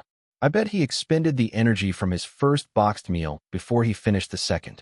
You get hungry easily at his age. The other folks secretly disagreed. Fang Zhao had casually downed 4 boxes and looked like he could wolf down a 5th. This was a bit scary. There were other young actors in the cast. They could eat at most 2 or 3 boxes. The stunt doubles, for example. A thought popped into Director Bai's head, and he asked Fang Zhao earnestly, "Are you under a lot of pressure?" Fang Zhao paused before nodding. "A little bit. The acting part was okay, but composing was a bit stressful." Being able to submit his piece directly to Mo Lang was both a great opportunity and a test at the same time. If he followed normal protocol, he would be subject to at least 2 rounds of pre-screening, but going straight to Venerable Mo, given his personality, meant either being accepted or rejected in one go. There was no room for condolences. Fang Zhao would be lying if he said he didn't feel any pressure, although he wasn't as mindful of the final outcome as others. Fang Zhao had already decided that if his new piece was turned down by Mo Lang, he would announce it to the world by playing it at his next concert. Now his focus was on doing the best job he could on the piece. But others interpreted Fang Zhao's response as a tacit admission that he was under a huge amount of pressure. Director Bai was worried, but excessive pressure was common on set. Only the odd one out didn't feel any pressure. He tapped Fang Zhao on the shoulder and sighed. "It hasn't been easy for you." It wasn't easy at all for a young actor to carry such a substantial role. The good thing was that Fang Zhao had done a good job. The online reviews were overwhelmingly positive. With shooting on Season 9, due to start soon, Fang Zhao was bound to be feeling the pressure. It was the same for all the cast members. They felt increasingly restless as their death scenes approached. Director Bai also knew that Fang Zhao frequented the concert hall. He didn't think much of it. He figured that Fang Zhao attended the shows as relaxation. The directors were busy shooting every day. They didn't have time to concern themselves with other matters, so naturally they didn't know that Fang Zhao spent most of his time away from the set, composing. That evening, Fang Zhao was holed up in his dorm room, completing the final revisions to his new piece. The only sound in the room was the rustle of pencil on paper. After penning the final note, he was thoroughly exhausted. Extremely exhausted. More tired than he had been after days of non-stop shooting. Fang Zhao gazed blankly at the paper notebook in his hands for some time, then smiled. This is it. The piece was bound to be questioned if it was released. This was not the kind of work that a composer in his 20s typically wrote, but Fang Zhao had geared himself up for the possible criticism at the outset. He turned off the air conditioning in his room, walked toward his window, and opened it. He closed his eyes and took a deep breath of the cold, dry, dust-infested air. The dusty air penetrated his nasal cavity and entered his lungs. The crappy weather conditions on set, regardless of time of day, bothered most people, but at this moment, Fang Zhao felt completely at peace. As if the wind had cured his exhaustion. He felt relaxed, free of yet another incredible burden. After enjoying the dusty breeze briefly, Fang Zhao returned to his desk and pulled out a fresh music sheet and a pen from the drawer. He copied his new piece onto the fresh sheet. The music sheet, the pen, and the envelope for submissions were all custom-made for the music team of Founding Era. They were water and fireproof. The team accepted only handwritten submissions. They didn't take electronic files. After Fang Zhao was done, he placed the music sheet in the envelope and sealed it with a paper strip that came with the package. The seal was electronically coded. Once it was affixed, only the members of the music team who judged submissions could break it. The strip logged the identity of the person who broke the seal and when it was broken. Fang Zhao didn't have any scenes scheduled for the next day. He went for a jog in the morning, showered, changed, and jumped on a bus bound for the concert hall, carrying a backpack containing his submission. Some of the musicians on the bus were surprised to see Fang Zhao. They had never seen him this early. Typically, at this time of the day, he was on a bus destined for his set. Some of them asked Fang Zhao about Mo Lang. Word that Fang Zhao had been stopped by Mo Lang and asked to submit directly to him had spread quickly within the music team. Many members of the team didn't make much of it. Even though few were extended this privilege, there were still some 20-odd musicians who had received the invitation. Fang Zhao was not alone, so most folks treated the news as gossip, figuring that Mo Lang probably admired Fang Zhao's talent or had known him for some time. No one dared press Mo Lang for details. As for Fang Zhao, he didn't volunteer much despite repeated questioning. Seeing Fang Zhao heading for the concert hall first thing in the morning rekindled curiosity about the incident. Few folks who couldn't contain their curiosity started following Fang Zhao in what they thought to be a stealthy manner after the bus arrived at the concert hall. They posted live updates.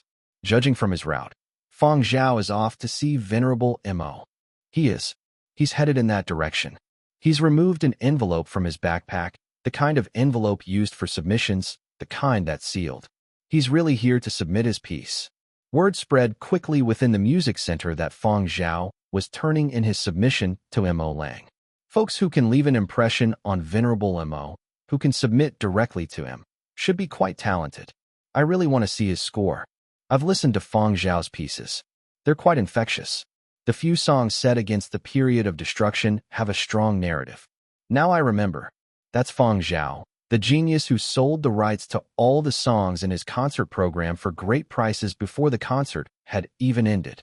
If I recall correctly, he's in his early 20s. A very young fella. For quite some time, I used him as an example to encourage several students who lacked ambition. How come newcomers are so competent these days? As a veteran musician, I'm feeling the heat. Fang Zhao was oblivious to the online chatter, but he did know that he was being followed. He knew his stalkers didn't mean any harm. They were just curious if he was headed to Venerable Mo's quarters. He felt no need to hide his destination. So he pretended he wasn't aware of the tale. Elderly musicians with tremendous stature like Mo Lang lived and took meals at the music center. It was where they lived and worked. When Fang Zhao arrived at Mo Lang's quarters, he didn't see the man himself, but was received by one of Venerable Mo's assistants instead. Artists treated like national treasures like Mo Lang were equipped with a full staff, bodyguards, assistants, doctors, and so on. While other high-profile artists working on Founding Era could bring one assistant at most, Mo Lang was entitled to 4. These were the perks someone of his status enjoyed. The assistant who received Fang Zhao was in charge of submissions for the Founding Era soundtrack. The assistant took the envelope from Fang Zhao and inspected the seal. He said with a smile, "Why don't you head back first? I'll hand your submission personally to Venerable Mo." He pointed to a surveillance camera. "Don't worry. We're under surveillance. I won't leak your piece of claim it as my own." "Thank you. Then I won't impose any further." Fang Zhao headed for the door. But he didn't leave the concert hall. Instead, he headed to a recording studio where veteran musicians were working. The world's top 5 orchestras were on site. Many of the symphonic scores featured in the TV series were performed by them. One couldn't immediately hire one of the orchestras to record a new piece after it was finished. It was impossible. There were only so many orchestras. If one wasn't of a certain level or hadn't garnered sufficient recognition, they weren't even qualified to ask. Even if they put in a request, it would go nowhere. The major orchestras were quite arrogant. Unspoken rules of selection had formed in the concert hall as well. There was competition everywhere. Talent was the only currency. If a piece didn't pass the first round of pre-screening, the composer had better realize his limitations and get lost. The 5 orchestras wouldn't bother touching his work. If someone was rejected in the second round of screening, it was a good learning experience. The composer at least would have some solid footing. They had passed the first round of screening. After all, composers that fell into this category had a better chance of securing slots at better recording studios and rehearsal rooms than folks who stumbled at the first block. If someone's piece was shortlisted by the screeners, then they could walk with a swagger. They didn't even have to bother applying for studio space. They would automatically be allocated the necessary resources. Like other aspiring composers, Fang Zhao sat down in the section cordoned off for outside observers. Sophisticated digital sound systems did a good job of simulating a live experience, but it wasn't the real thing, after all. Only the human ear was all-knowing. While the live experience simulated by top-of-the-line digital stereo systems could fool the layman, music professionals, with their keen sensitivity to sound, could still tell the difference. That was also why many folks still enjoyed attending live shows in the technologically advanced new era. Some of these folks were posers. Others genuinely enjoyed the feeling of a live performance. Attending a live recording session, Fang Zhao could pick up the redundant sounds that sound engineers would clean up. He could detect the diminishing reverberations of each instrument that eluded the untrained ear. While Fang Zhao was observing the recording session, Mo Lang finally emerged from his study. He didn't like to be bothered when he was composing. No matter who showed up, they would be blocked by his assistants. Once Mo Lang stepped out of his study, his 4 assistants got busy, serving him tea and massaging him. They were a well-coordinated unit. "Venerable Mo, this is the envelope that Fang Zhao delivered this morning," the assistant who had received Fang Zhao said. "Who?" Mo Lang asked. Fang Zhao, the assistant repeated. Mo Lang had a blank look on his face. Who is Fang Zhao? Mo Lang's assistants were used to seeing him like this. He was prone to forget what he said and who he had met the day before when he got busy. The assistants reminded him. You know, Fang Zhao, from Yanzhou, the really young fella. He's best known for the 4-movement series, 100-Year Period of Destruction. You told him he could submit his piece directly to you. The assistants didn't have to say much. There was no need to mention what role Fang Zhao played in the TV series. Venerable Mo didn't care and wouldn't remember. All they had to do was mention Fang Zhao's best work. Lo and behold, mentioning the Period of Destruction series did the trick. Oh, him. Yes, I told him to submit directly to me. Has he dropped off his piece already? The reason Mo Lang remembered Fang Zhao was because he had gone out of his way to listen to exemplary pieces about the Period of Destruction to prepare for his momentous task on hand. Only a few pieces had made a deep impression on Mo Lang. One of them was Fang Zhao's series. Mo Lang had even done some research on Fang Zhao, looking up his personal information and other works. He thought they were all quite outstanding. The only thing was that Mo Lang only listened to pieces set against the Period of Destruction these days. Fang Zhao's series was the most stimulating. Mo Lang had gone through the submissions he had already received as the senior adjudicator and hadn't found anything from Fang Zhao. By coincidence, he had run into Fang Zhao in the concert hall the next day. Mo Lang had thought he looked familiar, so Venerable Mo had stopped him for questioning. Now that Fang Zhao's submission had finally arrived, Mo Lang set aside his cup of tea, took the envelope, broke the seal, and removed the document inside. A star musician of his level could get a sense of the melody from reading the score alone.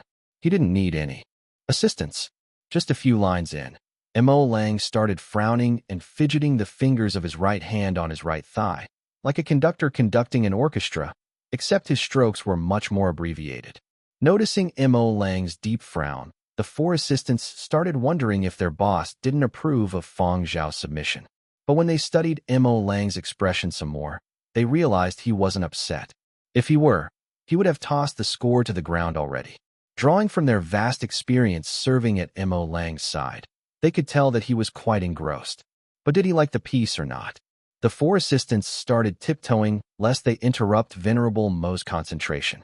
Mo Lang sat there, leafing through the entire score a page at a time. Then he went through it again, and again.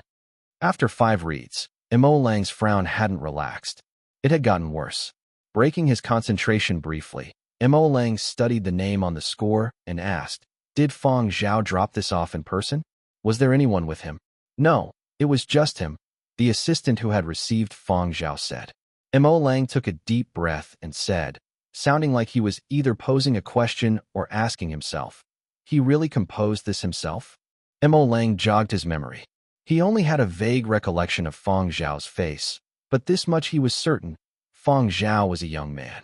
He's able to compose something like this at his age? Chapter 317. How do you wish to die? Mo Lang did not dare believe it, but he didn't wish to think about someone negatively. Fang Zhao's compositions for the 100-Year Period of Destruction had been really good. This Fang Zhao person, what sort of background does he have? Did he go through any extraordinary experiences?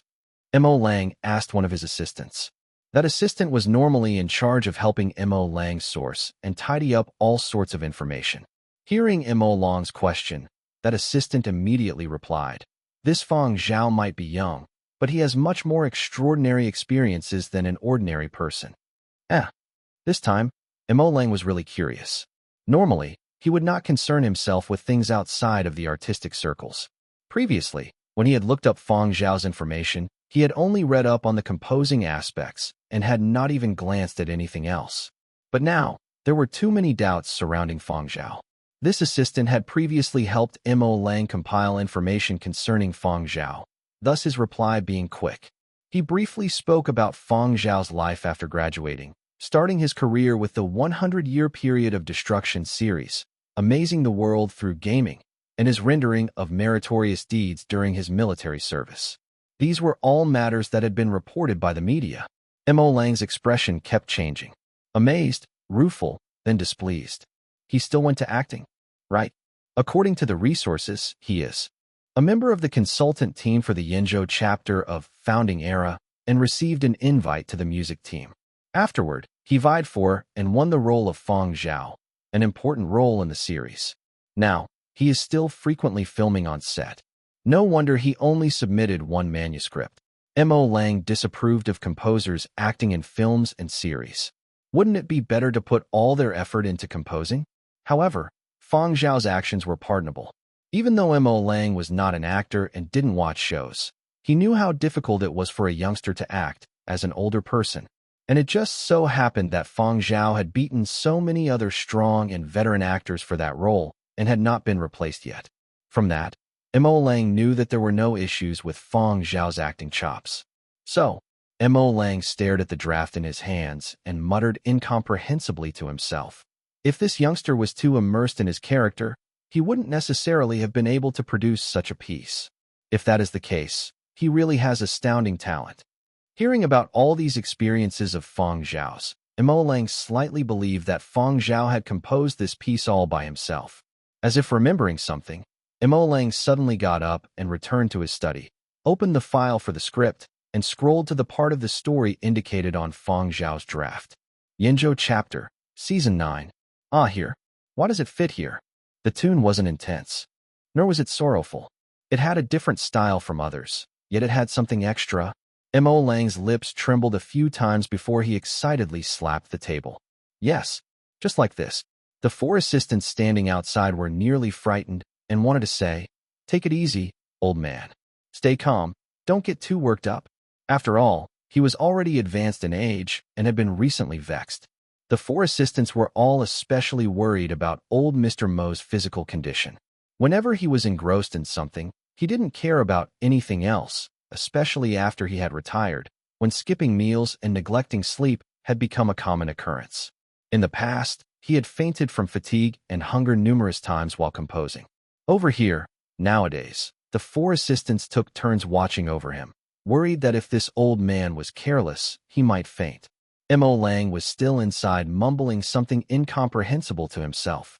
The four assistants could not hear what he was saying, but they saw that Mo Lang was so excited his hands were trembling, and his aged face had an enlightened glow. Having been with old Mr. Mo for so long, they couldn't remember previous time he had gotten so worked up. Now, though, he had gotten so worked up over a musical draft that Fang Zhao had sent over. Mo Lang took a deep breath and told his assistant, "Tell Fang Zhao to pay me a visit." After that, Mo Lang scrolled through his address book and made a call to lead director Roman. In the last 2 days, Roman had been hard-pressed. As filming progressed further, not only were the actors under a lot of pressure, he himself was so busy that he was like a spinning top. He wished he could split himself into two. His eye circles were much darker, and his temper was even more fiery than before. His face was dark all the time. At this moment, Roman was admonishing someone. A certain director had drunk a little too much the previous night and been given an additional, last-minute filming assignment. His mental state had not been able to keep up, and he had kept making mistakes and been caught red-handed by Roman. As he was flipping out, Roman heard the phone he carried on him ring. This was a phone issued to the internal members of the film district. It meant that the caller was someone he should answer. When he fished his phone out of his pocket and saw who it was, the raging expression on Roman's face gradually withdrew as he stepped over to a refreshment lounge at the side to answer the call. He respectfully answered, "Venerable Mo? What is it? You are asking about Fang Zhao." Roman had originally thought that Venerable Mo had called to speak about a certain scene's accompaniment music. He had not expected old Mr. Mo to ask about Fang Zhao. Yeah, that fella is still filming. Recently, he has had much fewer scenes recently, but I heard that he is still under a lot of pressure, since he was deeply immersed in his character. You might not know, but all the actors in the cast are like this. Nobody is able to fully relax in their free time. However, his physical condition is still all right. He can eat 8 portions for a meal and then go running and punch sandbags. Right. His scenes last till season 9. Right. That youngster is indeed a genius. Not just any ordinary genius. And I was the one who unearthed him. Others in the cast and crew could only see Roman's actions and expressions through the glass window. They could not hear what he was saying. Many people also saw a faint smile appear on Roman's face. That's strange. Today, Roman's devilish face seems rather pleasant. He is even laughing so happily. Who is he talking to? Someone whispered to the person beside him. The director that had been receiving a lecture let out a sigh of relief. He had at least gotten through today. When Roman was in a good mood, he wouldn't continue admonishing others. Inside the refreshment lounge, Roman answered Mo Lang's queries. Although Mo Lang did not speak of the reason he was asking about Fang Zhao, from his tone, Roman could hear that Mo Lang thought highly of Fang Zhao. Being immersed deeply in character and having 8 portions of food, Fang Zhao was under a lot of pressure was what Roman had heard the people in the cast and crew saying. As for whether it was true or not, he had not verified it. He simply hadn't had the time. Now that Mo Lang asked, he had just randomly talked about all this. Mo Lang did not ask too much and ended the call after a few sentences. Recalling Mo Lang's tone during the call, Roman could not help but give a mischievous laugh. Fang Zhao was really capable to have been able to gain the recognition of Mo Lang, an artist right at the apex. I wonder how I got this pair of all-seeing eyes. I'm really too awesome. At the other side, after Fang Zhao received the notification from Mo Lang's assistant, he quickly made his way up. This time, he wasn't stopped outside and was brought in right away. Venerable Mo, you were looking for me? Fang Zhao noticed Mo Lang holding on to that musical score draft. Further, observing his facial expressions, Fang Zhao had some idea of what was up. Following the sound, Mo Lang shifted his attention away from the draft in his hands. He had just been going through the score mentally, and he guessed that Fang Zhao had created this piece because he was too into his character. But to be able to compose something like this was just too difficult. This wasn't something an ordinary genius could describe. Fang Zhao. Mo Lang raised his hand and waved the score sheet. His gaze became really acute. He spoke with a pause after every word. Did you compose it yourself? Without any help. Fang Zhao did not shrink away from Mo Lang's piercing gaze. Yes, I did it all on my own. Very, very well done. The way Mo Lang was staring at Fang Zhao was as if he was staring at a rare treasure. Come over here and take a seat. I have some questions I wish to ask you. Mo Lang asked about everything from the composing concept to precise techniques and the sentiments and subject of the composition. The more he listened to Fang Zhao, the more he believed that this was a piece Fang Zhao had created himself. He could tell whether or not it was an original composition just from these questions. And what pleasantly surprised Mo Lang was Fang Zhao's composing concept. On a fixed level, it was identical to the concept he had when he was composing background music for the series. It was rare to meet someone with an identical concept, and Mo Lang was delighted. Previously, when he had hit a bottleneck while composing, he had sought out a few old friends for some discussion. Unfortunately, everyone's concepts differed, and the more they discussed, the more hot-tempered they got, and the discussion turned into arguments and debates. Mo Lang had worried about the important 10-minute ending theme of the series so much that he had nearly yanked all the hairs from his beard clean. Today, he had received some enlightenment from Fang Zhao's score sheet and gained quite a bit of inspiration from his discussion with Fang Zhao. This feeling of being enlightened suddenly was something other people had no way of understanding. In the words of Mo Lang, this sort of enlightenment had a value that could not be measured, and as an elder, Mo Lang felt that he should show his thanks. The submission was the submission, and enlightenment was enlightenment. Fang Zhao had helped him, so he would return the favor. For official matters, Mo Lang had no way of offering a shortcut. This was a matter of principles. But for private matters, he didn't care anymore. After they finished their discussion, Mo Lang dragged Fang Zhao out. The 4 assistants realized that Mo Lang's gloomy expression that had lasted many days had been replaced by a smile, as if he had seen his own grandson. No, even when old Mr. Mo met his own grandson, his smile was not even as warm as this. The 4 assistants scanned Fang Zhao curiously, pondering in their hearts. How had Fang Zhao been able to make old Mr. Mo this happy? Mo Lang took no notice of his assistant's expressions and dragged Fang Zhao over to a cabinet. Turning to an assistant, he said, "Open it. I remember that there is still quite a bit that was delivered." The assistant in charge of the store paused for a second and answered, "Oh, right, there is still a lot of stuff." As he spoke, he went to open the cabinet door. This cabinet was filled with specialty goods, tea leaves, alcohol, and some high-grade foodstuffs with high medicinal value. These had been delivered by government departments and a few large investors in the series. This was preferential treatment an artist of Mo Lang's status received. In other words, these were all specifically meant for Mo Lang. Mo Lang picked up 3 boxes from inside and pushed them toward Fang Zhao. Fang Zhao didn't accept them and was thinking of what to say. Mo Lang pulled a long face. Take it. It wouldn't be good for Fang Zhao to reject this, so he reached out to take one of the boxes. Thank you, Venerable Mo. This box is enough. Just that small box of biscuits? How can that be enough? Take them all. Take these too. Leaving them here is a waste. Nobody eats them. You are still growing. I heard that you can eat 8 boxed meals and not be full. Hey, just eating all those won't do.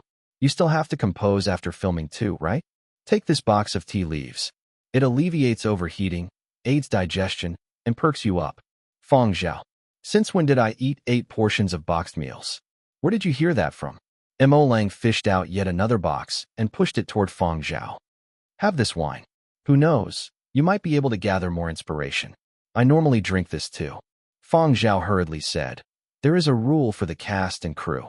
Consuming alcohol is prohibited during the filming period. It's nothing. The alcohol content is low. It is just like medicinal wine. In any case, drinking a little is fine. It is good for the body. As he spoke, Mo Lang pushed yet another box of energy supplements toward Fang Zhao. Eat. Bring these all back and finish them fast. All of these strengthen the body and have no side effects. People have limited energy. You are still young, so you have to eat more while your body is still growing. The next time you come over, you will definitely be full of energy. I already asked the lead director. You don't have much screen time nowadays, but you are under a lot of pressure. Make sure you don't collapse. When you have the time, make sure to come over so we can discuss more. Mo Lang didn't wish to talk about music with a listless person. As the assistant in charge of the store saw box after box being handed over, his heart ached. But he also had no means of stopping it. All these things belonged to Mo Lang. Obviously, he was free to give them out as he wished. When Fang Zhao came out, he was carrying many bags both big and small. The assistant sending him out had a smile on his face. This time around, it was sincere. Keep the stuff old Mr. Mo has given you. Don't worry about it, and don't bother sending a gift in return. Venerable Mo doesn't accept gifts. If you wish to repay him, then compose more. Venerable Mo only has an interest in musical works. He doesn't really value physical items. Fang Zhao was actually deeply moved. He could also tell the value of these specialty items. Mo Lang was a person who only looked at artistic value. Now, Fang Zhao had been given so many items because Mo Lang had gained some enlightenment from the draft he had submitted and had found some inspiration while chatting with Fang Zhao. From Mo Lang's point of view, the enlightenment and inspiration he had gained from Fang Zhao had a much higher value than the items he had given away. Actually, when Fang Zhao had been answering questions about his composing, he had not spoken the entire truth.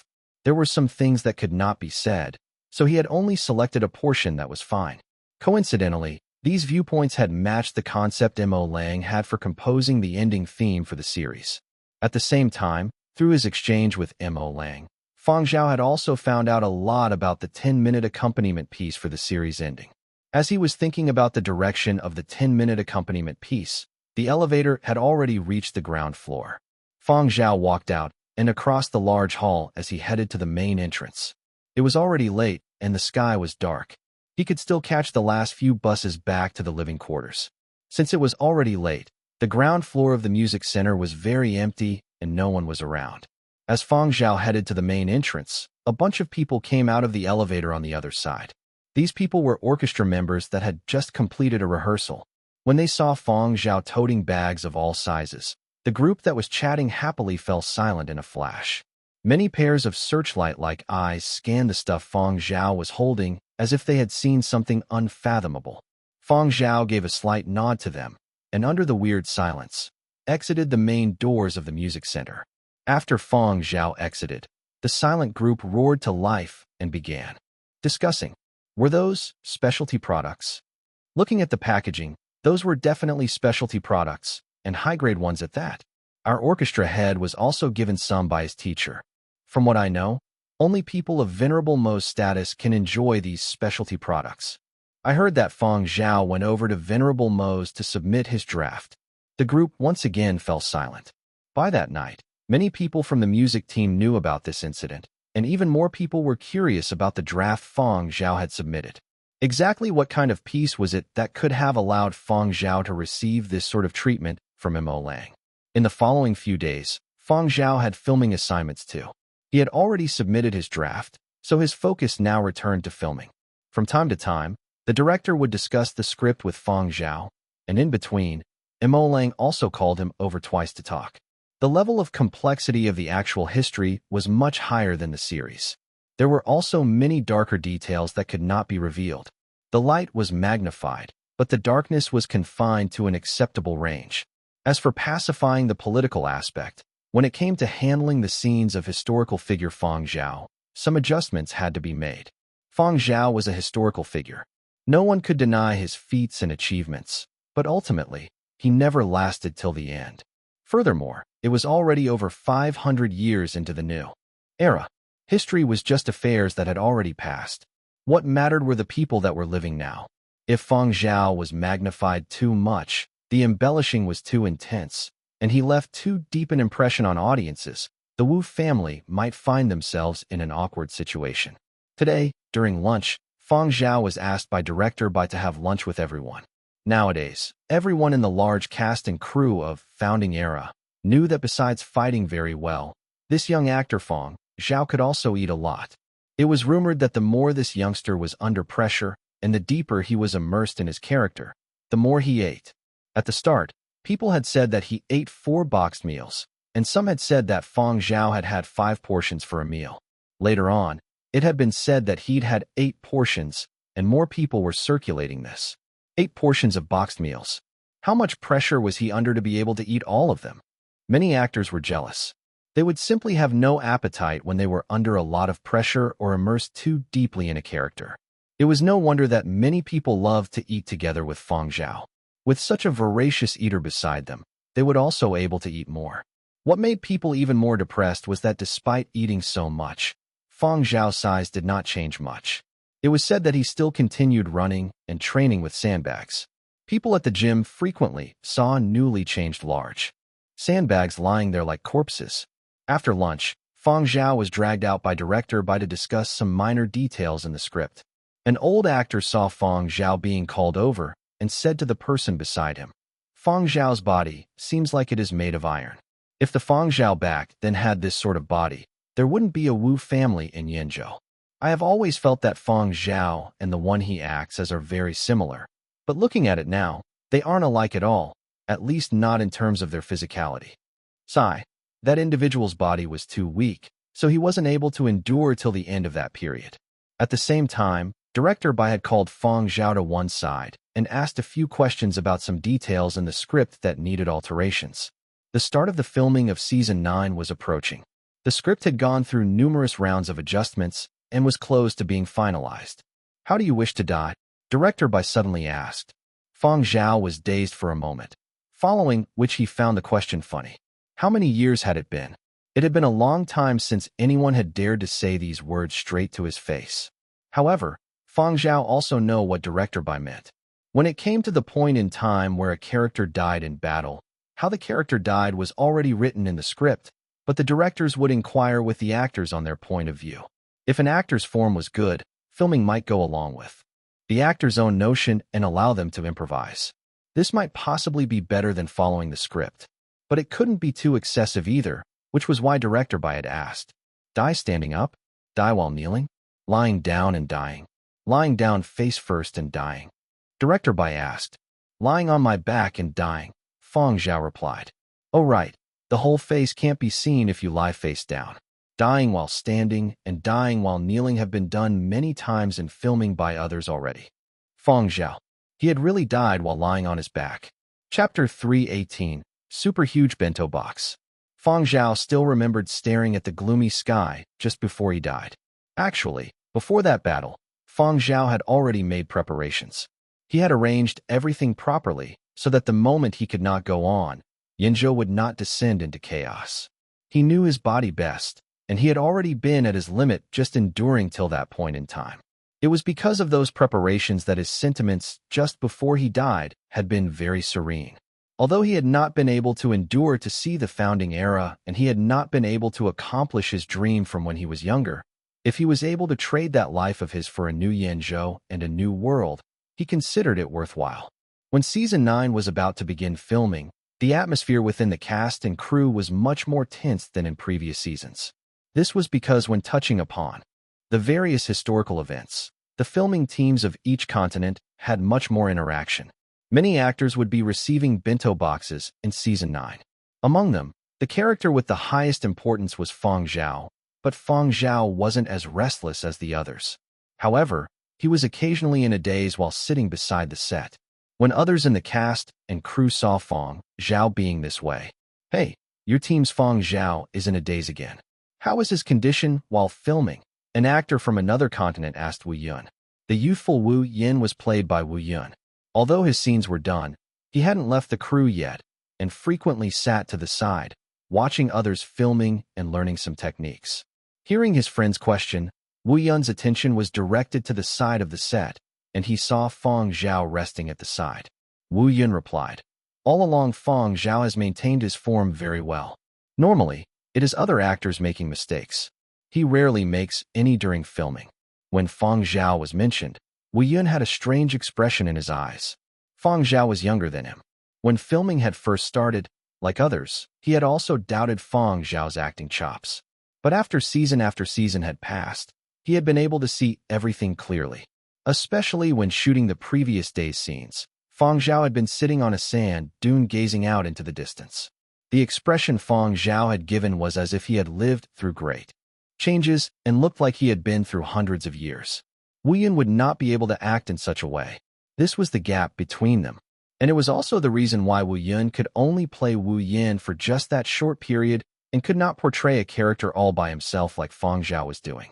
Having arrived at this point, nobody in the cast and crew, including those seniors and elders, could go against their own conscience and say that Fang Zhao could not act well. Not only did he have the ability, he gave his all, too. There was nothing to be ashamed of when being outdone by such a person. Hearing Wu Yan's words, that actor from another continent thought about it and laughed. "There is something else I want to say, but promise me you won't get angry." "What?" Wu Yan asked. "Have you ever realized that the way Fang Zhao looks at you is odd? It gives me the feeling of someone looking at his own grandson." Ha ha ha. The side of Wu Yun's lip curled. He wanted to laugh, yet he felt helpless. "You only just realized?" Sigh. It's like this when one is too immersed in their character. Over at our filming team, there is an actor around the same age as me who portrays my character's father. I still call him Dad outside of filming. When you are too immersed in the character and reach the deepest depths, you don't think about anything else. Fang Zhao paid no attention to how others discussed him in private. He was currently thinking of something. He had already seen the script for Season 9 many times and had memorized all the lines. Maintaining his current form would not be too difficult. Fang Zhao had already submitted his musical score, and it had received its final ruling. During the break after Season 8's filming concluded, Fang Zhao had already found an orchestra to record it. There was no need to worry about this anymore. What Fang Zhao was thinking about was a segment of a song score that Mo Lang had shown him yesterday. It was a small portion of the ending theme for the Founding Era series. Yesterday, he had discussed the question of which accompanying instruments to use with Mo Lang, and now he was playing all sorts of musical instruments over and over in his head. And every time Fang Zhao was concentrating and pondering, other people in the cast and crew assumed he was trying to build up his mood and avoided disturbing him. Of course, during filming, Fang Zhao was still very immersed in his character and would not be distracted or let his mind wander. Finally, after he was done filming his last scene, Fang Zhao got up from the ground and wiped the dust and blood off his face and took a deep breath and exhaled, as if a heavy burden had been lifted. In the surroundings, the other actors had not yet stepped out of character from filming that scene, and their faces still had mournful and solemn expressions. One of the older actors came over, gave Fang Zhao a warm hug, and rather forcefully patted Fang Zhao's shoulders. "You acted well." All the other nearby actors came over to hug Fang Zhao as well. This could be considered a sort of parting ceremony. After the actors dispersed, Director Bai came over and asked Fang Zhao, "How are you feeling? Do you feel very?" Fang Zhao laughed. "Relaxed." Director Bai, who had been just about to say heavy-hearted, swallowed his words. Scanning Fang Zhao carefully, he realized that the extremely repressed manner that Fang Zhao had been in, as if he had witnessed great changes, had vanished in an instant. Now, even though the person standing in front of him had not removed his makeup, he gave off a completely different vibe. The hunchback, due to him being ill and aged in the show, was now straight, and his eyes were full of vigor. Director Bai felt relieved to see Fang Zhao having seemingly shed his character. However, according to the usual practice, Director Bai still had to exhort, remember to visit the psychologists. Even if you feel fine, you still have to get them to verify it. Got it. Thank you, Director Bai. Fang Zhao removed his makeup, changed out of his costume, took a bath, and put on a fresh pair of clothes before heading over to the psychologist. At the moment, psychologist Dai Yu was in his own office cracking melon seeds. Actors might feel a lot of pressure, but as psychologists in charge of adjusting the mental states of these actors, they were under a lot of stress too. Cracking melon seeds was also a method for relieving stress.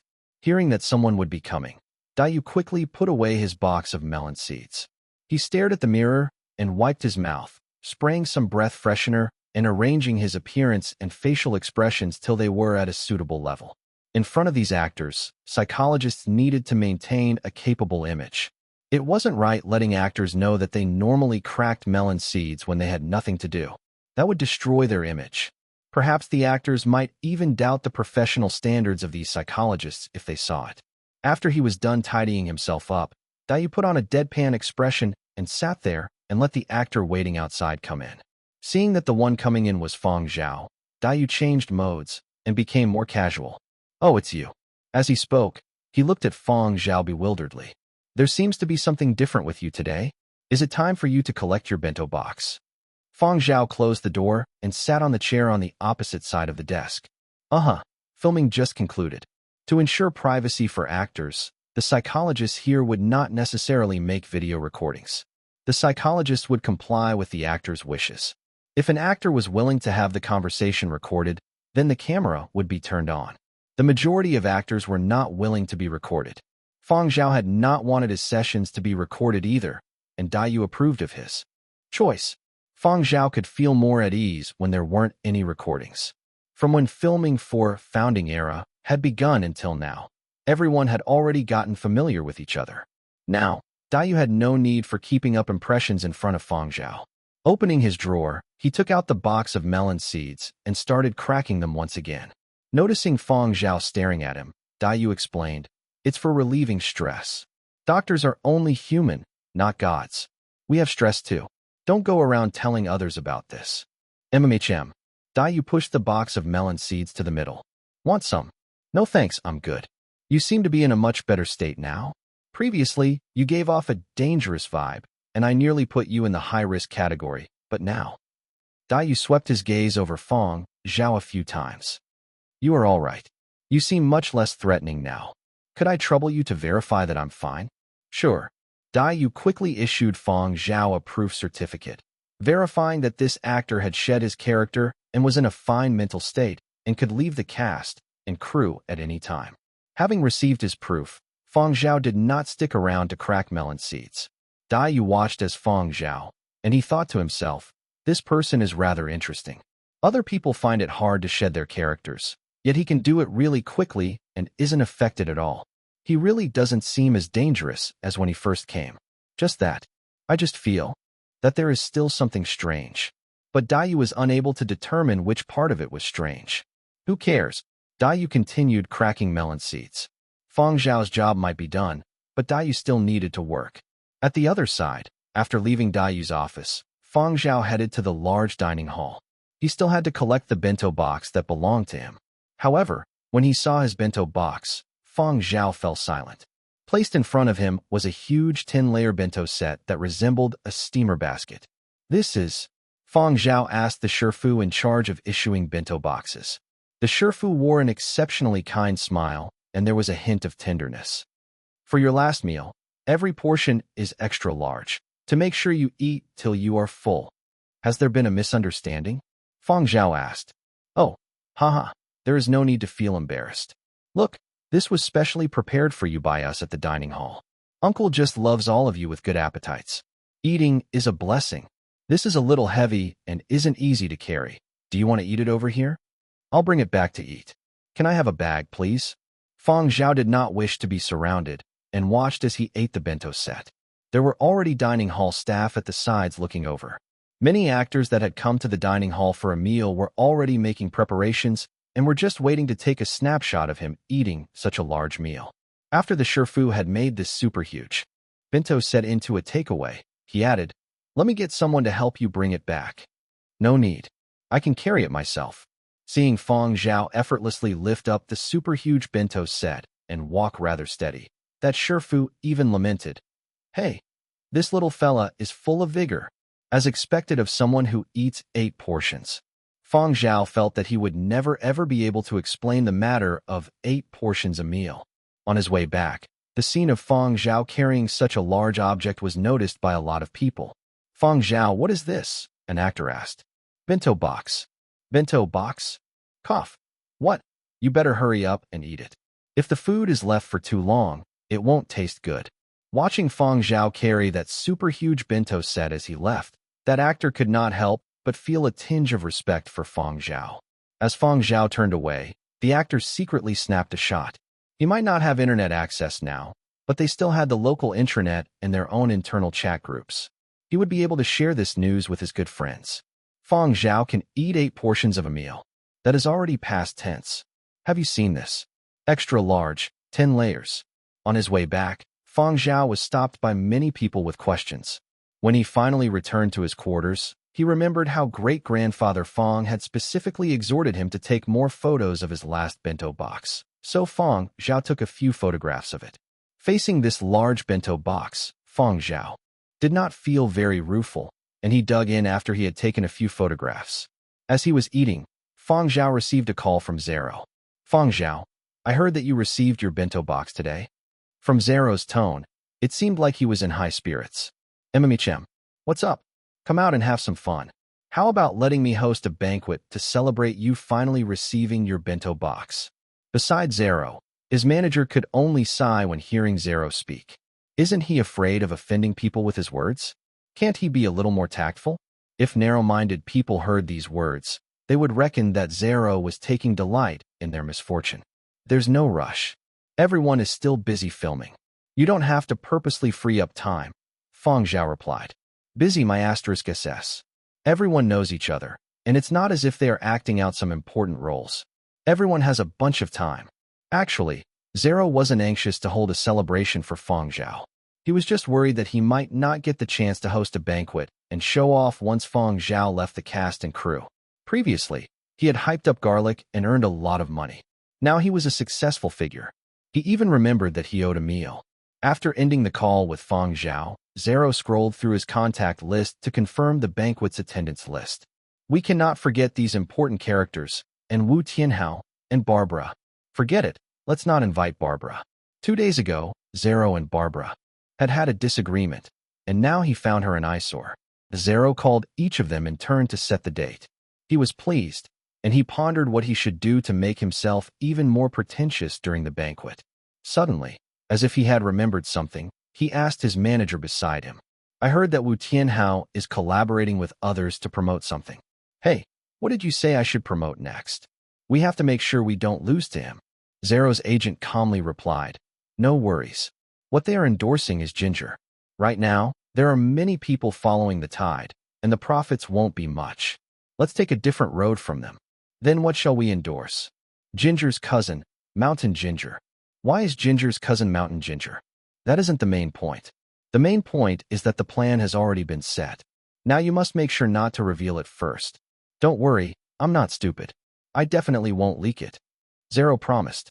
Chapter 319, I'm not talking about you. Since Zero wanted to host a banquet, there was no need for Wu Tianhao to show any formalities. Everyone knew that Zero had earned a lot endorsing garlic. Thus, Wu Tianhao brought along a few more people to enjoy the feast. Although Zero said it was to celebrate Fang Zhao receiving his bento box, who didn't know Zero's character? Wasn't he just using it as a pretext to flaunt? Because Zero had said they could bring more people, Fang Zhao brought along Ji Polan and a few other young actors from the company. Now, G. Poland and this bunch were done playing their minor roles. Before leaving the cast and crew, they would start all sorts of publicity stunts to raise their profile. Fang Zhao had taken this opportunity to bring them along, using the banquet as a pretext to let them get to know actors from other continents. As for Zero's side, he had only brought along his agent. Zero had originally wanted to bring along a few Lijo actresses, but his agent had advised against it. Of course, whether it was those that Wu Tianhao brought along or the bunch who tagged along with Fang Zhao, they all understood that we're only here to serve as foils. All they needed to do was sit down and listen to the two young masters, Wu Tianhao and Zero, brag. When one of them said something interesting, they just needed to laugh and lift the mood. This time, Zero had hosted the banquet at a restaurant in the gourmet food city. Stepping into the private room, the eyes of G. Poland and the young actors nearly popped out. Upon entering, stepping on the soft old era-style rug was like treading on clouds high in the sky. There were also huge chandeliers like those in ancient palaces, brightly colored classical paintings, and all sorts of artistic displays. Also, there was the shiny silverware on the table.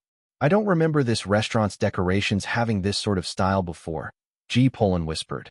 It was newly renovated, someone else muttered as he twitched his nose. The heck? Wu Tianhao, who had just arrived, scanned the place disdainfully. I heard that all these upstarts love to style their place like this. Seems like Zero is ready for a round of excessive bragging. Indeed, when everyone was gathered, Zero was pleased as punch and laughed heartily before he had even entered the place. It couldn't be helped. Now, when Zero thought about his cash reserves, his feeling of accomplishment was bursting out of his chest. There was no way he could calm down unless he flaunted a bunch. Zero had specifically contacted the boss of this restaurant and rented an entire private room. The rent was considerable, but who had asked him to be flushed with cash right now? After 2 rounds of alcohol, the table's vibe became even more casual. Zero kept bragging, and Wu Tianhao kept chiming in, both unwilling to lose out to the other. G. Poland and the bunch who had been brought along as foils had only one thought, which was to exchange contact details with the other actors. More friends meant more options. Furthermore, in the future, G. Poland wouldn't just be restricted to Yenzhou and would develop on a global scale. Having been brought along by Fang Zhao this time, he would take the opportunity to expand his network. Fang Zhao had a talk with Zero's agent. They had collaborated in the past and might collaborate in the future, too. Actually, Zero's agent was still very grateful toward Fang Zhao. A number of Zero's opportunities had been because of Fang Zhao pulling strings. Just the matter of endorsing garlic had been indirectly caused by Fang Zhao. It was because Fang Zhao had suggested Zero stimulate his taste buds in order to aid his acting. Zero's taste buds had been so stimulated that every time he saw that segment of Founding Era's Lijo chapter, he smelled that odor. Remembering that despair-inducing odor, Zero's agent couldn't help but shudder. However, as before, he would not let up on film and television investments. He wished to sway Fang Zhao into acting in a period drama that they would be investing in. Following the birth of Founding Era, the regulations regarding film projects based on the period of destruction history were going to be relaxed. In the future, there would surely be more and more movies and drama series based on the period of destruction. Even in the 2 years after Founding Era finished airing, the popularity of this genre wouldn't drop. Fang Zhao rejected the idea. Zero's agent did not give up and continued to persuade Fang Zhao. You can always reconsider. There is no need to reply right away. Compensation can always be negotiated. As Zero's agent was speaking, he heard a shout. Fang Zhao. Wu Tianhao came over with a bottle of wine and poured Fang Zhao a full cup. Come, let us brothers have a round. That trash Zero can't take it anymore. To the side, Zero was already a little dazed from all the alcohol and had taken a break. From bragging, Zero's liquor capacity could not be compared to Wu Tianhao's. Wu Tianhao had also drunk a lot and wasn't his usual composed self. Fang Zhao, you have it easy. We still have to continue being in background scenes. Sigh. When I have earned enough money, I will invest in a series and play the lead. Once the prohibition on period of destruction history films is fully lifted, I'm going to film many series about our Tongzhou Wu family's important great general. As he spoke, Wu Tianhao turned to Fang Zhao and, with sympathy in his eyes, said, The one from Yenzhou named Fang is pitiful. Given my experience in the industry, either nobody will create films about him or they will blindly and randomly create films. After all, Fang Zhao died early and left no descendants, so there will not be many disputes. Fang Zhao used his fingers to swivel the wine cup, but did not say anything. Believe me, Wu Tianhao hiccuped. He was especially talkative after getting high on alcohol and had no qualms. This Fang Zhao person, what a pity. My view is that he wasn't ruthless enough. Say, if there was no founding era, who would remember the person named Fang Zhao? Of course, I'm not talking about you. Wu Tianhao patted Fang Zhao's shoulder. I am not a Yinzhou person, but I know that the name Fang Zhao still had significant influence in the first 100 years of the new era. However, afterward, it was probably only limited to examinations. In the future, when everyone emigrates to foreign planets, I reckon new editions of history textbooks might not even have a place for him. Perhaps the only people who will remember him then will be the cemetery guards. Isn't this leader a failure? Don't you think so? Fang Zhao smiled faintly. That does sound quite like a failure. That's right. Such a disappointment. Wu Tianhao energetically slammed the table a few times. Our family clan sends people to each continent's cemetery every year. The graves of Fang Zhao and Wu Yan are the focus, but it is a political mission. Do you know why it is called a political mission? Because it is a form of diplomacy. It's done just for others to see. Fang Zhao got the waiter to deliver some hangover soup and poured a cup for both Wu Tianhao and Zhao. Wu Tianhao, who was absorbed in talking, did not notice the cup had been swapped and gulped the drink down before scoffing. This wine tastes weird. Zhao wouldn't have bought fake alcohol, right? Let's go on talking about Fang Zhao. Fang Zhao. For my university political module thesis, I wrote about Fang Zhao and why he has received such treatment among other historical characters of similar statuses. Let's not forget that he died earlier than the rest, and he did not leave behind any descendants. However, when it comes to leading subordinates, he really has no way of comparing with Shizhou's great general. Shizhou has the largest prison cluster in the entire world and has a reputation for being a tough-as-nails land. But just take a look. No matter who assumes the role of Shizhou's governor, whenever great General Liu Shi is mentioned, all everyone has is the utmost admiration. He simply has divine status. Wu Tianhao stood on the chair and rolled up his sleeves. If I was Fang Zhao, I would brainwash them. Resolutely brainwash all the subordinates under him. Afterward, get them to continue brainwashing their children and great-grandchildren. Endless brainwashing for one's descendants. Even if I'm long gone, I still would need to have offerings and respects paid every year, not a single bit less. I have to let them know that the land they are stepping on is my territory. All these little brats. Who dares to King forget me? Fang Zhao said, sit down. Isn't standing and talking tiring? I'm not tired. Don't interrupt. I have only talked about half of my thesis. Let me talk about the Wu family. If I was Wu Yan, I would climb out of my coffin in a fit of rage. How great was the Wu family during the time when Wu Yan was alive? Compared to the families of the great generals of other continents, they were not in any way inferior. But once Wu Yan wasn't there anymore, generation after generation of Wus were weaker than before. They even lost their core position. But to be honest, they aren't entirely at fault. Our Wu family was nearly overthrown some 200 years ago. Fortunately, we were united. Whatever fighting goes on outside, whenever it is at a crux, we will be united. Holding on to a core position is really too difficult. Zhao had just finished drinking the hangover soup. When he heard what Wu Tianhao said, he opened his loose lips. Right? Absolutely right. I agree with what you said. Don't a few of these continents have an old saying? It is easy to conquer Shanjiang, but hard to defend Shanjiang 1. That is totally apt. The room suddenly fell silent. Jiangshan. It is easy to conquer Jiangshan, but hard to defend Jiangshan. An actor at the side whispered. The others in the room stared at Zhao curiously, as well as his manager beside him. Was this fella going to be promoting Wild Ginger next? Zhou's agent heaved a heavy sigh and turned to look out the window. King retard. Those with a much lesser presence might have seemed to be obediently sitting there, but deep down, they were itching and trying to make all sorts of sense of what Zhao had said. Zhou's agent thought to himself, fortunately, I still have plan B. Since Zhao had already said it, then Zhou's manager would just rope someone in to collaborate.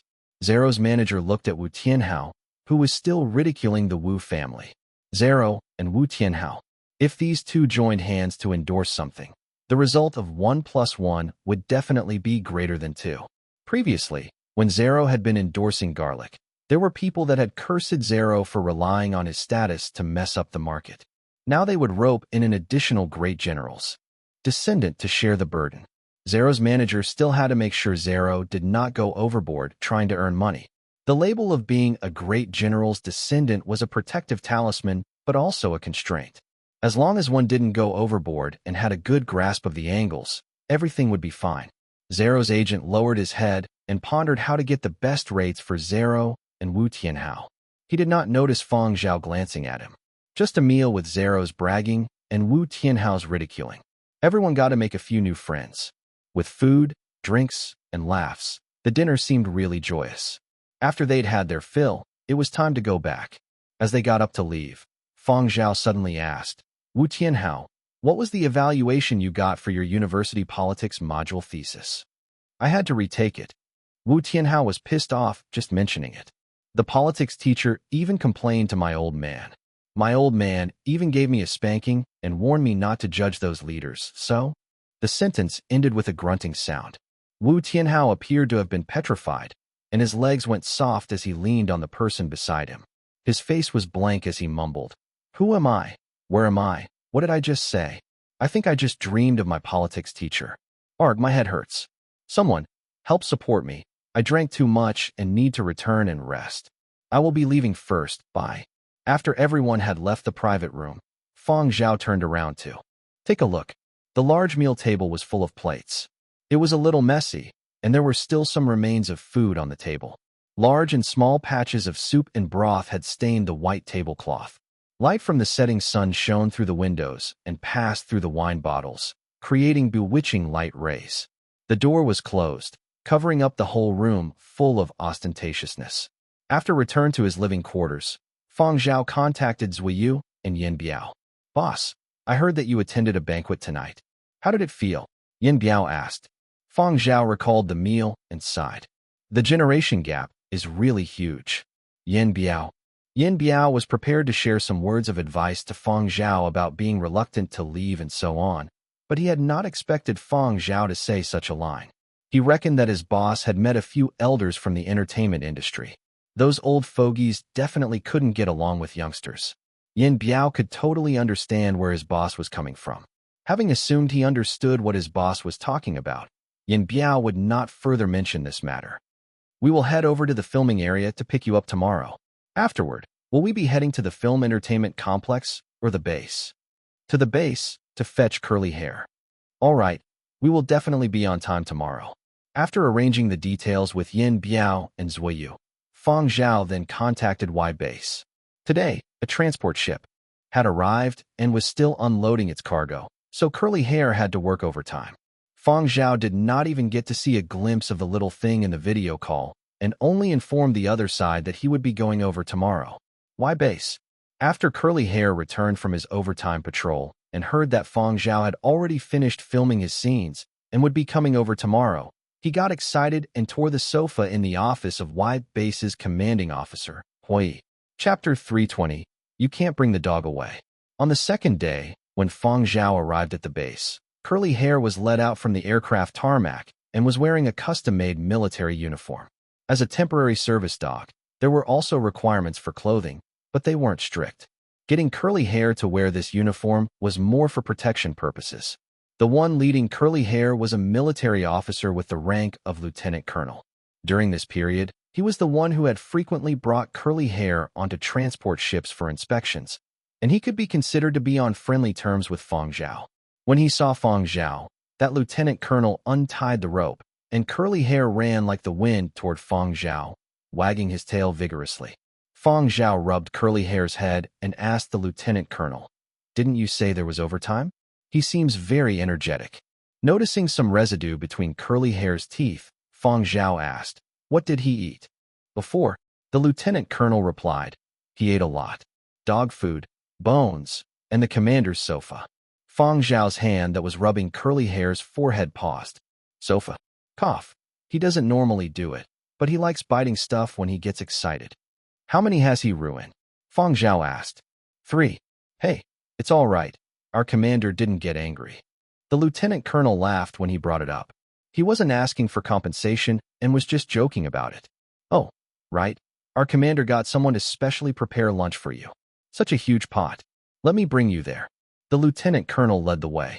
The news of Fang Zhao being especially able to eat had spread from the cast and crew over to the surrounding garrisons.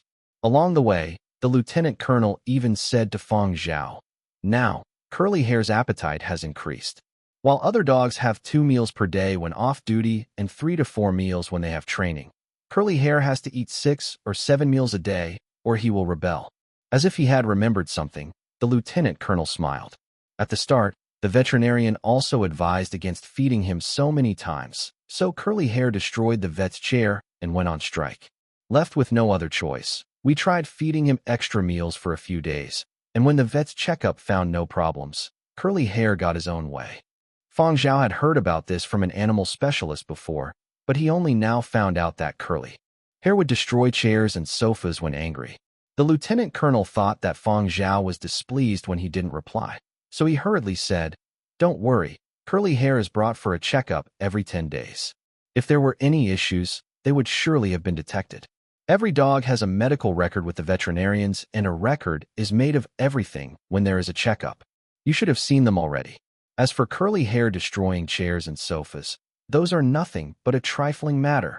Actually, the lieutenant colonel was thinking to himself about the saying that a dog had the same characteristics as its owner. Since his owner could eat so much, this dog having a huge appetite wasn't strange at all. He had already decided to let Curly Hair have 8 to 10 portions a day in the future. Knowing that Fang Zhao would be coming over today, Y Base's commanding officer, Hui, had freed up some time to have a talk with Fang Zhao. In Hui's office, only Hui, Fang Zhao, and Curly Hair were in the room. The sofa that had been damaged yesterday had already been removed, and the new sofa still had the scent of fresh leather. "You still can't bring Curly Hair away yet," Hui said. Fang Zhao's gaze was slightly restrained. Hui let out a faint sigh. "Don't misunderstand.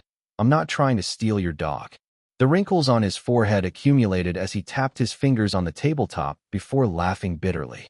"There is some stuff that isn't convenient to share with outsiders, but since this involves your dog, there isn't any need to keep it from you." He opened up an electronic file and showed it to Fang Zhao. This was a list of items intercepted during security checks. Although it was only a portion, the more Fang Zhao read through the list, the more apprehensive he felt. Explosive materials, drugs, controlled weapons, and materials that seemed harmless yet when combined could cause a threat. There were also attempts to smuggle out native plants and animals. Commanding Officer Hui was even angrier. Their situation here was different from Planet Baiji's. Planet Baiji would be a future planet for immigration, and their military might would be formidable after some expansions. Planet Baiji had better construction times, comprehensive supervision, large stockpiles of high-grade power, and a vast amount of capital. But Planet Y had no way of competing with them. First, they did not have sufficient capability, and they had to contend with the moods of the bunch of big bosses. Planet Y touched upon the entertainment circles and planned its development along the lines of entertainment and tourism. Previously, they had released large batches of land and relaxed the requirements for firms entering the planet for the sake of increasing Planet Y's popularity, attracting more investment firms, and raising taxes. But now, there are more and more people coming over to Planet Y, and it has gotten even more chaotic. Our military might is limited, and we are unable to supervise every single place. It is because of this that there are holes that can be exploited. We are already trying our best to prevent dangerous materials from being smuggled in. A while back, there were even people entering restricted zones to poach. D*M in them. One was caught and thrown in jail for a long time. Every place had its own rules. Planet Y might not be as strict as Planet Baiji, but they were still the local bosses here. It wasn't willing to let people trample all over his face right from the start. If there was no stricter control, no rules and regulations, these people would climb all over their heads. Fang Zhao had already thought about the problems that Planet Y would encounter as it developed this way. By tightening up control, he was doing the right thing. Otherwise, Planet Y would surely get thrown into turmoil in the future. In the future, Planet Y would be a getaway spot for entertainment and leisure, but it would not be a place where one could do whatever one pleased. Fang Zhao pointed to the list on the electronic file and asked, "Were these all discovered from Curly Hair's inspections?" He shook his head. More than 60% of the items there were discovered by Curly Hair. As for the remainder, the scanning equipment caught about 30%, and less than 10% were discovered by the other dogs. He heaved a heavy sigh as he spoke about this. Our latest security apparatuses have no way of detecting everything. Many smugglers have shielding devices that counter the frequency of our scanning equipment. They even have measures that work against a dog's sense of smell. Luckily, Curly Hair was still able to detect all of these. This was also something that he was very pleased with. Even if his favorite sofa had been ruined by Curly Hair, he still could not bring himself to get mad. We have already reported the matter of the scanning machines to the top, but it will take some time before the latest equipment can be delivered here. The other dogs at the base have already grown up and can take up posts. Now, they are undergoing extra training, and the results are pleasing, but they still cannot replace Curly Hair. Besides, you have said that you won't be leaving Planet Y for the time being, which means you can only stay at the film entertainment complex. Currently, that area is a little chaotic. It isn't safe to bring Curly Hair over there. He might even be targeted. Have you heard about the news of a meritorious dog being murdered in the past? You have to be wary. Nothing will happen to Curly Hair if you leave him at the base. As long as he works overtime, I will always keep him in my office. I heard that Curly Hair has ruined 3 of your sofas, and one of them was your favorite? Are you really comfortable leaving him in your office? Fang Zhao laughed. He brandished his hands and waved them vigorously. No problem. He can bite them as entertainment. Working overtime can be stressful. Dogs have to relieve stress too. I can pay for the damaged sofas, Fang Zhao said. He made himself appear magnanimous. No need. This sofa isn't expensive. Actually, according to market prices, the 3 sofas were quite expensive, but no matter how expensive they were, when compared to the service Curly Hair had rendered, it could not be considered much. I will be taking him today and will bring him back tomorrow, Fang Zhao said. He seemed a little unwilling, as if he wanted to say something, but he acquiesced in the end. He could not be too controlling. After all, Fang Zhao was the dog's owner. After leaving Huiyi's office, Fang Zhao did not head straight to the Y Film Entertainment Complex. Instead, he visited the nearby kennel. The batch of dogs brought over from Muzhou had already grown big. When Fang Zhao went over, the dogs were still undergoing training. They'd had overtime patrolling and inspections last night and had training today, but these dogs were still very energetic. They weren't elite Muzhou dogs for nothing. In terms of IQ, physical capability, and other aspects, they were top tier. Every once in a while, he would lecture his subordinates. Take a look at the kennel next door. Even dogs are so hardworking. How do you guys have the cheek to slack off? The instructor at the kennel was also delighted every time this was mentioned. He even told Fang Zhao, because Curly Hair was here and served as a model, these dogs also learned much quicker. Fang Zhao's previous few visits had been rushed. This time, because he had time, the instructor dispatched over from Muzhou displayed some training results these dogs had received since entering the military and proving that they were indeed the cream of the crop from the Muzhou Police Dog Academy. The instructor had originally wanted Curly Hair to join in with the other dogs and listen to his commands and participate in the training drills, but because Fang Zhao was here, Curly Hair would only listen to Fang Zhao, not the instructor. After Fang Zhao left the kennel, the instructor recounted the matter to Huiyi. He summoned the lieutenant colonel that handled Curly Hair. Didn't you say that all dogs love you? Yet you can't even dupe a small dog. That lieutenant colonel hurriedly defended himself. Commander, you don't understand. Dogs are loyal creatures, and dogs with high IQ are even more difficult to dupe. Those dogs that come from the Muzhou Police Dog Academy, regardless of whether they are military dogs or other service dogs, require time before they will acknowledge someone. If you want them to be loyal to you, nobody knows how long it will take. That little Curly Hair isn't from the Muzhou Police Dog Academy, but he is even more impressive than dogs from the Muzhou Police Dog Academy. It is even more difficult to dupe him. Huiyi nodded. That makes sense. Furthermore, it is said that Curly Hair was a stray. It was Fang Zhao that picked him up and changed his fate. Under these circumstances, Curly Hair will surely be much more loyal to Fang Zhao. Back when Fang Zhao was away for a year during military service, curly hair did not switch loyalties at all. Now, it is impossible. Commander, you might not believe this, but if Fang Zhao asks curly hair to eat a bomb right now, curly hair would do so. What? He clicked his tongue in disgust. Which idiot abandoned this dog back then? Fang Zhao lucked out. Elsewhere, Fang Zhao had taken advantage of nightfall to keep a low profile and return to the film entertainment complex. Only after Yin Biao had driven the car into the residence did Fang Zhao bring curly hair out. Curly hair wagged his tail as he followed Fang Zhao and entered the room. After the door was shut and no sounds could be heard outside, curly hair started whimpering. Fang Zhao understood that this little thing was suffering withdrawal from a lack of gaming. When Yin Biao noticed Fang Zhao bringing the gaming helmet into the room, he reminded Fang Zhao, "The internet connection is quite unstable, so only some solo games can be played." Got it. After Fang Zhao entered the room, Yin Biao even lamented to Zuoyu. "I never expected boss's addiction to gaming to be so severe." Zuoyu did not find it strange. Before his military service, our boss was a dark horse in the gaming circles. At that time, he was famous worldwide and placed first on the global individual leaderboards. Many people hoped that he would return to gaming after his military service, but in the end, after he held his first concert, he went on to acting. He took a really bewildering path. Oh, right, we can never guess what the boss is thinking. Yet another day, and it was time for the founding era cast and crew's internet access. Fang Zhao had not borrowed internet access to release his news immediately after he had left the cast. One reason was that the internet at the film entertainment complex wasn't particularly stable and communicating wasn't convenient. The second reason was to coordinate with the timing arrangements the company had made. Yinzhouqian City. Silver Wing Gaming Department. "Captain, is it their internet access time yet?" someone asked Jinro. "Almost time. 2 more minutes. Later, everyone should go and light a candle.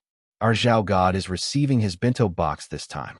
During last week's internet access time, Jinro had received news from Fang Zhao about the filming developments. If filming went smoothly, during this week's internet access time, they would get to see a photograph of Fang Zhao's bento box. As members directly under Fang Zhao, they should occupy the most conspicuous and popular position on the comment sections of Fang Zhao's post. Jinro had also informed the company's operations department beforehand, and they were to pin it to the hot topics and not let anybody else snatch it first. Everyone counted down the seconds till it would be refreshed. Indeed, Fang Zhao had already edited the post beforehand and had set it to post automatically. Fang Zhao, received my bento box. Image. Jinro, who had already been waiting originally, wanted to light a candle, but when he saw the image of that super huge bento set, his hands trembled and he clicked on like. Jinro. Just as he was about to inform the people in the team to ignore his like, he saw that the comment with the huge like had been already pinned the top of the comment section. Jinro. Brothers in the operations department, why were you so quick this time? Using all his strength to wipe his face, Jinro hurriedly sent a message to Fang Zhao. Boss, let me explain. I didn't do it on purpose, my hand trembled. The other members of the gaming team stood around foolishly and stared at that image of the bento set before turning to Jinro. Captain, so should we light a candle, or should we follow you and like? Light a candle, Jinro roared. At the same time, a bunch of netizens that were keeping watching to light candles for actors that had just received their bento boxes heard the news of Fang Zhao receiving his bento box. Originally feeling a little heavy-hearted from lighting all those candles, they gloomily came over to Fang Zhao's social platform to add on to the line of candles. But, in the end, ha ha ha ha, the cast's largest bento box has been born. Like. My Zhao God is worthy of acting as a great person. Even his bento box is a heavyweight. When I heard that he received his bento box, I was feeling a little sorrowful, but seeing this bento box, I suddenly feel like laughing. Still going to light a routine candle. Though candle, my Zhao God is impressive. Even his bento box has to stand out from the masses, like. What? Filming for Season 9 has already been completed over there. Candle. Very much unwilling to see this, but I still came over. Sigh. What a pity for that great person of that generation, Candle. Don't worry, it's still early. The cast might have filmed till season 9, but online broadcasts are still only at season 7, We already learned about Fang Zhao's ending during secondary school history examinations. Those watching the Yinzhou chapter should long have made mental preparations. From the start of filming till now, among the actors from Founding Era that had received bento boxes, Fang Zhao was one of the few that received candles and likes in the comments section. Yinbei Retirement Facility. Great-grandfather Fang and great-grandmother Fang were waiting there. During internet access time, Fang Zhao directly make a long-distance call, telling them his scenes were completed. Great-grandfather Fang was delighted. Finished filming already? That means you can return? Good. Good. We can all watch season 9 together. Ha ha ha. Great-grandfather Fang had only let out a few ha-has when his laughter was cut short by a sentence from Fang Zhao. I still can't return yet. The director told me to not leave Planet Y for the time being in case there are scenes that need to be res hot. They could randomly find people to substitute for minor roles. But for these important characters, the director wanted the original actor for reshoots. Of course, they might not be any reshoots, but this was just a precautionary measure, so they wanted Fang Zhao to remain on Planet Y and wait. Actually, the directorial team had not expected Fang Zhao to immediately receive the all-clear from the psychologist. They had all been prepared for Fang Zhao to remain with the cast and crew for a period of time and leave only after Season 10's filming had been completed. They had not expected this sort of situation, so before Fang Zhao could leave the cast and crew, they had informed him that it was all right. But he could not leave Planet Y since filming for the entire project was close to being wrapped up. Mo Lang also hoped that Fang Zhao would not be in a rush to leave. He did not know when he might require Fang Zhao to exchange some tips. Fang Zhao did not mention this reason to great-grandfather Fang. Although the two old Fangs were a little disappointed that they would not be able to watch Season 9 together with Fang Zhao, they could also understand, and they reminded Fang Zhao to stay safe and look after himself well. After the call, great-grandfather Fang grumbled, "Our little Fang experiences hardship over there. Say, can such a huge company like Silver Wing even be considered one of Yinzhou's top 3? They can't even assign him an assistant." Great-grandmother Fang reasoned, "What you just said are groundless accusations. Didn't little Fang also say that he didn't want an assistant with him? Besides, doesn't he still have his 2 bodyguards over there?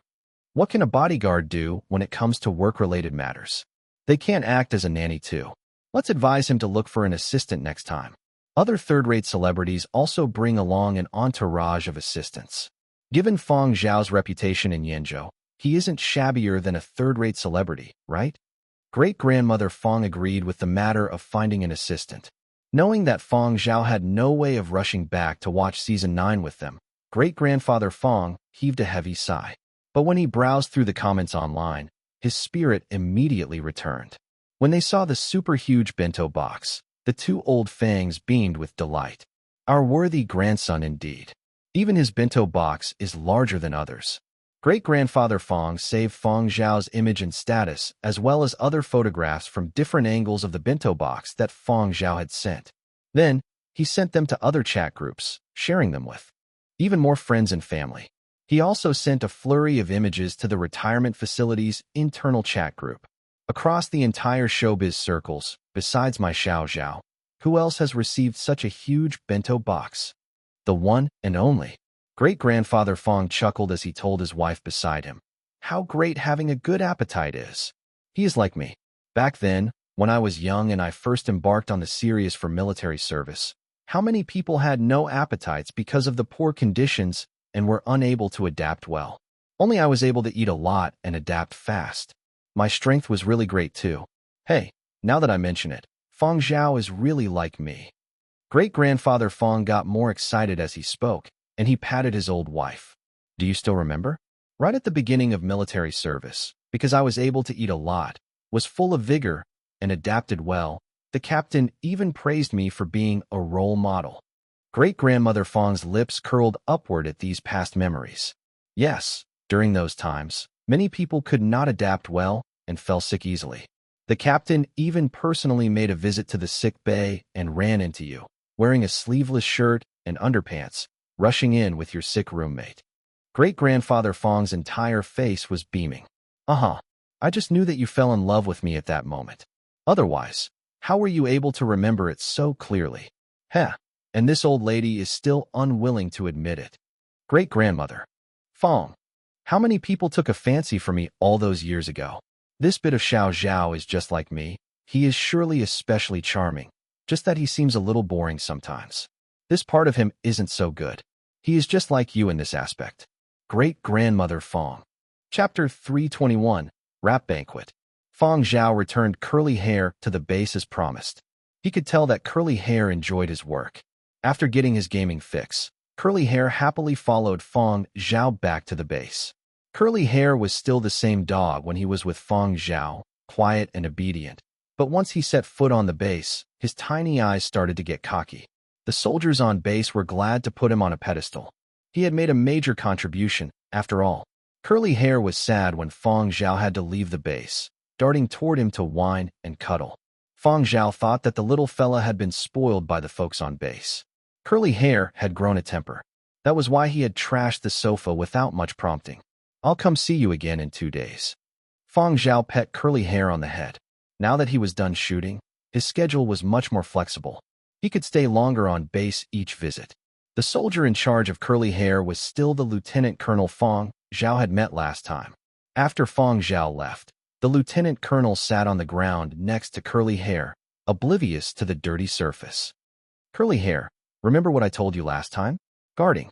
The spaceport is the same as protecting your master. Curly Hair immediately shook off his languor and stood at attention. The Lieutenant Colonel continued. The next spaceship is about to arrive. We have to be on full alert. We can't let any contraband in. You must stay on guard. Woof. Curly Hair strutted confidently toward the spaceport. The Lieutenant Colonel followed, secretly breathing a sigh of relief. Thank God I've tamed him for now. Meanwhile, free of his acting duties, Fang Zhao took a stroll through the film studio complex. Just as what he had said, the compound's fast expansion brought a greater number of risk factors. He had no control over other people's territory, but on his own turf, there were some issues he had to weigh in on. After supervising work and straightening things out at the film studio complex for 2 days, Fang Zhao could finally shift his attention elsewhere. Over at the experimental plots, operations had already been partly commercialized. When investors wanted to revive certain old-era plant species, the research center would get on the case right away as long as there were sufficient funds. Only a handful of species had been revived in the past because of limited funding, but now that Planet Y had developed a thriving entertainment and tourist economy, even researchers were receiving payment a few tiers higher. Fang Zhao had heard that Zero and Wu Tianhao had joined hands to invest in the revival of wild ginger, a plant that looked pretty and had medicinal value. Once the wild ginger could be harvested and they had accumulated enough stock, the two would engage in a major round of speculation. The several new botanical gardens that had sprung up on Y held plant shows periodically. Most of them were flower shows. Interested buyers could purchase flowers on site. The fair organizers would take care of export permits, ship to Earth in bulk, and arrange for home delivery. Fang Zhao bought some flower and plants that were easy to care for great-grandfather Fang and great-grandmother Fang. He remembered that his great-grandmother liked flowers. She had just complained to him yesterday that a few of her potted plants had died after being overwatered by great-grandfather. He also bought plants for his former colleagues at Silver Wing, for Shui Jing, and for close friends and family. He figured he would order everything in one go. Fang Zhao had stayed on set and filmed for 9 seasons, about a year in total, and that was with adequate preparation and with the stars aligned, the right technology, the actors performing well, and an experienced crew. If the shoot had taken place in the old era, completing a season in a year would have been rough. A whole bunch of tourist sites, both big and small, had popped up on Y in the past 2 years. Fang Zhao took advantage of his break to check them out. When he felt inspired, he put his new melodies to paper. They varied in length and might not amount to a full song or ever be played in public. They might remain in Fang Zhao's pocket notebook forever, but jotting things down in his notebook had become a habit. He had been so tightly wound in his previous life. Only now did he have the leisure, time, and circumstances to compose freely. Fang Zhao was called back to the set by the director twice to shoot additional scenes, and once by Mo Lang to discuss ideas for the arrangement of part of the score. When he finally got word that it was a wrap, he could literally hear the sense of relief the directors felt through his bracelet. Even though shooting had been completed, there was still post-production, but that didn't put a damper on everyone's festive mood. Fang Zhao, remember to head back to set tomorrow for the wrap banquet, a production liaison said in a note sent to the actor. Can I bring my bodyguards? Fang Zhao asked. I think restrictions are laxer now. You can bring your bodyguards, manager, or assistants, but you are only allowed a quota of 2 people. You have to get special approval if you want to bring more than 2 people. Meanwhile, Roman had transformed from Scarface to Mr. Smiley, chuckling wherever he went. After finishing shooting, he splurged on the wrap banquet. We're definitely having one. We're going all out. The investors will pay for it anyway. No need to pinch pennies on their account. After the entire cast and crew having endured such an extended shoot and depressing mood on set, Roman wanted to throw a proper banquet to cheer folks up. The festive mood would also help draw actors out of their characters. The cast and crew also did a 180. They had no qualms about speaking up anymore. Actors who had been dissed by Roman with no mercy now behaved like he was a blood brother, chatting and joking around with the director. The day of the wrap banquet, Fang Zhao ended up going with Zuiyu and Yin Biao. He didn't have any assistants or a manager, so he used his quota on his bodyguards. The duo were happy about the prospect of hanging out with the cast and crew and enjoying a sumptuous meal. At the beginning of the banquet, the directors took turns making speeches. Roman had been in a very good mood the past 2 days, flashing an exceptionally wide smile and revealing his humorous side.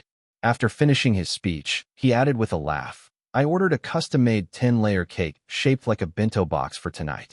When the cast and crew saw the big cake, they started throwing glances at Fang Zhao. Roman sauntered toward the cake, wine glass in hand. Does everyone recognize it? I had it modeled after Fang Zhao's giant bento box. It's big enough, isn't it? The dinner guests broke into guffaws. Don't hold back. The more you eat, the thicker the red packet you will get. This comment lit a fire in the audience.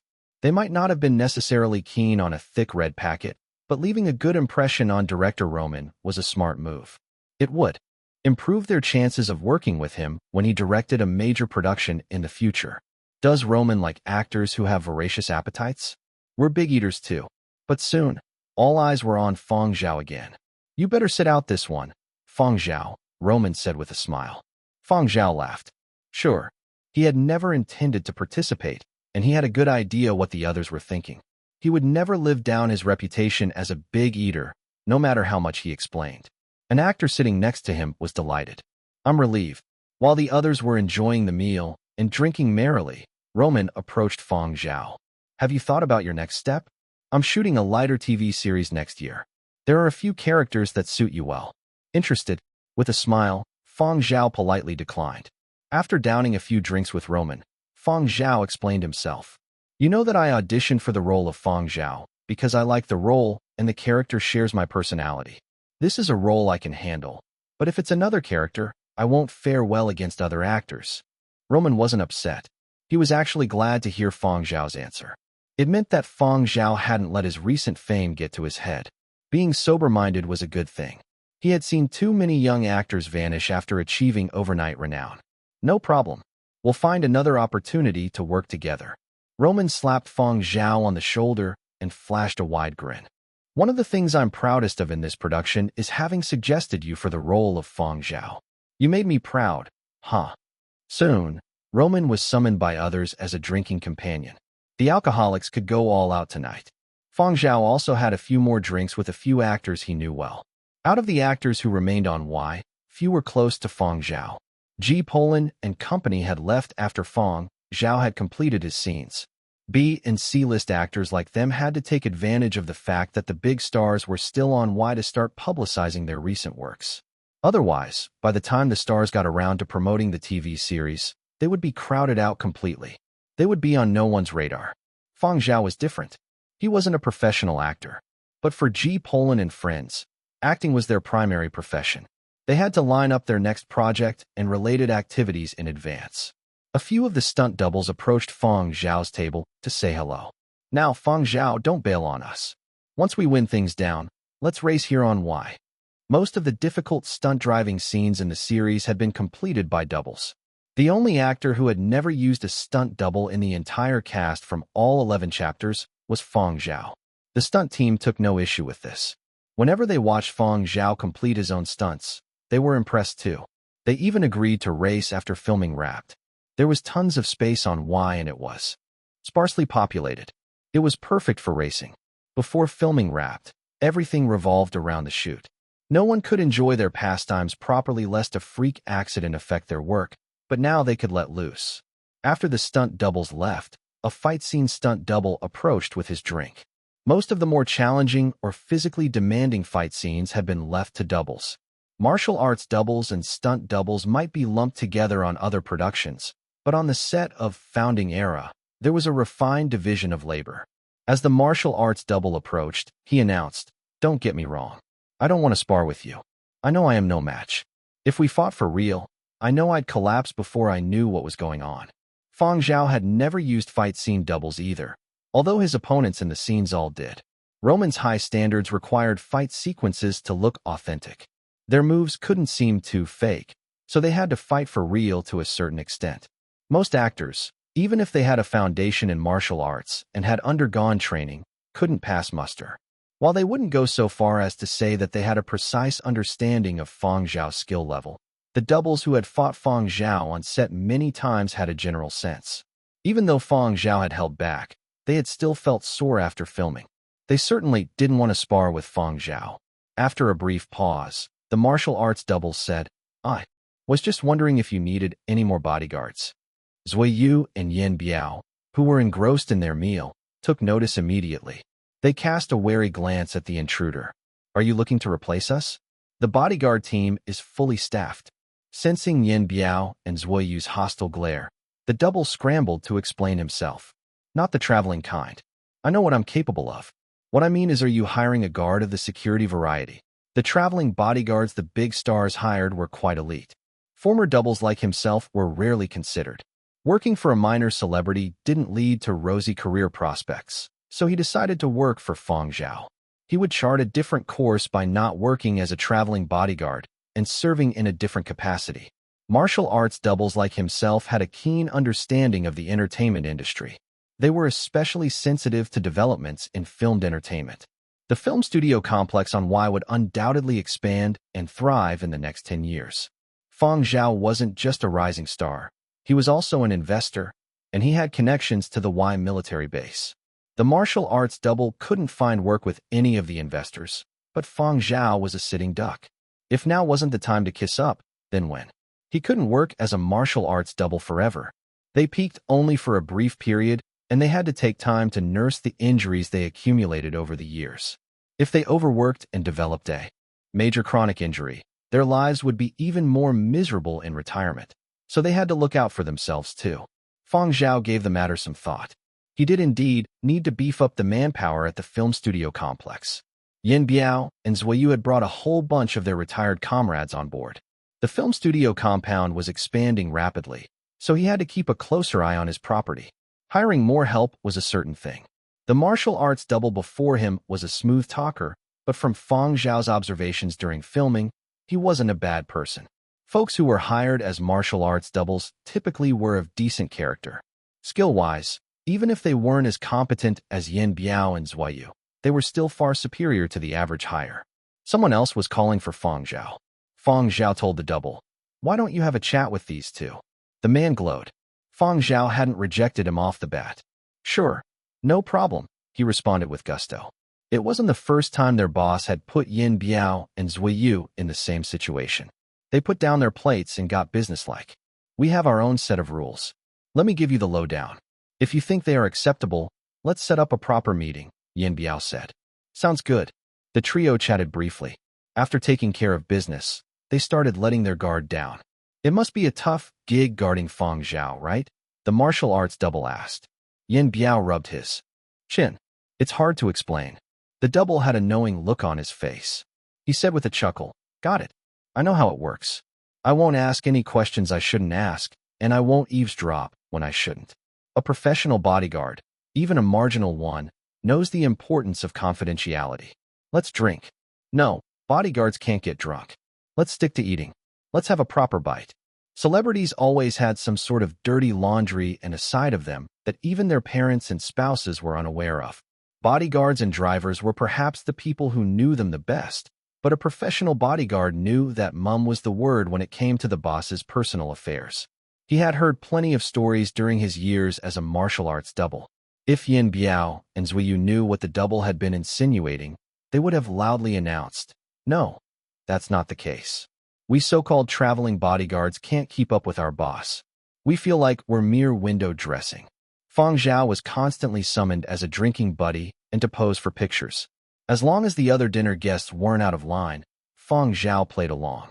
He ended up drinking quite a bit, but he didn't feel drunk. By the end of the banquet, Fang Zhao reeked of alcohol, but he was still quite sober. He even helped the sober guests guide the wasted ones onto the bus service headed back to the dorm compound. He himself waited for the last bus.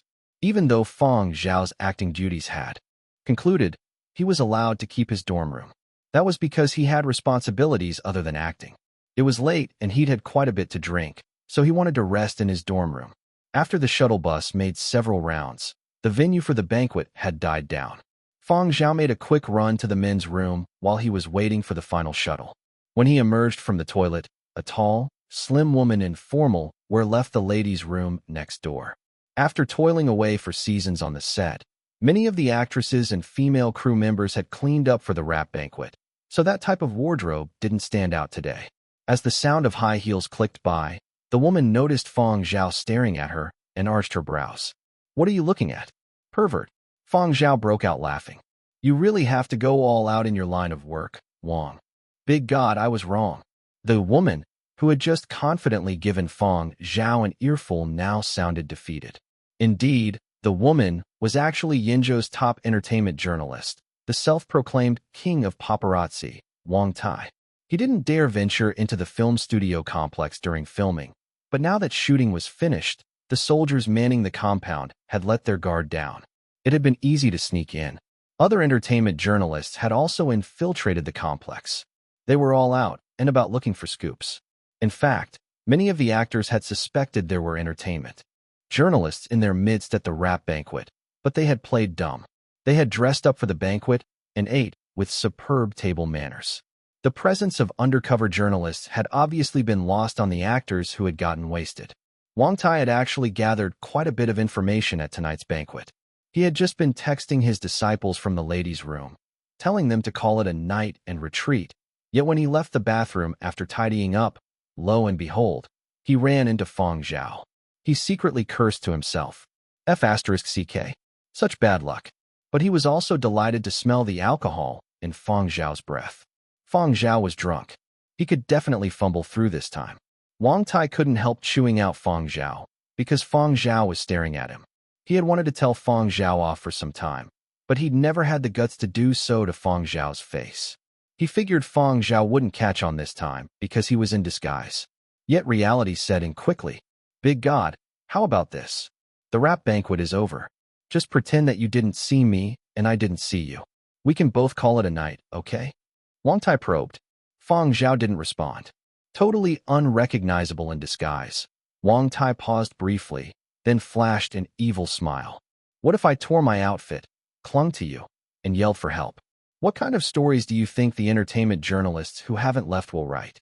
Was it an outrageously contrived plan? Absolutely. But did the truth matter? No. As far as many entertainment journalists were concerned, the truth wasn't a major concern, even if they knew the facts. All they did was write the most sensational account possible. As for the truth, it was none of their bloody business. In the worst-case scenario, they would apologize after the fact.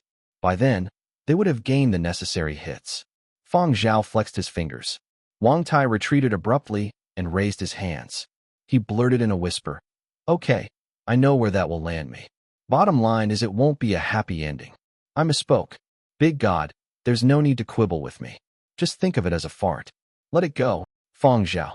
Wang Tai was saved by the sound of approaching footsteps. He clasped his hands in prayer as he genuflected toward Fang Zhao, then trotted away in his high heels. Fang Zhao smiled and shook his head. Being an entertainment journalist was a tough gig. Wang Tai had to go all out to maintain his reputation as Yinzhou's top paparazzo. The next day, all sorts of selfies and paparazzi shots from the rap banquet began to surface. All sorts of alleged affairs made their rounds on the internet. There was truth to some of them, while others were fabricated on the basis of suggestive photos. Wang Tai broke news about the latest romantic entanglements of a few stars. As a bonus, he also broke stories about some less famous actors, but there was nothing about Fang Zhao, not even a photo. The name, Fang Zhao, did not make an appearance at all. When Fang Zhao went online, all he did was scan the headlines before focusing his attention on one particular item. A fan of Founding Era posted, "I hear that many period dramas auction their costumes after they finish shooting. Is this true? Director Roman, is there going to be an auction?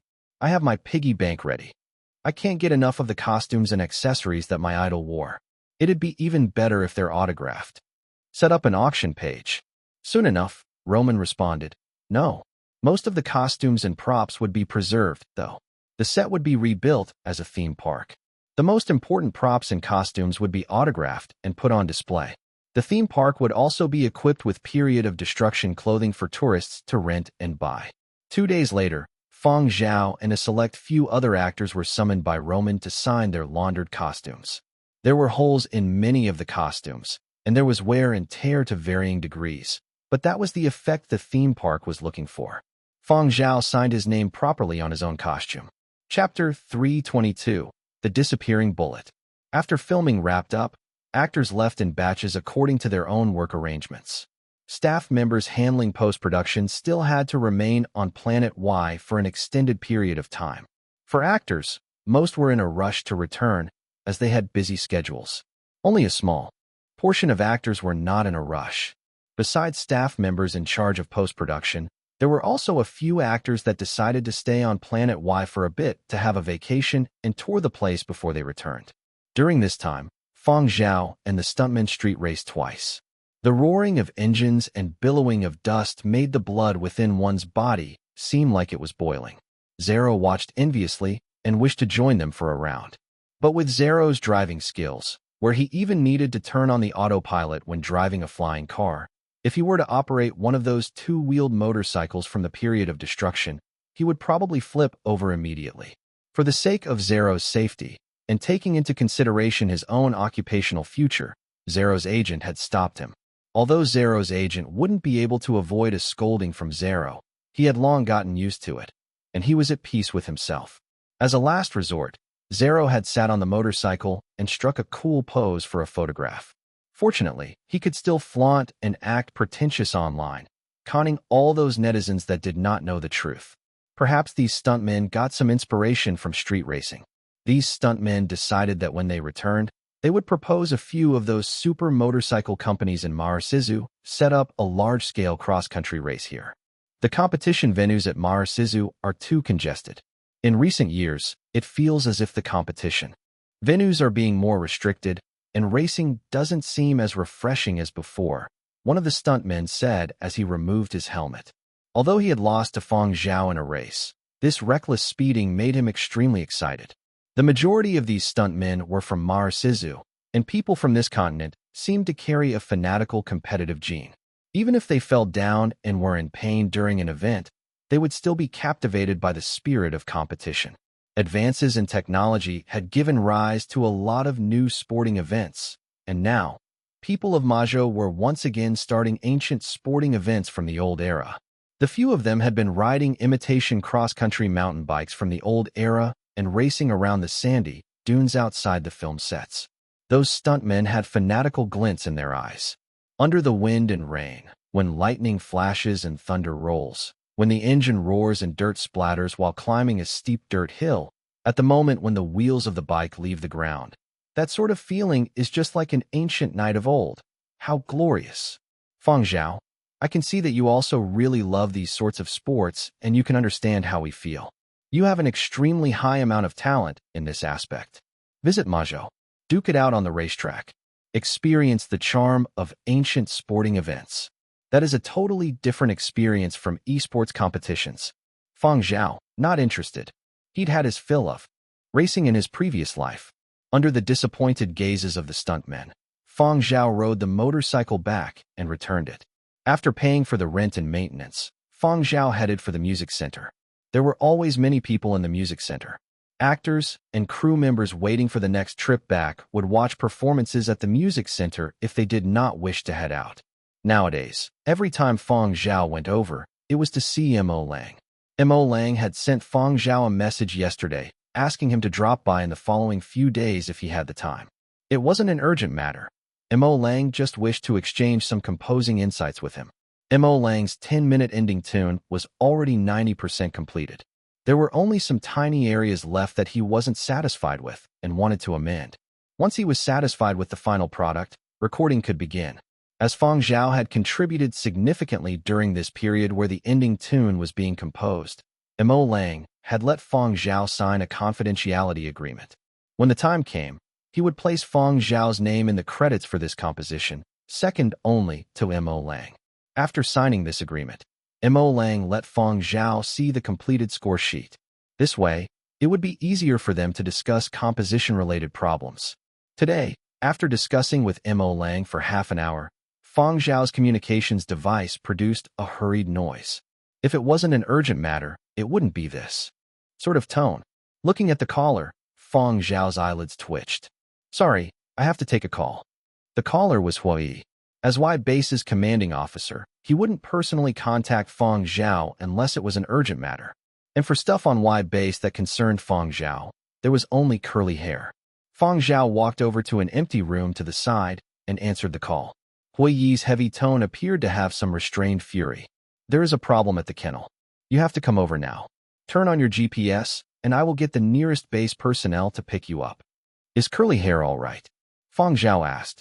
"He is healthy and active, but he is a little excessively stirred up. Now, nobody is able to go near him. Come out now. We will brief you on the way." Hua Yi did not elaborate further and ended the call. Fang Zhao informed Mo Lang and left quickly. As Fang Zhao exited the large main doors of the music center, others entering and leaving the music center saw Fang Zhao's hurried footsteps and were about to inquire with him when they heard surprised exclamations from people around them. Raising their heads to look over, a huge and menacing flying transport was descending. When Fang Zhao boarded, the transport left immediately. Was that a military flying transport? Someone wondered aloud. "I think it belongs to Y Base's internal department. It is equipped with the latest propulsion and weapons system, and generally, people on the outside can't use it," said an actor who had acted in many military serials. He understood these sorts of things a little better and frequently paid attention to these aspects. So the rumors that Fang Zhao has a formidable military background are true? Otherwise, why would Y Base let Fang Zhao use such a destructive flying machine? This, I have no idea. But I see that Fang Zhao has special qualities that military talents possess. If I were him, I would surely stay on with the military to develop. With such a background, I would be even better off and would be able to climb much higher. Why does he want to muddle along in the entertainment circles? That really puzzles me. The people of the entertainment industry had all sorts of guesses from watching Fang Zhao hurriedly board Y Base's flying transport in that manner. But the main point that made even more people curious was this. Did Fang Zhao really have a formidable military background? On the flying transport heading for Y Base, Fang Zhao wasn't in the mood to bother about what those people at the music center were thinking. On the journey there, Fang Zhao contacted the base to better understand the matter. Previously, when Hua Yi had said that curly hair might be targeted, that hadn't just been chatter. Having intercepted so many goods, he had damaged quite a few people's interests. Even if the base was able to keep it confidential, over time, there might be times when they overlooked stuff. Furthermore, Y Base's internal teams were not a singular organism. After the expansion, it had gotten more complicated. Today, there hadn't been any transport ships arriving, and there were few security check assignments at the airfield. In the morning, the person in charge had brought curly hair out for a round and then returned him to the kennel to rest. Today, the dogs in the kennel were all resting, and they did not have training either. The people guarding the kennels had never expected that someone would dare try to assassinate a dog in broad daylight. Although the other party had not succeeded, the soldiers stationed at the kennels had not caught the perpetrator. Afterward, in the blink of an eye, curly hair had run out from the kennels. After that, the staff there locked the other dogs inside and got a team to guard the kennels. They then dispatched another team to chase curly hair. That team caught up to Curly Hair very quickly, but his manner had changed. From his originally gentle and friendly nature, he was now especially fierce and kept barking. When Fang Zhao entered the base, he heard a dog barking. A stockman at the kennel explained to Fang Zhao, "Since we found and brought him back, he hasn't allowed anyone to get near him. He starts barking frantically, bares his teeth, and his body goes completely taut whenever someone gets close. I have never seen him so ferocious before." The vet has come over and observed, but he didn't discover any injuries. After using an apparatus to do a rough scan, the vet said Curly Hair's internal organs and bones are fine too, but he has no way of getting close to do a proper check, so we still can't be certain Curly Hair is completely fine. The commander said to wait for you to come over. If you two have no way of making him calm down, then we will have to adopt other methods.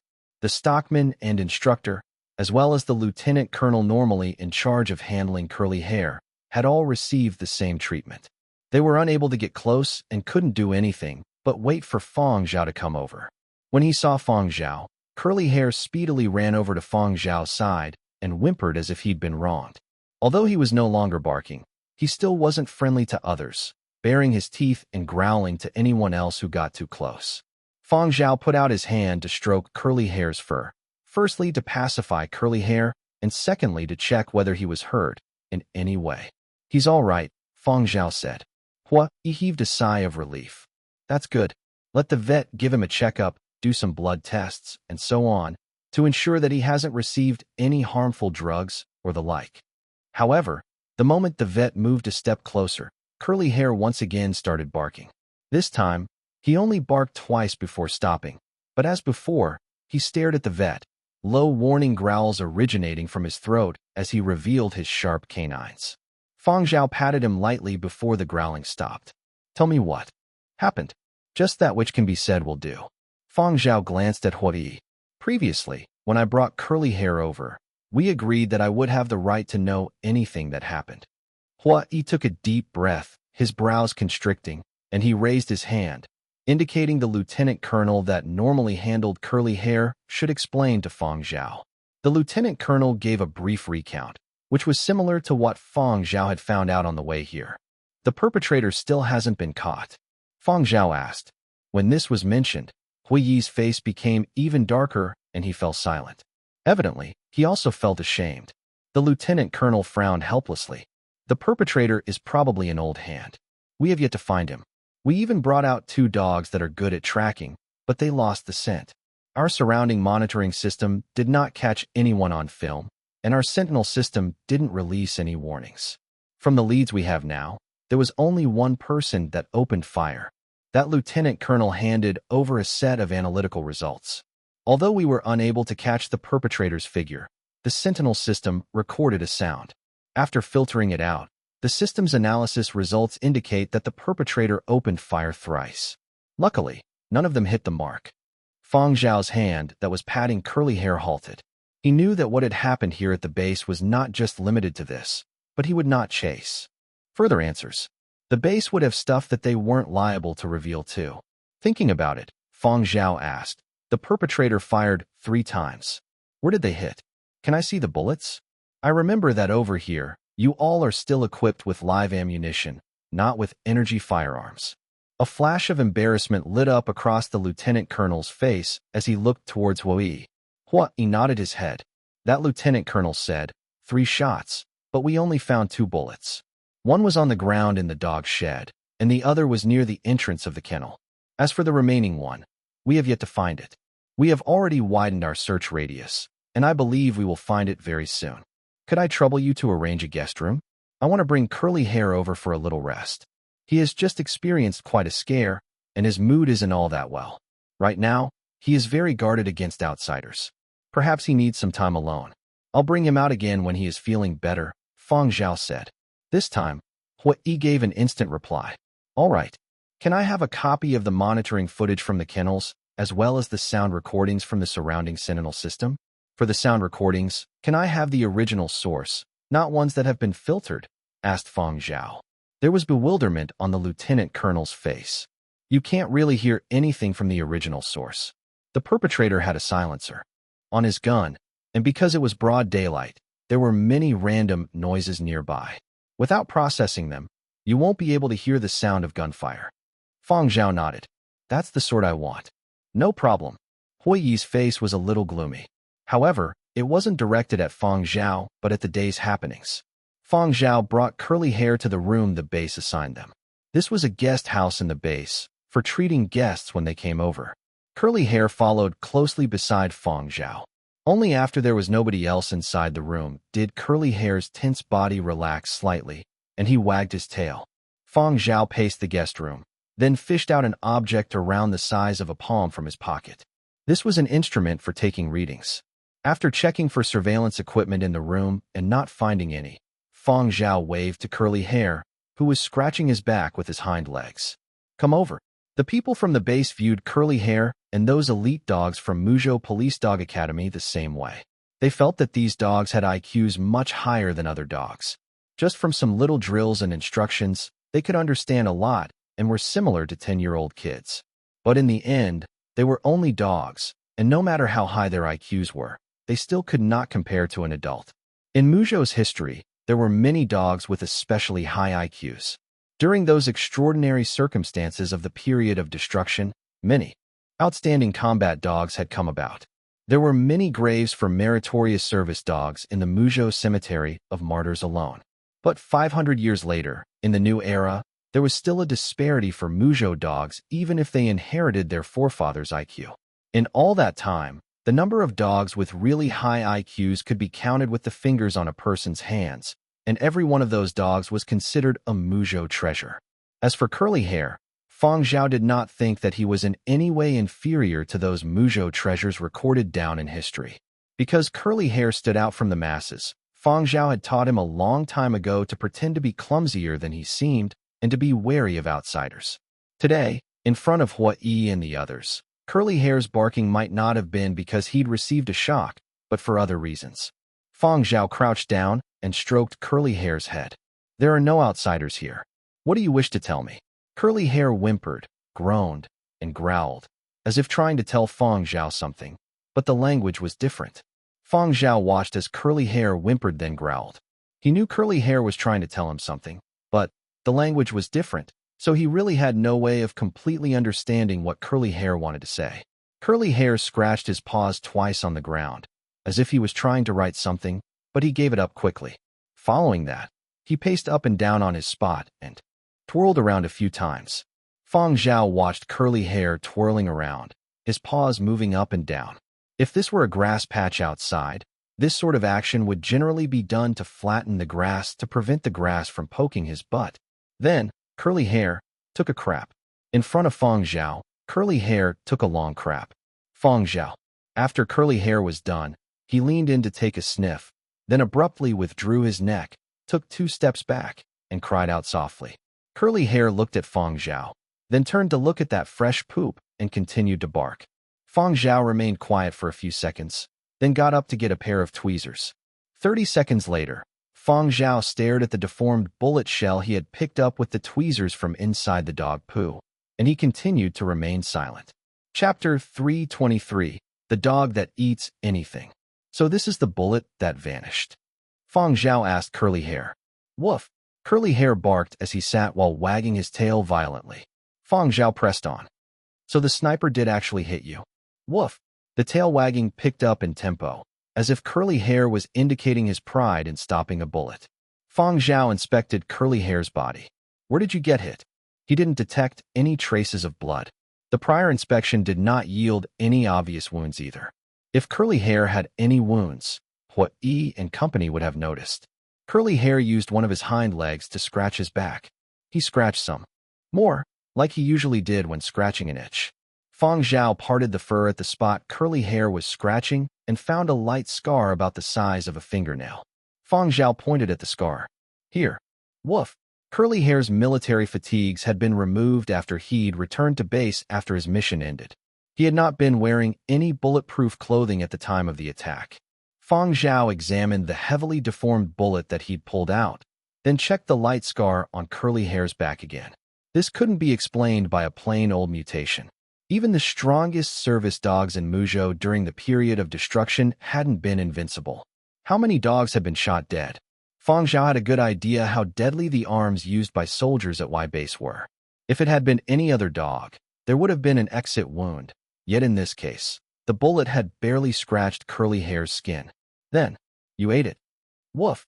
Curly Hair started wagging his tail vigorously again, as if anticipating Fang Zhao's praise.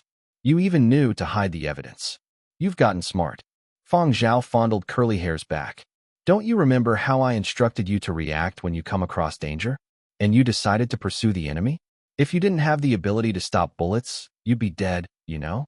Curly Hair stopped wagging his tail and started whining. His tiny eyes looked sad.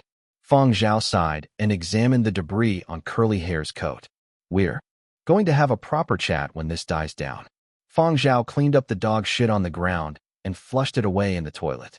He picked up the mangled bullet, washed it, and put it in his pocket.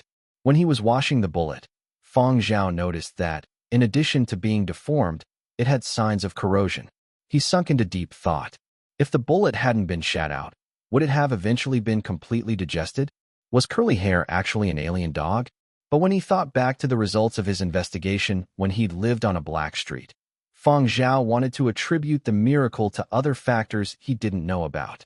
The moment when all the surveillance cameras on the black street had malfunctioned, the moment of his rebirth. Everything had changed at that moment. Before that, Curly Hair had been a sickly stray roaming the black street. But after Fang Zhao's rebirth, Curly Hair had grown stronger by the day. He never got sick and could eat anything. On the ranch in Muzhou, other dogs had gotten upset stomachs from eating hamsters, but not Curly Hair. Who knew how many hamsters Curly Hair had downed at the Muzhou ranch? Had he eaten any other animals? Fang Zhao's body had clearly gotten stronger after his rebirth too, but he was nowhere near the level of digesting bullets.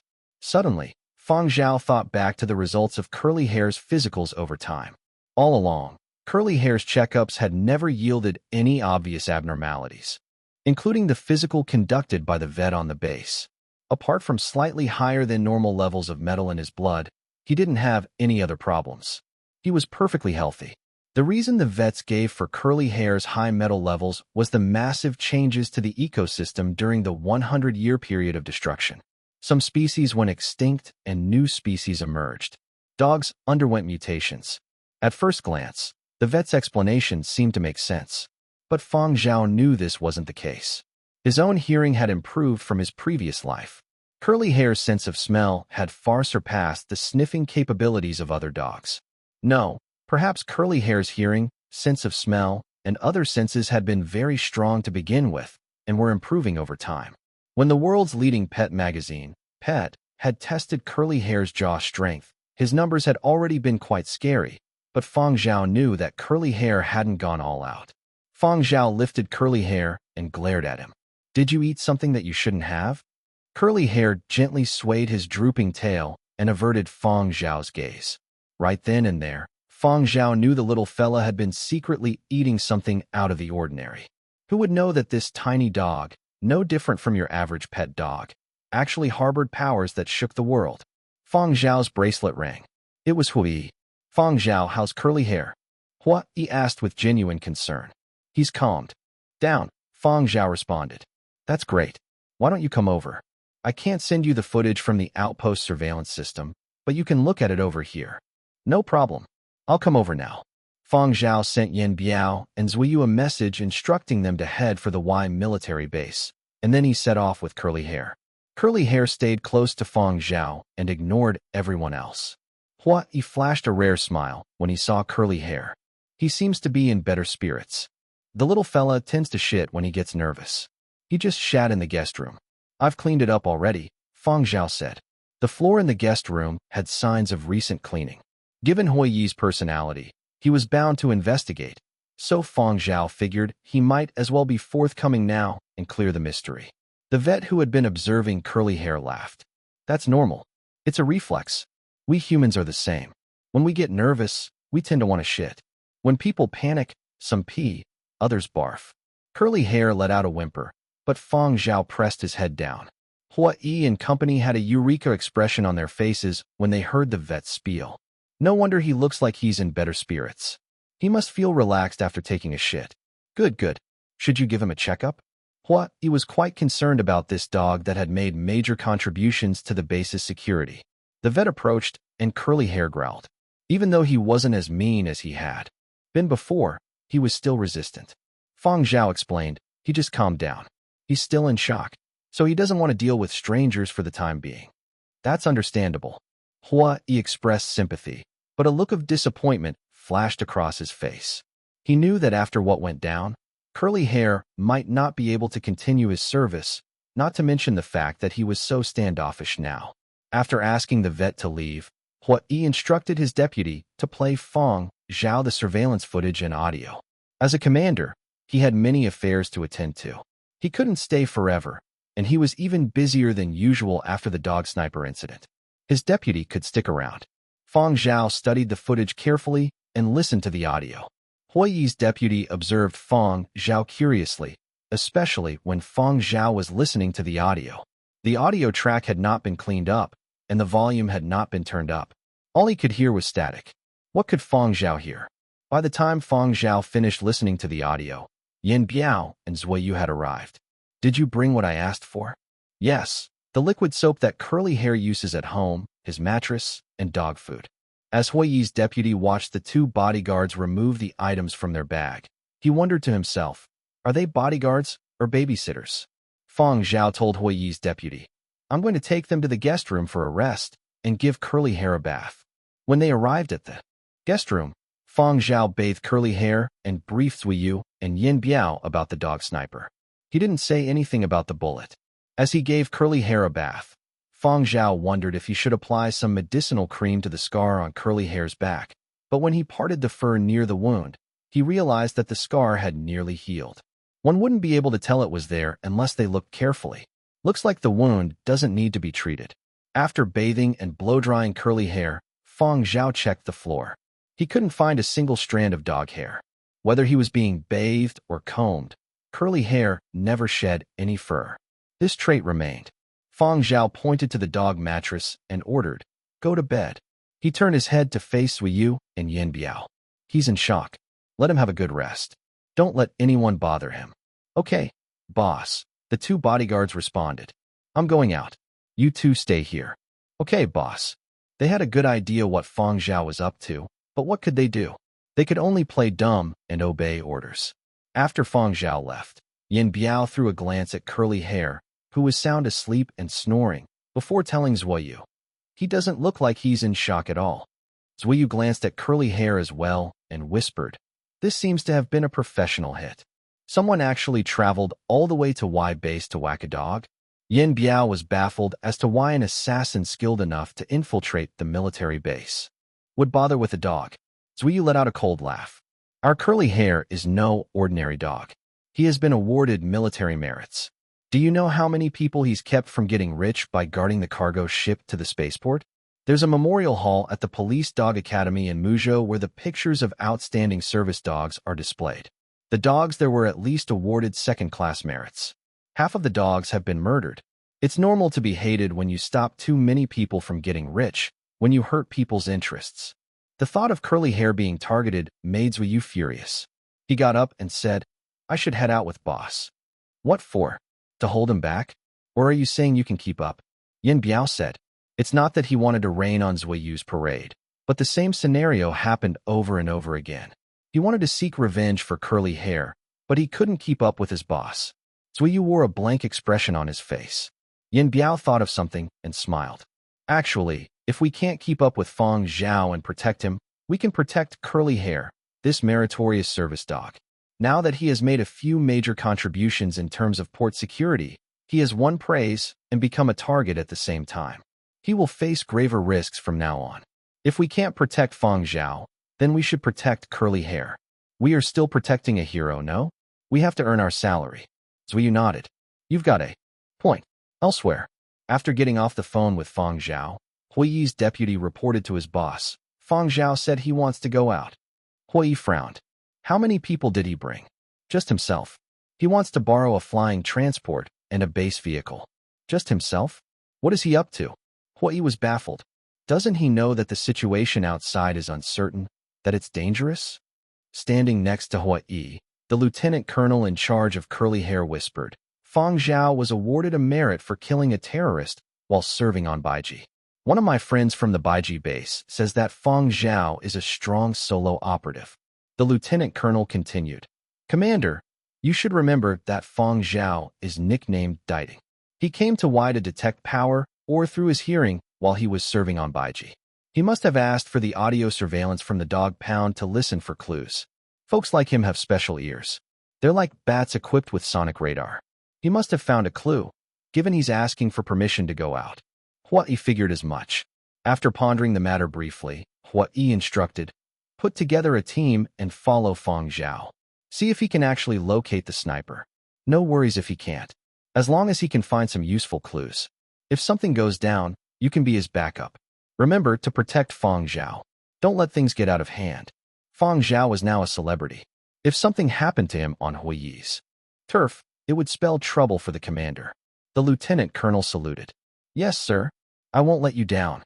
After the lieutenant colonel left, Hui was the picture of exhaustion. "We won't be able to keep the dog. We'll have to prepare in advance." Even if the attack didn't happen, Curly Hair couldn't have stayed on forever. A single dog shouldn't shoulder the burden of the entire base. If that was the case, he would be looked down on by other base commanders when they gathered for meetings. There was no way of forcing Curly Hair to stay either. Fang Zhao would be hard to persuade, not to mention that other base commanders like Shanta of Baiji would rub it in. Hui got a headache from contemplating the repercussions. Hui's deputy consoled him. "Even if contraband is sneaked in, stepping up inspections and checks will make a difference." Hui didn't respond. Hui knew that he had upset many folks by cracking down and upgrading security measures recently. He lamented the fact that he had been too eager to put Y on the development fast track. He had sold off too many plots of land and approved too many projects. The number of visitors had jumped, and they were a mixed bunch. It was harder to tighten controls now. Also, the sniper who had attacked the dog pound had used a standard-issue rifle from the base, which had prompted Hui to go through the missing firearms logs. If he hadn't checked, he wouldn't have realized that quite a few soldiers had lost their weapons. Hui was so pissed he chewed out the relevant officials in charge and fired 2 people. Hui started brainstorming how to implement internal reforms. After a while, someone walked in. The lieutenant colonel Hui had dispatched had returned. He was beet red and avoided making eye contact. "I lost him." Hui stared him down. A storm was brewing. The lieutenant colonel and Hui's deputy were so nervous they held their breaths. Their foreheads started sweating profusely. Hui eked out the following words. "What do I need you for, then?" Chapter 324, Really Divine Ears. Fang Zhao first went over to the kennels. The base had provided the unprocessed and comprehensive sound recording. Regardless of what a normal person was able to hear or not hear, in Fang Zhao's mind, all the sounds created a comprehensive scene. Every person, every dog, and all their activities and paths formed a clear picture in his mind. The spot where the sniper had concealed himself had been planned meticulously. Perhaps he had already been observing for many days. The first shot had been taken when the dogs had finished their meal in the kennel, when they'd been looking for a spot to rest. Curly Hair's alertness was very high. He had evaded before the assassin had fired. Following that, he had taken to his heels and chased the perpetrator while dodging the second shot. Fang Zhao left the kennels, walked over to a large tree, and examined the traces. Beneath it, this was where the third shot had struck Curly Hair's backside, but Curly Hair had only slightly paused for a bit before continuing to give chase. Surveillance footage here had been obstructed by the rapidly growing branches and twigs from the trees, and the base soldiers that had rushed over behind Curly Hair had not been able to discover any bullet traces here, nor had they been able to determine precisely where the assassin had been. Moving further forward, this was the area where Curly Hair had been restrained by the soldiers from the flying transport. The sounds in the recording and the traces on the ground all showed that Curly Hair had been very irritable. Curly Hair had been barking away, starting from when he was restrained, continuing even after he was brought back to base. Hui and the others felt that Curly Hair had been like this because he had experienced a shock, but looking at it now, Curly Hair had probably been scolding them. After all, he had been so close to apprehending the assassin. It was unfortunate that he had been restrained by the base's personnel. He couldn't be blamed for being irritable. All the way from the kennel to this spot, the men that Hui had dispatched had followed Fang Zhao. but shortly after, they lost Fang Zhao. The lieutenant colonel only knew this much. In the base, when Hua Yi listened to the lieutenant colonel's report, he wore an amazed look. At first, the path he took was the same path that Curly Hair took back then. Although Hua Yi had already made mental preparations, when he heard this, he could not help but feel that it was miraculous. Those ears of Fang Zhao's are really even more impressive than a dog's. That is why he is called Divine Ears, lamented an aide standing beside Hua Yi.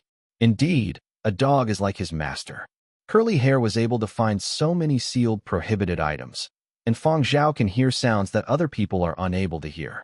Curly Hair's nose and Fang Zhao's ears. I wish I could keep both of them here. Hua Yi did not hide his own opinions. If it was anybody else, they would surely also feel the same. Actually, Commander, if you really wish to keep the dog, you can try. My grandfather once said that something that can be loaned out isn't really important, and a really important object would never be loaned out. Since Fang Zhao previously lent us the dog, as long as we are able to show enough sincerity and offer sufficient trading terms, Fang Zhao will surely lend us the dog once again. Commander, if you are able to give him more benefits and sacrifice more, perhaps Fang Zhao might even sell the dog to us, the aide said. Hua Yi sighed deeply and shook his head in silence. If it was anybody else, Hua Yi might still have considered discussing it, but Fang Zhao was just too difficult to deal with. Fang Zhao did not lack money, and he wasn't obsessed with power or privilege. If Fang Zhao had really wished to develop further in the military, he would have stayed on planet Baiji. Baiji Military District even treated Fang Zhao as a mascot and a treasure.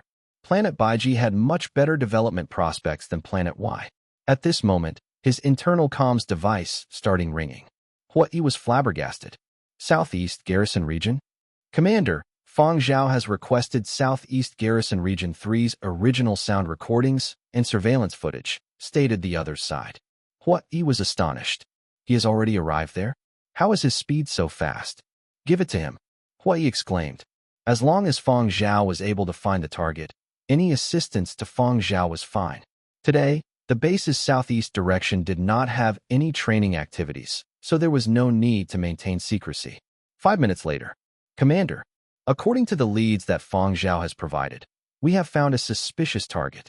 We aren't able to see his face, and he is wearing our base's uniform.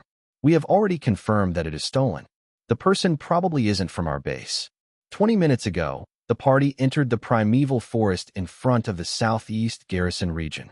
According to ecology and environmental protection regulations, besides the sentry towers, we don't have any monitoring equipment inside. It will be quite difficult to track the target. The person on the other end in charge of giving the report had actually wanted to say that they were poor and had limited funding. In these non-open places, there were only a few old facilities, and the machines there might even be defective, as nobody had maintained them in a long while. However, to save face, he could not speak too directly, just enough that the commander could understand. Hua Yi could naturally understand what the other party was trying to say. Where is Fang Zhao? Hua Yi asked. Fang Zhao. Fang Zhao said he would be heading into the primeval forest to search for the target. Hua Yi became even more alert. Let him in. You people follow him. Follow him tightly. Yes. 2 minutes later. Commander, reporting. We lost him. Hua Yi sat in front of his desk, his face as black as when he received rejections to his requests for additional expenditures. The lieutenant colonel beside him heaved a sigh of relief. Luckily, I wasn't the only one that lost him. Everyone is useless too. Brothers in the Southeast Garrison Region, you guys are comrades who have gone through the same trials and tribulations as I. The reporting personnel from Southeast Garrison Region asked cautiously. Commander, what do we do now? Hua Yi really wanted to wave his hand and shout, find him, but thinking rationally, now was not a good time to send people in. The primeval forest was an original forest on planet Y. Although there weren't fierce and savage creatures like on planet Baiji, there were still dangers. Now, it was already getting dark, and the amount of people that could be transferred over to the Southeast Garrison region was limited. They would also be practically useless if they went. It would still be all right if they had been following Fang Zhao. At least they would still have had someone to follow. But if they were unable to keep track of him, then forget about it. Remain on standby where you are, Hua Yi said through clenched teeth. In the primeval forest southeast of the base, a black figure was moving. Bang! A snake darted out from the underbrush, but its head exploded. Snake blood splattered on the underbrush and tree trunks. The sound of gunfire suppressed by a silencer wasn't very loud, and it was very quickly muffled by the sounds of the snake's head exploding and blood splattering. In the gradually darkening forest, these sounds were clear, yet not very abrupt. Nightfall descended, and the figure finally stopped. This was a person that did not seem to have any distinguishing characteristics. He might even be wearing a mask.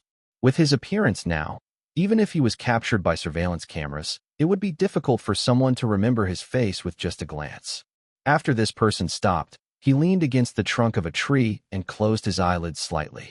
He maintained a specific breathing rhythm and was so quiet that he appeared to blend into the surrounding forest. Not moving for some time, it appeared like he was already sound asleep. Tisk! The person who seemed like he was sleeping soundly suddenly sneered. Raising his eyebrows, he looked in the direction of Wide Base, his expression full of disdain. Weren't the troops garrisoned on Planet Y supposed to be more impressive than the troops on military districts back on Earth? Looking at things now, it seems like this wasn't the case. It made sense. Before Planet Y had made a name for itself, it had just been a small and barren place. Species here were ordinary and did not pose much threat. Over time, the basic quality of the military here might even be weaker than the military districts of the various continents. Relaxing his frayed nerves, he fished out a palm-sized communications device. Then he attached an additional device. This was to camouflage the signal to prevent the military team at the sentry tower in the primeval forest from intercepting his communications signal. He was contacting someone who was waiting in the film entertainment complex. Have you succeeded? The other party's voice was rough. It wasn't his real voice. Failed. That tiny thing is rather difficult to deal with. The price has to be increased. 3 times the previous price, and I will not let it board the transport. Otherwise, you better find someone else. While he conversed softly, he remained vigilant of his surroundings. The person on the other end reacted as if he had heard something unfathomable. His rough voice became shrill and ear-piercing. What did you say? Failed. Aren't you the dog butcher, known as the #1 at slaughtering dogs? With such a high reward, you actually failed? Now we are really doubting your professional ability. A hint of fury flashed across the face of the person with the nickname of Dog Butcher, but he calmed down quickly. Since you don't believe me, go find someone else. But I advise you all to hurry. I reckon that dog will be taken away by Fang Zhao shortly and won't remain on Y base. The other party's voice sounded very calm. If the dog is taken away, then we don't have any need to fork out a large sum to kill it. Without the dog around, a lot of our goods will not be detected. Heh. Dog Butcher laughed sarcastically. In no rush, really? Your boss's business is really big.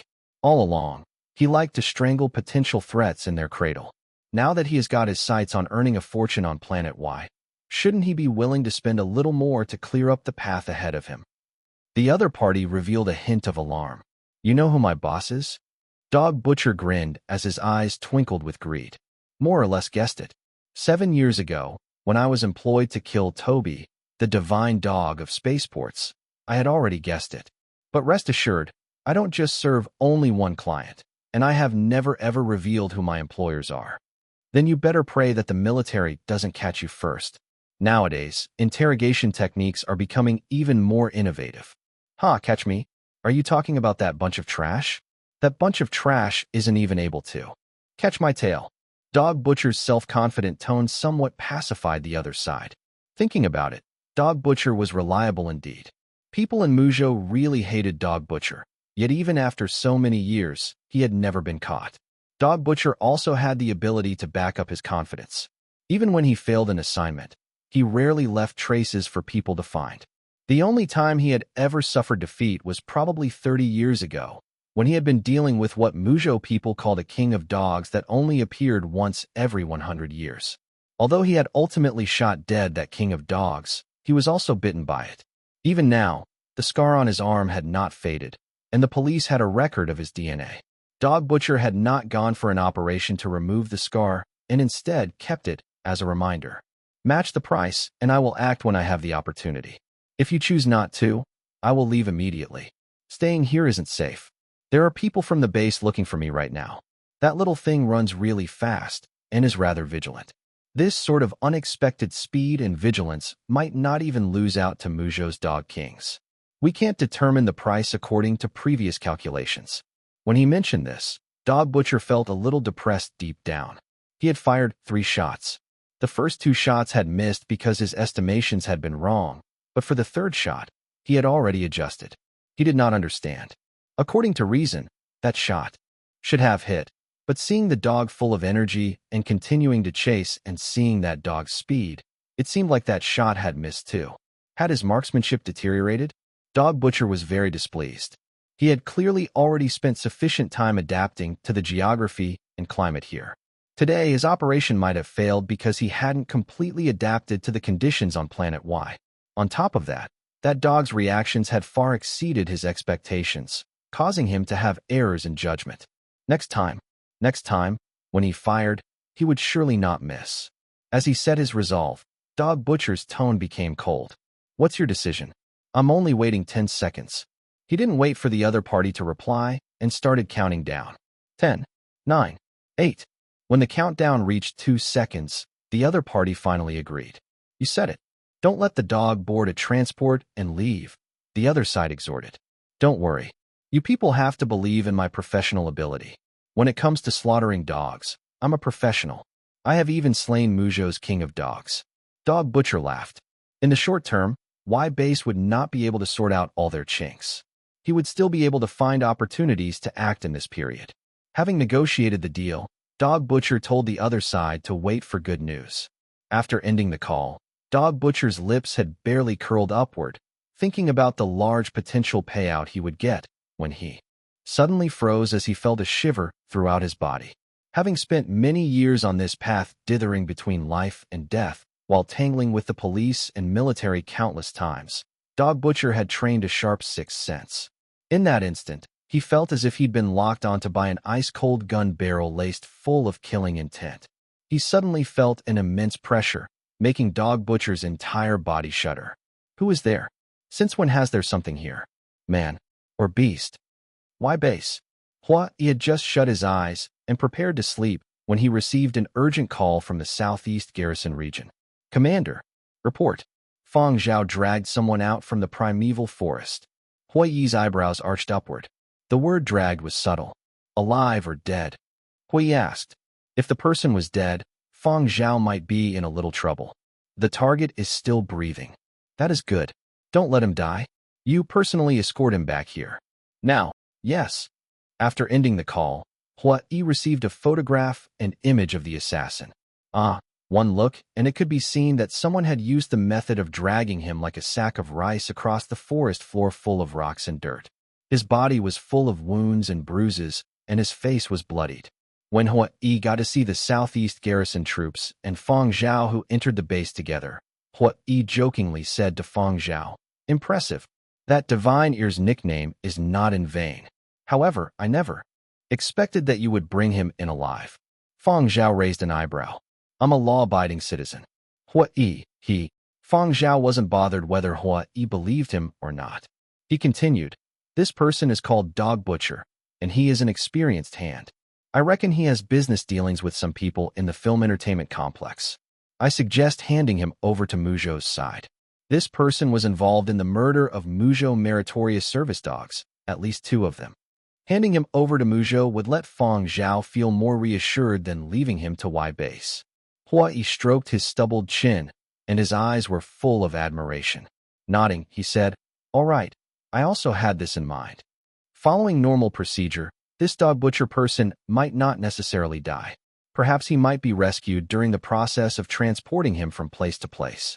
There was a higher possibility he would be silenced. But if he was handed over to Muzhou authorities, his fate would probably be, firstly, a life where it would be better to die. Then, a death where he wouldn't even leave behind a corpse to be buried. From Hui Yi's point of view, he could use this opportunity to do a favor to Muzhou and perhaps get another batch of dogs. This would be a rather worthwhile transaction. Meanwhile, Dog Butcher's outcome would also satisfy Fang Zhao. Beneficial 3 ways. Having gotten Hui Yi's promise, Fang Zhao did not stick around. He left Hui Yi's office, returning to check on Curly Hair's condition. Now, only Hui Yi and his aide were left in his office. Commander, Fang Zhao looks just like an artistic person, but I can't help feel that he is rather dangerous. I have a conjecture. I'm just saying, if the person caught was not Dog Butcher, would Fang Zhao have dragged him in alive? The aide had some doubts in his voice when he said this. In any case, the aide did not believe Fang Zhao's claim that he was a law-abiding citizen. Hua Yi replied meaningfully. Sometimes, we shouldn't chase too much for answers or think too much. If you overthink, it is easy to become aged. Take a look at this old face of mine. It is because I think too much. How could Hua Yi not know what his aide was talking about? Thinking about it, since Fang Zhao had this sort of frightening tracking ability and the ability to capture Dog Butcher, a wanted criminal that Muzhou had been after for so many years, why hadn't Fang Zhao pursued him right from the start? Maybe he'd been worried about the dog, but from a different angle. Had Fang Zhao had a motive in giving the assassin some time to leave the base? In the area nearby, the best place to avoid inspection from the internal military departments was the primeval forest. Inside the primeval forest, what happened was not restricted. Even if Fang Zhao had pursued the target and even killed Dog Butcher inside the primeval forest, as long as he denied it, who could determine what he had done? Making someone disappear in the primeval forest near Y base was really too simple. Having seen Fang Zhao's military service records on Planet Baiji, and having seen some confidential files, Hua Yi was just like his aide. He didn't believe the B*shit Fang Zhao had spouted about being a law-abiding citizen. An artistic person? Cough. Damn F** King artistic person. What sort of artistic person would fight monsters as if he were chopping up vegetables? What sort of artistic person would head to a completely unfamiliar primeval forest at night to apprehend a suspect and drag him out like a gunny sack? Do you think that just by draping on the skin of an artistic person, I will not know how dangerous this little fella is? However, there were times when it was good to act ignorant. After all, the circumstances weren't bad. Hua Yi's lips curled into a grin.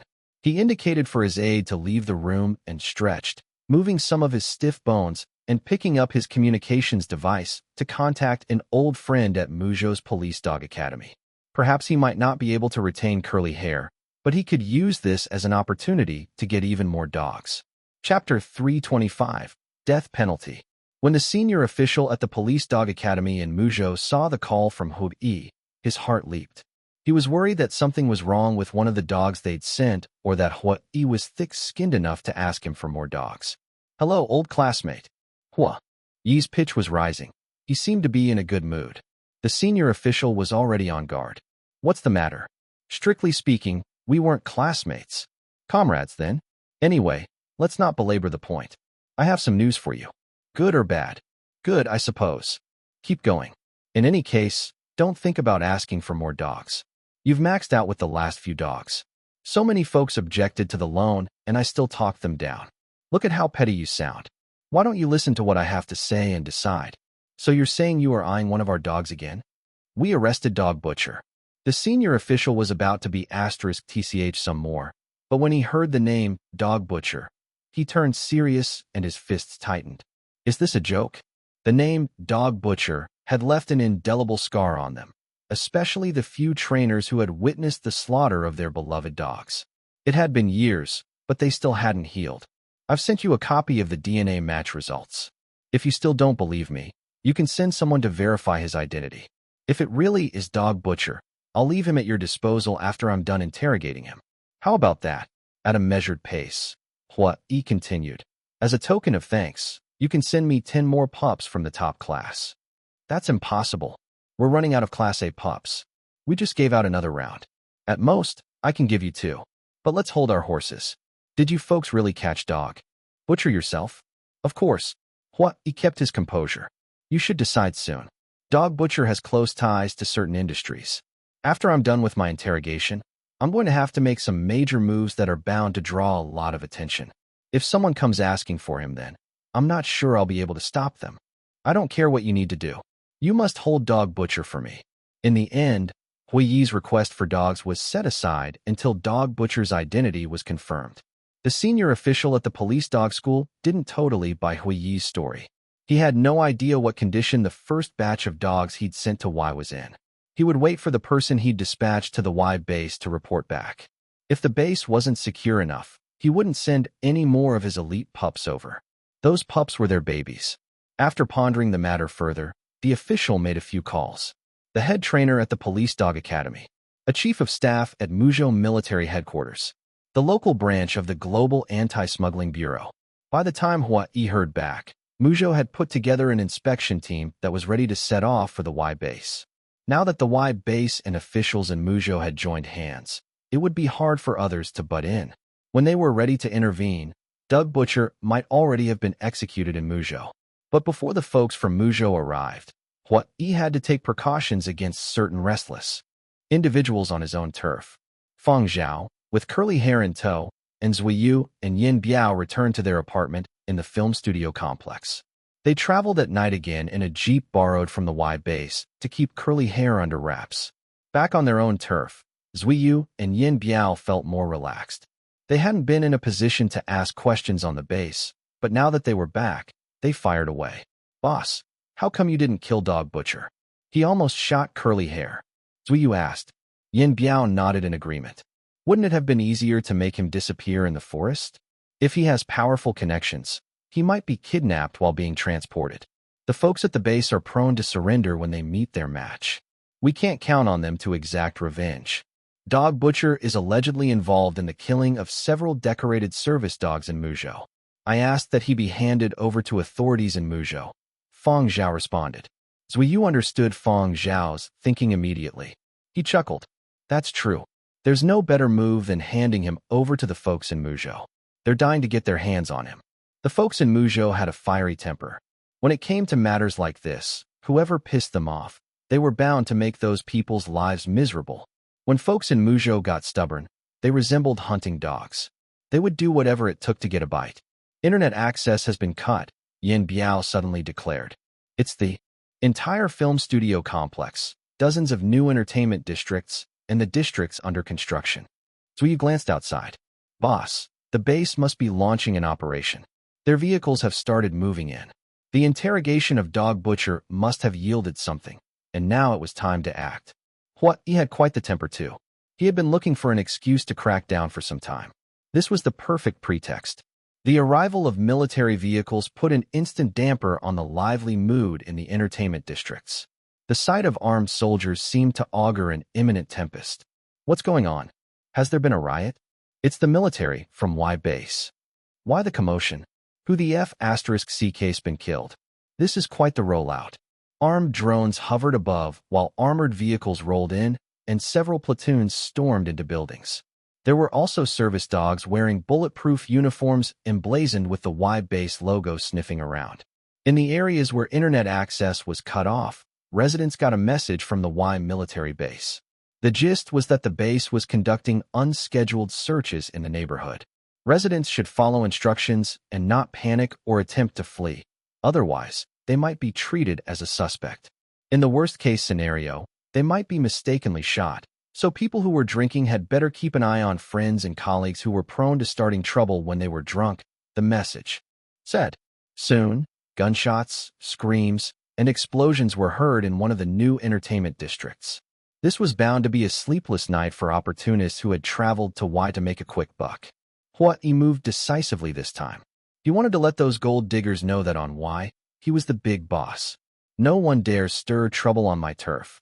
Let's cooperate. There's no need to be nervous. These searches are bound to increase in frequency. We might as well get used to them now," Fang Zhao told Zui Yu and Yin Biao. "Got it, boss."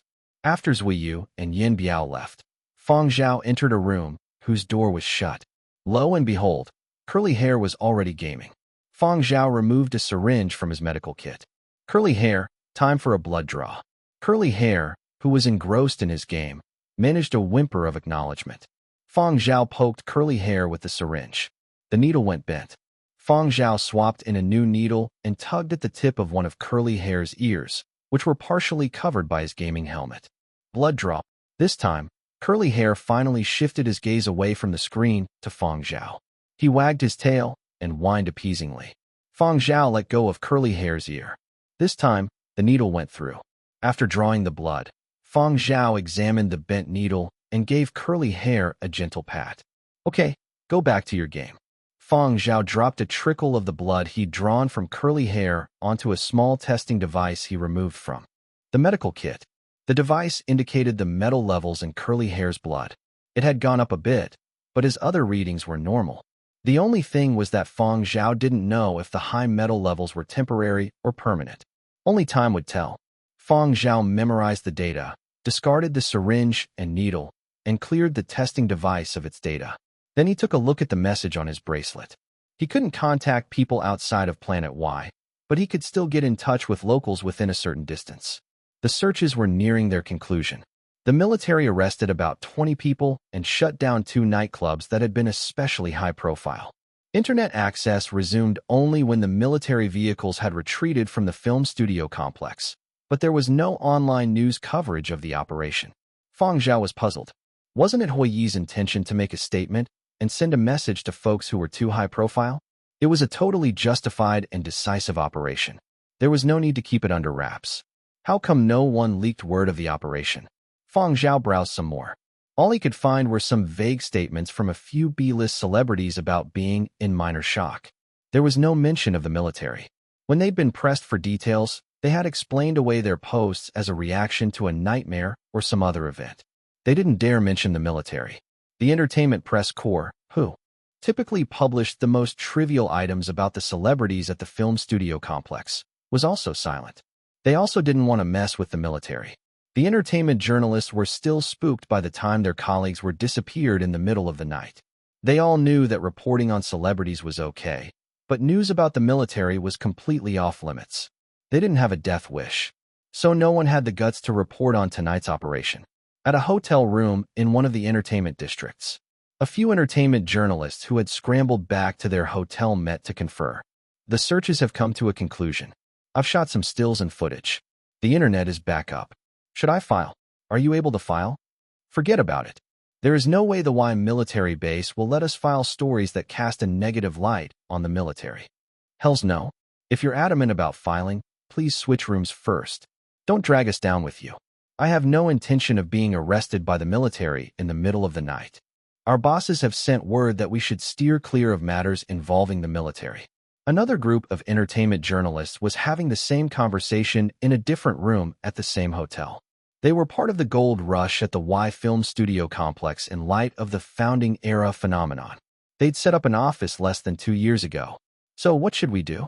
Should we file or not? I feel like we got some good material tonight. Among the people arrested by the military were a few B-list actors. Fortune favors the bold. Let's file. Let's roll the dice. This group of journalists had never landed a major scoop before. Now that they had the unusual luck of stumbling onto a big story, they weren't going to give up that easily. For them to pass on such a rare scoop, no way. Let's give it a shot, then. Ideally, we'll be able to file. If we can't, worst-case scenario, we're locked up by the military for a few days. It can't be that bad. The journalist who made the prediction didn't sound convinced himself. Okay, I filed. What? You were able to file? The others in the room hovered over him, glaring at his computer screen. Were you really able to file? Does that mean your story wasn't censored by the military? Did they miss it? There was no way they could bypass the Y military if Y was intent on censoring certain stories, given how tech-savvy they were. Why don't we try another story? The journalists acted quickly. They filed some footage they'd just shot along with a short piece of text. They were so nervous their fingers were glued together and their teeth clattered. They hit the send button. Ding. Successful file upload. A brief moment of silence. Did anyone knock?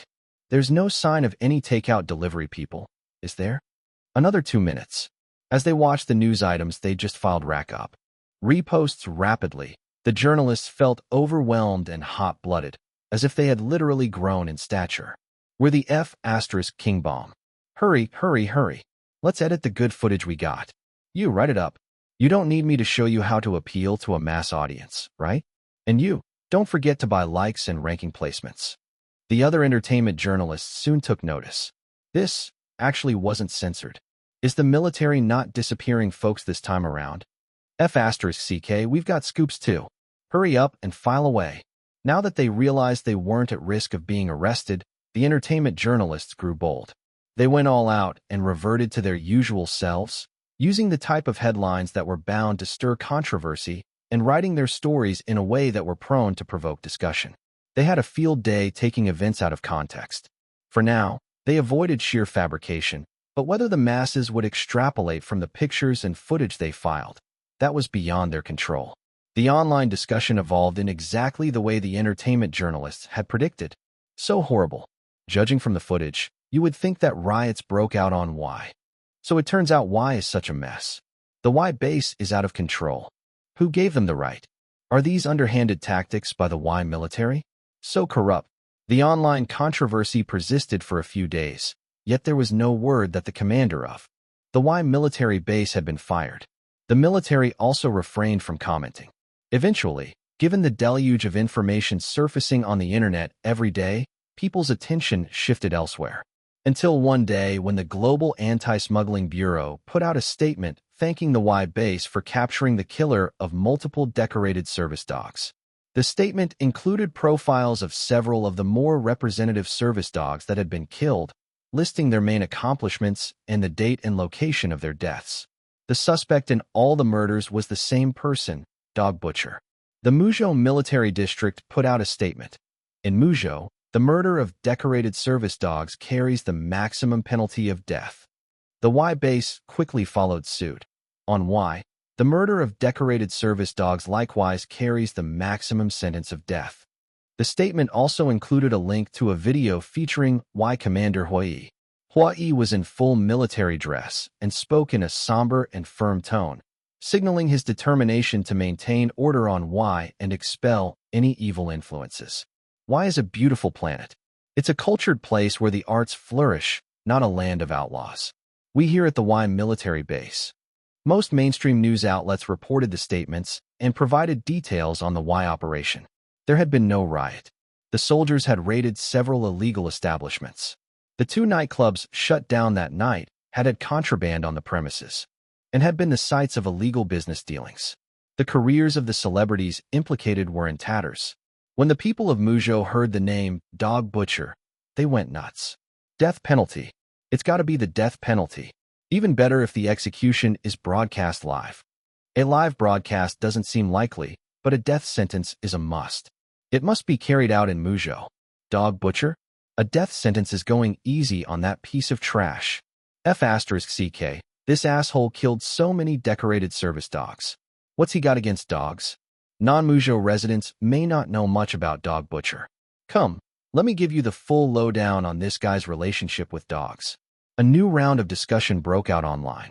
But what the public didn't know was that at the center of Dog Butcher's capture was a tiny dog who had just finished serving on Y base and a composer who had just finished filming Founding Era.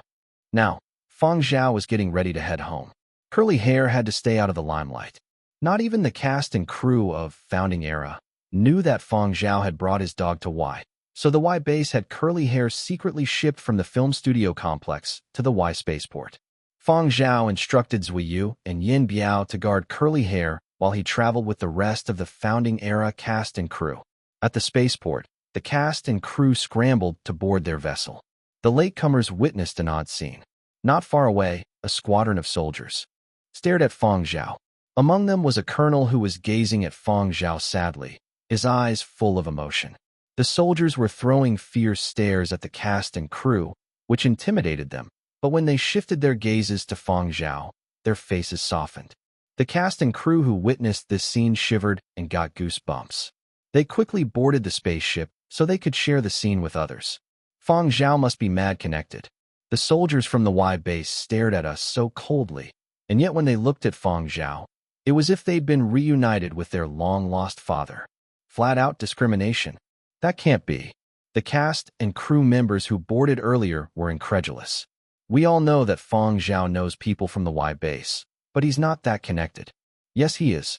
You gotta believe me. I swear I saw tears in the eyes of the soldiers. Not far from the boarding gate. The colonel was all over Fang Zhao, his tone melancholic. Fang Zhao, do visit again soon. You are always welcome. Oh, that's right. You have a stake in the film studio complex. You'll definitely be back. Remember to bring Curly Hair. Us folks at the spaceport love him. The colonel continued. I know Curly Hair has a temper and likes to tear up sofas and chew on shoes. But he's a good dog.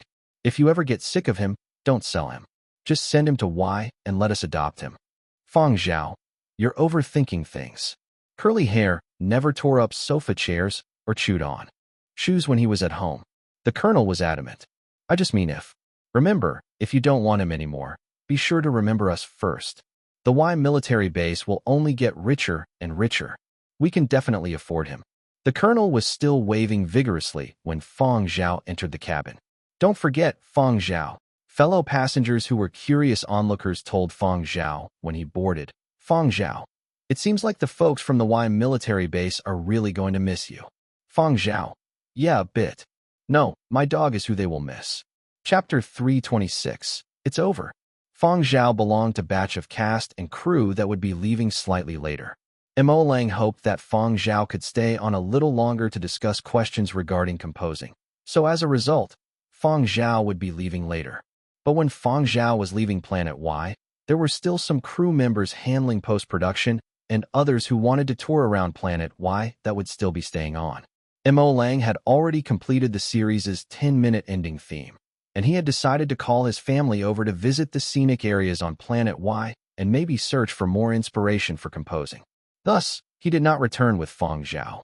Because he left later, when Fang Zhao returned to Earth, all the various entertainment headlines in each continent had already been occupied by those that returned earlier, even though Season 9 of Founding Era had yet to finish. Broadcasting, the Fang Zhao in the series had not received his bento meal yet, and Fang Zhao was rarely mentioned in news notifications. When actors from the cast of Founding Era returned and took part in various activities and accepted interviews, they rarely mentioned Fang Zhao. Unless reporters or certain program hosts asked, they would say one or two brief sentences, but nothing more. What was the point in talking about Fang Zhao? To compete with themselves to occupy news? These people weren't foolish either. The attention of the masses was attracted by news that was even more meaningful. As for Fang Zhao, who hadn't been mentioned in a long time, he slowly faded from people's sight. Now, Fang Zhao had returned, and as before, he didn't choose a high-profile appearance. Having rejected the company's suggestions for hyping up news of his return, Fang Zhao first returned to Qian City to sort out some matters. He returned to his residence in Qian City. An intelligent robot had been in charge of cleaning his apartment. Even the feeding of his hybrid sea slug, Spiky Hair, had been done by the robot. After being away for so long, the apartment was still as clean as before, and the air smelled fresh. The intelligent robot facilitated a lot. Sweeping, mopping, watering plants, applying fertilizer, regulating air quality, etc. Everything was in order. Pots of lush green bonsai in the apartment had grown especially well. 2 pots were currently experiencing their flower season, and the flower petals were tender and beautiful. Not right. Fang Zhao swept his gaze across and did not see any of the other bonsais in the apartment flowering. These bonsai had been left behind by Xue Jing when he'd handed the apartment over to Fang Zhao. Fang Zhao remembered that there had been 5 of these pots. If 2 of them were flowering, what about the other 3? Fang Zhao wasn't too familiar with these flora that were cultivated in the new era, but he could compare their leaves. After searching meticulously, 3 pots with the exact same leaves were found in his study. But none of these 3 pots were flowering. Although they weren't dead, these 3 bonsai appeared much shorter than the other 2 in the living room. Having arrived back to patrol his territory, Curly Hair ran into the study and saw Fang Zhao staring at a pot of bonsai on his table. Curious, he also got up, twitched his nose, and sniffed it. He paused a while, then turned his neck to look at the water tank by the side. Woof, woof, woof, woof. After a few barks, he turned to look at Fang Zhao, then returned his attention to the water tank and began to bark even more violently. Fang Zhao turned to look at the water tank. With the intelligent robot feeding it at designated times, this hybrid sea slug did not look much different from how Fang Zhao had left it. As before, it was lumped into a ball and floating lazily in the water tank. Those fine and soft spikes covering its entire body moved with the ripples in the water. Looking like a soft and squishy ball, it seemed totally harmless. Seeing Fang Zhao staring at the water tank but not saying anything, Curly Hair's barking became even louder. All right, I know it has a problem. Fang Zhao patted Curly Hair and went to his study to view the security footage. A monitoring system was installed in every room in the apartment. Normally, when Fang Zhao was at home, he would leave it off, but when he wasn't, the system would be turned on. Fang Zhao had been away for founding era for too long, and the monitoring system had been turned on. Fang Zhao had been too busy during the filming period, so he hadn't examined the monitoring system carefully and had only glanced through the data the intelligent robot transmitted to him. Knowing that everything in the house was normal, sweeping, mopping, watering plants, adding fertilizer, feeding the rabbit at the designated timings, all of these set tasks had been completed on time, and the vital signs of the rabbit in the water tank had been maintained in the normal range, so Fang Zhao had not needed to view more details. Now, Fang Zhao brought out the surveillance footage from inside his study and filtered any activity over at the water tank. In no time, over 40 video clips appeared. Opening the first video, Fang Zhao right away saw the rabbit in the water tank begin to change its body, sticking itself to the wall of the water tank. After that, it pushed open the lid at the top of the water tank, which wasn't too tightly sealed. One end of the rabbit remained sticking to the wall of the water tank, while its other end explored the potted plant that was nearest to the tank. Each leaf of that plant was about the size of a duck egg. After rapidly eating one leaf, the rabbit retraced its path back into the water tank. Its entire body also slowly turned green until it was the same color as the leaf it had just eaten. From a white rabbit, it became a green rabbit. Through the study's windows, sunlight shined on the water tank on the desk. The rabbit that had once again curled up into a lump swayed its two ears in a larger oscillation. It seemed even more lively than before, as if it was in a good mood. Fang Zhao remembered that the breeder of this hybridized species had said before that this sea slug could photosynthesize like a plant. Furthermore, it was omnivorous. Back then, on planet Baiji, it ate a chili that Zero tossed in. Now, having eaten a leaf, it would naturally still be fine. Fang Zhao had received the vital signs of the rabbit, and they had been in the normal range. What amazed Fang Zhao was that the sea slug had actually been able to push open the lid of the water tank. Although the lid wasn't locked, pushing it open required some strength. Not only that, the sea slug could lengthen its body and accurately find the plants outside the water tank. Because it had extraterrestrial genes, Fang Zhao could not compare it to native sea slugs. Shaking his head, Fang Zhao checked the later videos. After its first leaf-nibbling operation, the rabbit apparently knew that there were no dangers or threats in its surroundings, so its courage increased. After a while, when its body turned back to white from green, it once again explored the outside and nibbled on leaves. After it had nibbled on the desk's potted plant till it was shorter, it set its sights on the other bonsais in the study. Besides the 3 pots that had not flowered, there were other bonsais that were nibbled on. 2 pots were a little further away and were on the floor, so the sea slug had probably left the water tank for a short period of time. Watching the sea slug proficiently open and close the lid, Fang Zhao squinted. It seemed like he would have to lock the lid of the water tank in the future. After shifting out the few potted plants in the study that had been trimmed shorter and exchanging them with other plants that were growing well, Fang Zhao sent a message to the hybrid sea slug's breeder and arranged to leave it with him temporarily. After getting up to date with work-related matters from Silverwing's side, Fang Zhao let Yin Biao and Zuiyu have a break and return to their families. After all, they had been away for so long. When most matters were handled, Fang Zhao brought curly hair and quietly headed to Yanbei City to visit great-grandfather Fang and great-grandmother Fang at Yanbei Retirement Facility. Great-grandfather Fang had a visitor today, a junior he had guided before he'd retired. This junior was doing rather well now. After being transferred out for 5 or 6 years, this person had been promoted and now held a position as an assistant bureau chief in a certain region of the continent.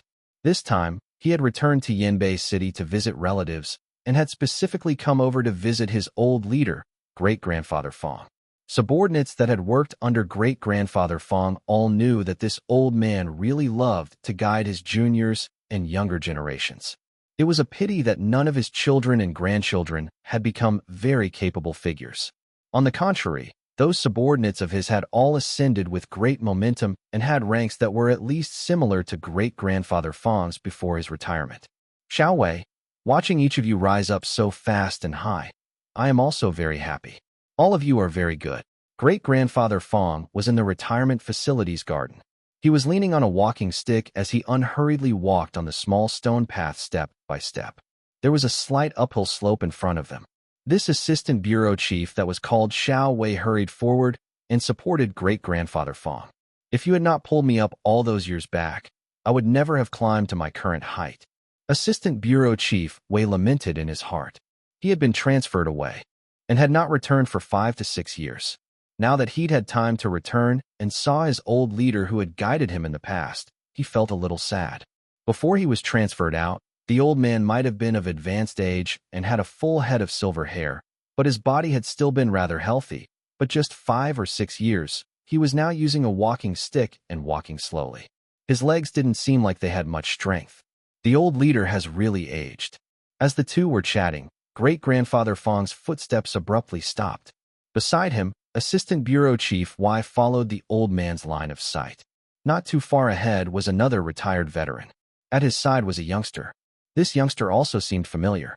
Apparently, he was a rising political star in Yinbei City. 2 days ago, he had even given an important speech. At that side, the old man and the youngster were having a light-hearted chat. At a certain point, that old veteran let out a hearty laugh. Assistant Bureau Chief Wei looked at great-grandfather Fang beside him. This old master's eyes clearly carried a tinge of envy. How envious, great-grandfather Fang muttered. Assistant Bureau Chief Wei let out a sigh in his heart. The old leader was still unresigned that there weren't any outstanding descendants in the Fang family. He was regretting that he did not have a suitable successor. In the past, there had even been people who joked that great-grandfather Fang had guided and mentored so many people, but, at the end of the day, all of those that were promoted were not from the Fang family. The last time Assistant Bureau Chief Wei had visited the old leader, great-grandfather Fang's tone had sounded slightly depressed and unresigned. But now, after 5 or 6 years had passed, the old leader seemed to have accepted and moved on. He no longer had those unresigned feelings and even had the mood to do some farming with his old wife. Thinking about all this in his heart, Assistant Bureau Chief Wei consoled the old man. Your family has a few that aren't too bad. Compared to the majority, they are already doing quite well. Hearing what was said, great-grandfather Fang chuckled. Stop trying to flatter them. Compared to normal people, of course they are doing rather well, but when compared to others in the same system, they can only be considered to have reached the minimum criteria. The support I have provided them is not any less than what I have given you all. If they are unable to rise, it's because they lack the ability or do not have the ambition. There were members of the Fang family in the military and in the government, but they weren't considered outstanding. At the start, great-grandfather Fang had helped them a little, but how far they went depended on themselves. I cannot support them all the way. One's own path, one's own future still has to be fought for with one's own hands. Great-grandfather Fang sighed. Now that I have retired, I am all the more unable to accompany them on their paths. The younger generations will do right on their own. I am already old and don't wish to worry so much. Why not own a plot of land behind the retirement facility and grow crops with my old wife for fun? Mentioning the land behind the retirement facility, great-grandfather Fang became spirited again. There was a limit to the land that could be drawn out, and it wasn't comparable to the farmlands of Muzhou. The area was entirely for the old veterans of the retirement facility to grow their own crops for fun and while away their time. Hearing the old leader's tone not sounding gloomy, Assistant Bureau Chief Wei chuckled along. That's great. When your children and grandchildren visit, you can even pick some of the vegetables to cook for them. How would he have known that upon hearing this? Great-grandfather Fang exclaimed. No way. The land I rent is just a small piece. Everything is grown for ourselves. No way am I letting them have any. None of them will have any. As he was speaking, an old and young pair walked by from the front. That old veteran stared at great-grandfather Fang in astonishment. Hey, old Fang, I just saw your family's little Zhao. He seems to be heading over to your place, and he appears to be carrying a basket full of things. I thought that you had returned home. I didn't know you were still outside walking about. Great-grandfather Fang paused for a second. What? My little Zhao has returned? The old woman surely knew beforehand, and she actually didn't tell me. Following that, he was ecstatic. My little Zhao has returned. Knowing that Fang Zhao had already arrived, great-grandfather Fang could not stay here, and so turned around to walk back. He even told the assistant bureau chief, Xiao Wei, let's continue chatting when we return. If you are busy, go on ahead. I have received your kind intentions, and I'm very thankful you still remember this old geezer. I wish you success in everything you do. May more major undertakings come your way, and may you continue to have a meteoric rise in your career. My little Zhao has come to see me, so I will return home first. Oh, right. Do you know my family's little Zhao? Have you watched Founding Era? The role he plays in that show is Fang Zhao, the assistant bureau chief. This turn had been too rapid. He suddenly felt a little stupid. Watching the old leader head back, there was a flight of steps in front of him. He was about to head forward to lend an arm for support when he saw the old leader lift his legs up and leap. Following that, he broke into a slow jog, the assistant bureau chief of a certain region. But great-grandfather Fang had not run far before he ran into Fang Zhao. Haha, little Zhao is back. Good, good, good. You look like you have lost weight. Filming is tough. Not tough. How can it not be tough? Don't lie to me. I know all about it. I check the news every day. The assistant bureau chief that had been left in his original spot saw the always stern great-grandfather Fang chuckling, as if there were flowers blooming on his face. His voice had also gone several pitches higher, and he appeared full of energy. Little Zhao, you came back at the right time. I've rented a plot of land on the hill behind this place. It's all homegrown. In a bit, I will go and pick some ripe vegetables and cook them for you. If you can't finish them, we can pack them for you to bring back. This walking stick? It's an online fad. Everyone in the retirement facility wants to buy them, so I followed everyone when they made a bulk purchase. It is rather meaningful and can even be used as a weapon. Whoever tries to mess with me can have a taste of my stick. Great-grandfather Fang enthused, one arm holding on to Fang Zhao as they returned, the other arm twirling the walking stick around for fun. You can stay here for a few days. A break? Good, good, good. Then you should just stay here. I haven't touched the room you slept in last time. Let's watch Founding Era together. Now, Season 9 is almost done airing, but we haven't watched you die? Pooh, pooh, pooh. We haven't watched the part where the character you act as perishes in battle. You are just in time to watch it together with us. The surrounding old folks in the retirement facility who heard great-grandfather Fang's words. What? That young fella Fang Zhao is going to stay here for a few days? It's over. There won't be any more peaceful days. Old geezer Fang's head is surely going to swell like no tomorrow. Great-grandfather Fang's loud voice gradually faded into the distance. The assistant bureau chief was still standing in his original spot, staring absent-mindedly. It is as if I just visited a false leader. Chapter 327, This Life of Mine. Fang Zhao stayed at the retirement facility and accompanied the two elder Fangs as they watched the series. He shared with them some interesting anecdotes that had happened while filming. He also helped take care of the little cultivation plot that they had rented. After meals, Fang Zhao would be dragged along by great-grandfather Fang to go for a walk. They would walk through the garden. Whenever any of the other old veterans of the retirement facility saw great-grandfather Fang approaching from far, they avoided him. Today, after a meal, the two old Fangs were keeping watch in front of the screen. It was finally the episode where Fang Zhao received his bento box. The two old folks staring at the screen seemed to be in an extremely grave mood. Fang Zhao also maintained his silence. In this episode, Fang Zhao perished following the chaotic aftermath of an earthquake that caught everyone off guard. Actually, at that time, given his status, he could have protected himself and safely left the war zone. But he had chosen not to do so. At that time, he had known that he didn't have long left, and he had also been tired. Mutual suspicions and deception, bloodied storms, and the cumulative injuries and pains after every battle. Every day, his mental state had been strained to the point that it had been as tight as a steel wire. After arranging things, he had chosen to stay behind and meet the enemy head-on. He'd had some regrets about not ever getting to see the beginning of the Founding Era. He had lost to his injuries and lost to time, but a loss was a loss. After thinking and getting over it, he no longer had many complaints.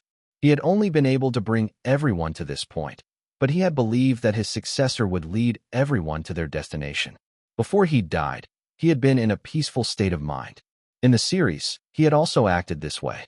Many people in the cast and crew felt that he'd been worried about the Wu family and had followed the directorial team and scriptwriter's suggestions and acted this way, but that wasn't the case. The accompaniment music where he perished in battle had been composed by someone else. It was a mournful tune full of choking sorrow. Although it had a heroic meaning, it was still thick with emotions.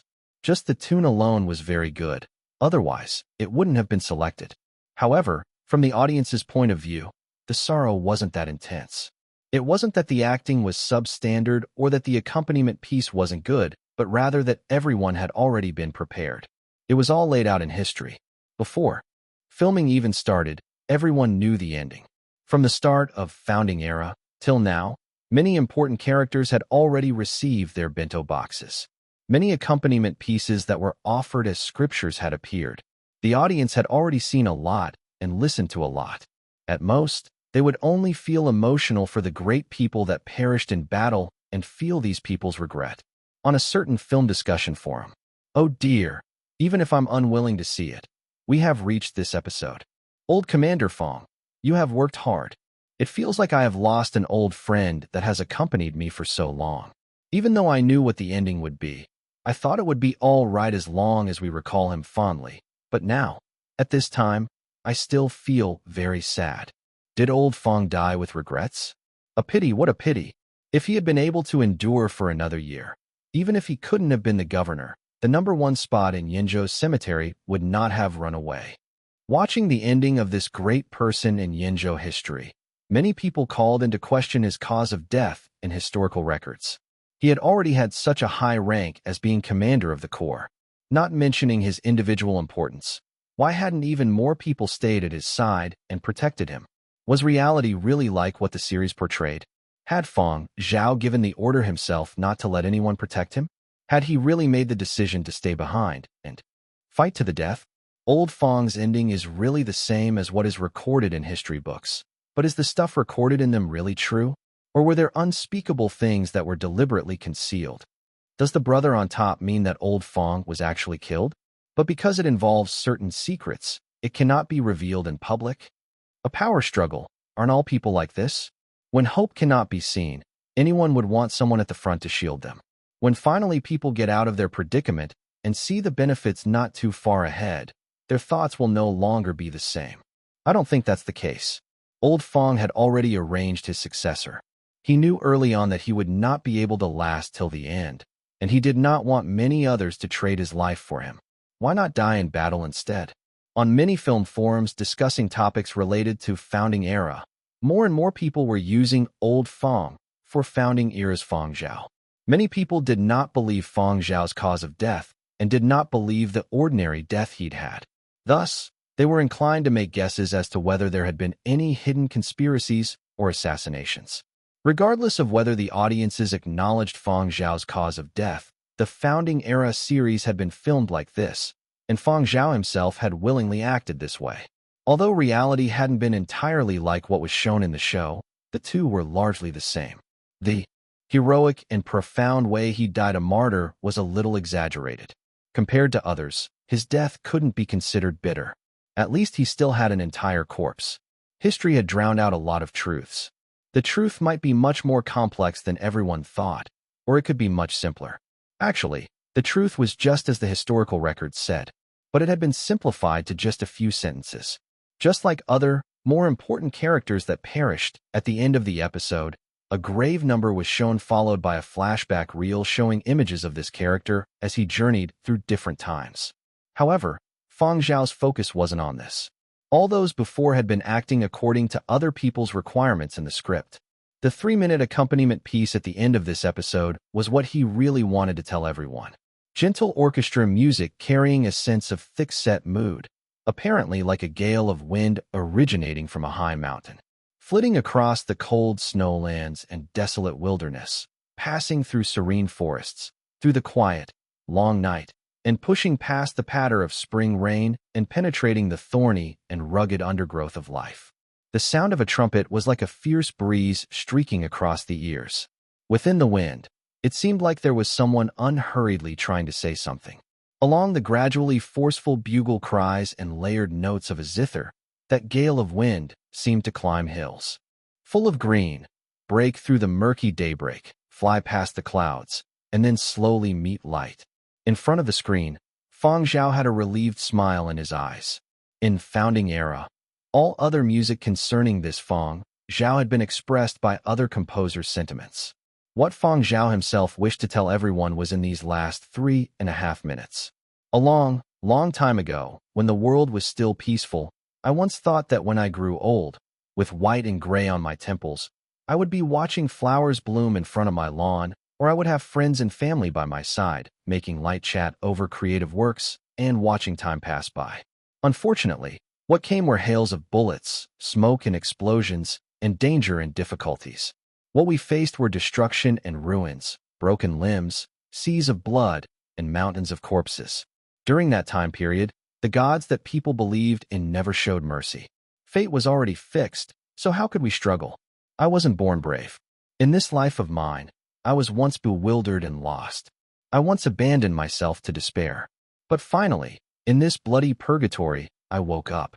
Under the apocalypse, defying the natural order and fighting. Puerile people would ultimately end up as cannon fodder. The world was a battlefield. The battlefield was how us people who existed during the period of destruction saw and experienced the world. Anguished wailing, rallying cries. Exhausted till we became numb in our eyes.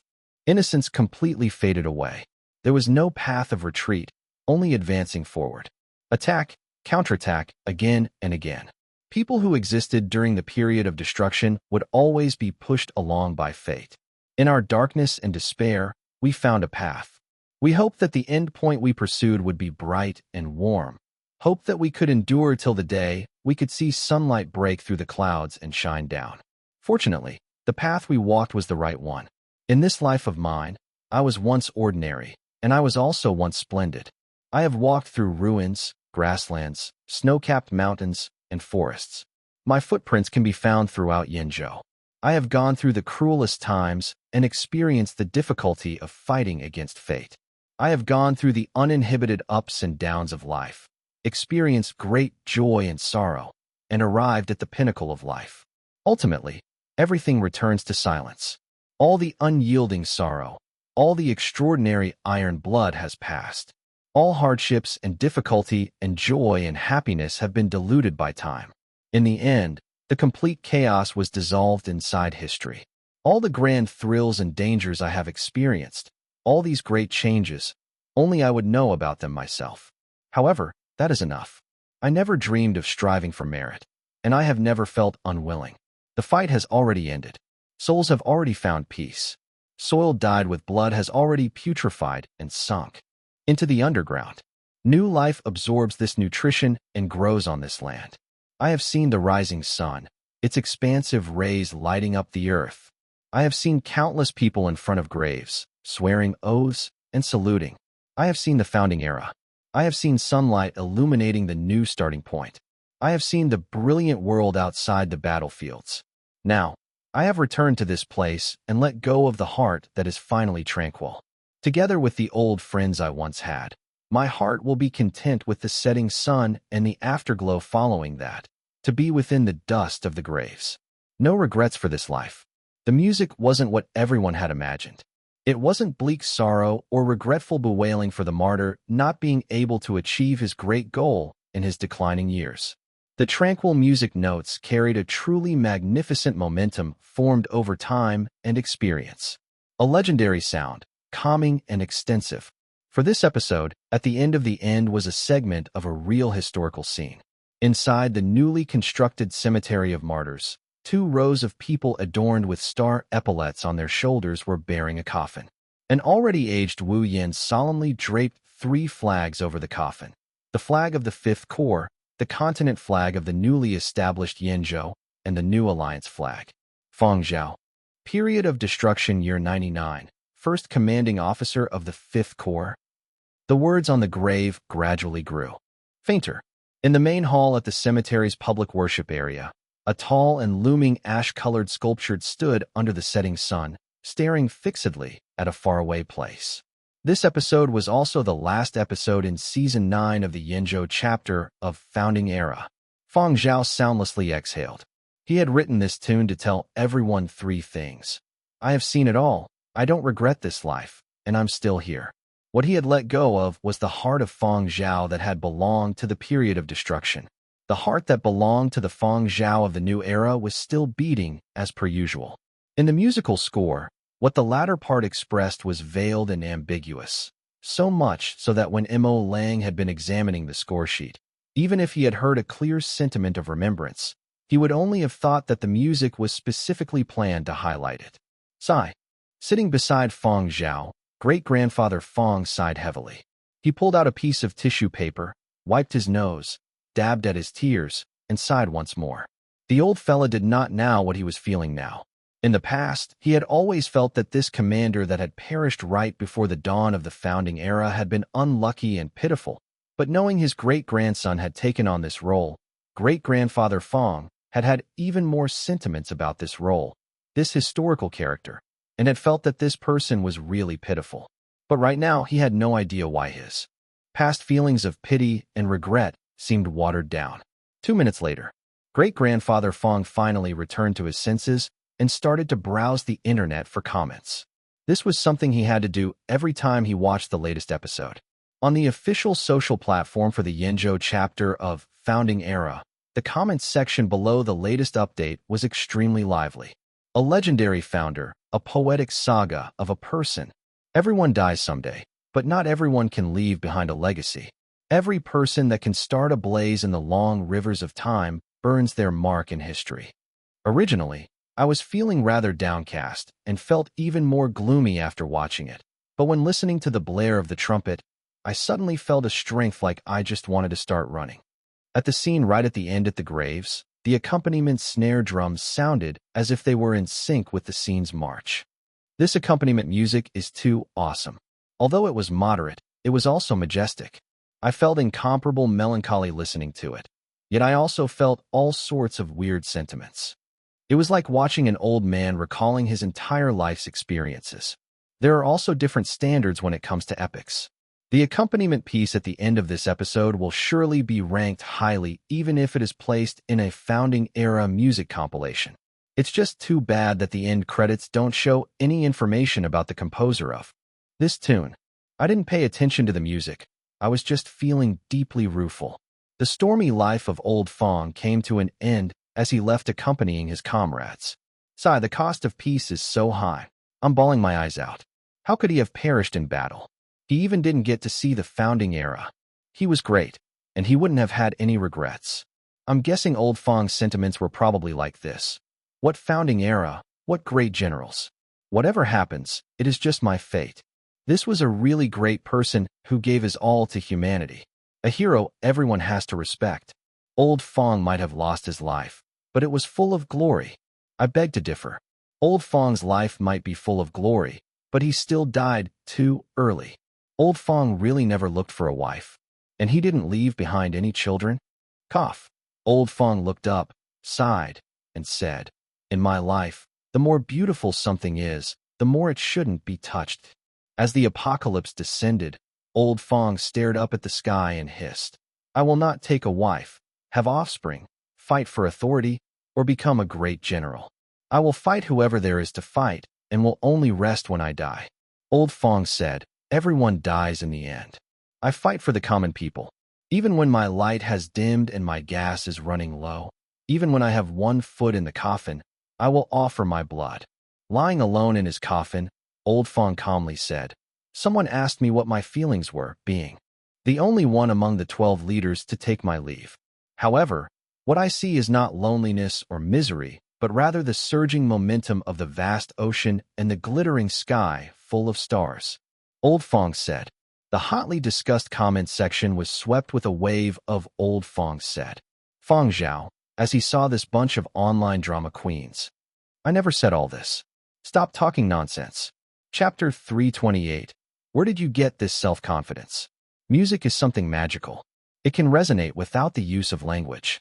Whether people paid attention to this ending accompaniment tune or not, at the end of this episode, they might have been thinking about many different things, but the original feelings they'd had toward this historical figure Fang Zhao, of sympathy, regret, and the like, and had been reduced by a lot.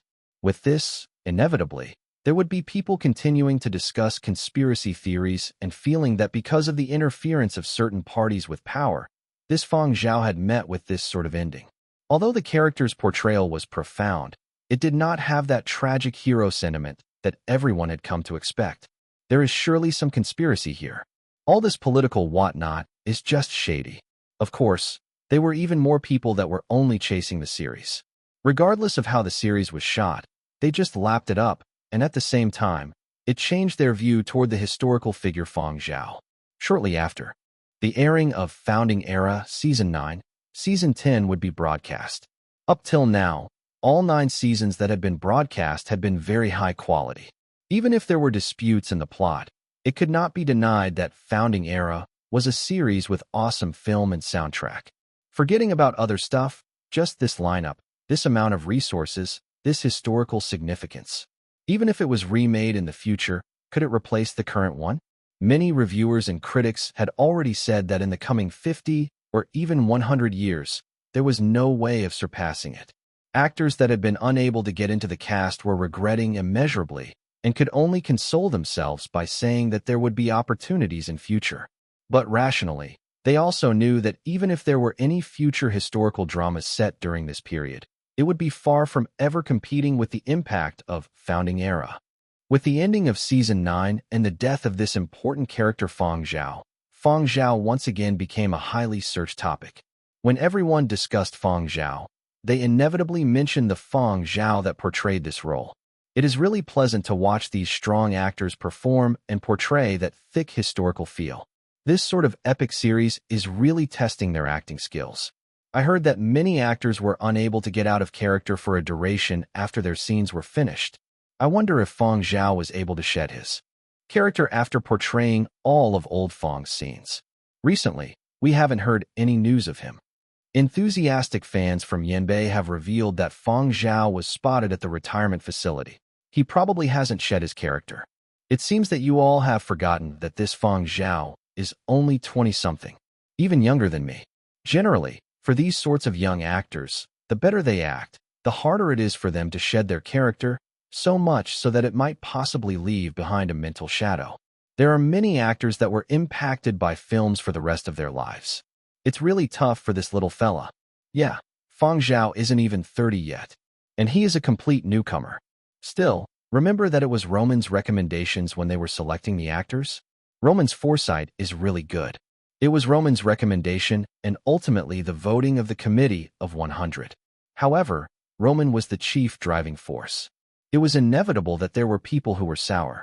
Fang Zhao was just lucky, that's all. I have analyzed it. Fang Zhao was actually just displaying his inherent qualities.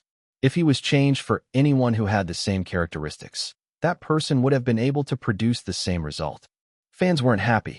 There was something I didn't know whether or not to say, so I went to check the verification information of the two above me. And it turns out they are also actors? That's great. Then, I have to say it. Now, if you can do it, go ahead. But if you can't, stop complaining, pussies. I always used to think that the person portraying Fang Zhao was a veteran actor, but now it seems like even if he acts out his inherent qualities, even though they do have some advantages, looking at Fang Zhao's age and his performance, it really isn't something that just anybody could do. Roman, those world-renowned directors, and the old artists from the Committee of 100 aren't blind either. In the series, I can't find any faults with the speech, actions, or expressions. You have done amazing, my Zhao God. As this bunch was chatting, the official account of the Founding Era Yinzhou chapter posted a new status on their social platform. Season 9 in-season credits accompaniment piece, This Life of Mine. Composer, Fang Zhao. Arranger, Fang Zhao. Link, during post-production for Season 9, due to the effect of them sharing the same name, Fang Zhao's composer information had not been displayed in the end credits of that episode. However, the official site had very quickly released the composer, arranger, recorder, orchestra, and other information as well as a link with a sample of the piece. F** King Awesome. This is self-composed, self-arranged, and self-acted. I nearly would have forgotten if this was not said. He is a graduate of a music academy. What more can I F** King say? He doesn't want to be a film emperor or an esports god because he is a great composer. I just want to ask, are all people with this name really impressive? I have been pondering what to name my newborn kid. Cough. I have the exact same name as old Fang and Zhao got. I just failed my recent month-end tests. Netizens had their own fun, but when it came to people in the music circles, their impression was different. The standard of this piece is really high, and it blends well with the scenes being shown. There is a possibility of it achieving an award. Are youngsters nowadays so impressive? Which school did he graduate from? He probably had a teacher to guide him. I can't deny that the standard of this piece is rather high, but this isn't something a youngster like Fang Zhao could have composed. That is what I think too. Fang Zhao definitely has talent in this area, but the possibility of him composing it on his own isn't high. Let's not talk about how difficult it is to master this sort of unhurried and slow piece that carries a thick epic character. Without sufficient experience and sufficient realization, without sufficient accumulated wisdom, how could a mere youngster with a few decades of experience compose this? Perhaps he was too immersed in his character? Wasn't it said that Fang Zhao acted very well? However, if he really composed this tune on his own, then all I can say is that Fang Zhao is just a genius among geniuses. Acting and composing are different. It isn't something that can be explained with talent. I am still inclined to believe that he had some help behind the scenes. If it is not Xue Jing, then it is Mo Lang. The probability of Mo Lang is even higher. After all, Xue Jing did not go to Planet Y. Furthermore, many people know that Fang Zhao grew close to Mo Lang during their time on Planet Y. Old Master Mo even frequently gave stuff to Fang Zhao. It seems like they have a good relationship. Didn't Venerable Mo say he wasn't accepting students? The old master's last disciple is already over 50 now. Doubts were just doubts, but who dared to actually ask Mo Lang? However, in everyone's hearts, they believed that it was Mo Lang that had given Fang Zhao guidance. There were many works from youngsters that were said to be self-compositions, but that had actually had the assistance of a team or an impressive guiding teacher. Fang Zhao only submitted one song in Founding Era. With his status as a composer, only one tune. However, I heard my teacher say that Fang Zhao helped in the arrangement of the penultimate tune for Season 10. Season 10's penultimate tune? That project that's more than 10 minutes long? The tune that Old Master Mo personally crafted. Yes. According to inside information, under the arrangement section, Old Master Mo personally added Fang Zhao's name. All right, say no more. He surely had Old Master Mo's help. That was the verdict a bunch of composing masters came to. Regardless of what these academic masters guessed, great-grandfather Fang firmly believed that Fang Zhao had composed it all by himself. From what he saw, there was nothing his own little grandson could not do. Great-grandfather Fang smiled till his eyes could not be seen. My family's little Zhao is just a genius. The next morning, great-grandfather Fang and great-grandmother Fang prepared breakfast early in the morning. When it was only the two of them, they normally had the retirement facility's dining hall send over some porridge or prepare a simple breakfast for themselves. However, as Fang Zhao had come over, the two old Fangs personally cooked. Fang Zhao could not stop them. Early in the morning, they made a huge pot of rice and 5 to 6 dishes. The dishes were all vegetables the two old Fangs had grown on their land, and some other vegetables and meat that Fang Zhao had gotten his farm in Muzhou to send over. 1 bowl, 2 bowls. Fang Zhao had 5 huge bowls of rice in succession. The huge pot of rice and dishes on the table were basically finished. Great-grandmother Fang smiled kindly, not finding anything wrong with this scene. On the other hand, great-grandfather Fang's heart seemed to ache. He thought to himself, my child Fang Zhao has indeed suffered. Filming and composing, physical and mental effort. How could he not be exhausted? Fang Zhao probably often went hungry and didn't even have proper meals. Add in an extra scoop of rice for today's lunch. Actually, Fang Zhao had not intended to eat so much here. Indeed, he was able to eat a lot here, but the two older Fang were advanced and aged, and preparing food wasn't an easy task. Preparing such a large table full of dishes was even more difficult. Even if most of the kitchen tools were automated, Fang Zhao didn't want to tire out the two elders. However, he was unable to stop them. The two old Fangs were full of vigor, so Fang Zhao could only stand to the side and help out a little. If he ate less, the two elders might feel that their cooking skill had dropped, which might hurt them. Although Fang Zhao ate a lot, he ate quickly. When the two elders had finished their meal, Fang Zhao had also finished his fifth bowl. He stopped great-grandmother Fang from filling his sixth bowl and helped tidy up the table. Great-grandfather Fang patted his sleeves and stood up. Cough, little Zhao, let's go for a stroll. We have to digest our food after having breakfast. Fang Zhao was just about to reply when he was interrupted by his communications device. It was a call from his company.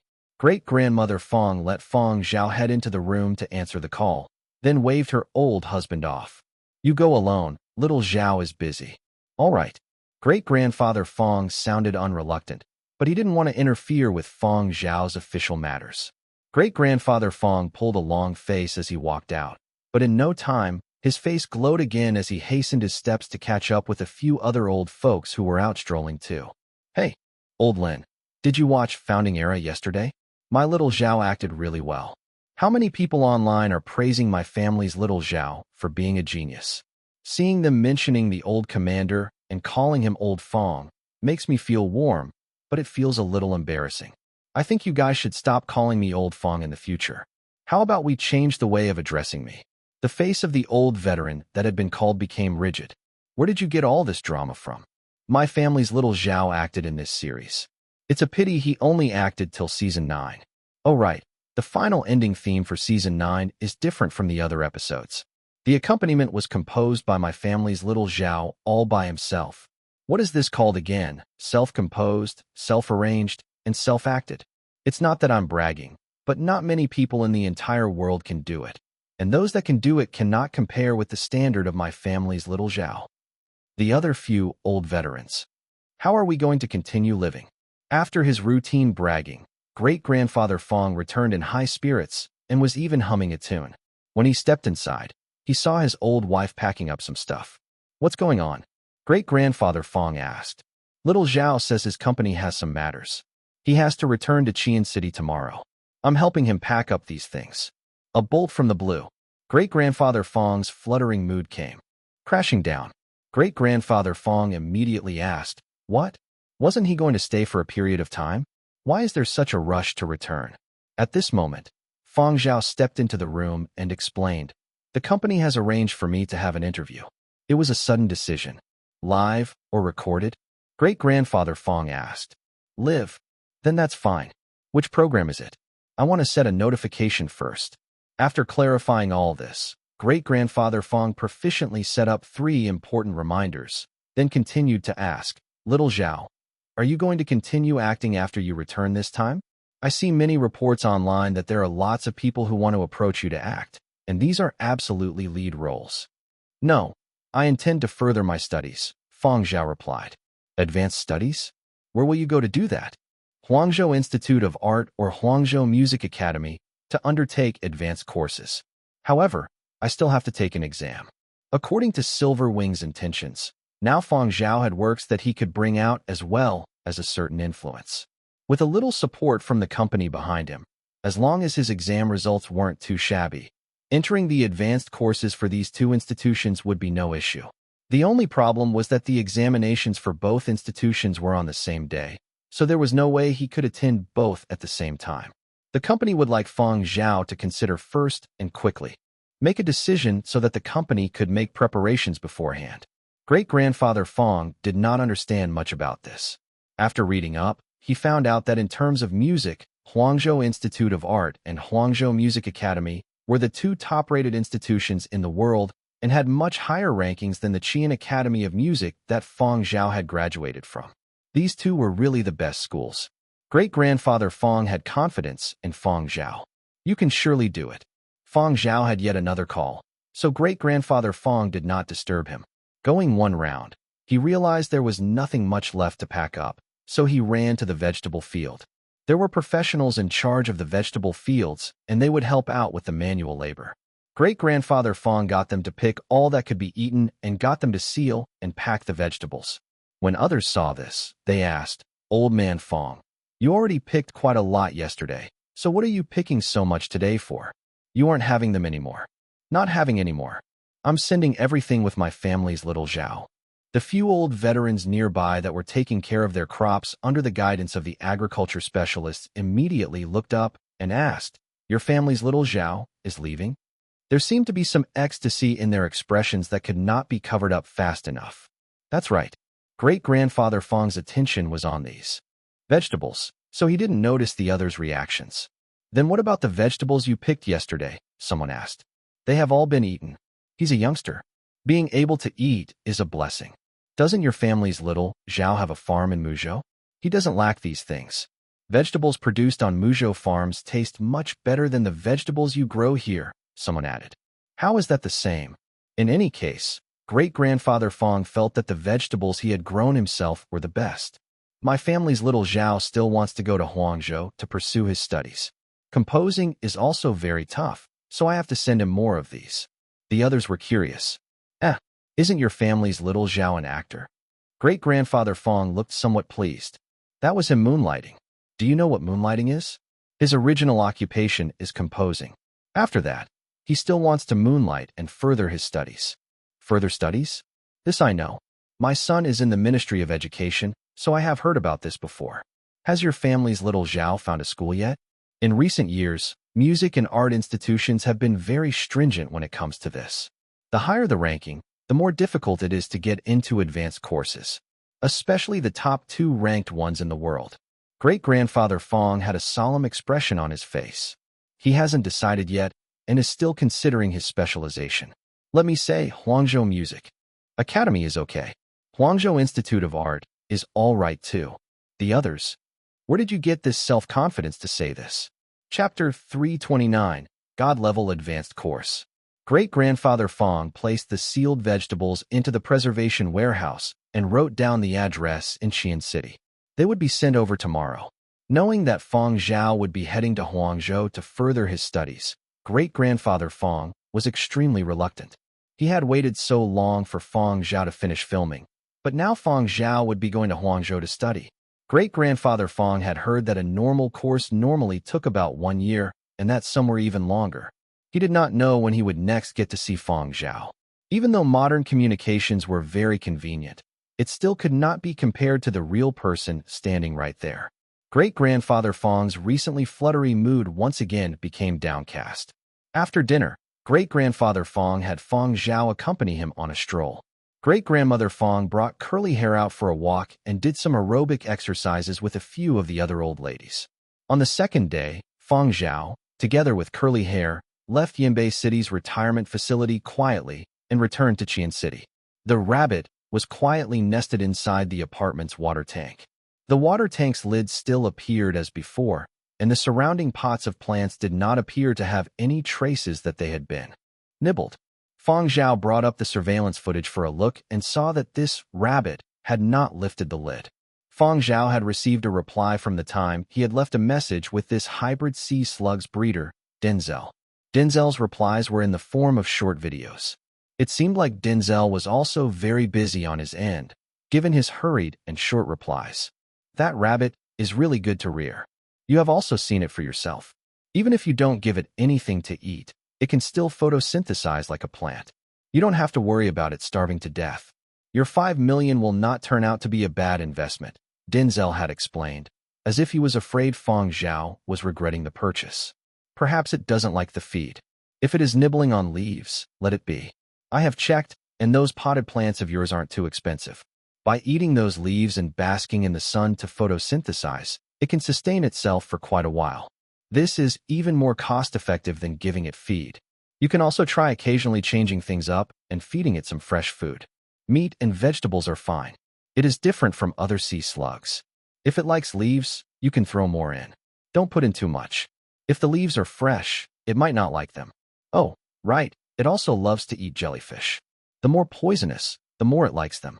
However, for the sake of your own life and well-being, my personal recommendation is that you don't feed it. Those, especially those really poisonous ones like sea wasps and Portuguese man-o'-wars.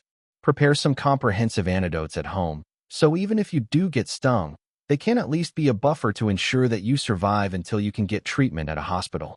As for what you said about its IQ, its learning ability is much higher native sea slugs. However, you don't have to worry. Compared to people, it is still rather stupid. It has already been identified as a non-threatening invasive species. The probability of it becoming an invasive species is extremely low. It exists apart from native species, so it won't reproduce. Even if the relevant authorities come and investigate, you don't have to worry. All credentials are in order. It's a pet, after all. It's fine as long as it looks good. If you don't think it looks good, then you can just treat it as an emergency light. If you really don't wish to raise it, you can sell it. 80 million. When he mentioned this, Denzel felt a little sour. When he'd sold it to Fang Zhao for 5 million, he had felt that he'd gotten a good deal at Fang Zhao's expense. When he had turned around, though, he'd realized the authoritative pet magazine had given it a valuation of 80 million. Fortunately, Denzel was also earning quite a lot cultivating krill. Otherwise, he would feel like puking blood every time this was mentioned. After watching Denzel's replies, Fang Zhao looked at the seemingly very content rabbit in the water tank. Then he trimmed some leaves off a potted plant and tossed them in. Occasionally giving it some stuff to change up its diet was fine, just not jellyfish and the like. Those were too dangerous. As for antidotes, Fang Zhao decided to install a few more. He didn't need to worry about himself, but should anyone visit him and have itchy hands, at least the antidotes might be able to save a life. As he watched the rabbit within the water tank start to nibble on the leaves happily, Fang Zhao thought about Denzel's replies. Fang Zhao laughed as he tapped his fingers on the walls of the glass tank.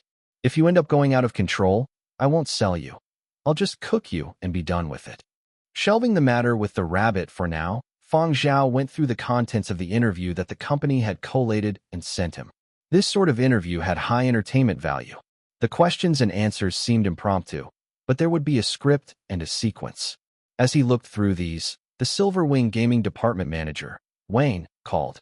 Fang Zhao, today, the two 10th generation machines that the company bought have arrived. Although they are only the standard versions and cannot be compared to the luxury version you own, the price is still acceptable. The youngsters in the team say that it is much better to use compared to the 9th gen. When will you be coming over to give them a try? Fiery Bird had finally mass-produced and released the 10th generation standard version. Fang Zhao was the worldwide ambassador for the 10th generation console. Back when Fang Zhao had endorsed high-end earpieces, many people had started making guesses and wondering what luxury item Fang Zhao would endorse next. Now they had their answer. Following the endorsement of the magical object of earpieces, the Diding Z series, Fang Zhao once again had the status of a global ambassador and endorsed the current magical object of gaming consoles, the 10th generation Rhapsody. Although the 10th generation had entered mass production, its price was still not something that normal people could accept, and it was considered a luxury item. I will be busy these few days, so I won't be going over, Fang Zhao replied. I know Prairie Fire's interview, huh? Don't take it too seriously. That is something Prairie Fire and our company has planned out. Just memorize the replies the company prepared for you, and everything will be fine. I heard that the company originally wanted to promote you full force, but unfortunately, you were planning to further your studies, so the company had to temporarily change their plans. They want you to bring along 2 acting newcomers to the interview. Yes, I know those 2, so it's all right to bring them along. A business-oriented company would still like to do that which brought about the most benefits. Since Fang Zhao had other plans for himself, they would get Fang Zhao to bring along newcomers. On the